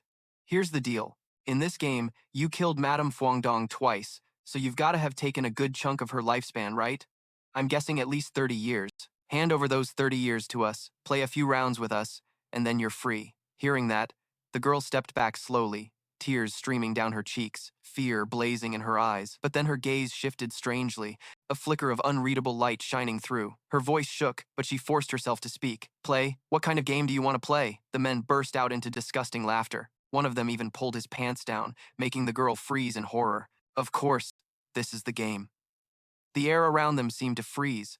The girl was silent for a moment, her face flushing red, shoulders trembling. Then suddenly, she bit her lip and whispered with a strange mix of despair and determination. Then you have to promise me after the game. You'll let me go. The other side laughed right away, their voices dripping with lust. Sure thing, come on, start with me. The guy next to him joined in, chuckling loudly. Yeah, then it's my turn. The girl trembled as she stepped forward, each step heavy like she was being forced. But at that moment, her eyes snapped wide open, flashing with fierce killing intent. Without hesitation, she pulled a poisoned dart from her sleeve and threw it hard. The dart sliced through the air, whistling straight at them. Die! But just as the dart left her hand, another figure lunged out of the shadows. He unleashed the Golden Peak earthquake move, a heavy beam crashing down, pinning the girl's body. Boom! She was slammed to the ground, shaking violently, blood spurting from the corner of her mouth, her face pale. He spoke coldly, eyes full of contempt. You little liar. The girl lay flat on the ground, coughing harshly. Hack hack, her body trembling non-stop under the crushing pressure of the skill. A blonde-haired man stepped closer, his eyes dripping with lust, a vile smile spreading across his lips. Here's your last chance. Open wide. But suddenly, the girl lifted her head, blood-smeared face breaking into a wicked grin. Her eyes gleamed with cruelty. Ha ha! See you later. Then from her hand shot out a white band, flying like lightning, slicing past the two men. A cold whistle rang out, followed by a sickening sound. Slash! Both were instantly cut in half, blood spraying everywhere. The band whipped toward the guy, pinning her down, his face drained of color, stammering in terror. What? Magic chains? Before he could finish, the white band wrapped tightly around his neck, squeezing bit by bit. He screamed, breath cut off, desperate wheezing coming from his throat. A sharp crack echoed as his head exploded like a ripe melon, blood and guts splattered across the floor. In a hidden corner, Qin Feng silently watched the whole scene. His eyes flashed with surprise, thinking, Guild member. Could this girl be like me? Meanwhile, the girl sprang up, her eyes blazing with hatred. She gathered all her strength and kicked straight into the other guy's groin. Thud. A pitiful groan echoed through the cave. She coldly stared down the man about to collapse, eyes full of contempt, voice sharp as she spat out each word. Go die, you bunch of animals. In her hand now was the Huangshuan blade, its curves twisting around her body like a living creature, radiating bone-chilling killing intent. On the ground, scattered lifespan markers glittered, shining like proof of the miserable deaths of those bastards. The hunter has become the prey now, she growled, eyes cold as knives. I won't spare a single one. Her name was Kuai Lin. Around her, the Huangshuan blade spun fiercely, radiating terrifying power. At her feet, she gathered the lifespan markers of her enemies one by one. Watching this, Qin Feng's heart shook. His eyes briefly lit up, thinking, just like the darkness, this is also the only hidden profession in the assassin system. In his past life memories, Qin Feng clearly remembered this girl was Kui Lin, one of the top 10 strongest in the world, ranked 10th. But because she was an enemy of the Sir family in Mo, her real identity was exposed. At that time, countless enemies joined forces to attack her. Even though she killed thousands, she eventually collapsed from exhaustion. When the bad news spread, his entire guild mourned deeply. Qin Feng clenched his fist lightly, emotions swirling inside him, never thought he'd run into her here. But then he suddenly doubted. Dongfeng Wit, the Dongfeng family, didn't I wipe them all out already? A thought flashed through his mind, and Qin Feng stepped out of hiding, revealing himself and calling out to Kui Lin. She immediately spun around, eyes cold and sharp, deadly intent flaring. She snorted coldly, voice full of caution. Still got backup, huh? Qin Feng quickly replied, no, not me. But before he could explain, a ruthless gleam lit up Lin's eyes. She shouted, voice like a cold blade, "Too much talk, time to die." Then, the Huang twin blade spun wildly around her, radiating fierce killing intent as it shot straight at Qin Feng. In a flash, the white ribbon wrapped tightly around him, but Qin Feng stayed calm, not a hint of panic, his gaze sharp like he saw through everything. As the Hoang Tuan blade tightened, his body blurred like smoke, then vanished right there. What? Lin's eyes flickered with shock. Just then, a calm yet taunting voice sounded behind her. All right then, I'll play with you. Lin flinched, heart pounding, eyes wide in disbelief at what just happened. Instinct kicked in, and she quickly jumped back, then swung Hoang Tuan fiercely forward. The blade radiated a chilling, killing aura, while Lin's body began to fade. She activated the assassin's stealth skill, disappearing into thin air in a blink. Qin Feng raised an eyebrow, then laughed out loud, voice full of excitement. Ha ha. Stealth, huh? Right after, his body also started fading. His stealth skill activated, making them both vanish completely from sight. Silence fell like death. Cold sweat dripped down Lin's forehead. In invisibility, she gritted her teeth, thoughts racing. No way. My Hoang Tuen blade comes with level 4 anti-stealth skill. How didn't it detect him? Wait, could this guy be darkness itself? Just then, a low mocking voice suddenly whispered right by her ear. Hey, I'm right here. Lin tensed up completely, heart about to leap out of her chest. She startled, fear flashing in her eyes, and quickly jumped back. Panicked inside, she thought, damn it, I clearly used level 4 stealth, yet he still saw me? No way. Qin Feng, she immediately unleashed her soul-hunting demon skill. Instantly, the Hoang Tuan blade twisted and writhed like a venomous snake, radiating icy killing intent, ready to slash Qin Feng down. Gripping the hilt tight, Lin sent the blade flying. Qin Feng tilted his body aside, dodging easily, eyes flashing with surprise, a quiet "oh" escaping his lips. He thought, could this blade actually lock onto my position? Meanwhile, Lin coldly schemed, even if I can't see him, my weapon can. Once targeted by soul-hunting demon, no one can escape. Qin Feng kept leaping, moving smoothly to dodge every sharp strike, but the Huang Tuan blade stubbornly chased him like a shadow. He furrowed his brows slightly, lips curling with interest. Didn't expect this profession to track targets, even ignoring stealth. Fascinating. Thinking this, he suddenly burst forward, moving so fast he left only after images. Circling around Lin, she gasped, eyes wide, whispering in panic. Oh. Then, Qin Feng dropped right at her feet, eyes calm but lips curved faintly. But that's not all. In a flash, the Huang Tuwen blade broke free from Lin's control, twisting to coil tightly around its owner. Her body was squeezed hard, pain shooting through her core. Lin struggled, face pale, letting out frustrated sounds. Ugh, ah! Qin Feng stepped forward casually, grabbed her weapon with one hand, and effortlessly hoisted Lin upside down like she weighed nothing. He spoke coldly, voice sharp and clear. Lin, can you hear me now? I'm darkness, not someone sent by Dongfeng Niet. If I wanted you dead, you'd be long gone.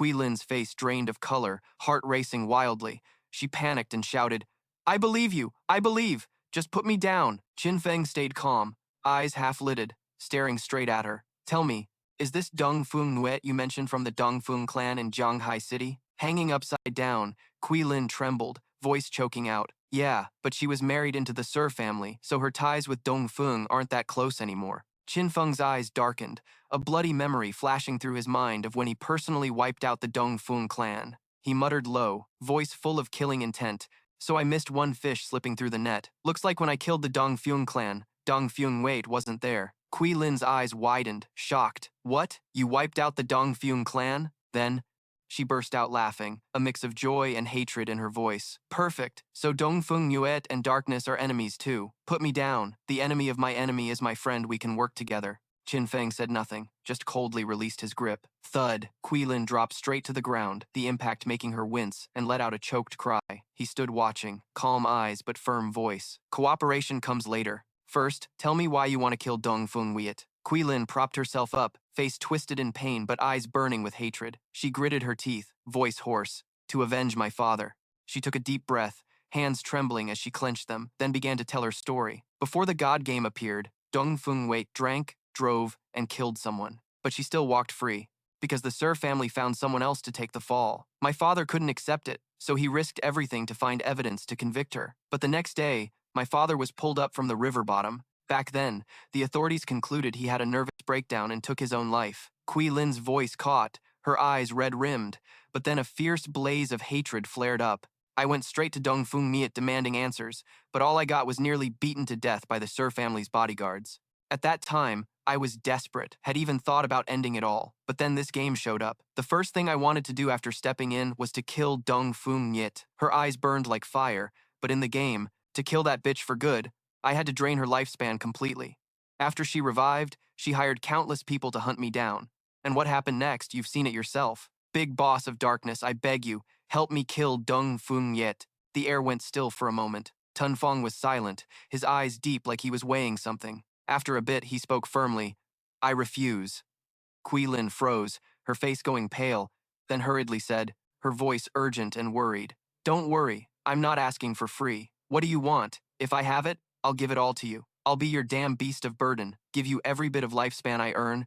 All my gear and skills belong to you.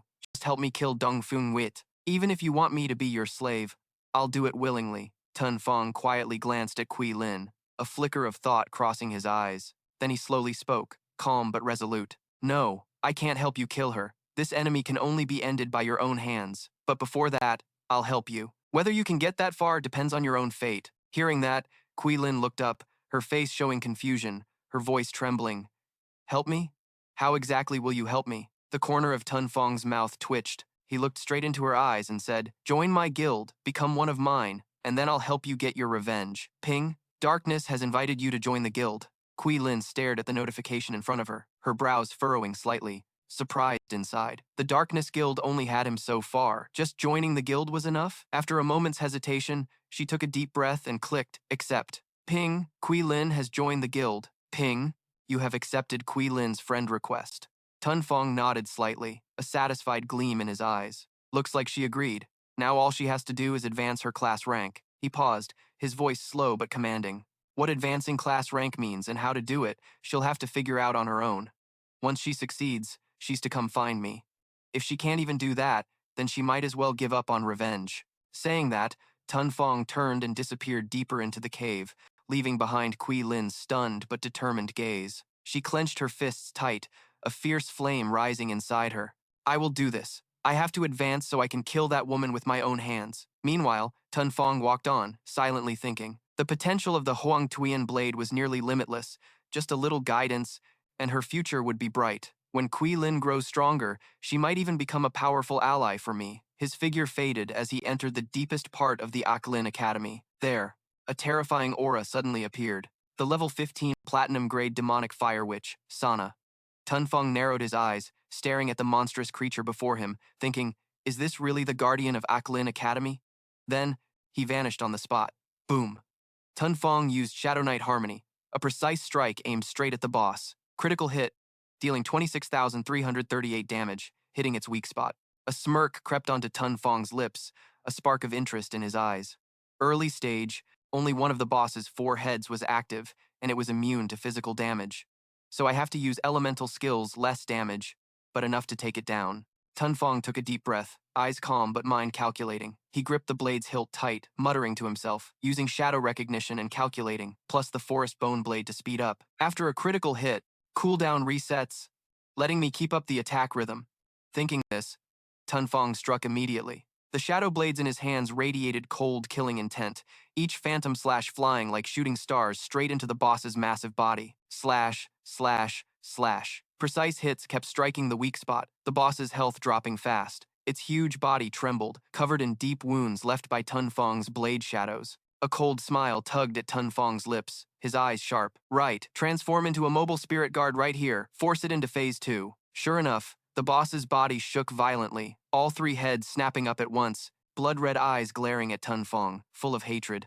He snorted softly, a cold smile curling his lips. Then she jumped aside.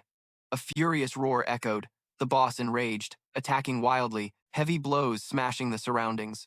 Rocks shattered, the ground cracked into chunks, but Tun Feng was as fast as the wind, his body flowing smoothly, dodging every deadly strike by a hair's breadth. His hand raised the blade again, shadow blades shooting out, sharp light piercing through the monster's flesh.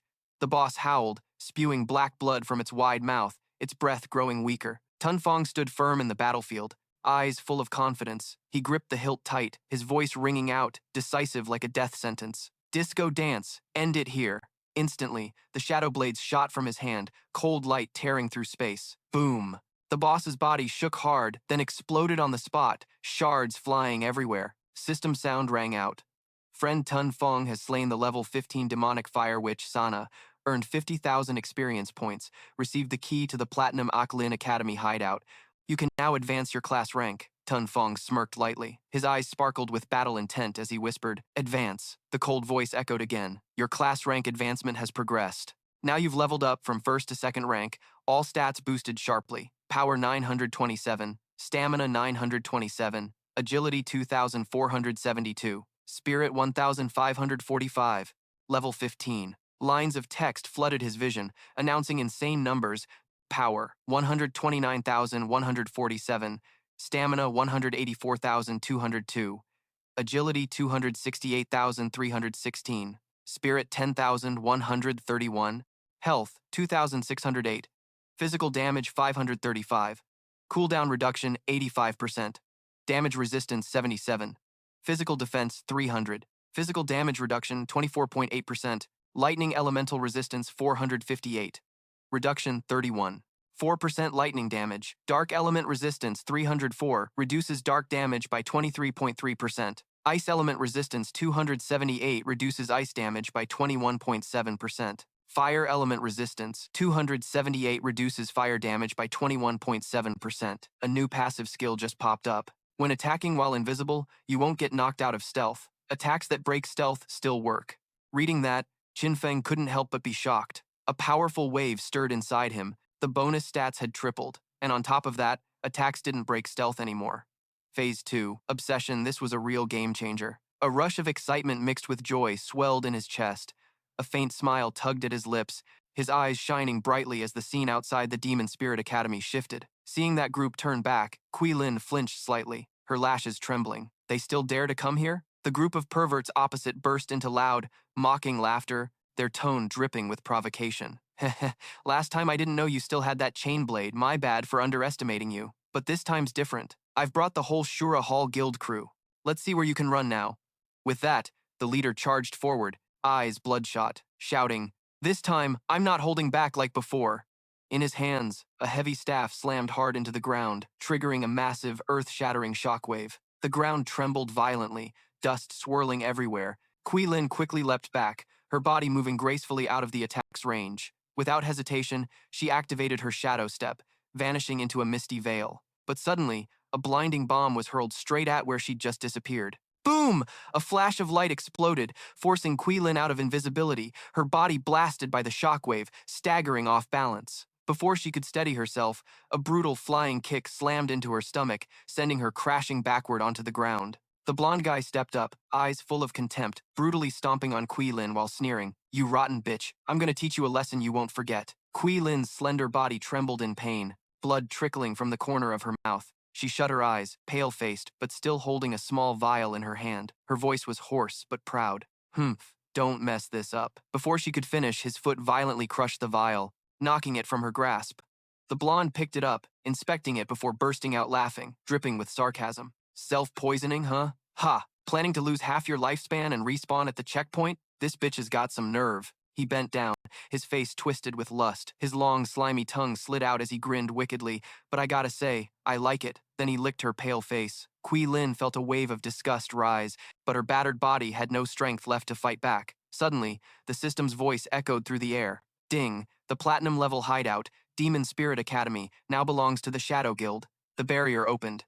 Everyone not in the Shadow Guild is considered an intruder. Initiate cleanup. In an instant, a massive lightning bolt tore through the air, striking the group. The explosion roared, rocks flying everywhere. That terrifying power left them no chance to react, their bodies trembling before being wiped out on the spot. The system's cold voice rang out again. "Ding, cleanup complete." Silence returned. Kui Lin stared blankly at the scattered lifespan points on the ground, eyes wide, heart pounding wildly. Fear and disbelief flickered in her pupils as she whispered, voice shaking, "So the Demon Spirit Academy was a hideout all along, and now it belongs to our guild?" A wild thought flashed through her mind just minutes ago. The darkness killed the Guardian and grabbed the key. The shock made her whole body tremble. her hand unconsciously gripping her weapon's hilt, unsure if it was fear or defiance. Elsewhere, Qin Feng was checking the item info popping up before him. The Demon Lady's mutated ring, usable by all classes, adds 22 to all stats, cooldown reduction by 30%, requires level 14. Its only effect boosts skill range by 25% and area damage by 10%. Poison Trap, a platinum-level assassin skill, lets hunters place up to 3 level 5 invisible traps, dealing 500 poison damage, slowing targets by 50% for 5 seconds, with continuous poison damage of 100% per second.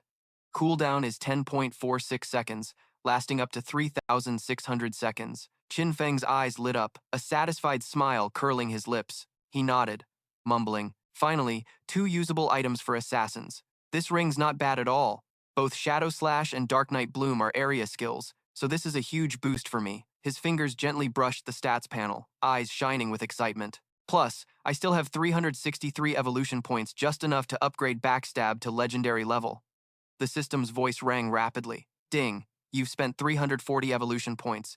23 remain. Backstab has evolved to legendary. Passive effect. When attacking from behind, damage increases from 75 to 100%. Legendary special effect. While invisible, all your damage counts as backstab damage." After reading that, Qin Feng burst out laughing, his voice echoing through the gloomy space. "Ha ha, stable backstab damage. Combined with the permanent stealth from the evolved class, my damage output and safety just skyrocketed." His eyes blazed like fire, hands gripping the blade tightly, his face cold and confident like a king on top of the world. Just then, a message alert sounded. Xiaohei excitedly sent, "Boss, boss, I found another relic. Want to check it out?" Qin Feng raised an eyebrow, interest flickering in his gaze. He replied right away, "Oh?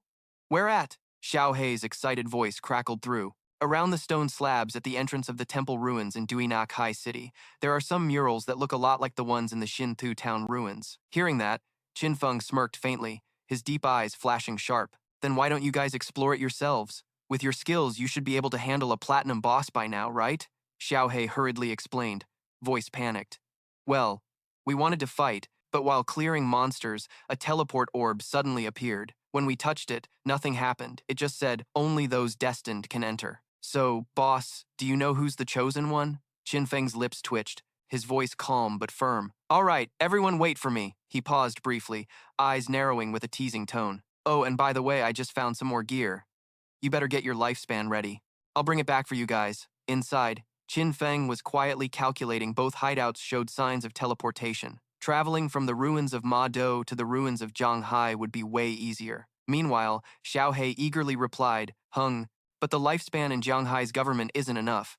The big boss could sell it to Ma Dou officials too." Cut to the outskirts of Zhanghai's ruined city, the wind howling fiercely. Xiaohei rode atop a huge sheep, looking super badass, eyes scanning the distance like waiting for something. Suddenly, a familiar deep voice sounded right behind. "Where's the ruins?" Gasp! Xiaohei jumped. Both she and the sheep screamed, "Whoa, big boss, you scared the hell out of me!" Qin Feng smiled softly, his eyes mischievous, clearly teasing, but he still pretended to be serious. "I'll be more careful next time." Xiaohei was still clutching her chest, breathing hard, shot him a glare, then pointed down below the cliff. "The entrance to the ruins is right down there." Hearing that, Qin Feng tilted his head, brows furrowed. How did she find out? Xiaohei blushed slightly, a bit embarrassed. "Well, it's a long story." She glanced at her sheep mount, pride flickering in her eyes before continuing.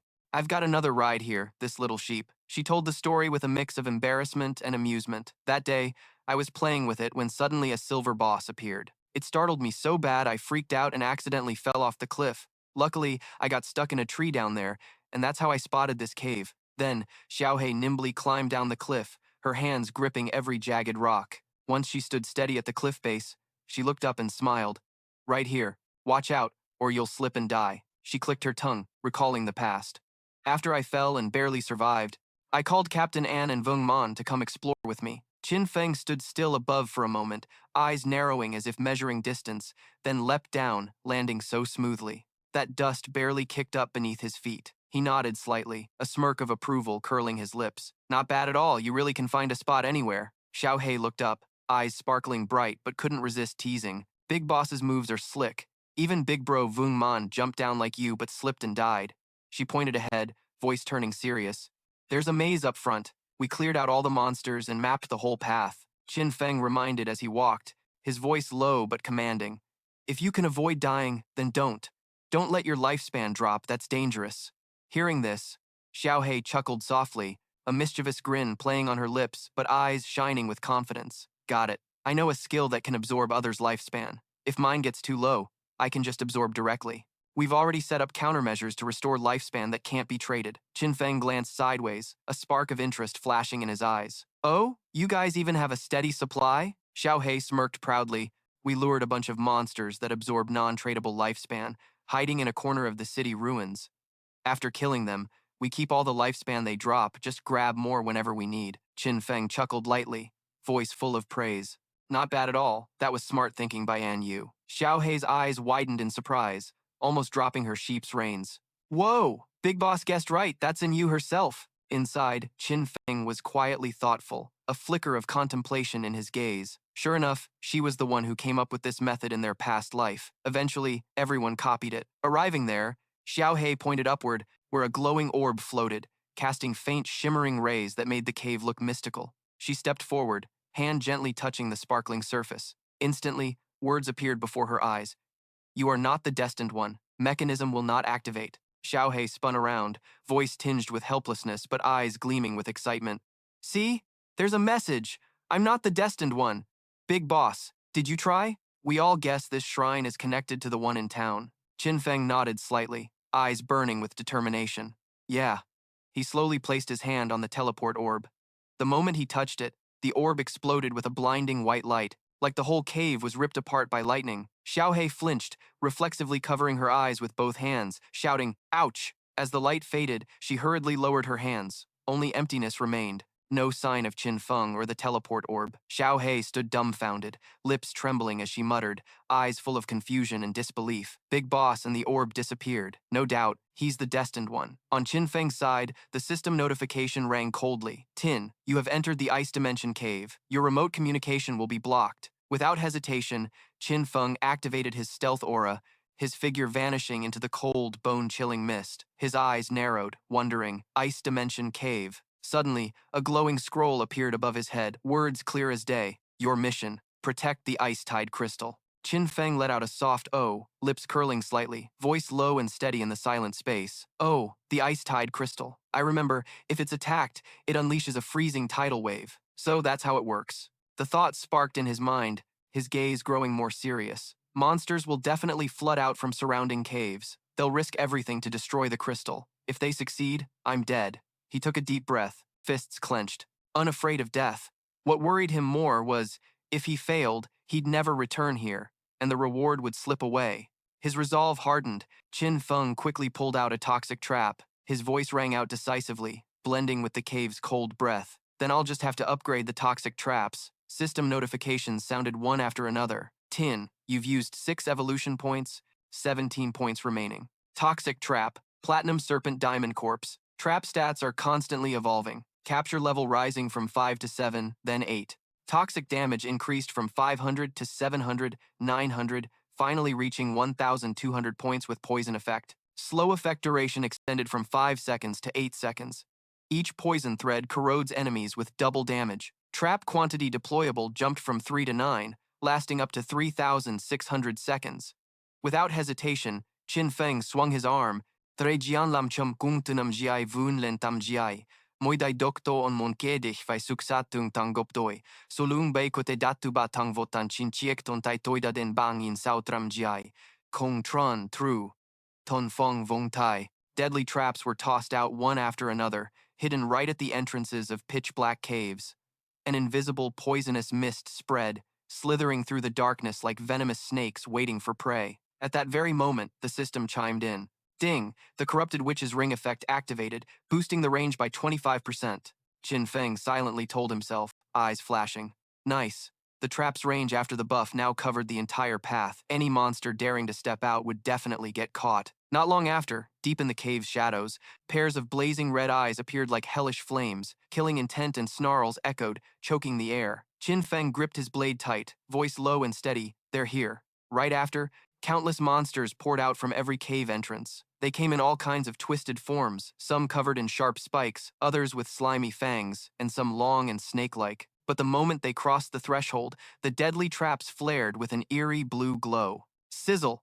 Poisonous gas exploded out, venom-coated vines wrapping tightly around the beasts, eating away their flesh. They howled in agony as their blood rapidly drained, damage numbers flashing one after another. Almost all cave entrances triggered simultaneously, forming a deadly wall. Screams echoed throughout the cavern as the monsters were squeezed so tight not a single one could escape. The bloody scene mixed with venomous vines coiling around mangled bodies was enough to make anyone shudder. Qin Feng silently stood guard before the crystal ice tide, sharp eyes gleaming in stealth mode. He smirked confidently as long as he stayed hidden. All damage counted as backstabs. Then these guys only have one way out, getting wiped out. He lowered his voice, lips curling into a faint smile. Heh, protecting Athena, huh? Interesting. But just then, whoosh! A cold arrow sliced through the air straight at him. Qin Feng reacted lightning fast, eyes flashing as he instantly raised a full-body shield. Crack! The arrow shattered before it could pierce through. He snorted coldly, eyes scanning toward the attack's source. In the shadows, a twisted monster appeared, its long arm clutching a bone bow, fiery red eyes locked on him. Qin Feng chuckled coldly, voice sharp like a blade cutting through ice. So, there's a ranged freak too, huh? Scene shifts outside the ruins of Mado City. The Tula Guild was gathered, standing before them a woman clad in silver armor, radiating arrogance and cold fury. Her in-game name was Feng Nia Ku Thien. She stared down the blonde guy, voice dripping with pressure. You mean your guild gave up hunting the demon spirits just because she joined the Dark Guild? The blonde shrugged, helplessness plain on his face. Yeah, we couldn't handle it. Go find someone else. The woman's killing intent exploded instantly, eyes like they wanted to tear him apart. She spat each word coldly. So you think the threat from darkness is worse than me, huh? The blonde bit his lip, silent. Feng Gia-ku Thien stepped forward, voice icy with murderous intent. Scum, don't forget I hold all your real-life info in my hands. Killing you in real life is as easy as flipping a hand. Her furious gaze swept over the Tula Guild members. Suddenly, a thunderous punch slammed into her face. It was the blonde guy. The powerful blow twisted her face sideways, sending her flying back several steps. Not stopping there, he charged with a knife, stabbing repeatedly at her body, voice roaring with bitter hatred. Bitch, I've held back on you for too long. I didn't touch the darkness, but I can't kill you? Open your mouth and curse all you want, huh? Die, die, die. The relentless stabs brought Feng Nia Ku Thien down. The system announced the mission, Ding Feng Gia Ku Thien has been defeated. Outside the game, Dong Feng, the real form of Feng Gia Ku Thien, screamed in rage. Betrayed, betrayed, betrayed. These damn Tula scum even dared to kill me, Dong Feng. Honey, send people to catch them. A male voice came through the line. Tula Guild, you hired those guys to catch demon spirits? Dong Feng replied coldly. Yeah. Demon spirits and darkness have gathered in one place, and these people are too scared of the darkness's revenge to continue. Another voice sounded threatening. We'll deal with those scumbags after we kill the darkness. I've already got the Black Dragon faction in Mo causing trouble for the darkness. The plan's underway. Revenge for your clan will come soon. Dong Feng's eyes turned icy and terrifying. Darkness, and those damn scumbags. Just wait, I'll avenge the Dong Fuang clan. Wipe them all out. Back in the game where Qin Feng was fighting, the ranged monster had just been stabbed straight through the eye, collapsing into a bloody mess. He looked around. Monster corpses littered the cave entrances. Blood splattered everywhere. Qin Feng calmly said, voice low, ranged monsters, huh? My dark blade resets cooldown when it hits weak spots, so I can take them down one by one, one by one. Right then, the system announced, ding, protection mission successful. Please claim your reward. The crystal ice tide immediately glowed, radiating dazzling icy light. Qin Feng blinked, surprised. It's over already? Before him, the crystal ice tide cracked, emitting a cold glow. Mysteriously, a level-grade zombie treasure bed slowly appeared, as if waiting for its owner to claim it. He stared at it, whispering, a level-grade zombie treasure. Last time it granted mercy. Wonder what I'll get this time? Qin Feng reached out to touch the treasure bed, and instantly, divine light burst forth, illuminating everything around. From inside, a figure gradually appeared, a nun with smooth white skin, plump red lips, and long glossy hair, but her level and name were just question marks, creating an aura of complete mystery. She looked down at Qin Feng coldly. He looked up, puzzled. Is this the NPC from the last zombie treasure? The female NPC didn't answer directly, but spoke in cryptic phrases. Qin Feng wondered, is this ancient divine language? Then a voice echoed clearly inside his head. You have passed 2 trials, meaning you are the chosen one. Qin Feng exclaimed in shock. Weird. I don't understand the words, but I get the meaning. Could it be thanks to the judging eye? The NPC continued, voice deep and commanding. The ancient gods have perished, and you are the heir to the power of judgment. In a blink, she transformed into pure light, leaving Qin Feng stunned. A slender hand, long, delicate legs, a body clad in pure white robes appeared like an angel. On her forehead, a third eye flashed, its mysterious light piercing straight into him. She stepped closer to Qin Feng, her voice soft but commanding. My name's Asasis. I'll be by your side, watching you rise as the true judgment god. Then she knelt down, raising her hand to offer the summoning bell. Please accept this gift I've prepared for you. This bell is the Asasis summoning bell, crafted by the judgment god Asasis herself and fused with the power of divine law. The instructions appeared, saying you can use it once each at levels 25, 35, and 50 to summon the divine envoy Asasis. Each summon gives you a chance to challenge a special relic. Complete all 3 trials, and Asasis will stay in your hideout, granting skill upgrade functions. Qin Feng took the bell, a flicker of thought crossing his eyes, then said in a deep but curious tone, So, that's how it is. That means the last divine shrine was level 5, and this time it's level 15. And yet, all of it was uncovered by Dai Ledoux. Her luck stat is seriously off the charts. Asasis looked at him seriously, her voice gentle but grave. Please choose a skill. You have 1 free upgrade chance for your current skill level. Qin Feng furrowed his brows slightly, mumbling to himself as his gaze locked on the bell before him. Upgrade a skill, huh? Sounds tempting. He thought it over carefully.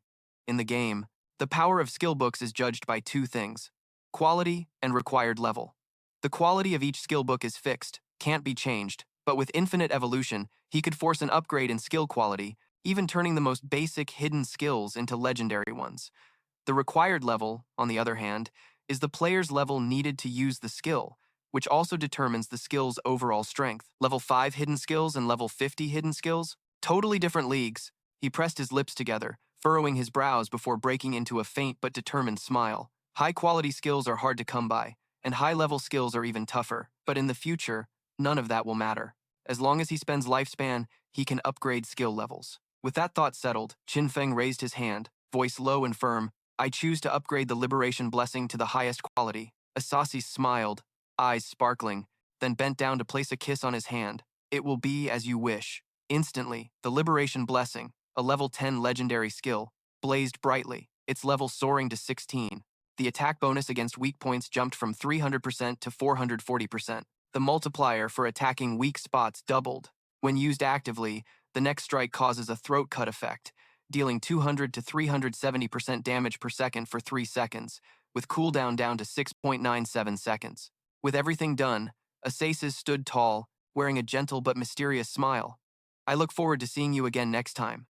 With that, she vanished like a wisp of smoke, leaving Qin Feng standing alone. Suddenly, a shimmering, mystical teleportation gate appeared before him. This was the teleport gate. At that moment, Qin Feng furrowed his brows slightly, glancing at the glowing artifact emitting a faint light. He thought to himself, wait a minute, what else is hidden inside this treasure? Suddenly, a notification popped up in the virtual space. Congratulations, you've received the equivalent exchange pact of the North African Corpse Handler. This is Assassin's defensive gear. 198 physical defense, 198 elemental resistance, 19.8% damage reduction, requires level 15, with special 19.8% charm resistance. Equivalent exchange art. Sacrifice 1 piece of equipment or a skill book of Corpse Handler level or below to randomly receive a piece of assassin gear or skill book. Quality and rank remain unchanged. Cooldown 1 hour. Qin Feng raised an eyebrow, eyes gleaming with interest. He chuckled softly, voice warm but full of excitement. Equivalent exchange gear? That's pretty sweet.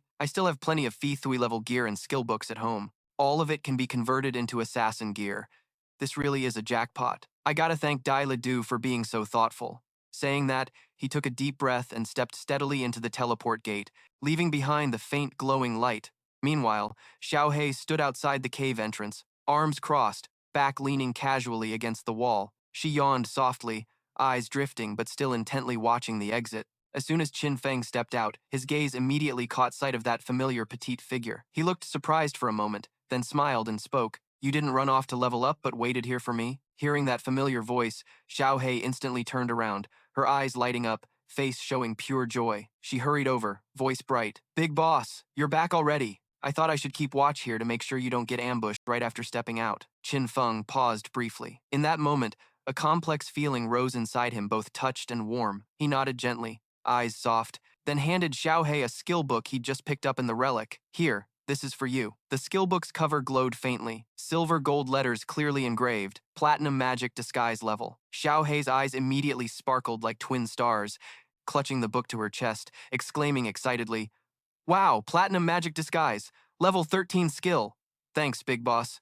With this skill, my survival chances just shot way up." Saying that, she nimbly climbed onto her little fire spirit, face beaming, waving goodbye. "Big boss, see you later." Qin Feng smiled softly, watching the small figure fade away. A peaceful silence settled as he chose to log out of the game. His stomach rumbled, reminding him it was time to fill that empty belly. Scene shifted to the ruins of Jianghai City, home to the headquarters of the Silver Rank Holy Church Knights Guild. Inside the newly built house, loud laughter echoed. "The guild brothers and sisters?" Wu Ming raised his hand, face shining. "Let's remember this great day. Our Holy Church Knights finally have a home. Sure, it's not big, but it's a fantastic start." His eyes gleamed with excitement, voice growing more passionate. "With this house, we won't have to worry about bosses popping up and killing us out of nowhere anymore. With this house, we have a safe place to rest after exhausting battles. And for all this, we owe thanks to one person." He paused, then pointed behind him where a woman stood. "That's Xiao Du, the one who first found this place. Come on, everyone, let's give her a big round of applause and wait for her to step up on stage." Cheers erupted all at once. "Xiao Du! Xiao Du! Xiao Du!" Xiao Du stepped forward shyly. Her eyes glistened with tears. Touched, she bit her lip, forcing a smile, then spoke up. "First off, I want to thank my teacher. Without his tireless guidance, I wouldn't be standing here today. Then, I want to thank the friends who've always had my back when times got tough." She paused for a moment, her gaze steady as it swept across the crowd, her voice growing firm. "I also want to thank those who once hated me.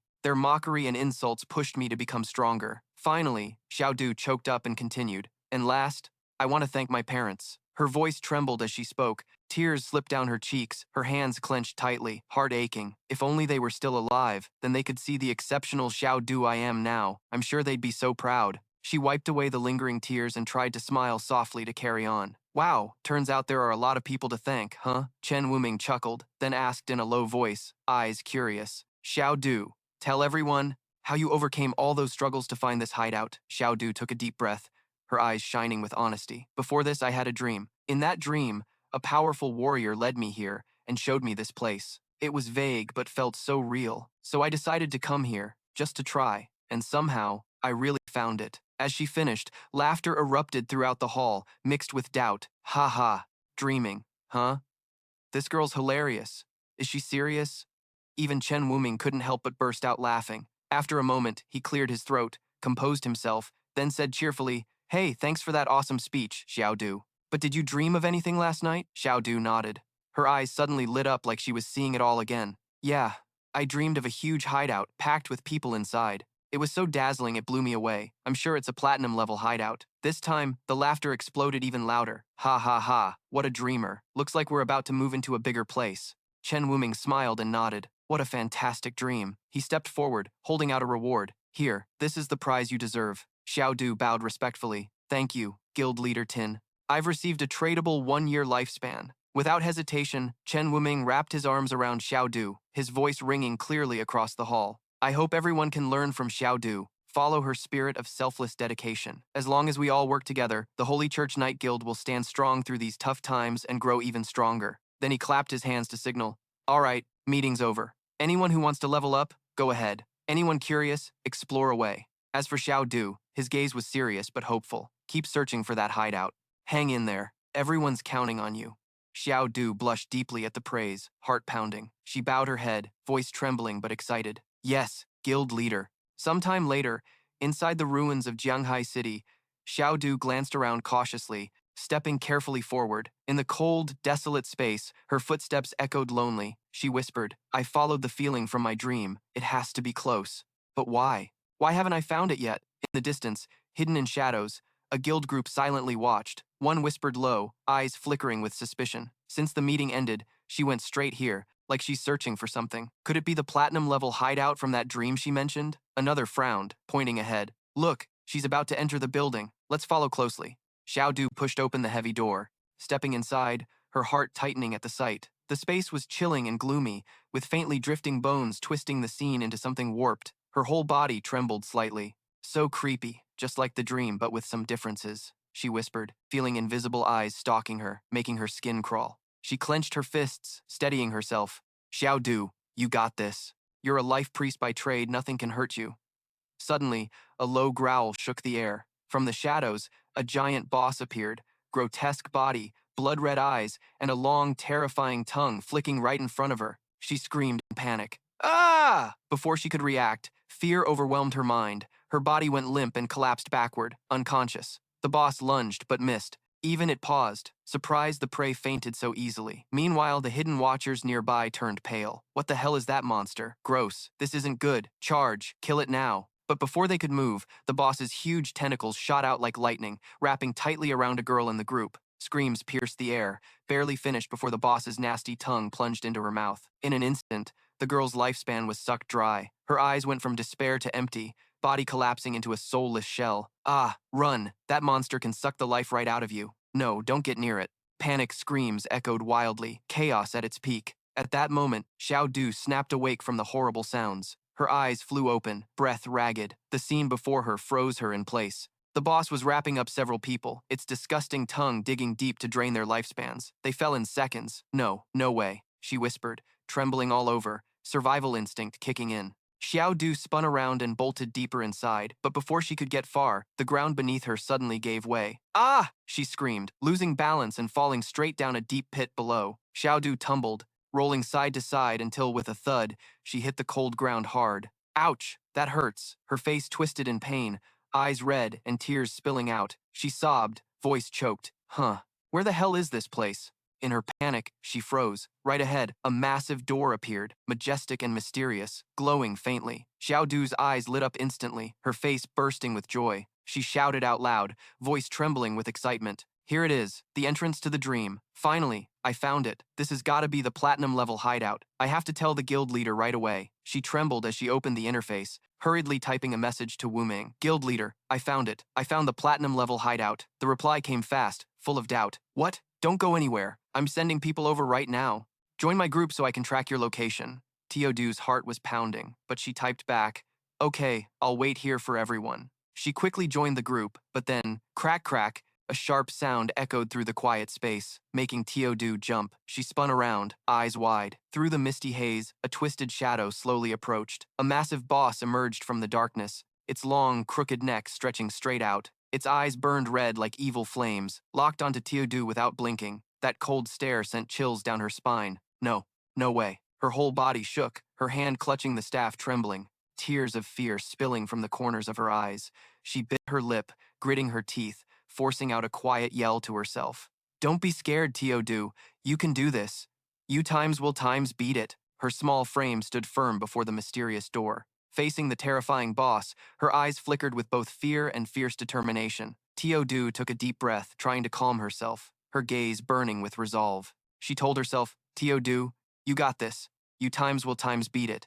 You're not that helpless kid anymore. You're a noble life essence cultivator. With that, she gripped the staff tighter, trembling slightly, but her eyes blazed with fiery determination. Teodu unleashed her poisonous vine skill. In an instant, black vines wrapped tightly around the giant boss. Crack! The dreadful sound of vines squeezing echoed, poison instantly seeping into its flesh. Damage numbers popped above the boss's head. -130, -110. Seeing the boss's health drop, Teodu quietly cheered. Yes, got it! The poison's eating away at it. Excited, she quickly stepped back, sweat soaking her, but a shaky smile spread across her lips.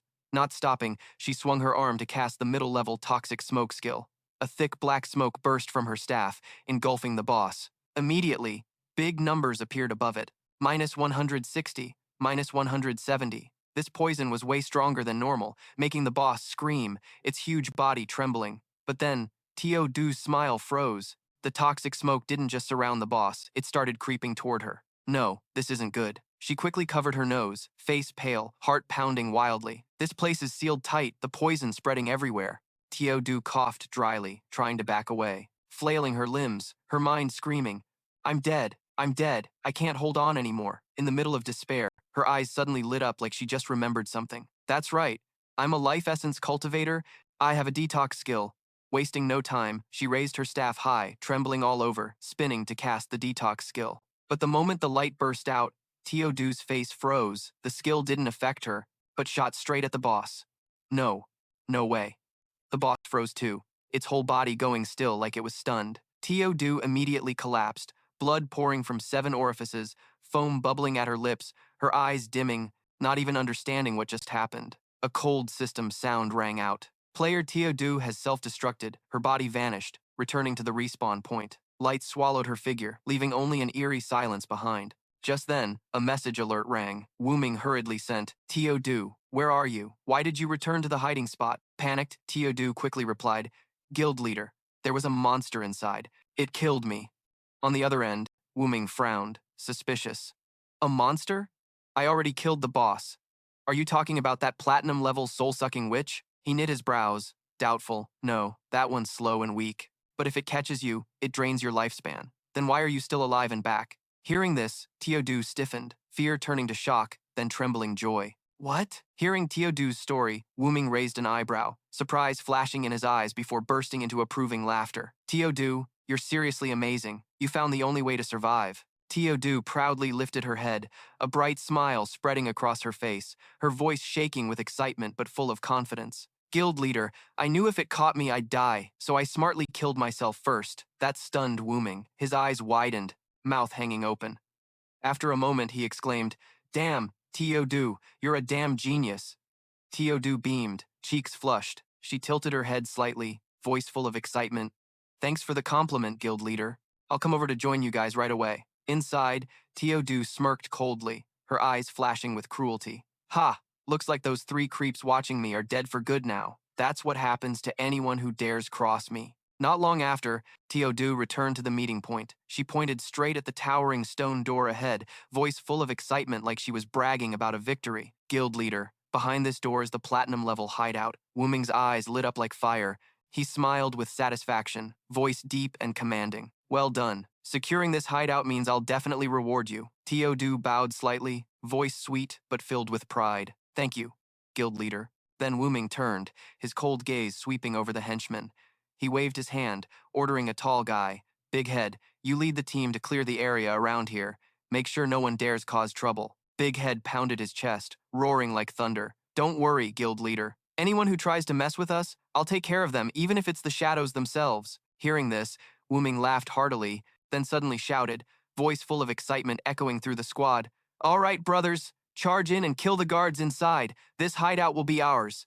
Cheers erupted. Charge! Kill the guards! Knight's Sanctuary will win!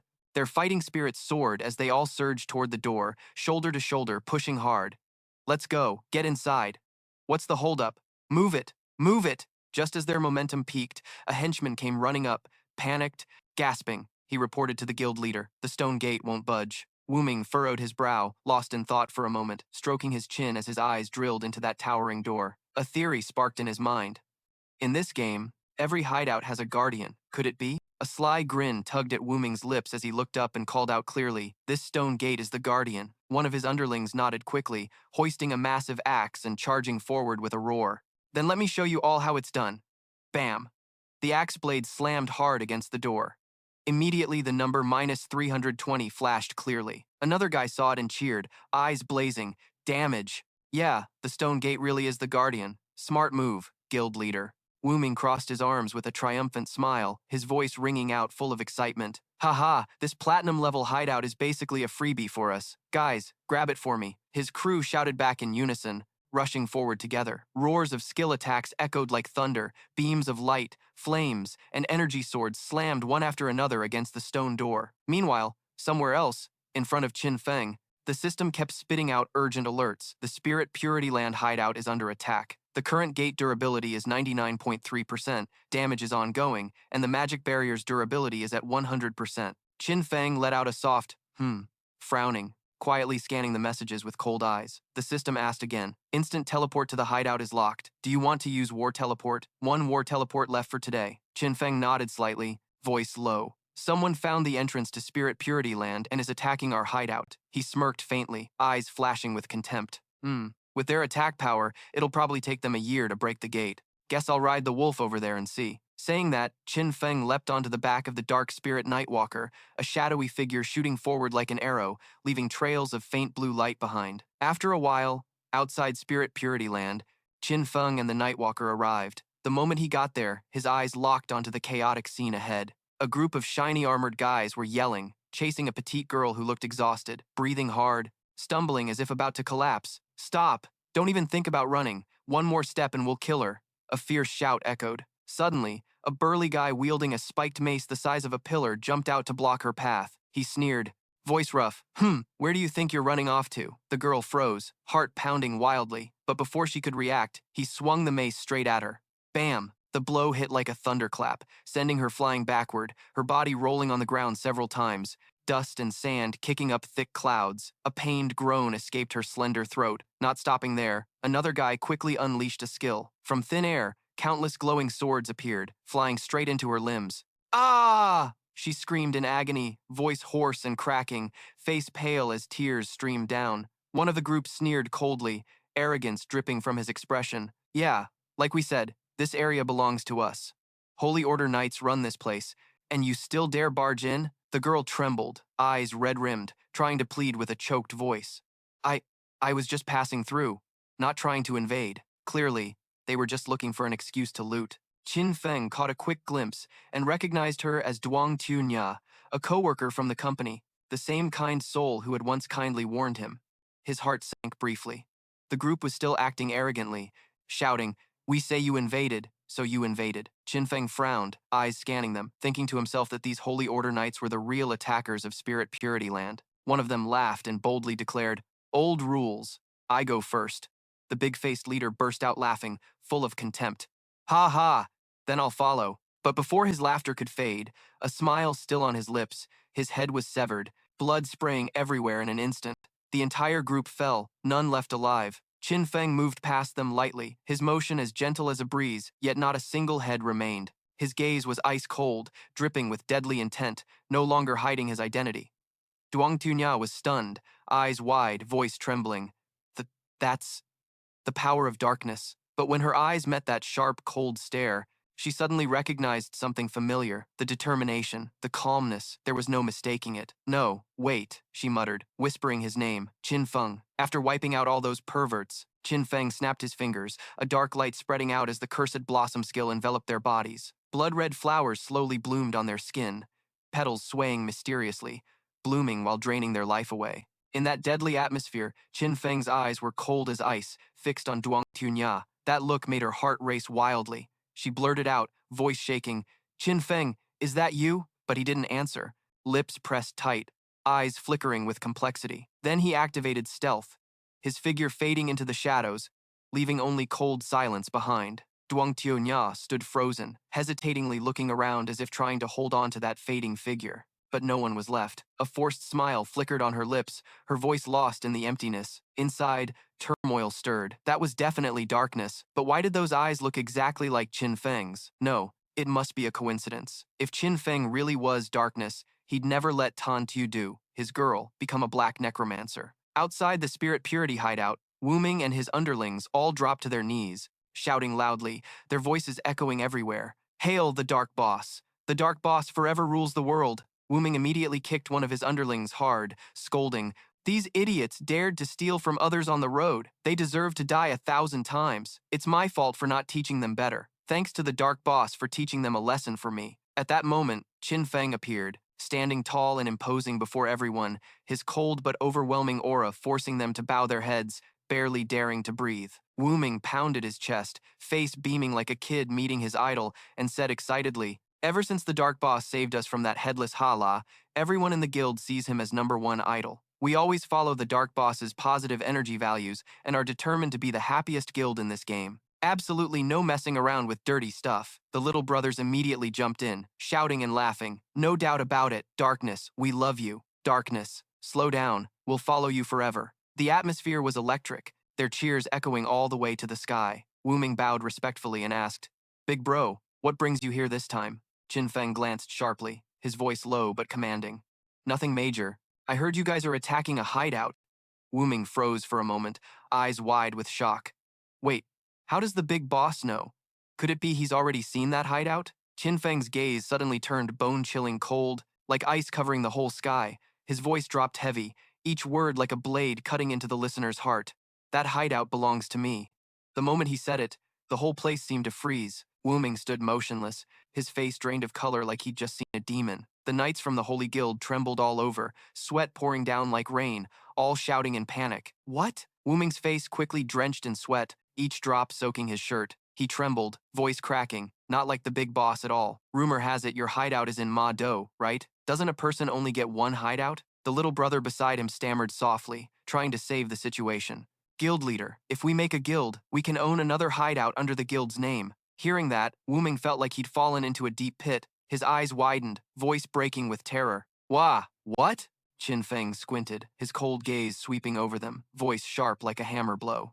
Exactly. Mado and Jianghai City are both my hideouts. A thunderous shock struck the knights like lightning crashing down. Everyone froze, faces pale. No one dared to breathe hard. Inside, their minds screamed in terror. We're done, for we're invading darkness's hideout. The sky's falling. In a corner, Xiaodu trembled slightly, clutching her shirt so tight it turned white. Her heart tightened, tears silently streaming down. This hideout belongs to darkness? No way. This can't be happening. Darkness never appeared in my dreams. Wu Ming was nearly collapsing, dropping to his knees, hands clasped, trembling as he begged, Big boss, we really didn't know that hideout was yours. Please, tell us, what should we do now? How do we make this right? Qin Feng's eyes flashed cold, his tone calm but heavy like a death knell. You guys broke the gate to my hideout. Fixing it won't come cheap. He glanced at Wu Ming, a cold smirk curling his lips, continuing, Here's the deal, give me 500 years of lifespan, and we're square. Wu Ming shook violently, eyes rolling back, mouth agape. 500 years? Before he could say more, his body trembled uncontrollably, and he collapsed, face pale, drenched in sweat, occasionally twitching. The disciples panicked, rushing to catch him, shouting anxiously, Guild leader! Guild leader! One quick-witted guy stepped forward, pressing hard on Wu Ming's philtrum, then looked up at Qin Feng, voice trembling. Big boss, look, our guild leader's passed out. Can you cut us some slack?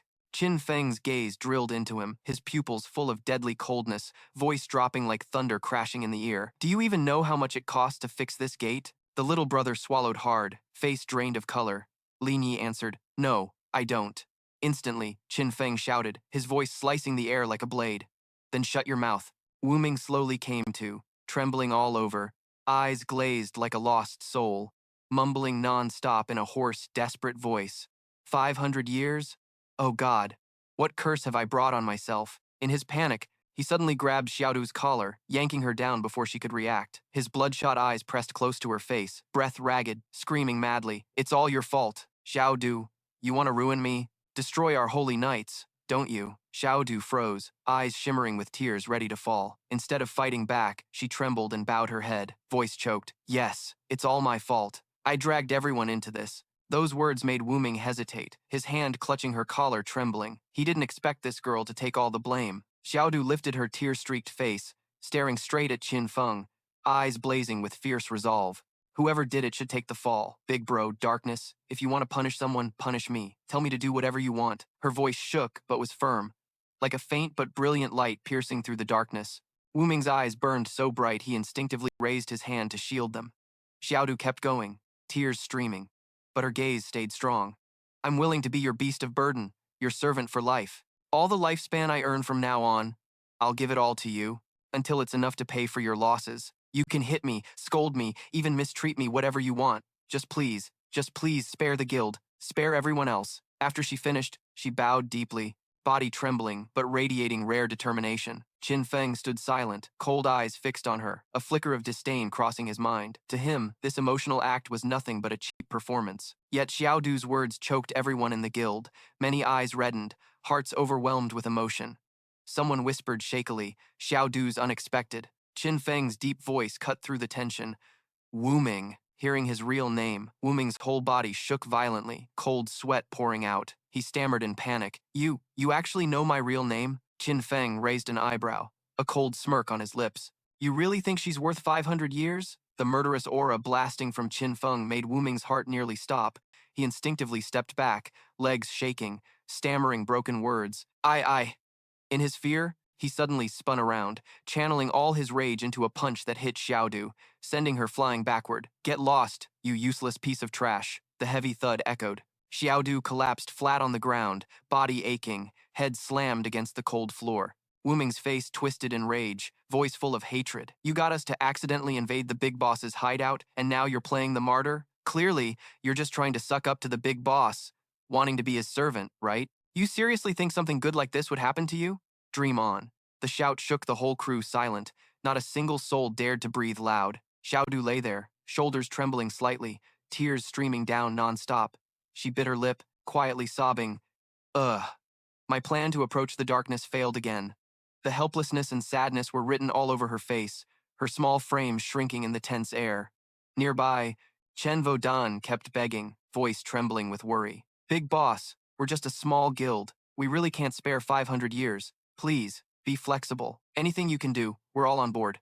Tan Feng glanced at him, eyes deep like he could see right through him. He answered slowly, calm but with an unshakable firmness. "Fine then, I won't make it hard for you. 100 years of lifespan. In the next 4 years, every guild member in the training state is like a walking corpse. One head counts as 1 year deducted." He calculated silently killing a murderer could wipe the killer status off himself, and he could use this chance to get rid of that damn murder mark. Hearing that, Chen Vodan lit up instantly, eyes shining bright, voice full of relief. "This works. Our guild has over 2,000 people. I'll send you 100 years first. Tin, you've received 100 years of lifespan." Chen Vodan quickly turned and shouted, urgent but excited. He waited a moment and told them to gather up. "Hurry up, hurry, bring all the murderers here. Don't keep the big boss waiting." Heavy footsteps thundered, groups moving fast, no one daring to lag behind. At that moment, Tan Feng opened the system panel, squinting slightly when he saw the repair hideout option. The text read, "Repairing the hideout costs 7 days of lifespan." He nodded softly, a slight smirk on his lips, thinking, might as well fix the hideout while we're at it. "Tin, repairing the hideout costs 7 days of lifespan. Do you want to proceed?" Without hesitation, Tan Feng replied clearly, "Yes. Tin, you've lost 7 days of lifespan. The hideout is repaired." After a flash of swords and blades, Tan Feng's murderer level dropped significantly. Chen Vodan stood aside, flattering, clapping. Killing? Perfectly justified. Those guys broke guild rules secretly, so they gotta learn their lesson straight from the dark boss, Tan Feng said coldly. "From now on, this hideout is under your guild's protection." Chen Vodan was still stunned. "What?" Tan Feng continued. "This is also a warning to anyone thinking about breaking the rules. You better behave and take turns guarding for me. If someone attacks again, I'll drag you up for questioning." Chen Vodan was sweating bullets, hurriedly accepting the task like he'd just signed a death contract, thinking, once this is done, that dark dude must want me on the chopping block, right? Suddenly, machines buzzed. The Evil Spirit Academy's hideout was under attack. The magical defense barrier was taking constant hits, durability dropping fast from 99.8%. "Want to use war teleport? Landung has one left today." Tan Feng frowned. "Not done yet? Since the Evil Spirit Academy is a key hideout, you activate teleport. Everyone knows the Academy's our refuge. If anyone dares to provoke the darkness, just wait and see." Seeing Tan Feng vanish, Chen Vodan immediately ordered everyone. "Darkness is gone. Let's move." "I'm heading back too," a big-headed guy asked suspiciously. "But didn't the darkness assign us to guard here?" Chen Vodan pointed at Xiaodu. "Of course, she's on guard." "Miss Xiaodu, you're in charge here." Xiaodu was flustered. "Me?" Chen Vodan confirmed. "That's right. You don't have any dreams here, right? Then stay in guard, don't wander off. Report anything immediately, or I'll drain your lifespan myself." Meanwhile, in the ruined city of Mayo, at the Evil Spirit Academy, a group with forehead tattoos was screaming, "Brothers, smash open the main gate for me!" The barrier's durability plummeted, dropping to 51.7% in a blink. Around them, a crowd stood watching, chatting excitedly. Those guys must be desperate, daring to challenge even the darkness. They look like some hardcore players. Foreigners, huh? Just then, Qin Feng stepped out from the teleport gate, casually standing on the city wall, frowning. "Black Dragon Hall? I remember this guild has nothing to do with me, so why the hell are they suddenly targeting me?" The leader of Black Dragon Hall shouted like he was hyping up a show. "Guys, get ready. Everyone, give it your all, one big final move." Instantly, the whole crew combined their power to unleash the Black Flame Demon Dragon smash straight at the barrier. In just a flash, the durability dropped to 13%. They laughed, thrilled. "Ha! One more hit and this gate's toast over 100 years of lifespan, about to be ours. This thing's fragile as hell." Qin Feng thought to himself, someone's definitely pulling the strings behind the scenes. You still hate me and haven't died yet? Only Dong Feng fits that bill. Just as tension peaked, a roar like thunder echoed. Everyone turned, surprised to see a dragon, but it looked lame, like some sketchy beast from a friend's rough doodle who never bothered learning anatomy. The dragon opened its mouth wide and let out a roar that stunned the Black Dragon Hall members, knocking them off balance. Then someone panicked, shouting, "Look, a fireball's falling from the sky. Is that a meteor? No, that's not right. That shape's way too weird." Boom! A massive explosion shook the ground, instantly roasting two Black Dragon Hall guys on the spot. The leader, trembling, opened his eyes still alive and laughed arrogantly. "Ha ha, thought this meteor was badass, but it only did like 3,000 damage. Lucky I'm tough as hell." But before he finished, his head was sliced clean off by Qin Feng's blade. Everyone watching from outside froze. Wait, did their leader just die? But clearly, we didn't make a move. Could it be the shadow? But where the hell is he? Someone guessed. Dumbass. Shadows are impossible to predict. Maybe he's reached some permanent invisibility level by now. Suddenly, Qin Feng spotted a girl in the crowd wearing a pretty standout witch hat. Oh, she's from the Heavenly Frame Guild and a rare soul painter by trade. Turns out she's Qian Xuan in the game, going by the poetic name 10 Miles of Green Mountains. Just hearing that name made me picture endless blue mountains stretching for miles. No wonder those last two moves felt so familiar. Dragon roars, meteors, all masterpieces from her brush. This artist's crazy good because she can learn skills from both summoners and mages, but she doesn't mumble spells like normal mages. To cast a skill, she just has to draw it once, and the better the art, the harder the damage. Super useful in team fights, but in solo battles, she's basically a sitting duck. If someone sneaks up on her, she's toast. Qianxuan scanned around and called out, "Shadow Senior, are you here? I want to discuss something." Qin Feng stayed hidden, only asking back, "What's up?" The guy holding the shield beside him gawked. "Whoa, the Shadow's really here?" Qianxuan replied, "I want permission to enter your hideout to find an item. It's crucial for my job promotion. Don't worry, I'll pay handsomely." Qin Feng nodded silently. Henry, from the past life's Evil Spirit Academy, was taken over by Heavenly Frame Guild because Qianxuan discovered this place during her promotion. Too bad this life, I got here first. The Heavenly Frame Guild leader, jokingly called Old Truong, used to be the chairman of Madodo Trade Association. After retiring, he got into streaming games. Even at 73, he streams with his granddaughter, playing well and gaining fame, even competing a few times and snagging some awards. Since Qianxuan lost her dad young, Old Truong treats her like a treasure, tagging along everywhere, even in-game. Later, when the Divine game launched, he founded Heavenly Frame Guild, made Evil Spirit Academy their base, built it strong, and pushed it into the top 10 guilds. Qin Feng knows this history like the back of his hand, because he was a hardcore fan in his past life, grinding their live streams every night. He cleared his throat firmly and spoke inside. As soon as he finished, the hideout door automatically opened. The shield guy gawked again. Holy crap, the hideout door really opened. Qianxuan led the guild inside, smiling. "My profession's soul painter. Every time I want to advance, I need a special material, and that material's right here in Evil Spirit Academy. I heard the Shadow sold this place to Jianghai's government for 2,000 years of lifespan. Perfect timing, since my job desperately needs that material. So today, I want to buy back the academy. What do you think?" Qin Feng sat in the leader's chair, muttering, "This Heavenly Frame Guild's ruthless gathered thousands of years of lifespan in no time? No wonder they call Old Truong a sly fox." He replied, "Sorry, I'm not selling this academy, but if you want, I can grant you guest access to the deepest floor anytime." Qianxuan squinted. "You mean rent?" "Exactly. 500 years of lifespan for 3 years freedom on floor 1. Senior, what do you think?" Qin Feng hesitated. Clearly, I just gave her permission, meaning her promotion's settled, yet she still insists on renting and even wants to pay 500 years of lifespan. Looks like Heavenly Frame Guild's no joke. Maybe their real goal is to build ties with me. Shadow. Not done yet, Qianxuan added. To prove my sincerity, I have one more condition. If you agree, our guild, Black Dragon Hall Mado, the ones who attacked your hideout, will handle them completely. No need to thank us. Qin Feng frowned slightly, answering slowly, "That's basically declaring war on a whole guild. You didn't ask Old Truong first?" Qianxuan's eyes widened. "Wait, you know my grandpa too? Don't worry, he listens to me like gospel. Besides, that guild's tiny ones stomp and they're dead." Qin Feng laughed and nodded. Young and decisive. "I respect that. All right, sign it." Qianxuan jumped up, thrilled. "Really? Hell yeah!" Mechanical sounds rang out as the rental contract was sealed, and the player gained 500 years of lifespan. Qin Feng said slowly, "Feel free to use the first floor. And don't worry about the cracked defense barrier. The magic layer underneath will fix itself automatically. Then we won't bother you anymore, senior. Qin Xuan smiled, waved, and let everyone out. Qin Feng blushed a bit, thinking, damn, she's even livelier in real life than on her streams. He scratched his head, telling himself, all right, time to get serious. With that, he headed straight to the warehouse. Thanks to the exchange system, Qin Feng had gathered quite a few treasures. Lunch break's over, let's keep going, you pumped? Instantly, the exchange buffet system activated. One item vanished and another of equal level appeared. Cold mechanical sounds echoed.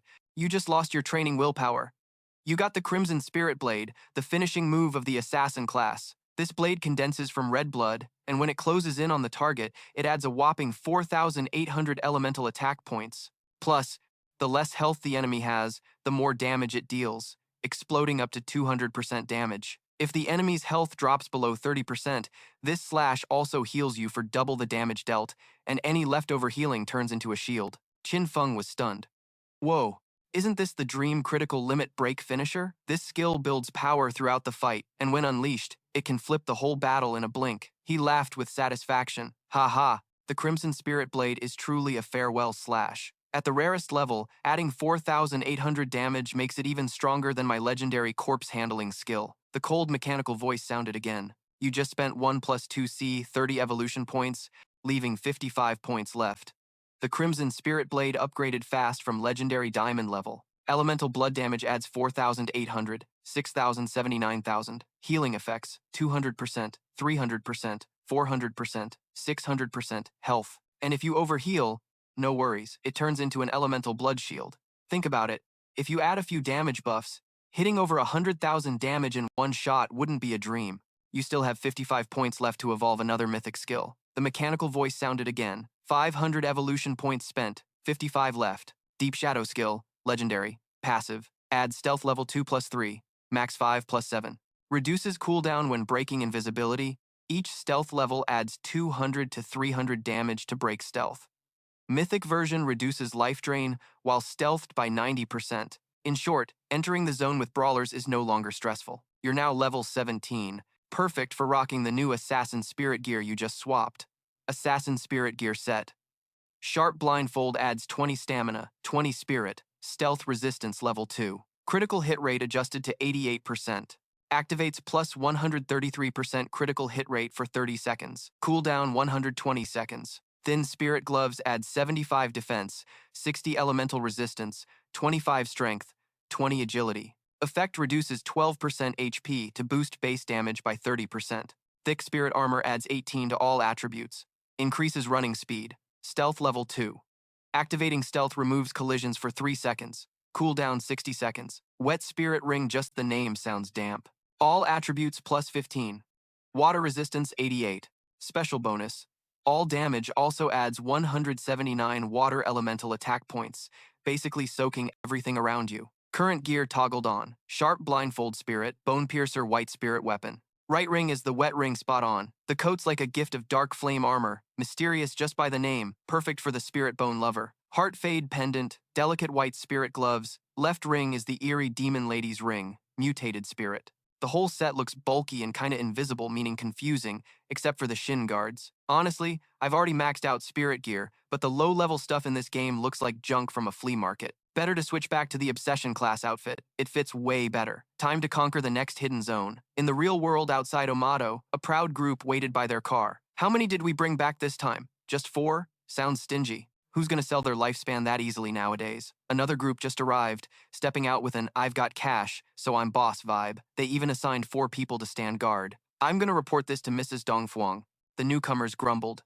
Why won't they let us in? They're seriously disrespecting us? A guy holding a gun frowned. Inner circle. These idiots are gonna learn pain soon. Feng Yue stepped out with her kid, calmly said, You guys here to sell lifespan? Turn it into a light orb and drop it here. The scar-faced guy's eyes bulged. You kidding me? No money yet, and you're already demanding the goods? Dong Feng kept her arrogant tone, threatening non-stop. Are you brain dead? I'll say it one last time. If you don't want to die, turn your lifespan into a light orb and drop it on the ground right now. As soon as she finished, the henchmen flipped a switch and all aimed their guns at the others. The guy with black glasses just shrugged, eyes narrowed with meaning.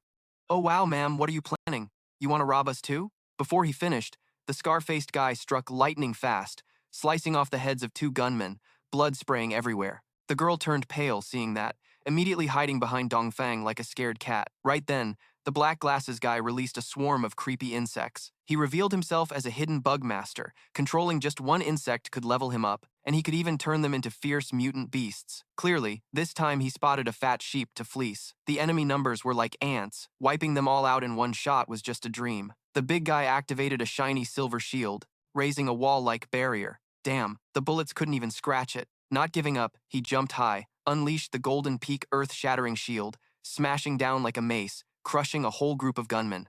Elsewhere, a guy with white glasses moved like lightning, dodging bullets, then posed like a gun with his hands, firing as if each finger shot a different kind of bullet. Turns out the hidden sniper class can shoot with fingers, each finger loaded with a separate ammo type. The gunmen, seeing things going south, called for backup. At that moment, a cloaked figure, moving like the wind, slipped through their lines and charged toward Dongfeng. But just as she was about to act, a rocket-like kick slammed in. The others flew back dozens of feet, and a bald guy appeared beside Dongfeng. "Be careful, ma'am. These guys know how to stay invisible," she calmly ordered.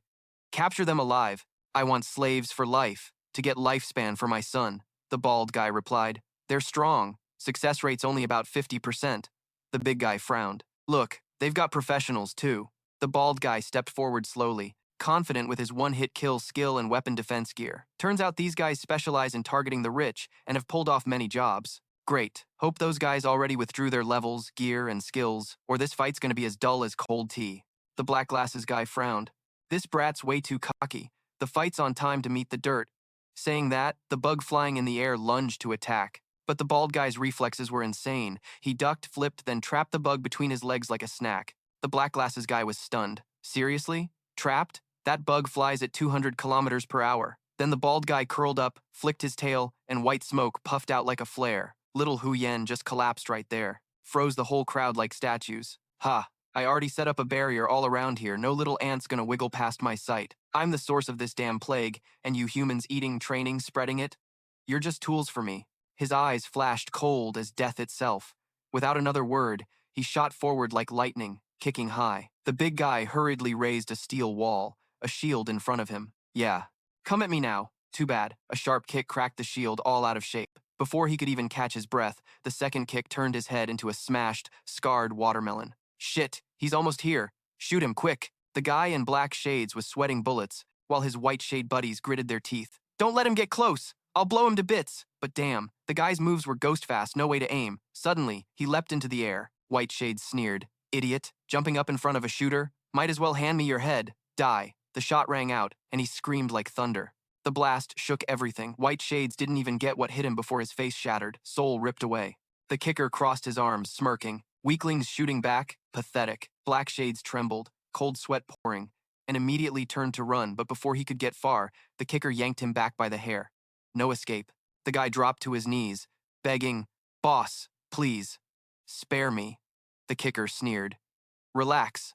I'm not killing you. 2 die, 2 live, that's the 50-50 deal I promised the madam." Then he squinted and asked, "Hey, where's that invisible buddy of yours? Shouldn't he be knocked out by now?" Black shades itched. "Invisible? We only got 4 of us, and you already took out the 2 brothers." The kicker went, and Qin Dam tilted his head. "You mean that short guy who got out with us?" "No clue, just some random dude we happened to drag along to sell our lifespans." Meanwhile, out in the ruins on the outskirts near the old crooked magic tower, Tun Feng sneaked up to the door. He frowned. "Weird, where did the guard go? Could someone have slipped in ahead of him?" Not thinking twice, he stepped inside. It was a massive library, full of trap mechanisms like spiderwebs, basically a 3-story maze. Deep inside was sealed a monster that once made the world tremble with fear. Rumor had it she was once a princess, but the black dragon twisted her into the final boss. Some group must have gone deep before him, Tun Feng muttered, recalling the teleport trap to the upper floor. He crept to a bookshelf and pulled out a guide on raising boar sows. Yeah, sounds crazy, but the moment he grabbed it, the teleport magic kicked in. In a blink, a phantom sow appeared, and boom, Tun Feng vanished from where he stood. Appearing somewhere else, he immediately saw a big crowd fighting the desperate princess boss. Wait, they already took out the guards? With that many people but crappy gear, the death rate must be insane. Still, making it this far? That's impressive. Then a woman stepped forward, waving sharply as she charged in dead or alive. She'd come running. Tun Feng narrowed his eyes. Familiar. Huang Duifan. Turns out this whole crew was the Mono City's heavy industry, non-tech conglomerate. After the Divine Game crash, their leader Hoang Due Fun reacted fast, traded company assets for lifespan, and built a heavy industry non-tech guild. Her gig? Illusionist, expert at messing with people's heads. Illusionist's signature skill is creating teleport gates. She can place an entrance at point A, move to point B, then mark the exit. Boom, a teleport tunnel is set. Anyone can use it. As long as it's not broken or attacked, it lasts forever. If the entrance and exit are near the respawn point and the boss, fallen players can revive instantly and rush back into battle. That way, they get to live and recover health fast. Thanks to this trick, Guild's tactics were unpredictable. In his past life, Guild once shot up to be one of the top 20 strongest Gs in Die Hot. But facing the guards and the desperate princess, a platinum level 18 boss, all those plans went to crap. The princess's life drain speed was 100 times stronger than normal monsters. Straight up, when she kills a player, she sucks their life force to power herself. If this kept up, she'd soon evolve into a sapphire-level boss and fully restore her health. Then the whole army would be wiped out. The massive life force her drain skill consumed was enough to break through even that. God knows their game industry. Just then, someone stepped forward, taking charge. The guild leader gave me 1,000 years. I'll handle the boss. All assassin loot is mine. Huang Due was startled. That guy's Shadow. Tun Feng nodded, bluntly warning. Listen up. I'm serious. Y'all don't stand a chance. If you can't accept my terms, retreat while you still can. No time left. Someone ran up, yelling, Hey, who the hell are you? Saying we can't win? Who the hell demands 1,000 years? Beat it. Huang Due hurried forward to calm things. Prince Than, don't be rude. Tun Feng showed no mercy, grabbed the guy's mouth, and threw him straight into the teleport gate, while slashing half his body with a shadow/move in the same instant. Huang Due panicked, rushing over. My son, just teach him a lesson. Don't destroy my teleport gate. Tun Feng replied coldly. You'll understand soon enough. Remember, in 1,000 years, I can handle the boss for you. Saying that, he vanished like a shadow, leaving them frozen. They didn't know the boss was about to level up if the gate hadn't been destroyed. Those kids might not have survived. He snapped his fingers, summoning his mount. Taking down the enemy team was no big deal, but losing 1,000 years of lifespan, that made him frown.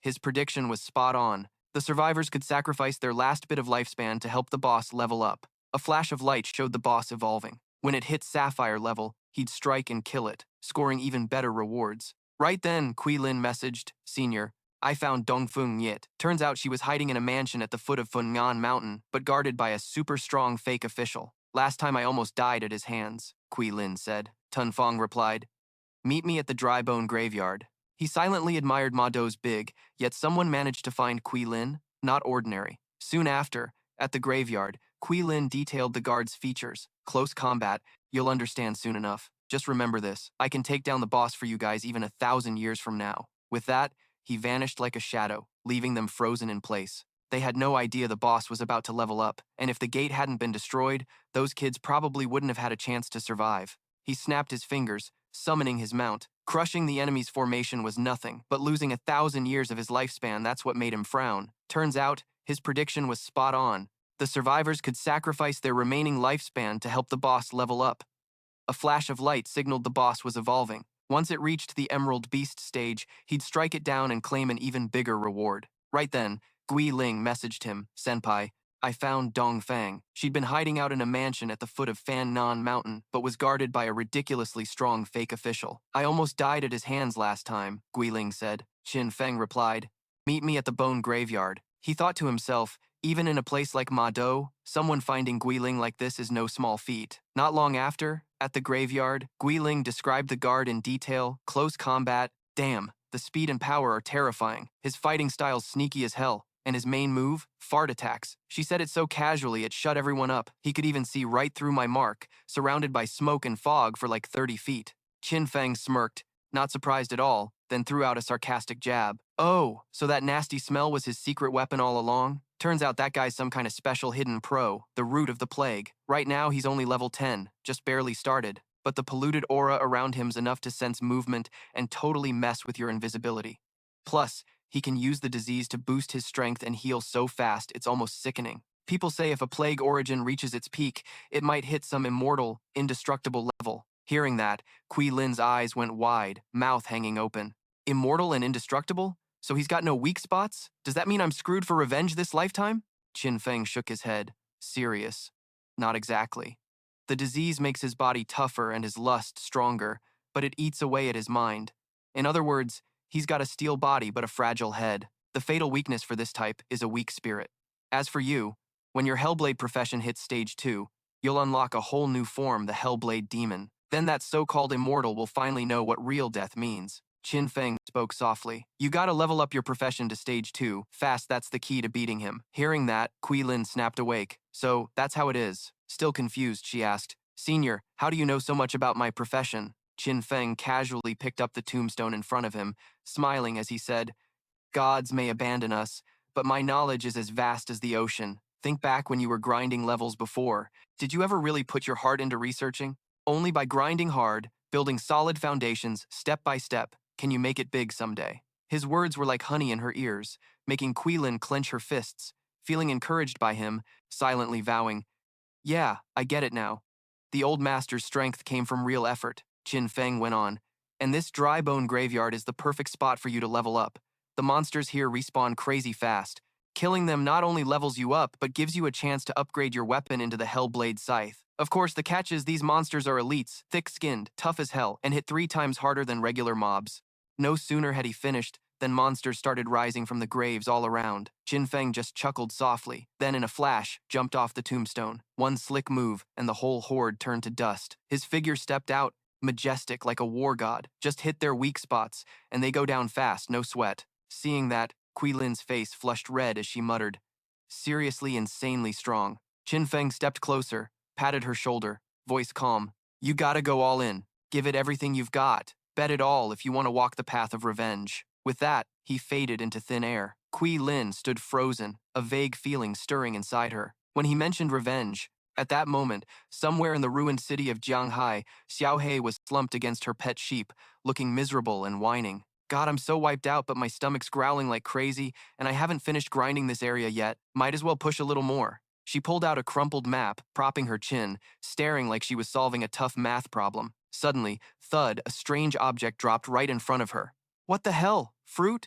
It was a huge, bright red fruit that looked just like a giant plum. She grinned, drooling, then bit into it, crunch.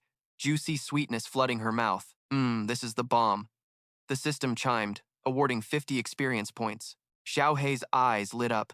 No way, fruit that hacks XP? This is a god fruit for sure. Looking around, she saw a long trail of red fruits scattered like someone had spilled a carpet. Without thinking twice, she rushed forward, grabbing and munching nonstop. Plus 50, plus 50, plus 50, she shouted between bites. Damn, this is insanely good, but what the hell is this fruit? Just then, a message popped up from An Yu. Xiaohei, where are you? Get to the rotten shore as soon as possible. An Yu, what's up? That Manai Luang guy got caught by the boss. He's got over 500 years of lifespan stored in him. We need you to come help rescue him right now. Xiaohei kept chewing as she replied casually, I'm near the rotten sea. All right, stay put. We're on our way. But she didn't care, still munching and muttering. Manai Luang's such a scatterbrain. If he wasn't family, who'd bother teaming up with him? Whatever, forget it. This divine plum is way more important. After eating for a while, following the fruit trail, Xiaohei suddenly froze. Right in front of her, at the rotten shore, a giant creature sat looming, covered in mouths, holding something. Wait a sec, holy crap, that's Manai Luang. She saw Manai Luang and another unlucky dude dragged by the boss, probably scared, stiff, and collapsed on the spot. Xiaohei peeked at what the boss was holding, thinking, so this is the boss An Yu mentioned. It was a level 20 Andrain Spirit Eater, with poisonous blood, and only 10 minutes, 32 seconds, and 44 heartbeats left to live. Suddenly, the boss popped that little monster into its mouth, snapped once, and bit it in half like breaking a rice cracker. Watching that, Xiaohei covered her mouth in shock. What the hell? This boss actually eats other monsters? Before she could recover, the boss tossed the other half down and started kneading it like meat filling for dumplings. Xiaohei's eyes went wide. Oh my god, it's squeezing the monster into meatballs? Just then, An Yu's group showed up. She called out, Xiaohei, we're here! Did you see Manai Luang and the boss? Xiaohei stuffed snacks in her mouth and answered, Yeah, this boss is terrifying.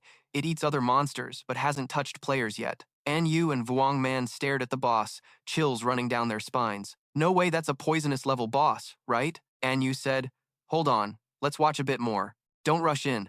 At this boss level, we're outmatched. We gotta call for backup. Just then, the boss suddenly stood up, trembling like it was trying to say something. An Yu frowned. Wait, that posture looks familiar. Huh, could it be? It's about to poop? Oh god, that's a huge one! And sure enough, the boss dropped a few round, shiny black fruits that looked like plums. Xiao Hei blinked. Weird shape, but they do look like fruit.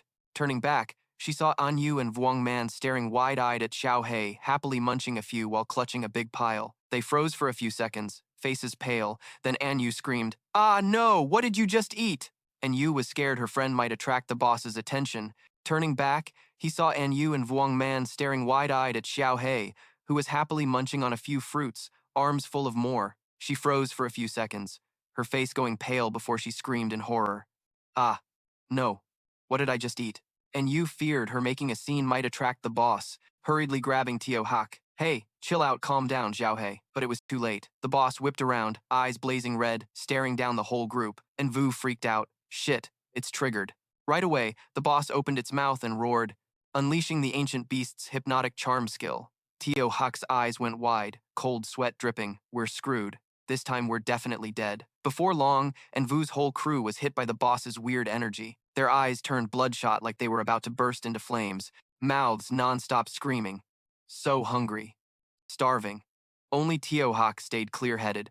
She blinked rapidly, stammering, what's wrong with you guys? Then Anvu and the others, like hypnotized, all lunged toward the basin in front, grabbing the thick goo inside and eating like they'd never eaten before.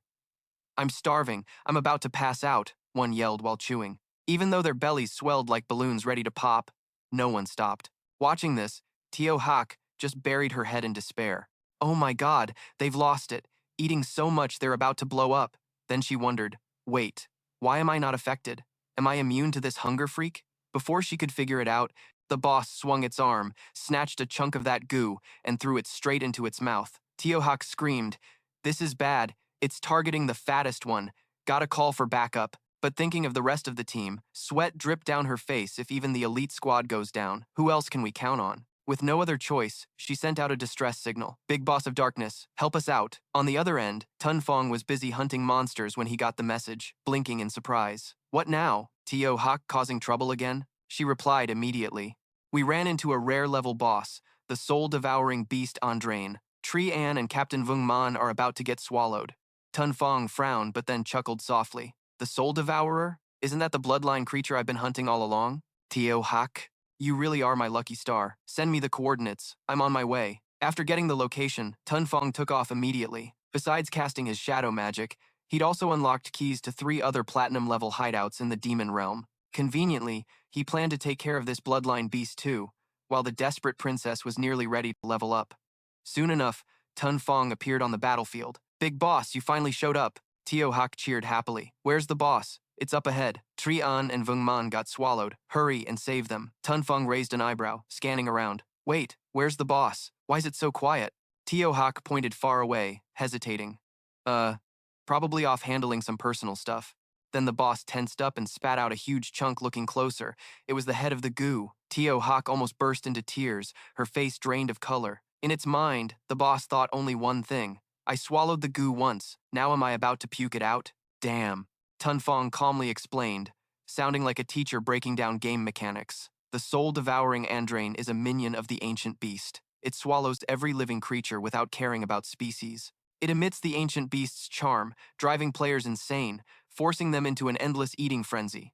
The more they eat, the bigger they get, and the bigger they get, the tastier they become to it. The only way to avoid the effect? Tun Feng paused, giving Tio Hak a meaningful look. You gotta eat what it just spat out. Sounds gross, but folks say it's not so bad. Tio Hak wanted to disappear. Please, just save people instead of talking about this creepy stuff, she yelled, then turned to vomit. Tun Feng sighed, activated his stealth skill, grabbed the special item that dropped, and charged straight at the boss, landing a brutal hit that made it puke out Anvu's group. Not stopping there, Tun Feng unleashed a combo. Blessing of Liberation, Shadow Shield Slash, each hit dealing 50,000 damage. The boss's health dropped like a rock, losing nearly a quarter of its HP in seconds. Then the finishing blow, the Crimson Blade, a critical hit with 1 million damage. The system sound echoed coldly. The Dark player from Die Hot became the first in the world to defeat the rare beast boss, earning 30 reputation points. Tio Hak's eyes went wide, mouth agape. 100 million damage? Dude, are you playing the game or hacking it? Right after, the whole server exploded with the announcement. The dark player from Die Hot was the first to take down the rare beast boss. The international community instantly went wild. This is bad. Die Hot really has monsters now. Who said darkness came from Die Hot? No way. He's obviously a descendant of the great Korean kingdom, our immortal Simida. Electronic sounds buzzed non-stop in Tun Feng's ears, like a lucky soundtrack. Congratulations, you just gained 50,000 experience points, plus 60 evolution points. Current balance, 336 points. Wait, add another 300 evolution points. Now you have a total of 696 points. Successfully activated 5 skills. Unlocked 6 slots. Congratulations on acquiring the Soul Devourer bloodline. Want to activate it now? Tun Feng stroked his chin, thinking. In the divine system, bloodline is a rare system like monster DNA. Defeating certain special bosses gives a chance to absorb their bloodline.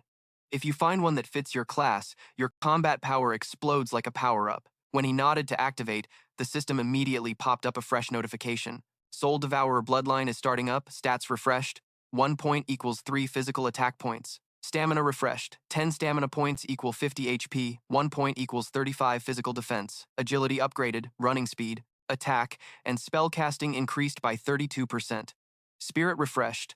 1 point equals 3 elemental damage plus 5 elemental resistance. The Soul Devourer skill can absorb other class skills and gain attribute adjustments based on quality. Side effect: your hunger increases by 200%, but you gain 15 points of full magic resistance. Special skill Wide Mouth creates a giant bloody mouth that can swallow enemy bullets or thrown weapons. Each swallow heals you based on quantity. Cooldown 60 seconds. The Devour skill got extra attribute adjustments. Tun Feng nodded slightly. Attribute adjustments simply mean bonus points. 1 strength point now gives him 3 physical attack points. Unreal.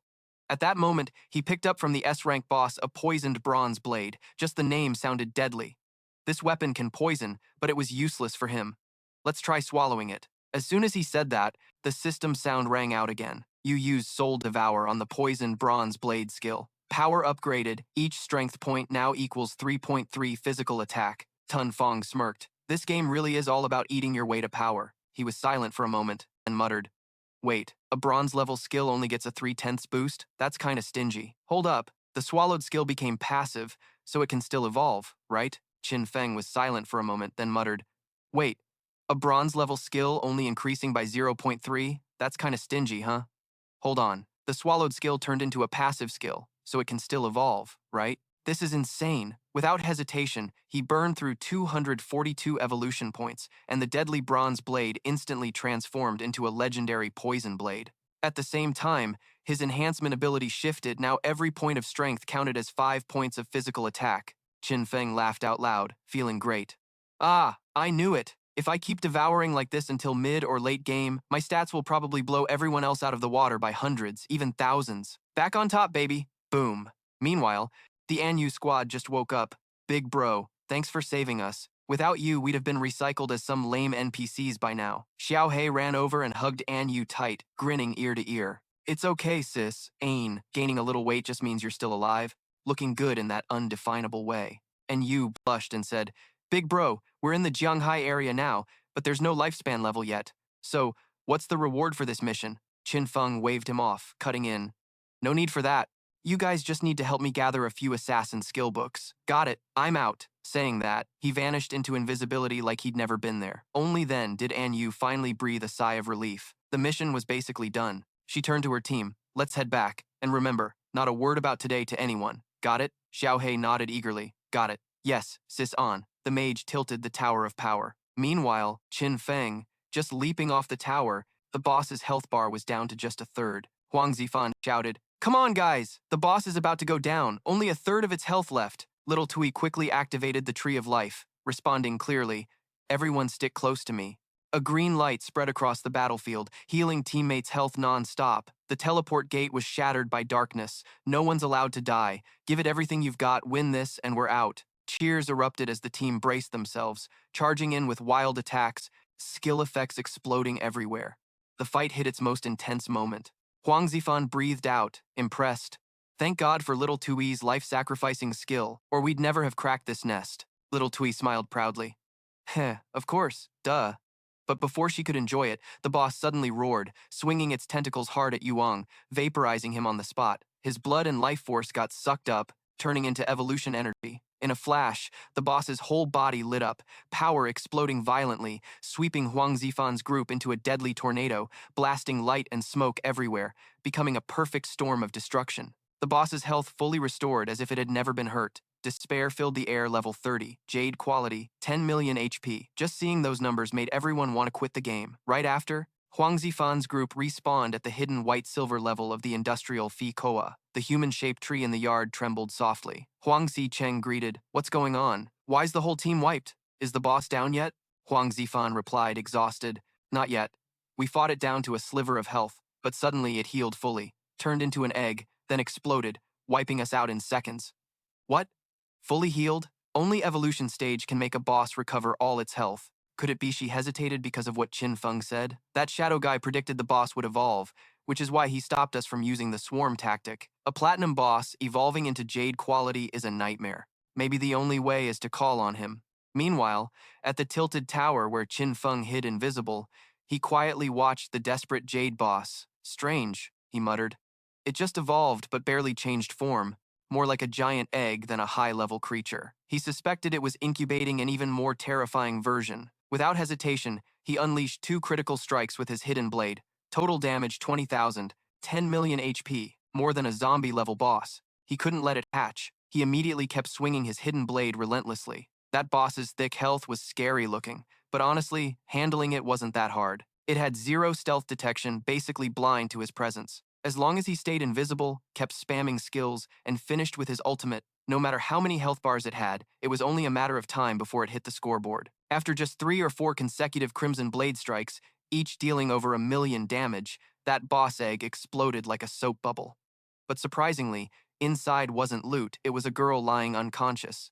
A level 1 Despair Princess with 11 HP. Qin Feng froze. Is this the true form of the Despair Princess? Legend says she was cursed by the White Dragon. Could that really be true? But if so, only 11 health? So to complete the mission, I have to personally send her off? He hesitated, about to strike, when suddenly the sky darkened. Black clouds rolled in. Thunder crashed. A giant creature crashed down from above, shaking the earth and sky. Qin Feng frowned. A dragon? Yeah, that's Atos the White Dragon, cursed by the White Dragon, level 100, mythic tier. From its massive body, red lightning bolts exploded like they wanted to tear the sky apart. Its roar echoed, sounding like the thunder god descending. That huge figure slowly landed, making the whole space tremble. Qin Feng was stunned. Mythic tier boss here? Could the legend of the White Dragon cursing the princess really be true? So this is the legendary hidden boss? As the dragon got closer, Qin Feng suddenly saw the girl's body lifted into the air beside it. The sight stunned him. The girl, who seemed to be still asleep, suddenly opened her eyes, those clear eyes locking fiercely with the dragon's intense gaze. Thump, thump. Was that a heartbeat? Qin Feng blinked, and the girl gently reached out, touching the giant dragon, then smiled, hugging its head like reuniting with a long-lost family member. In that moment, everything exploded. Tears streamed down, mixing with the blazing red light surrounding her body, but then her form slowly vanished, revealing a heart beating strongly in midair. The dragon's blood faded, its majestic form turned into particles of light, then dissolved into nothingness. Both the girl and the dragon disappeared like they never existed. Only Qin Feng stood dumbfounded among the ruins, a silent question echoing inside him. Did they really vanish? In front of him, the only thing left was the girl's heart still beating steadily. He stepped forward and gently caught it. A familiar voice rang out. "Tin, you have stopped the resurrection of the ancient sea god Laos. You received the cursed heart item. When the curse's time stops, this heart will keep beating until that fateful moment. You can use it to become one of Laercis's bloodline, absorb its lifespan to welcome the destined master, or destroy it to seal time itself, trading it for a legendary level item." Qin Feng froze. Use it or destroy it. If he used it, he could gain insane power, but the description clearly wasn't a good sign. A parasitic curse that could snatch his soul anytime. Clenching his fists tight, he decided it wasn't worth the risk, so he'd destroy it. Gritting his teeth, his hand squeezed that heart. Suddenly, a blinding light burst out from it. Qin Feng frowned, eyes full of doubt. He stared hard at the swirling light, but before he could make sense of it, his body felt like it was sucked inside. When he opened his eyes, the scene froze him in place. Wait, was he teleported? No, it was still the magical leaning tower. His gaze darted around and landed on a soldier standing right in front of him, and his mind spun. Is this really my body? What the hell am I experiencing? Just then, a boy ran up, shouting as he ran. Up on the wall, someone sat quietly watching down. The boy asked with innocent curiosity, Are you leaving again today? Ates turned with a soft smile. Sorry, but the enemy suddenly summoned a giant octopus monster attacking the port. As the kingdom's protector, I have to go fight.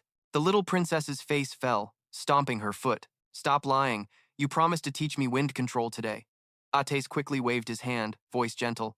Don't be mad. As long as I come back early, I'll teach you right away. The princess crossed her arms and pouted. You think I'm some 9-year-old kid? Inside, Ates chuckled bitterly. She was only 10 herself. Before he could say anything, the princess shot back. My dad says it takes 7 whole days to run full speed to the coast from here. You say you'll be back the same day? Who are you trying to fool? My dad always lies to me, and now you're copying him? Typical guys, all talk and no action, liars and cheats. Ates turned pale, stumbling forward to calm her down. Hey, where'd you hear that from? The princess snorted and turned away, clearly sulking. Seeing that, Ates pulled out a shiny object and held it out to her. Here, I want you to have this. Curious, the princess looked back, eyes sparkling. What is this? Ates smiled seriously, his expression full of promise. Under its witness, anyone who breaks their promise loses their wings and can never fly again. Hearing that, the princess paled and quickly pushed the object back at him. No, I don't want to lose my wings. Ates laughed heartily. Ha! Don't worry, I mean what I say. Don't underestimate my wind control skills. As he finished, his shoulders sparked with fierce red lightning like thunder striking. In a flash, a huge pair of wings sprouted from his back, looking just like the legendary dragon's wings that had vanished earlier. The princess's eyes lit up like a kid spotting a new toy, and she cheered excitedly. Even though I've seen you transform 100 times, you still look insanely handsome. Ates flashed a cool peace sign and smiled. Wait for me to come back, we'll have dinner together. But for now, my 3 shadow clones will keep you company. Saying that, he shot straight up into the sky, leaving a trail of red lightning like a shooting star. The princess waved from below, her voice full of worry mixed with pride. Come back safe. As his figure disappeared, she clenched her fist, eyes burning with determination. If he's trying this hard, I can't fall behind. She immediately turned to the soldiers and shouted, All guards, come with me. Let's get the ingredients ready so when Tess returns, we can have the most epic dinner ever. Nearby, Qin Feng muttered quietly, So these two are the Princess of Despair and the White Dragon? Looks like I really got sucked into the era sealed by the cursed heart. The princess and her soldiers began their battlefield market journey. She excitedly picked colorful wild mushrooms like they were treasures. Then they went hunting. A poor rabbit became their target, followed by a fishing trip at sea. She caught a perfectly round pufferfish that had everyone laughing their heads off. As evening fell, orange sunlight bathed the leaning tower. In the kitchen, the princess sighed deeply. Man, I'm so tired I could pass out. On the table were proudly displayed burnt specialty dishes. Chicken head bones cooked with poisonous mushrooms, steamed molten hot stones, volcano pizza, jelly wine stir-fried with black stones, cold fish scales salad, scrambled eggs with tomatoes. She wiped sweat from her brow as she listed them, cheeks flushed shyly. All his favorites. Ates must be coming home soon. A moment later, she collapsed, face first on the table, falling asleep without realizing it. The heat from the dishes still steamed, filling the air with a mix of aroma and burnt scent. Suddenly, soft footsteps approached, and a hand gently tapped her shoulder. Your Highness, Princess, wake up. It's late. You should go back to your room. The princess groggily opened her eyes, voice sleepy. Huh, I fell asleep? What time is it now? The attendant replied respectfully. It's time for evening prayers, Your Highness. When the next bell rang, it was already midnight. Hearing this, she jumped up, almost yelling. What? It's that late? Where's Ates? He's still not back? The scholar sighed heavily, his face dark with news from the front war was brutal. It's very likely General Ates won't be back anytime soon. The princess immediately protested, eyes blazing. No way. Ates is the strongest, he's the kingdom's shield. Any enemy who meets him might as well be a lamb headed for slaughter. The scholar shook his head softly, but explained the enemy had sacrificed tens of thousands to summon a monstrous creature from the ocean's abyss. It was as huge as a fortress, covered in tentacles and countless eyes, and just looking at it drove people mad. If the intelligence was right, even ATs would face a life-or-death battle. The princess panicked, clutching her dress tight. No way. ATs. Before she could finish, a soft crack echoed. The ring Ates had given her their bond token suddenly cracked and shattered in her palm. She turned pale and grabbed the scholar's hand. This is bad. If he doesn't return before midnight, his wings will vanish. Scholar Lin, take me to see my father. He was a dragon knight. He must know how to break this pact. Before Lin could react, she dragged him off like a whirlwind. Wait, princess, my waist's gonna break. She ran while saying, Sorry, but if he loses his wings, it's really over. The door burst open, and before her stood a familiar figure under dim light. It was Hades. He crossed his arms, smiling, half joking, half gentle. Why do you look so panicked? I was only gone a moment. The princess froze, then tears slipped down. She rushed forward, hugging him tight, sobbing in his warm arms. Thank God you're back. It's okay now. He gently rubbed her head, voice warm. Of course I'm back. We still have a promise, remember? The princess rubbed her eyes, still sniffling in his arms. They said, the front lines are a mess. I'm worried sick about you. Lin jumped in, adding that General Atin was caught up in intense border battles. Hades chuckled softly, sounding a bit tired. Yeah, it's a real headache, but it's settled now. The leftover scraps are fine for the troops to handle. Elwyn praised him. No wonder you're the kingdom's protector. Hades suddenly clutched his stomach, groaning. Man, I'm starving. He glanced at the table, piled with food, and exclaimed, Did the princess cook all this? The princess smiled softly. Heh. Yeah, but it's all cold now. But At didn't care. He sat down and attacked the food like he was afraid someone else would snatch it. Damn, this is amazing. The fish smells so good, the mushrooms are rich and creamy, and this wine jelly, crispy as hell. The princess worriedly warned, Eat slowly, or you'll choke. Elwyn stood behind, wiping sweat, thinking, This general really eats like he's going into battle. Next scene, atop the leaning tower, Ates and the princess stood bracing against the wind. All right, today we're learning wind riding, he said. The princess yawned and replied, making Ates want to laugh and cry at the same time. Hey, what's up, sleepy? She stretched, voice tired. I'm just worn out from prepping your meal all day. Ates gave a wry smile. Well, we can learn tomorrow then. But the princess immediately grabbed his leg, whining, No way. I want to try flying with wind riding. She blinked mischievously. Or maybe you should shift back to your true form and take me flying. Ates hesitated. The king had banned her from risky stuff like this, but the princess was throwing a tantrum. Yeah, you come home late and still say no? I cooked all those delicious dishes for you, and you just ignore me. Ungrateful jerk. Hearing that, Hades raised his hands in surrender. All right, you win. But just this once, and don't you dare tell the king, got it? Or I'm dead meat for a whole week. Hearing that, the princess couldn't hide her excitement, eyes sparkling like a kid seeing magic for the first time. Ates closed his eyes slightly, a massive energy burst from him. In a flash, his body transformed, turning into a majestic white dragon glowing in midair, his true form. The princess looked up, eyes full of awe. Ates bowed his head, signaling her, and she immediately wrapped her arms around his neck. His voice rumbled warmly, Hold on tight. Then, he gathered his strength and lifted her, placing her neatly atop his head. The princess beamed, shouting excitedly, Let's fly! With that, his huge wings spread wide, whipping the air around them. Within a few wing beats, Ates carried the princess away from the leaning tower. She lay flat, hair streaming behind her, shouting with joy non-stop. Below, Lin and the soldiers looked up, a mix of worry and amazement. Up high, the princess widened her eyes, taking in the breathtaking view below, exclaiming in wonder, So that's how beautiful the world looks from above. Ed softly asked, Beautiful, huh? The princess smiled. Not just beautiful, it's stunning. Just then, the tower's bell rang urgently. The princess paused, then whispered, Ates, you'll always protect this place, right? He was silent for a moment, dragon eyes glowing gently. Of course, your highness. Hearing that, she smiled, hugged his neck tightly, and whispered thanks. After landing safely, Hades gently carried the princess back to her room. She'd already fallen asleep from exhaustion and happiness. He pulled the blanket over her feet, his gaze soft, like he wanted to protect her sleep forever, then quietly stepped outside. The king is waiting, someone said, voice low and worried. You're badly hurt, Ates. That monster wasn't easy to handle. Ed just smiled. Lucky to be alive. I just need some time to recover. And that octopus thing?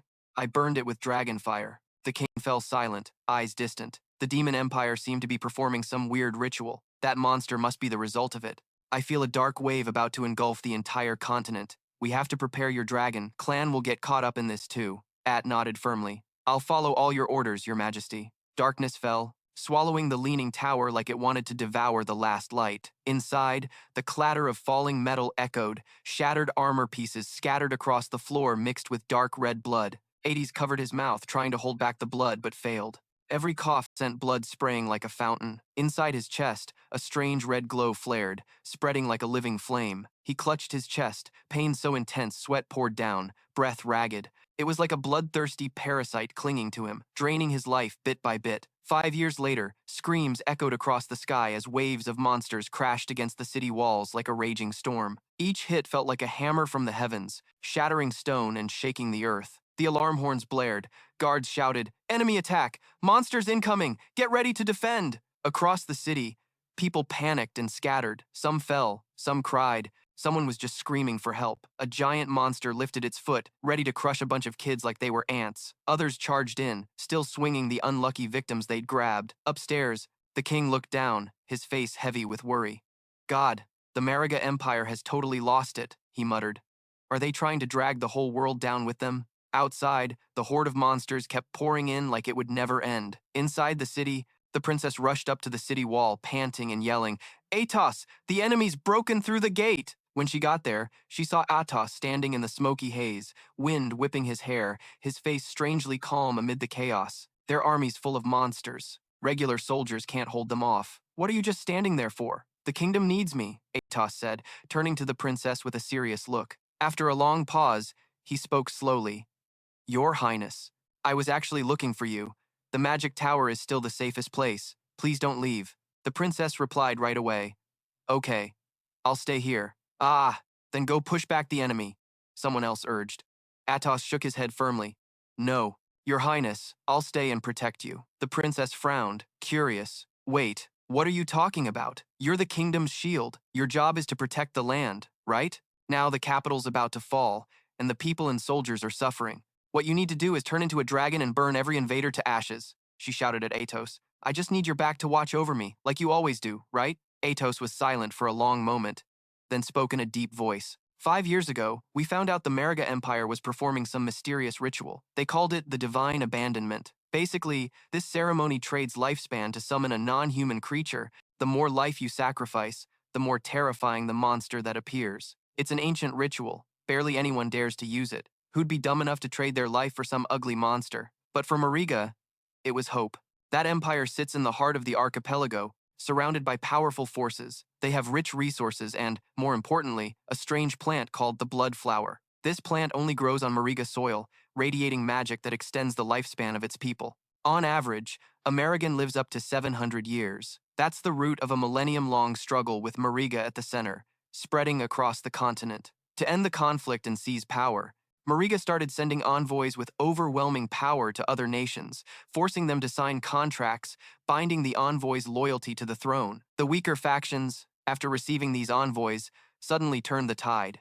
Mariga believed this would bring balance and peace. They miscalculated the wickedness in people's hearts. The envoys' presence made other nations realize the real threat was Mariga itself, and they secretly agreed to wipe out that people completely. Curses, plagues, division, and brainwashing waves crashed over the Mariga Empire like a violent storm. Even the envoys who were once absolutely loyal got manipulated into tools for other nations. The land was pillaged and devastated so badly that the blood flowers, the symbol of life here, began to wither. When the blood flowers died, the balance between nations collapsed, and Mariga lost its last value. That flower petal, once the pride of the country, turned into the last snowflake, triggering a deadly avalanche.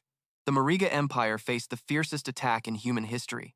Their homeland was flattened, people mercilessly slaughtered. Even Mariga's resources were ordered destroyed, absolutely no chance of falling into enemy hands. That's the deep root of all disasters. In the darkness, the dying people of Mariga still tried to hold on to the last bit of light. The gods had turned their backs. According to Atos, the lifeblood of the Marigan people was being drained to summon monsters. He said calling it a ritual sounded too fancy. It was really a curse. Every Marigan was marked, their lifespan slipping away every second, while monster seeds sprouted inside their bodies. Then, one by one, they tore through their host's flesh to burst out, carrying the sole purpose of destroying humanity. The princess's eyes widened in horror at this. Atos turned back, a twisted smile creeping over his slowly deforming face. "I can't turn into a dragon anymore," he said softly, his calm voice chilling to the bone. The princess trembled, unable to hide her worry. How did you end up like this?" Atos sighed quietly. "The truth about the Magar, only a few know. Outsiders call us the Dragon Clan. And the Mariga envoys, you know them as the kingdom's protectors."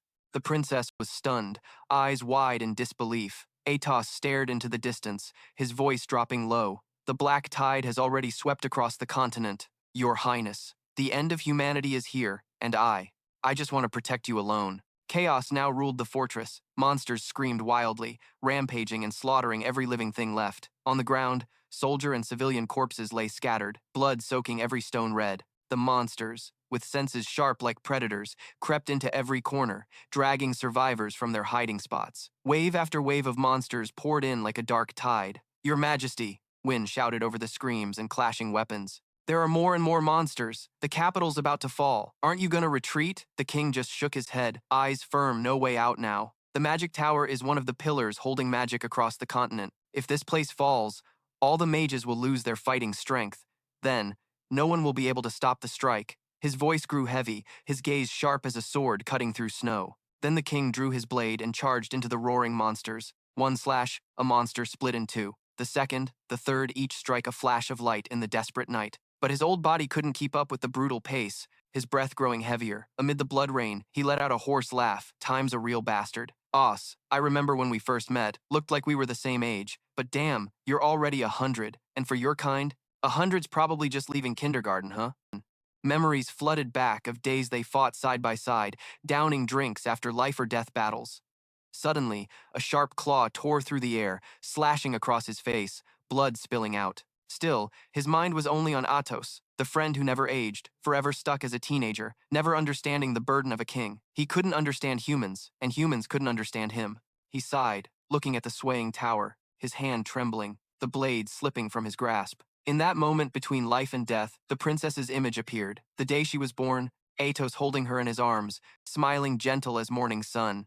That's when he finally understood why he had to protect all this. The king slammed his sword into the ground, lifted his head to face the giant monster charging energy for a strike. He didn't dodge, just stood tall, eyes blazing with final resolve. It seemed he was ready for a glorious end in a sea of blood. The giant monster's blow whipped up a fierce whirlwind, sweeping everything around. Amid the chaos, the king smiled softly, the last smile of a man who realized his mistake too late. That thought faded as his body slowly dissolved into nothingness. From the leaning tower, a massive explosion erupted at the palace, flames lighting up the sky. The princess panicked, looking toward the castle, voice trembling. That explosion, could it be Athos? Gritting her teeth, eyes dark with despair. The capital's fallen. They'll be here soon. Just then, eerie screeches echoed from above. Swarms of winged monsters diving down like a black rain. Athos immediately shouted, "Monsters attacking!" But as they tried to break through, an invisible barrier blocked them. The monsters slammed their heads against it, bouncing back, screaming madly. The princess exhaled sharply, trying to stay calm. This magic tower has a super strong protective barrier. They won't get in easily. Right then, a heavily wounded figure staggered forward. It was Elwyn. He called out hoarsely, "Princess, your highness." The princess rushed over, worry clear on her face. Scholar Elwyn spoke sternly to Athos. "By the king's orders, I'm here to escort the princess out of here." Seeing the severe wounds on him, the princess couldn't help but exclaim, "Oh my God, you're badly hurt." Athos nodded, replying, "No doubt about it. All right, I'll use the wind to get you both to safety. Is the backup team ready?" The princess hesitated. "Wait, what do you mean?"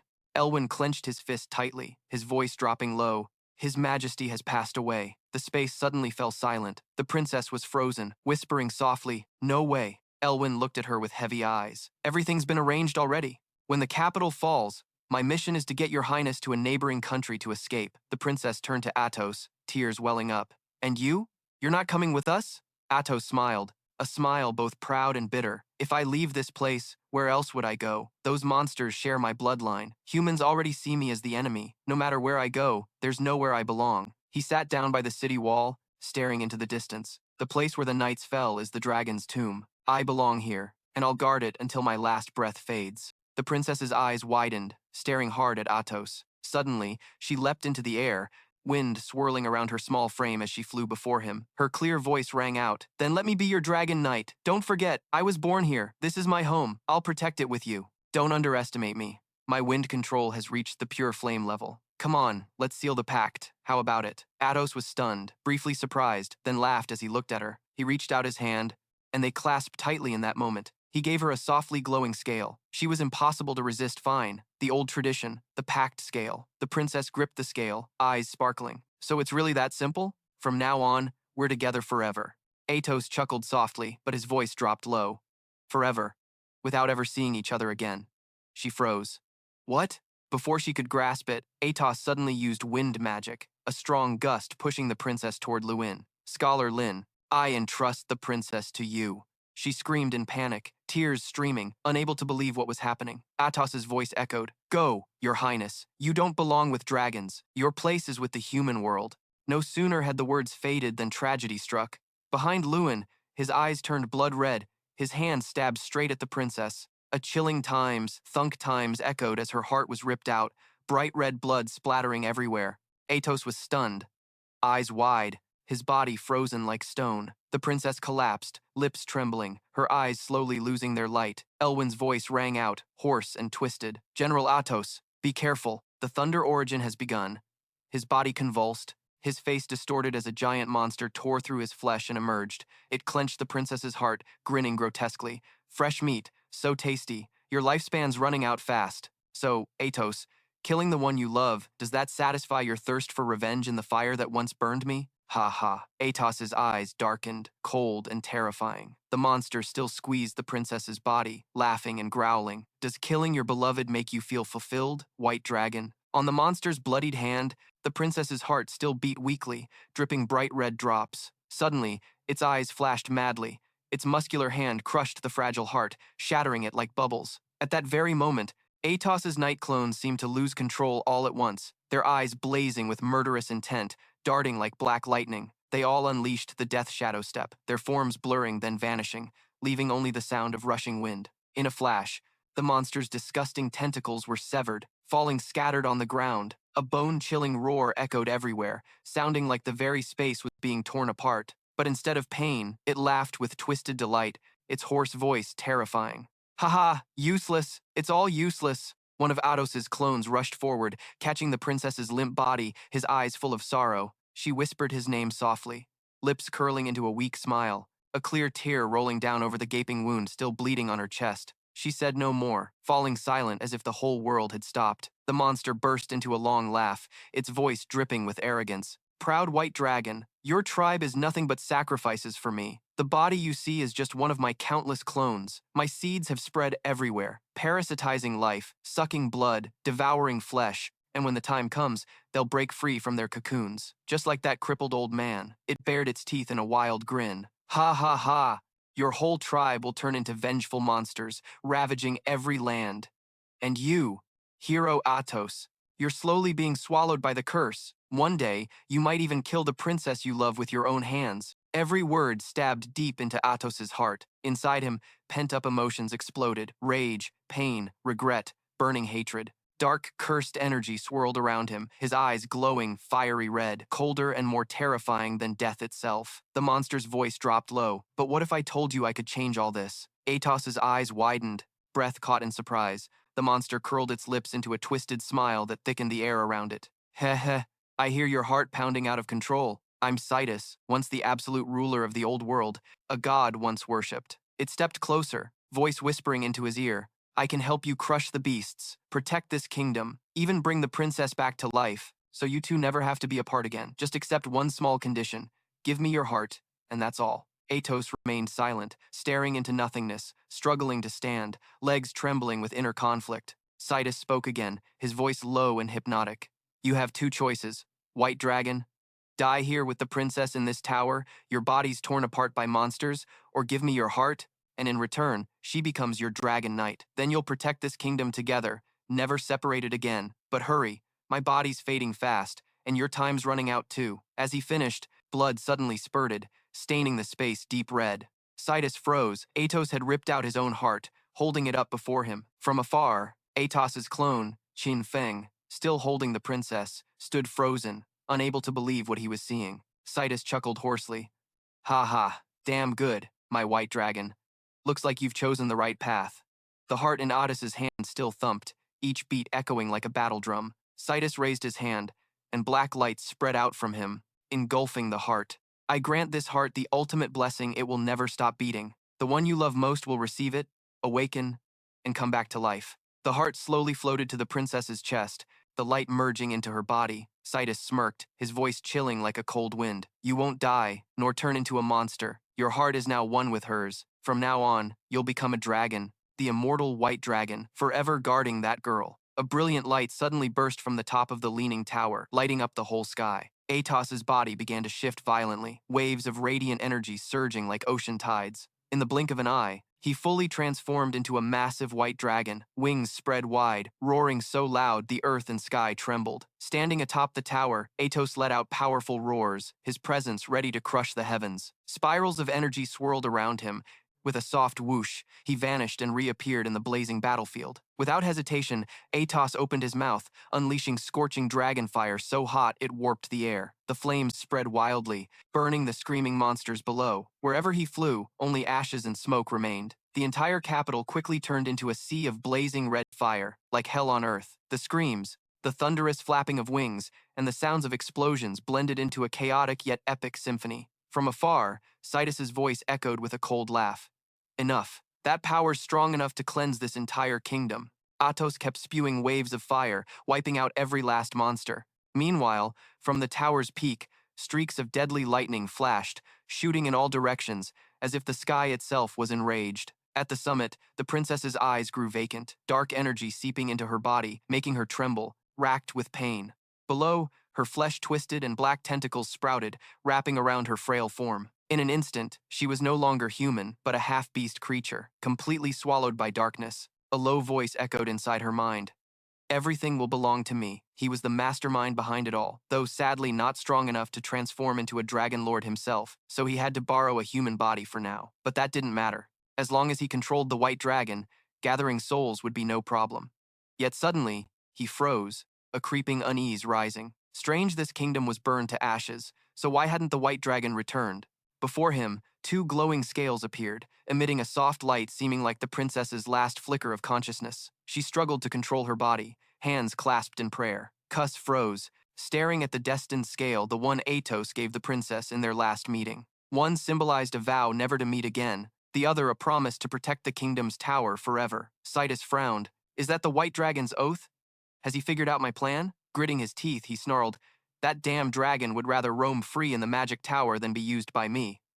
Fine. I'll turn this place into a soul-hunting graveyard, sucking the life from anyone who dares come near.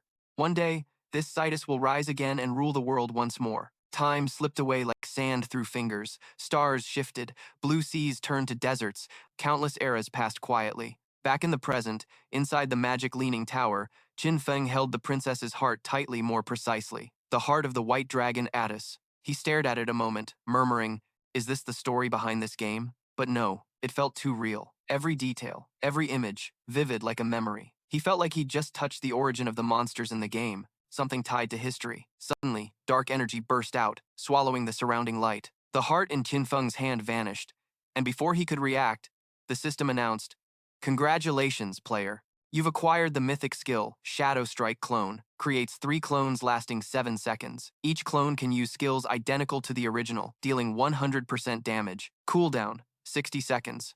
Time left, 27.9 seconds. The black shadows created by the white dragon still seem to linger. Maintaining them consumes a huge amount of spirit energy, something the white dragon preserved for 15 years without rest. Qin Feng smiled softly, feeling the new power surge through him. Shadow Strike Clone. A skill only White Dragon Atis had in memory. Just this alone could boost his combat efficiency 4-fold for a short time. So this is the power of a mythic skill? He exclaimed, both surprised and excited. Just as he was still stunned, the system lit up again. Congratulations, you've obtained the key to the Magic Leaning Tower's hideout. Reward, 50,000 experience points. Congratulations, you've reached level 19.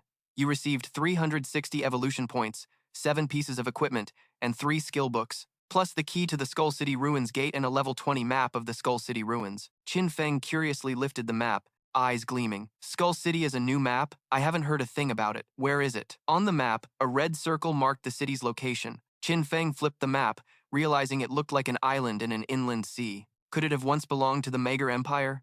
If so, it might be connected to Maria, the White Dragon's hometown.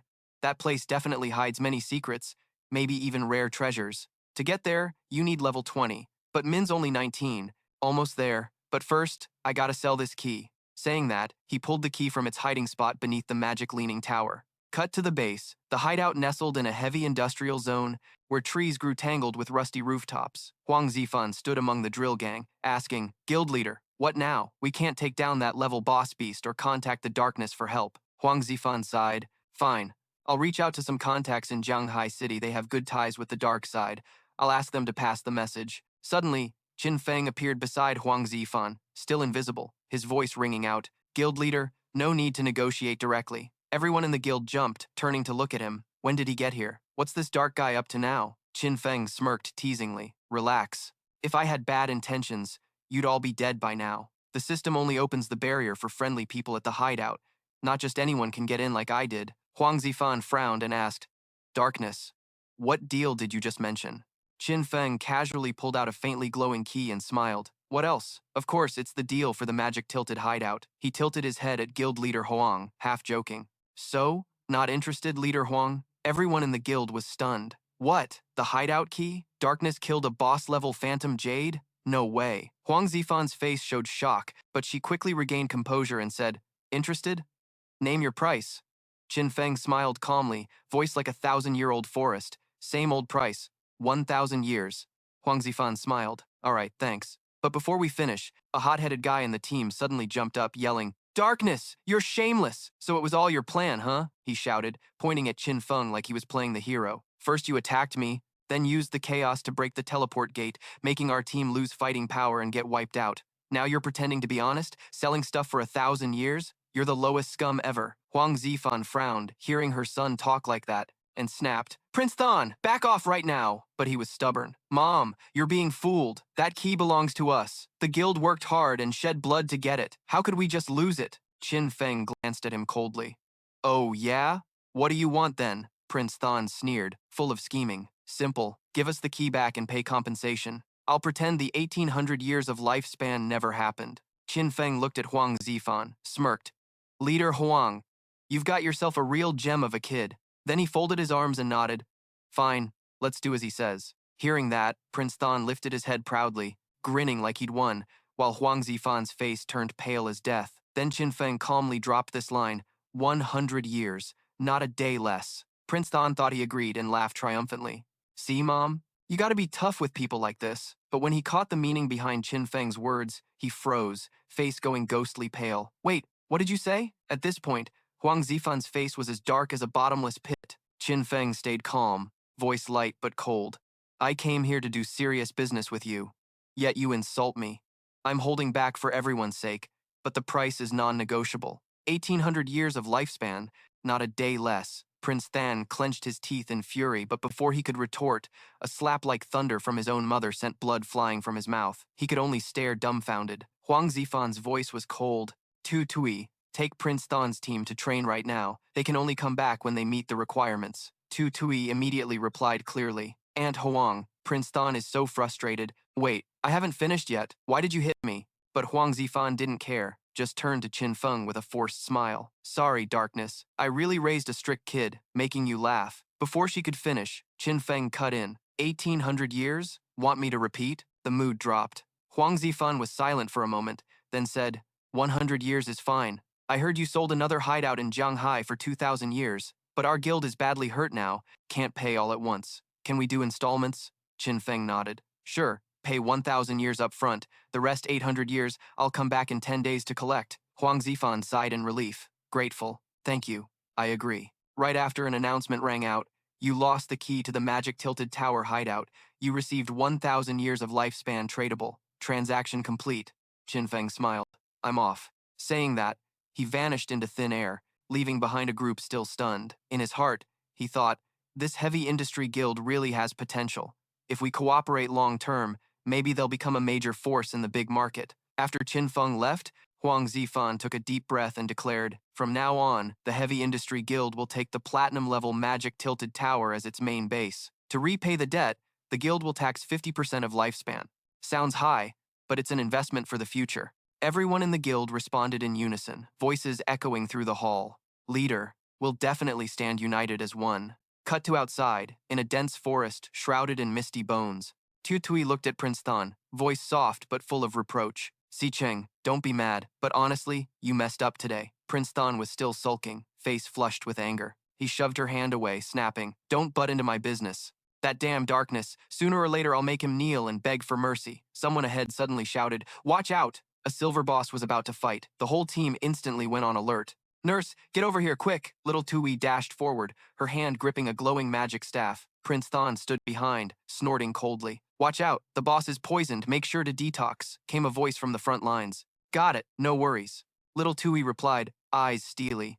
While everyone else fought fiercely, Prince Thon quietly slipped away from the group, heading down a different path. He muttered, "Humph, what a bunch of idiots, fighting like slow turtles. Just seeing little Twee's face irritates me. Why the hell does my mom insist on pairing us up? This guild is full of cowards." He clenched his fist, ambition flashing in his eyes. In this damn divine game, only those who seize the moment can rise to the top. Even the darkest players get there that way. He pulled a jet black vial from his coat, engraved with an open eye. Black smoke curled out, swirling around his hand. A sly grin twisted Prince Thane's lips. You all think I'm just a useless rebel? Wrong. This is the treasure I snagged from the Jade Phantom boss level. He plunged his hand into the vial, and instantly, dark energy exploded out. The Deep Abyss Spirit Orb activated, info flashing before his eyes. Special skill. Abyssal Puppet Curse can turn corpses into puppets under control, retaining all their living powers. Cooldown. 48 hours. Prince Than burst out laughing like a madman. Ha ha ha. This skill's a godsend. Just gotta kill the darkness, then use it as my puppet, and I'll be the strongest. A cold voice whispered from deep inside the vial. Remember, when you stare into the abyss stares right back at you. At that very moment, in the dry bone graveyard amid the ruins of Ma Do, Huang Xuanlian skillfully unleashed the chain in her hand. The chain wrapped tightly around the neck of a mummified monster. The demon spirit twitched slightly, and the monster's head flew off in an instant. 5608 damage, the system immediately announced. Your weapon has upgraded from silver to royal gold. Experience points have met the requirement. Ready to advance your class. Want to start now? She hesitated for a moment, exhaled softly, finally having enough. Without a second thought, Demon Spirit boldly confirmed the upgrade. Boom! A dark magic circle appeared beneath her feet, golden Huang Xuanlian flowers spinning around her body, while a purple light shot straight down onto the desolate cemetery. The advancement ritual ended with the whistle of wind and dust swirling. System update. Royal Gold class unlocked. Your specialized weapon, recognized by Huang Xuan, can now freely change forms. Skill unlocked. Huang Xuan's Eye. Passive skill. Huang Xuan's Claw. Demon level 2. Stealth ability +2. Huang Xuan's Eye attacks the mind, trapping opponents in illusions. The stronger the spirit, the longer the hallucination lasts. Huang Xuan's Claw tracks targets by scent. Especially against those of lower rank, there's a 50% chance to double damage and set them ablaze with white-hot flames. Feeling the new power surge inside, Demon Spirit smirked slightly stronger damage, faster speed, plus the ability to counter the mental system of On Dik Chi Nguyen on the Masked King. Dong Feng, this time I'm definitely taking back the blood debt for my parents. After saying that, she sent a message to Qin Feng. Teacher, I've advanced to level 2. I'll repay your guidance later. Receiving the message, Qin Feng paused briefly, then chuckled proudly. Looks like Demon Spirit really made it. That girl's tough as nails. After sending the message, she logged out immediately, probably itching to hunt down Dongfang for revenge. But memories from his past life suddenly flooded his mind. Last life, she avenged herself but spared a loyal dog of the enemy out of mercy. That dog was tracked by a beast tamer, exposing her identity. The chase dragged on for a long time. Government forces suffered heavy losses protecting her, and eventually Demon Spirit collapsed from exhaustion, plunging Ma Do into chaos for months. Qin Feng stood hidden on the ruined rooftop of the abandoned Ma City, eyes fixed on the distance. That girl's talent is undeniable, her future shining bright like a torch in the dark, but she's still young and unstable. She's indecisive in action, easily slipping up from a moment of weakness and losing her way. Thinking of how he once guided her so earnestly, Qin Feng sighed softly. To be safe, he decided to quit the game and meet her in real life to check the situation, to prevent her from making the same mistake again. It was night in the real world, too. At Dongfang's mansion in the suburbs, 2 mercenaries were casually patrolling the garden. The blue-haired one sighed as he walked. When's this shift gonna end? I'm itching to hit the town and find some cheap thrills. The red-haired one was even bolder. I'm telling you, Mrs. Dong Fuang is still smoking hot. Hearing that, the blue-haired guy's eyes lit up like headlights. Yeah, I was thinking the same. Once we level up, we'll take care of that useless demon-faced bastard. Then it's our turn to have some fun with the lady. He was still talking when the redhead suddenly widened his eyes, nearly nose-bleeding. Hey, look! Under the silver moonlight, Dongfang appeared right in front of them. Her enchanting beauty and seductive figure in soft black pajamas, every step seemed designed to mesmerize those 2 guards. The redhead stammered, blushing. Mrs. Dong Fuang, what are you doing here? The blue-haired one was speechless, staring dumbfounded. And dressed like that too. Dongfang smiled softly, voice hazy like smoke. I can't stand that useless husband of mine anymore. I want someone else to satisfy me. Can you two handle that? Hearing this, their mouths practically watered. For real. Without another thought, they hurried to strip off their clothes. Dong Feng tilted her head, smiling sweetly. In such a rush, you two can go at the same time if you want. But just as their minds were focused down below, wham! Two heads were yanked off by black chains, bodies collapsing to the ground, blood pooling across the yard.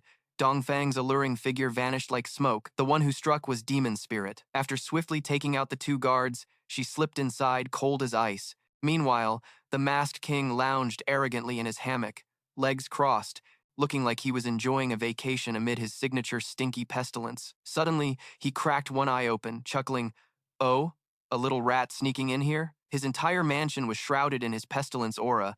Trying to hide her location? No chance. He immediately pinpointed where Demon Spirit was hiding. Meanwhile, she was still unaware, silently watching her target through a window, ready to strike precisely. But before she could move, a shadow shot in like lightning. Two huge hands lunged straight at her. Even though she was cloaked in stealth, the king not only caught her but used a sudden gust of wind to speed his attack. A fierce aura exploded as they crashed hard into the flower garden, the ground shaking and cracking wide. The masked king sat astride her small frame, laughing hoarsely. "This whole mansion's full of my pestilence barriers the moment you showed your face. I felt it." She struggled in his grip, but it was useless. Recognizing her, he squinted with interest. "So, you're the brat who escaped that day, huh? Look at you, getting stronger.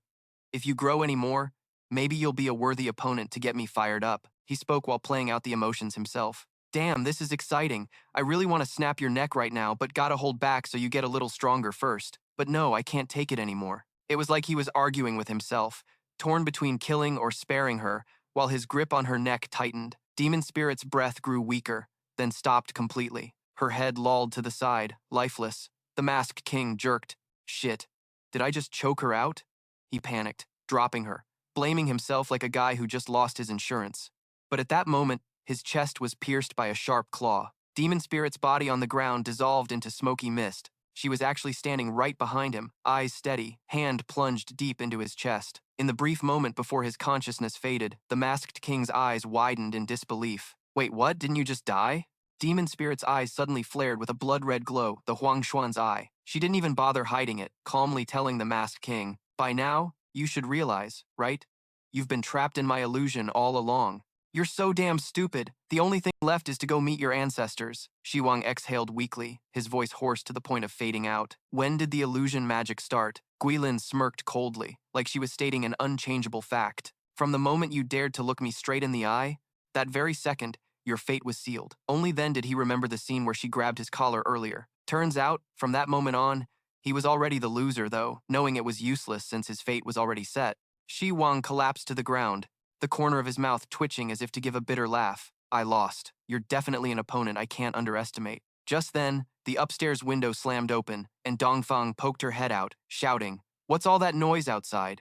You trying to keep people from sleeping or what? You want to get kicked out to sing on the street?" She didn't finish her sentence before falling silent for 2 seconds, her eyes landing on Shi Wang, lying motionless on the floor, and a shadowy figure disappearing into the night. Dongfang's face went pale, and she screamed, "Someone broke in! Where are the guards? Get ready to defend!" All the guards in the mansion immediately scattered to check the situation. The ruckus woke Nantian. He rubbed his eyes, groggy, and asked, "Mom, what's going on? Another enemy showing up?" Dongfang's voice turned serious as she ordered, "Stay put. I'm going to contact your dad."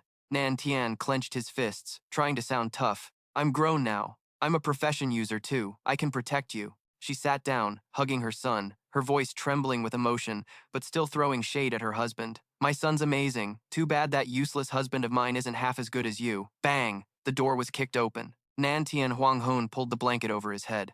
"Who's there?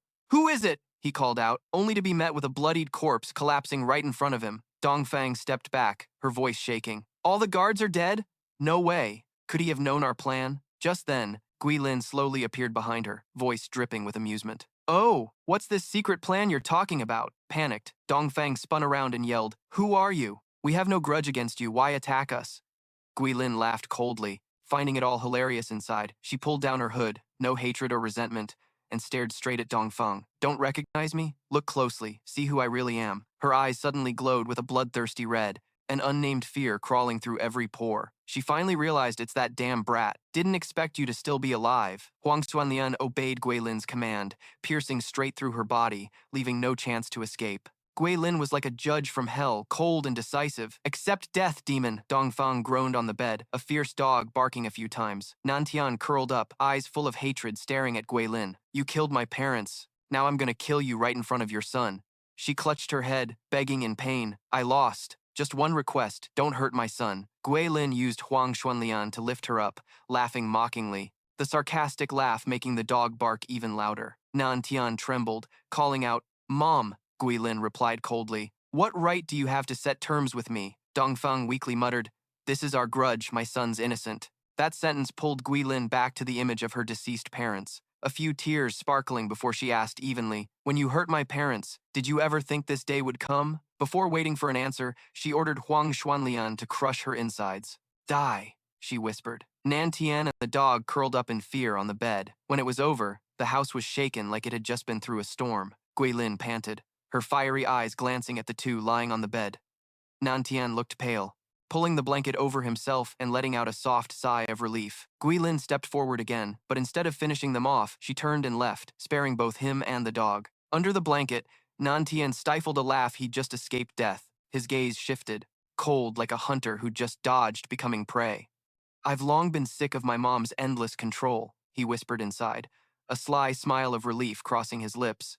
"Thanks, sis. Sister Vuong Tai, looks like we've got some fresh meat to feast on tonight." The dog's face twisted into a grotesque grimace, like someone was squeezing it. Staggering toward the door, under the pale moonlight casting shadows on the bones, Guilin suddenly saw 4 figures behind her. She spun around, and weren't those the corpses of the profession users who had died? Yet now they stood upright, moving stiffly like puppets on strings. The one controlling those bodies was none other than Nan Tian. He smirked, voice full of excitement. "Keep her alive for me. I want to have some fun." Turns out this guy's energy ran against the heavens, possessing the unique profession of spirit summoner. This kind of job isn't great for charging or close combat, but their mental power is terrifying, able to control the dead, making them as strong as when they were alive. In a flash, the 4 corpses lunged forward. Guilin had no time to react and was thrown out of the mansion like a kite with its string cut. Her body tumbled on the ground, hitting hard several times before stopping, pain twisting her insides, blood spilling from the corner of her mouth. She was almost too weak to fight back. Just as the 4 corpses were about to pounce and finish her off, they all suddenly collapsed like puppets with their strings cut. Guilin was stunned, still not understanding what happened when a figure stepped out of the dust, holding Nantian's head like a chicken. A calm, deep voice spoke, offering her some advice. The silhouette of Qin Feng became clear as he stepped forward, crushing the dog on the ground without hesitation, because he knew well that mercy to enemies is cruelty to oneself. Though Guilin had met Qin Feng before, he was just a character in her virtual world. So when the man in front of her appeared, she frowned slightly, voice full of doubt. "Who are you?" Qin Feng didn't answer right away, just coldly tossed Nantian's head to the ground. His voice was calm but icy. Guilin remembered, "Never show mercy to your enemies." Hearing that, it hit her like lightning. Recognizing the familiar voice, her heart trembled, a mix of joy and choking emotion flooding her chest. "Master? Is it really you?" "Thank you." Qin Feng didn't reply, just raised his hand to cast the blooming flower curse on the corpse. In moments, a sea of blazing red flowers spread out like a blood ocean in the dark night. In that scene, Guilin broke down, sobbing. She choked out, "Mom, Dad, I finally avenged you." Right then, the system voice in Qin Feng's head rang out. "Essence absorption complete, lifespan gained. 788 years available for trade." He exhaled softly, looking at the girl still collapsed among the red flowers. "Your enemy has been punished. What do you plan to do next?" Guilin wiped her tears and softly said, I don't know. Maybe I'll go follow my parents, to be with them." Qin Feng frowned slightly, his voice low but tinged with regret. "After revenge, all that's left is emptiness. She's come this far, so she must be ready. If she wants to leave quietly, I won't stop her. But before that, there's something I need to say." He looked up at the sky, his voice deepening. "This game isn't just some virtual world. It hides countless mysteries, even the power to bring the dead back to life. If she takes another step, she'll see way more than she expects. If revenge is the final goal, then just think of my words as a passing breeze. But if there's still something unresolved inside her, then stand up and come with me." Saying that, he turned and walked away, his silhouette fading among the red blossoms. Guilin watched, a wave of indescribable emotions rising inside her. She stayed silent for a long time before slowly standing up, her eyes shining with fierce determination. And just like that, she chose to follow Tun Feng, starting a new journey in the simulation realm, a place called Pure Soul. Standing before a lake, as still as glass, she softly asked, "Master, where is this place?" Tun Feng smiled gently, waving his hand to reveal a glowing, illusory door. "This is my hideout in the real world. The Pure Soul Land hides peacefully amid chaos." Kui Lin couldn't help but widen her eyes in surprise. As she stepped inside, Tun Feng said softly, "You can stay here from now on." Kui Lin glanced around, took a deep breath, then exclaimed, "This place is seriously impressive." Right then, a maid summoned by Tun Feng approached, bowing deeply with utmost respect, filling Kui Lin's heart with a feeling like coming home. She was surprised again, now there's even a maid? Tun Feng ordered dinner to be prepared for both of them, then introduced the dishes as creations from the Divine Authority book. Kui Lin's eyes went wide once more. "The Divine Authority book?" The maid replied clearly. "Yes, master." Tun Feng nodded. "Yeah, the Divine Authority book can create all kinds of items, super important. Tonight, I'll take you to challenge the Divine Authority Tower in the simulation realm and claim the Divine Authority book." Kui Lin immediately dropped to one knee, thanking her master with all her heart. The scene shifted to reality at the Sur estate. After Tun Feng and Kui Lin left, several cars pulled in. A man shouted in panic, "Move fast! Full force rescue! Don't let anything happen to my wife and kids." He clenched his teeth, wondering. And we had called for help, so who the hell attacked in the dead of night? That man was Sir Son, Mado City's military strategist and Dongfeng Wei's husband. He guessed, could it be the darkness? Or did someone discover our fireworks plan? No way. The ground still showed signs of battle. A patch of earth sunk deep, the room inside empty, shards of glass tinkling on the floor. Someone came forward to report. Report? There were signs of fighting in the estate, but no one was found. Sir Son frowned and asked, "What?" Then his voice grew sterner. "Where are my wife and kids? No sign at all. What about the guards and servants?" The man shook his head, reporting, "No one's here." Sor Son narrowed his eyes, coldly. "No bodies either?" The man replied coldly, "None." Rage exploded inside Sir Son, uncontrollable. "Damn it, just like the Dongfeng family, no sign of the living, no trace of the dead. Muyet and Nam Xian probably don't have anyone left either." Tears streamed down his face as he screamed into the darkness. "They killed my wife and kids. I'm ordering a manhunt, gotta catch that bastard and make him pay." Behind him, Lam Tan Uyen spoke calmly. "Why are you so sure it was the darkness?" Sir Son roared. "Because it's exactly like what happened at the Dongfeng house. My wife and kids were killed by him too." Lam Tan Uyen frowned and replied softly, "There's never been solid proof that the darkness did it at the Dongfeng place. Your wife and kids are missing now, and that's not enough reason to blame the darkness. Or maybe you know something from inside, like they had run-ins with the darkness, so you're suspicious." Sir Son froze. Her words left him speechless, only able to scream. She filled the heavy silence inside him. "You're accusing me of abusing my power in the Mado military?" Lam Tan Uyen stayed calm, her gaze steady. "You don't scare me. Recently, the Heavenly Frame Guild arrested members of the Black Dragon Motto and interrogated them. They confessed you ordered an attack on the Darkness hideout, even planned to blow it up at the fireworks factory. At first, we planned to catch you red-handed, but now Dongfeng Guiet is missing. We suspect she ran off to dodge blame. You're under investigation for abuse of power and terrorism plots. Please come with us for questioning." As she finished, two people stepped forward to restrain Sir Son. He yelled, "What are you doing?" "You saw her," his voice mixed with anger and shock. "You've got guts, colluding with those shady guilds, and now you're arresting someone from the government like me." Lam Tan Uyen calmly replied, "Government or not doesn't matter, I'm just on the side of what's right." Meanwhile, Sir Son was dragged away by the two. He raged, "Let me go right now."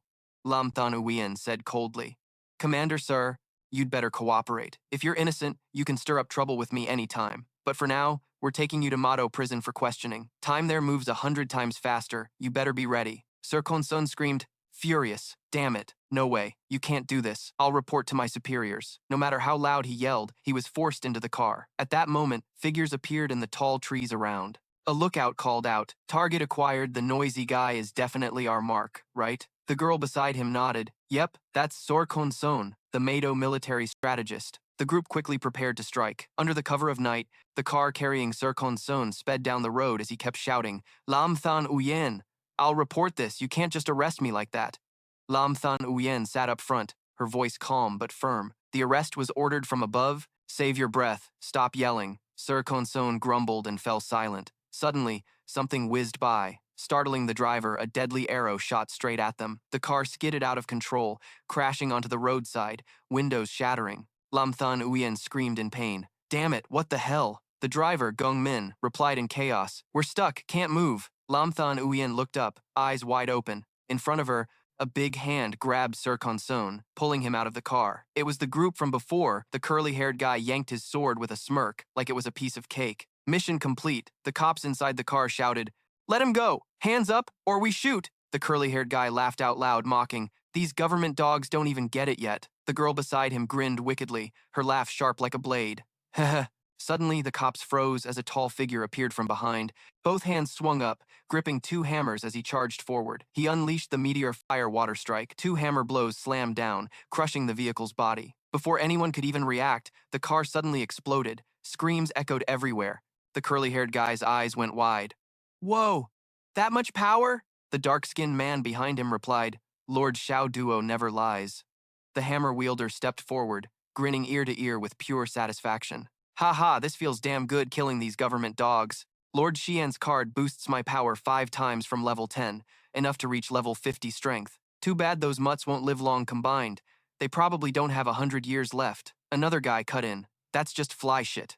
After finishing the mission, Lord Xiao Duo will reward us with 1,000 years of lifespan. The curly-haired guy snapped his fingers, giving the order. Let's go home. With Xiao Duo backing us, killing that shadow guy and avenging Shishi is just a matter of time. Lin Qingwen was still trapped inside the car, her face flickering with worry. Suddenly, a girl in the group stopped, frowning. Wait, the dark-skinned man looked up. What's up? Her cold gaze fixed on the car. I feel like there's still one left inside, a rat hiding. Lin Qingyuan. Inside the car, Lin Qingyuan's heart jumped. She carefully ducked down, trying not to get spotted. But outside, that girl unleashed a fireball strike instantly. A blazing ball of fire shot straight at the car. Before long, the car exploded, flames lighting up the area like fireworks at a festival. The girl turned away, a sly smirk playing on her lips, half teasing, half daring. Heh, not a single mutt escapes my grasp. And you guys still remember Tian Shi? How touching. Am I, my Tin, not attractive enough? Her comrades laughed harshly. Ha ha, Miss My Tin's cute as ever, but Miss Tian Shi's an old friend who's given us endless fun. By Eastern tradition, we must always remember her, avenge her, and help her reach Buddha's enlightenment. The explosion died down, smoke thick in the air. Lin Qingyuan barely escaped death, hiding behind a tree, her eyes cold and watchful. She thought to herself, these guys are remnants of the Alice Guild, hunted down by a man named the Sai cornering So Khan's son. The entire squad was wiped out. She needed to report to her superiors fast. With her ghost-hunting stealth skills and sharp senses, Lin Qingyuan activated her evasion just as the 4 spirits closed in, slipping from death's grasp. The cooldown lasts 100 hours. The scene shifted to Hu Mao, at the Divine Authority Tower, where Qin Feng led Kuai Lin. Ahead, he pointed at an NPC guarding the tower, jokingly called Mom. That NPC was Queen Tranquette Virginia. Before becoming an NPC, Virginia suffered a brutal loss. Her 2 children were murdered right before her eyes. From that trauma, she imagined her kids were still alive. If a player dared to challenge her, Virginia would assign the quest to find her son and daughter. But that mission was nearly impossible. The only way to truly use the NPC was for a young man and woman to team up and face her. Virginia would treat them like her lost children. Then the battle's difficulty dropped, and the rewards got way better. So when you enter the room, don't forget to call her Mom. Kuai Lin gasped, mouth wide open. Qin Feng chuckled softly. See, that's why they call her Mom. Fine, you call her Mom, leave the rest to me. Kuai Lin replied. On the crescent moon above, a woman stood looking down. Of course, it was Virginia. She spoke gently, but with authority. My children have finally returned. You came back to get the Divine Authority book, right? Kuai Lin smiled warmly. Yes, Mom. Tears suddenly fell. Mom, I missed you so much. Virginia answered warmly. I missed you too. Though I wish I could give it to you myself, the tower's rules say you must complete the challenge first. When you defeat my clone, I'll cheer you on. Immediately, a clone appeared before them. Kuai Lin was amazed. Whoa, it's huge! Getting Mom's blessing boosts all stats by 20%. Qin Feng didn't hesitate, creating 3 jet black clones and unleashed the Shadow Slaughter Strike. The shield slash slammed down, dealing massive damage to Virginia's clones, each cut hitting for tens of thousands. Ding. We defeated Queen Tranquette Virginia's clone. Challenge complete. Kuai Lin's eyes went wide. Wait, there are 3 shadows? Qin Feng struck again with the Tan Clan 4-corner slash, a sharp, decisive move that blew away Virginia's clone. Kuai Lin, standing nearby, still didn't understand what happened, eyes bulging like they'd pop out. Master, that was Savage 3 clones, no less. That move's insane, she stammered. Qin Feng calmly recalled his own clone. At that moment, Virginia stepped forward, her gaze gentle but proud. Len Anna, you two have grown so much stronger and braver than before. She turned to Kuai Lin, showering praise even though all she'd done was cry, calling Mom. Mom, your little daughter Anna has grown up. Then Virginia pulled out 9 divine books from her hands and handed them all to her. These are all the divine books I have, keep them all. Kuai Lin hugged her, crying like a storm. Thank you, Mom. Virginia hugged her back, gently soothing. Little Anna, I love you. Watching this, Qin Feng thought to himself, Virginia truly is a great mother, giving everything without hesitation. Because of that, so many players sought her out, forcing her to sacrifice her lifespan just to grant divine authority, and then she died from exhaustion. After a while, Virginia turned to Qin Feng. Son, what do you want? Qin Feng answered immediately. I want the divine authority communication bracelet. Basically, that communication wristband. Virginia nodded softly. All right, wait a moment. She stretched out her hand, chanting. A glowing orb appeared. Then she gently said, I don't have the divine authority ready now, so I'll use my own lifespan to create it for you. After a while, the book appeared in her hands. Here, Tin Ni. You've got the divine authority now. The system announced the communication bracelet was crafted using 150 days of lifespan and can be traded. Virginia looked a bit shocked at Qin Feng. Son, you don't have to pay me back with your lifespan. But he cut her off. Please take it. Mom, this is my sincere gift. Then he turned to Kuai Lin. Let's go, we're leaving. Virginia watched their backs, her voice full of love. Safe travels, both of you. Little Anna, if you're in danger, don't stray from him. Qin Feng will protect you. Hearing that, Kuai Lin thought to herself, Master's age really fits being my big brother. With that thought, she scampered after Qin Feng, chattering as she walked. Master. From now on, should I call you Master or Big Brother? Before she could finish, she didn't know what she saw ahead, but her face went pale and her running feet froze. Qin Feng turned, scowling. Maybe the word brother just hit some nerve. He raised his hand to stop her. Call me whatever you want, just don't say old brother. Kui Lin didn't get what was going on but smiled and nodded when he said that. Okay, fine then, she muttered inside. Why such a strong reaction? Could there be some kind of curse behind this? Just then, a message alert popped up, and Yu sent one to Qin Feng. Big boss, you free? Qin Feng frowned. What's up? And Yu replied right away. Mind showing me your friends list? Qin Feng, still confused, asked back. Why do you need that? And Yu explained. There's a serial killer ghost in Jianghai City, 7 dead so far, and rumors say it's you. Qin Feng almost choked. What? What kind of nonsense is this? And Yu's tone got serious. Investigations show the victims died exactly when you logged in and out. The killer knows the government investigator's schedule, disappearing without a trace at just the right time. That's why people suspect you. She paused, then stressed. But we know you're not that kind of scum. Hearing that, Qin Feng immediately got why she asked for his friends list. Calmly, he said, You mean someone in my friends is trying to frame me? Only people on that list can see when I'm online. And Yu confirmed. Exactly, Qin Feng went on. Besides your group, my friends list includes the Holy Church Night Guild leader, Wu de Huiguang, who plays a white snow beast. There's also Old Zhang, leader of the Trade Frame Guild, and his granddaughter, Thop Li Thon Sun Vien. She's in my guild too. Kui Lin listened carefully to the names Qin Feng listed, and Yu nodded, clearly satisfied. All right, I'll send someone to investigate. Qin Feng asked, Where are the victims' bodies found? And Yu answered, Scattered all over Jianghai City. She asked loudly, Big boss, want to check the scene yourself? Qin Feng just nodded, and Yu's smile bloomed like a flower. Perfect. If you handle it personally, you'll probably find the culprit in minutes. I already sent you the files, hope you can help. When the chat with An Yu ended, Qin Feng turned to Kui Lin. Kui Lin, log off. I've got a mission for you. Kui Lin answered clearly, Yes, master. In the real world, where you're hiding, he explained to her, this is the communication link. It connects the game and real life. And here's the Yu Lin Dahan Lang mount I gave you. Ride it to Jianghai and track down the serial killer. Kui Lin skimmed info about the mount, surprised. Oh, you just give me a mount like that? But master, I'm not cut out for detective work. Qin Feng explained further. Someone's trying to trap me. They staged a murder case matching the time I logged off. I checked my friends, none have a clear motive. My online-offline schedule's definitely been reported by traitors in their ranks. Tu Eni has an insider. Her Huangshuan strike skill lets her track objects by aura, so she's the best fit for this investigation. I sent you detailed files. If you use your skills smartly, this mission's totally doable. Kui Lin nodded softly, voice firm. Got it, Master. Don't worry, I'll dig out whoever's behind all this. Her hand clenched unconsciously, burning with determination. Since Master trusts her this much, she won't let him down. Meanwhile, in the real world, somewhere in Mo, the kidnappers of So Kan-sun finally dragged themselves back to their hideout. The ringleader grabbed So Kan-sun by the collar, dragging him down, flattering, Sir Theodo, here's the man you wanted. So Kansun was thrown to the ground, groaning in pain. The man called Theodo spoke calmly.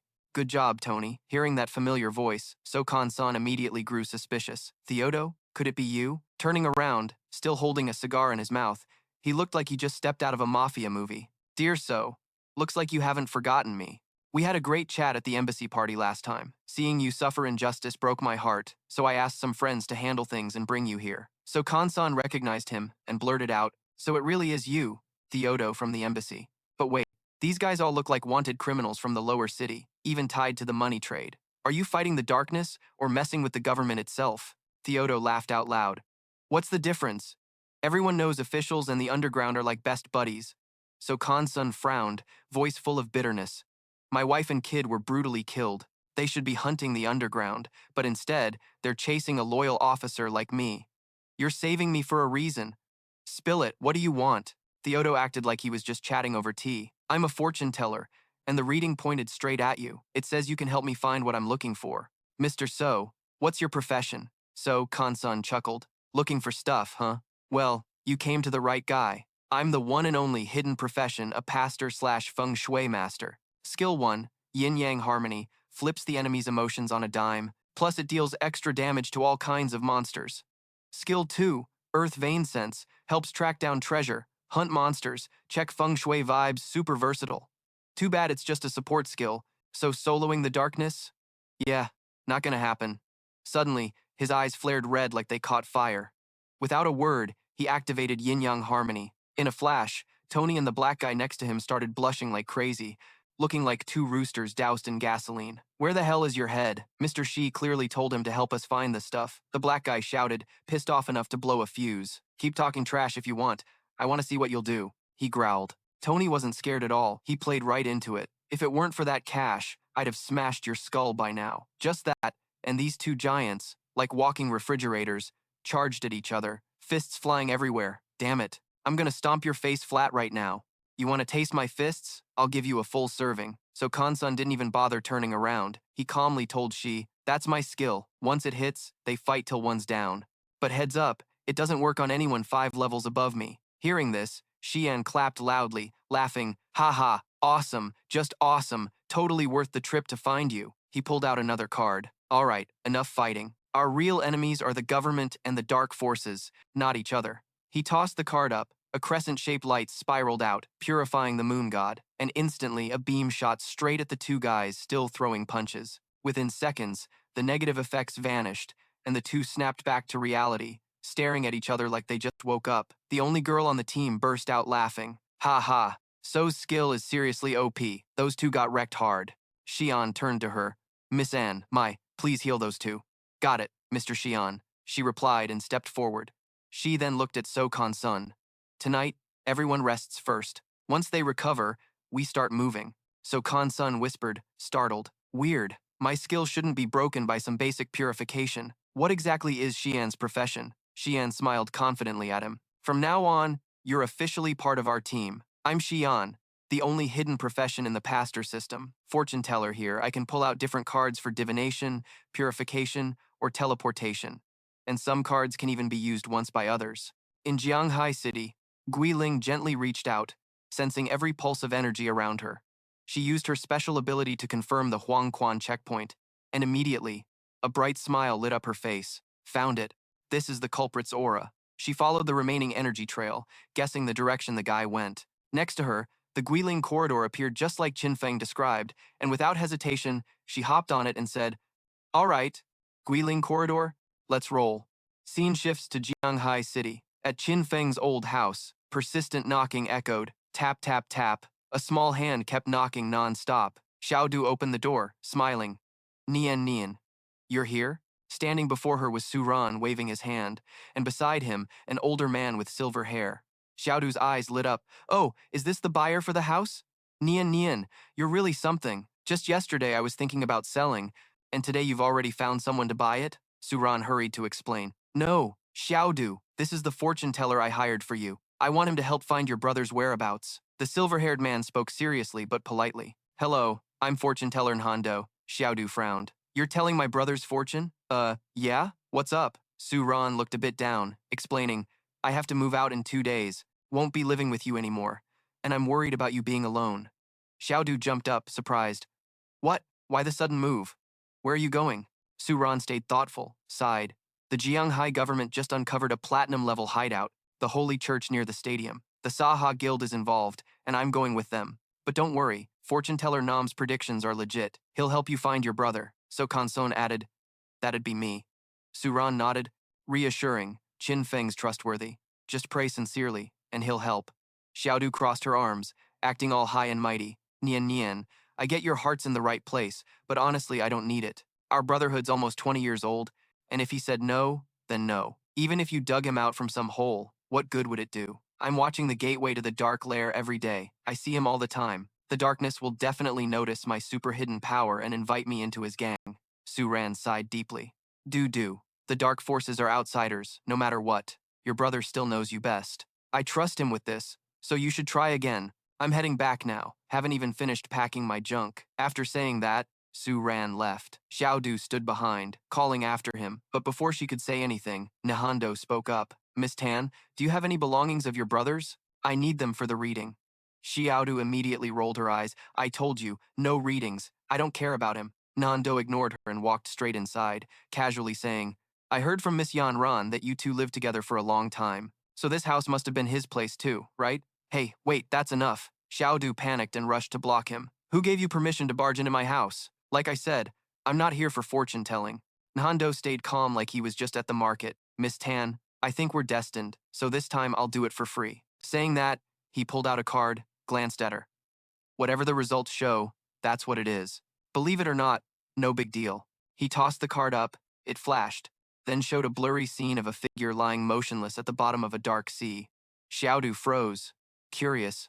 What does that mean? Nahando clasped his hands, smiling softly. Too bad. Your brother was burned to ashes. His body sunk into the sea. Xiaodu's eyes went wide as she screamed. What? Meanwhile, where Qin Feng was hiding, he kept sneezing. The maid worriedly said, Young master, be careful not to catch a cold. Back here, Xiaodu was both shocked and trembling with anger. She yelled, Qin Feng, damn it, you dare die so stupidly? Useless. You better wait until I'm strong enough to crush you under my feet and make you beg for forgiveness. Why'd you have to die like that? Seeing Xiaodu looking down, Ren Duo gave a slight smile and cut into the conversation. Miss Tan, my condolences. Then he quickly switched gears, his voice lowering but full of curiosity. I heard you've got some connection to the darkness. By chance, I know where it is around here. Want to come with me? Xiaodu's mood suddenly brightened like sunlight breaking through clouds, her eyes sparkling as she asked, Really? Ren Duo smiled, a mysterious edge in his grin. Of course. As long as you agree to teleport with me, I've got this card that'll take you there. Even though your brother's gone, if you treat the darkness like a new brother, that's something to be happy about. He pulled out the teleport card and placed it in her hand. His sweet words got Xiaodu so hyped she nodded right away. All right, I'm in. Then she thought to herself, lucky Tong Fei, but he left way too soon. Doesn't matter, the darkness will definitely protect me, since I know he's watching over me. Right away, Ren Duo activated the card. They both teleported to a pitch-black place where even the light seemed shy. Ren Duo looked at Xiaodu with eyes full of malice and death. She was innocent, looking around with curiosity, asking, where is this? Where's the darkness? Ren Duo slowly chuckled, his coat swirling with the motion, revealing his true intent. Turns out, I'm the one who should be asking you that. In a flash, he slammed a hard punch into Xiaodu's stomach, making her spit blood and her whole body twist in pain. She cried out in agony. Without mercy, Ren Duo flipped her over and fired off rapid questions, forcing her to spill everything about the darkness. But Xiaodu kept her mouth shut stubbornly.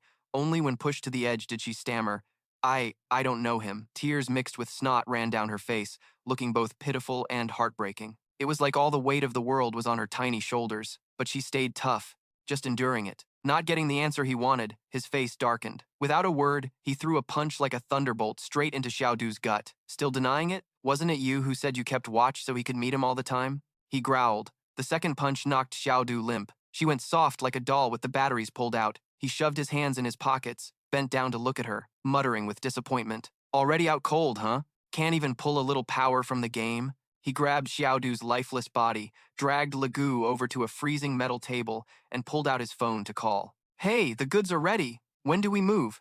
It's been 2 days and I haven't killed anyone yet. My knife's about to starve. Hanging up, he tossed Xiaodu onto the table like a piece of trash. The voice on the other end was low and calm. Do whatever you want, but don't kill her without my order. A twisted smile curled on his lips. Got it. Got it. No killing. He said that, but his eyes were sharp as knives, full of savage hunger. He lifted a surgical blade, its steel glinting on his sinister face. No killing, huh? Then let's play slow. At the same time, in a hidden corner of the police station, Liang was secretly texting the same message he'd just told the goods. Do whatever you want, but don't take her life. The reply was short. Okay. Liang frowned. It's been 2 days and the darkness hasn't logged off.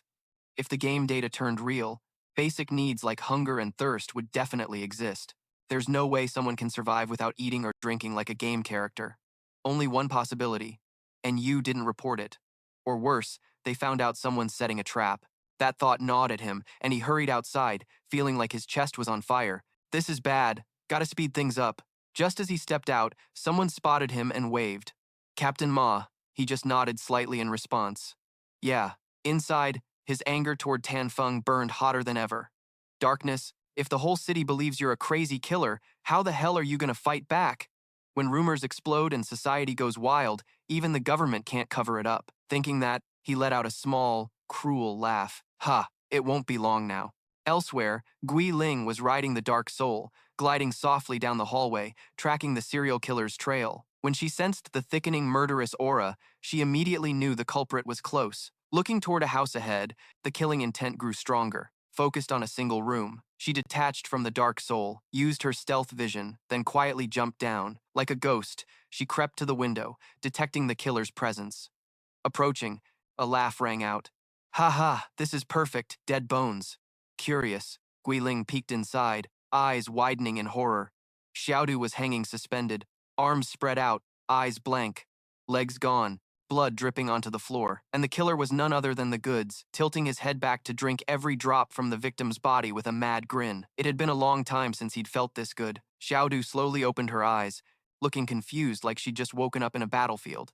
The system immediately blasted cold alerts. Request failed. Combat status can't enter divine illusion. The repeated messages mocked her, and all she could do was cry like the universe was picking on her. Her legs still dripped blood onto the floor, making a faint, chilling sound. The scene only made her panic more. She looked at the figure opposite, using her blood for some dark purpose, her heart squeezed tight. Because of that auction room, I'm like this? I'm done for. Someone save me, she sobbed, tears and snot pouring down like a storm. In her despair, Xiaodu thought of Tan Feng.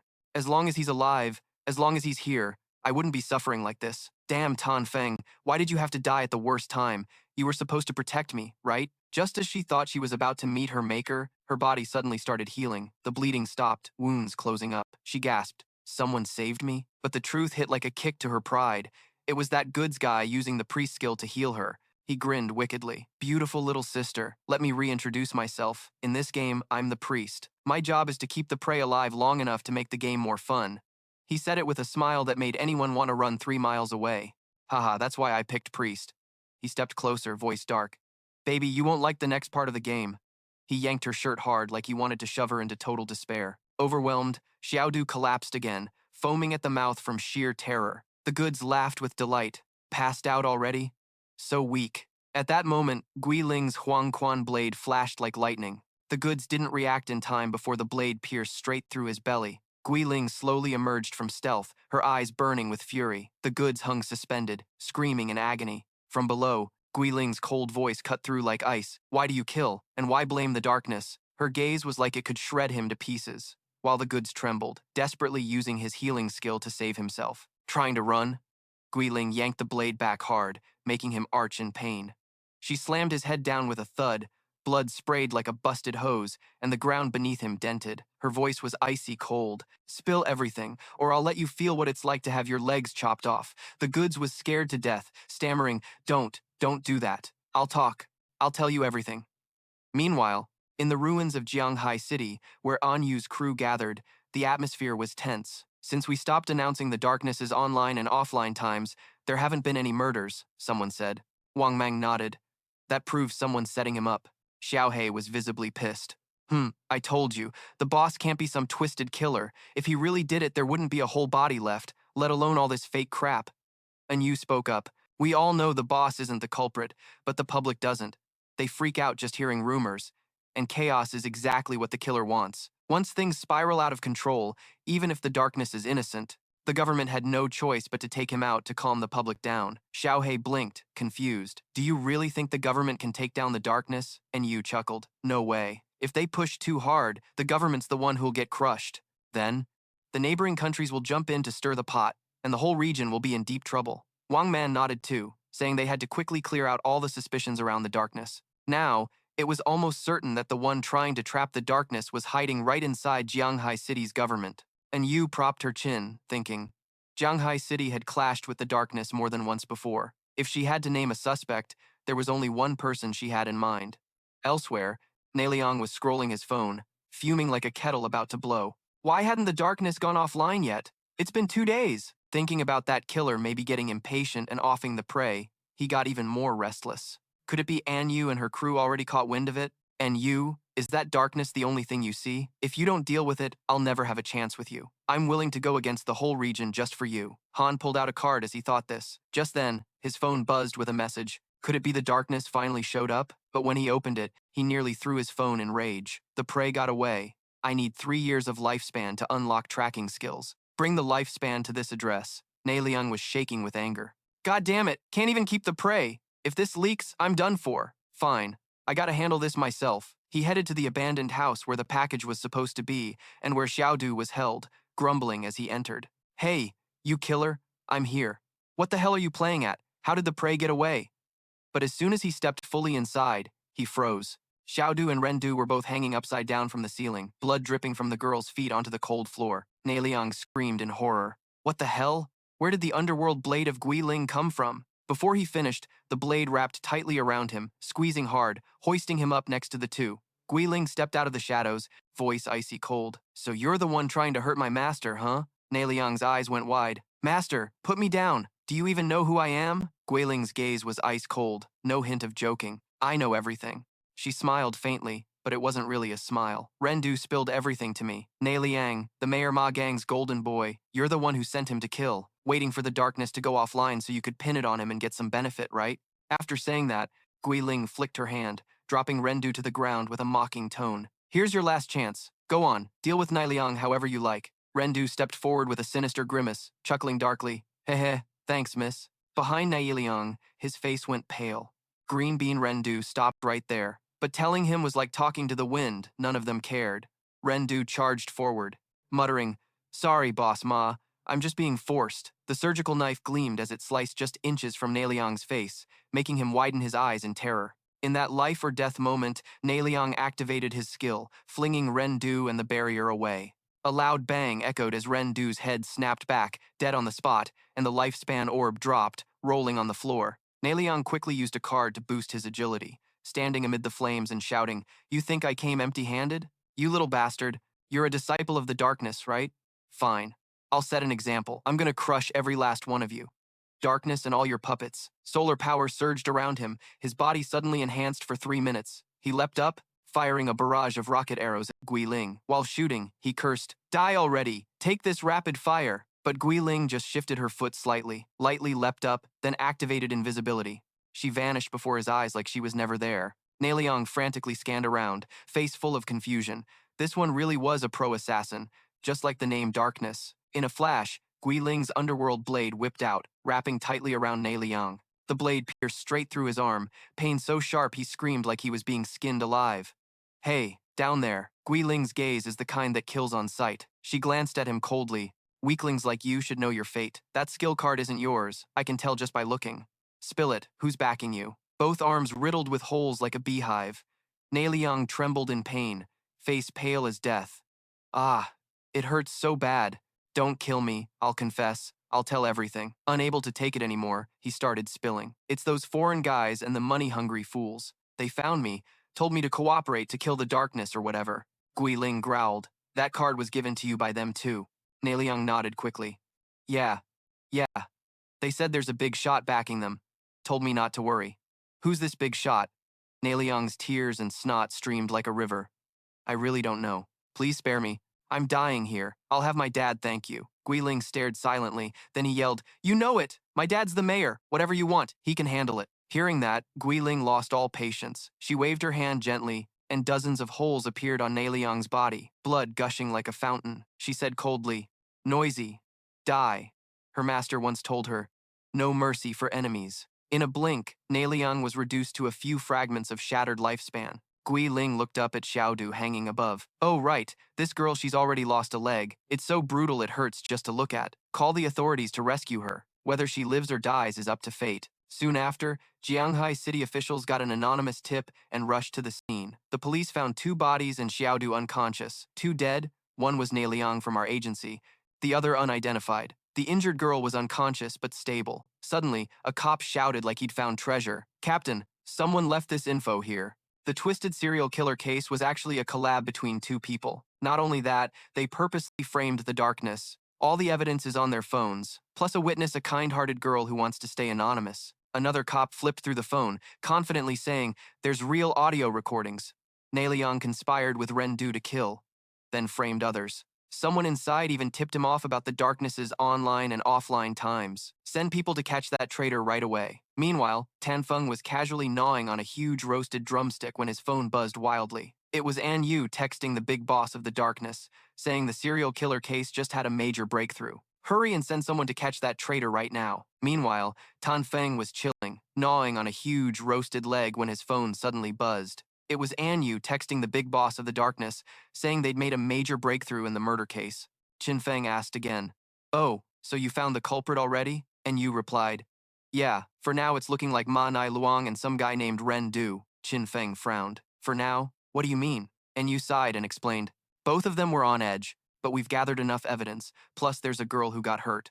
According to the data, there's a 99% chance those 2 did it. The victim was tortured so badly she lost both legs and is now in a coma at the hospital, so we gotta wait for her to wake up to get her statement, Qin Feng whispered to himself.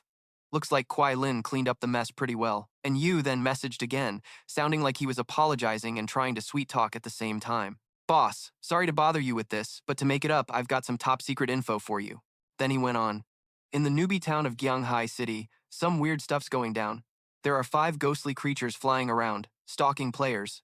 Kill one, and another one pops up right after, always keeping the count at 5, like someone set it up that way. It's exactly like that time with the 7 bosses gathering at Am Nuyet. I'm sure there's some crazy treasure there. Boss, you gotta get over there and handle it. Qin Feng muttered, Great. Another ancient stone tablet falling from the sky. He sent a quick reply to An Yu, saying this info was pretty hot.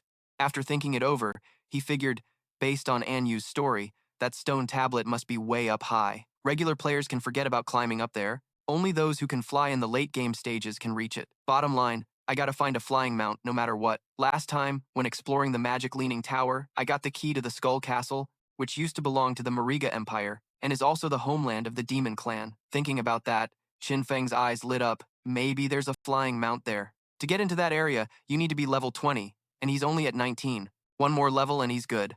Okay, just gotta grind this out and then head there, he told himself, and logged into the game. At the sea area outside Skull Castle, Qin Feng was busy clearing sea creatures near the shore to rack up experience points. Lifespan orbs were dropping all over the water. While fighting hard, he suddenly noticed something interesting. On the other side, a giant sea shrimp was surrounded by a group of players attacking it. Curious, he moved closer to check it out. The huge shrimp was roaring and wildly swinging its claws. Below was a pretty solid formation. Yuang was holding a shield up front, taking the hits, with mages and fighters taking turns attacking from behind. Suddenly, the shrimp blew out a bunch of bubbles as big as basketballs. A foreign girl in the group looked confused. Bubbles? What kind of skill is that? The black guy in the team laughed confidently. Watch me show you. The only hidden class, Soul Practitioner, one of the strongest supports in the game. He went on to explain. While in Soul State, Neither he nor his teammates can deal damage, but on the flip side, they're immune to everything. They can't hit, but no one can hit them either. When the shrimp blew a giant bubble shield over them, he immediately activated a skill that let the whole team dodge it cleanly. Then he dropped the soul state right after attacking. "Bro," he shouted, and the group immediately launched a counterattack, cutting the shrimp's health down to about half. Qin Feng looked at these guys and felt a flash of memories from his past life. Thodo, Zuma, and those others once schemed to trick the government, causing such chaos that the authorities couldn't keep order. The aftermath was 3 years of turmoil and indirectly led to over 100,000 civilians dying. Thanks for sticking around till the end, everyone. If you liked it, don't forget to hit like and subscribe so you won't miss the next episodes. See you in the next video.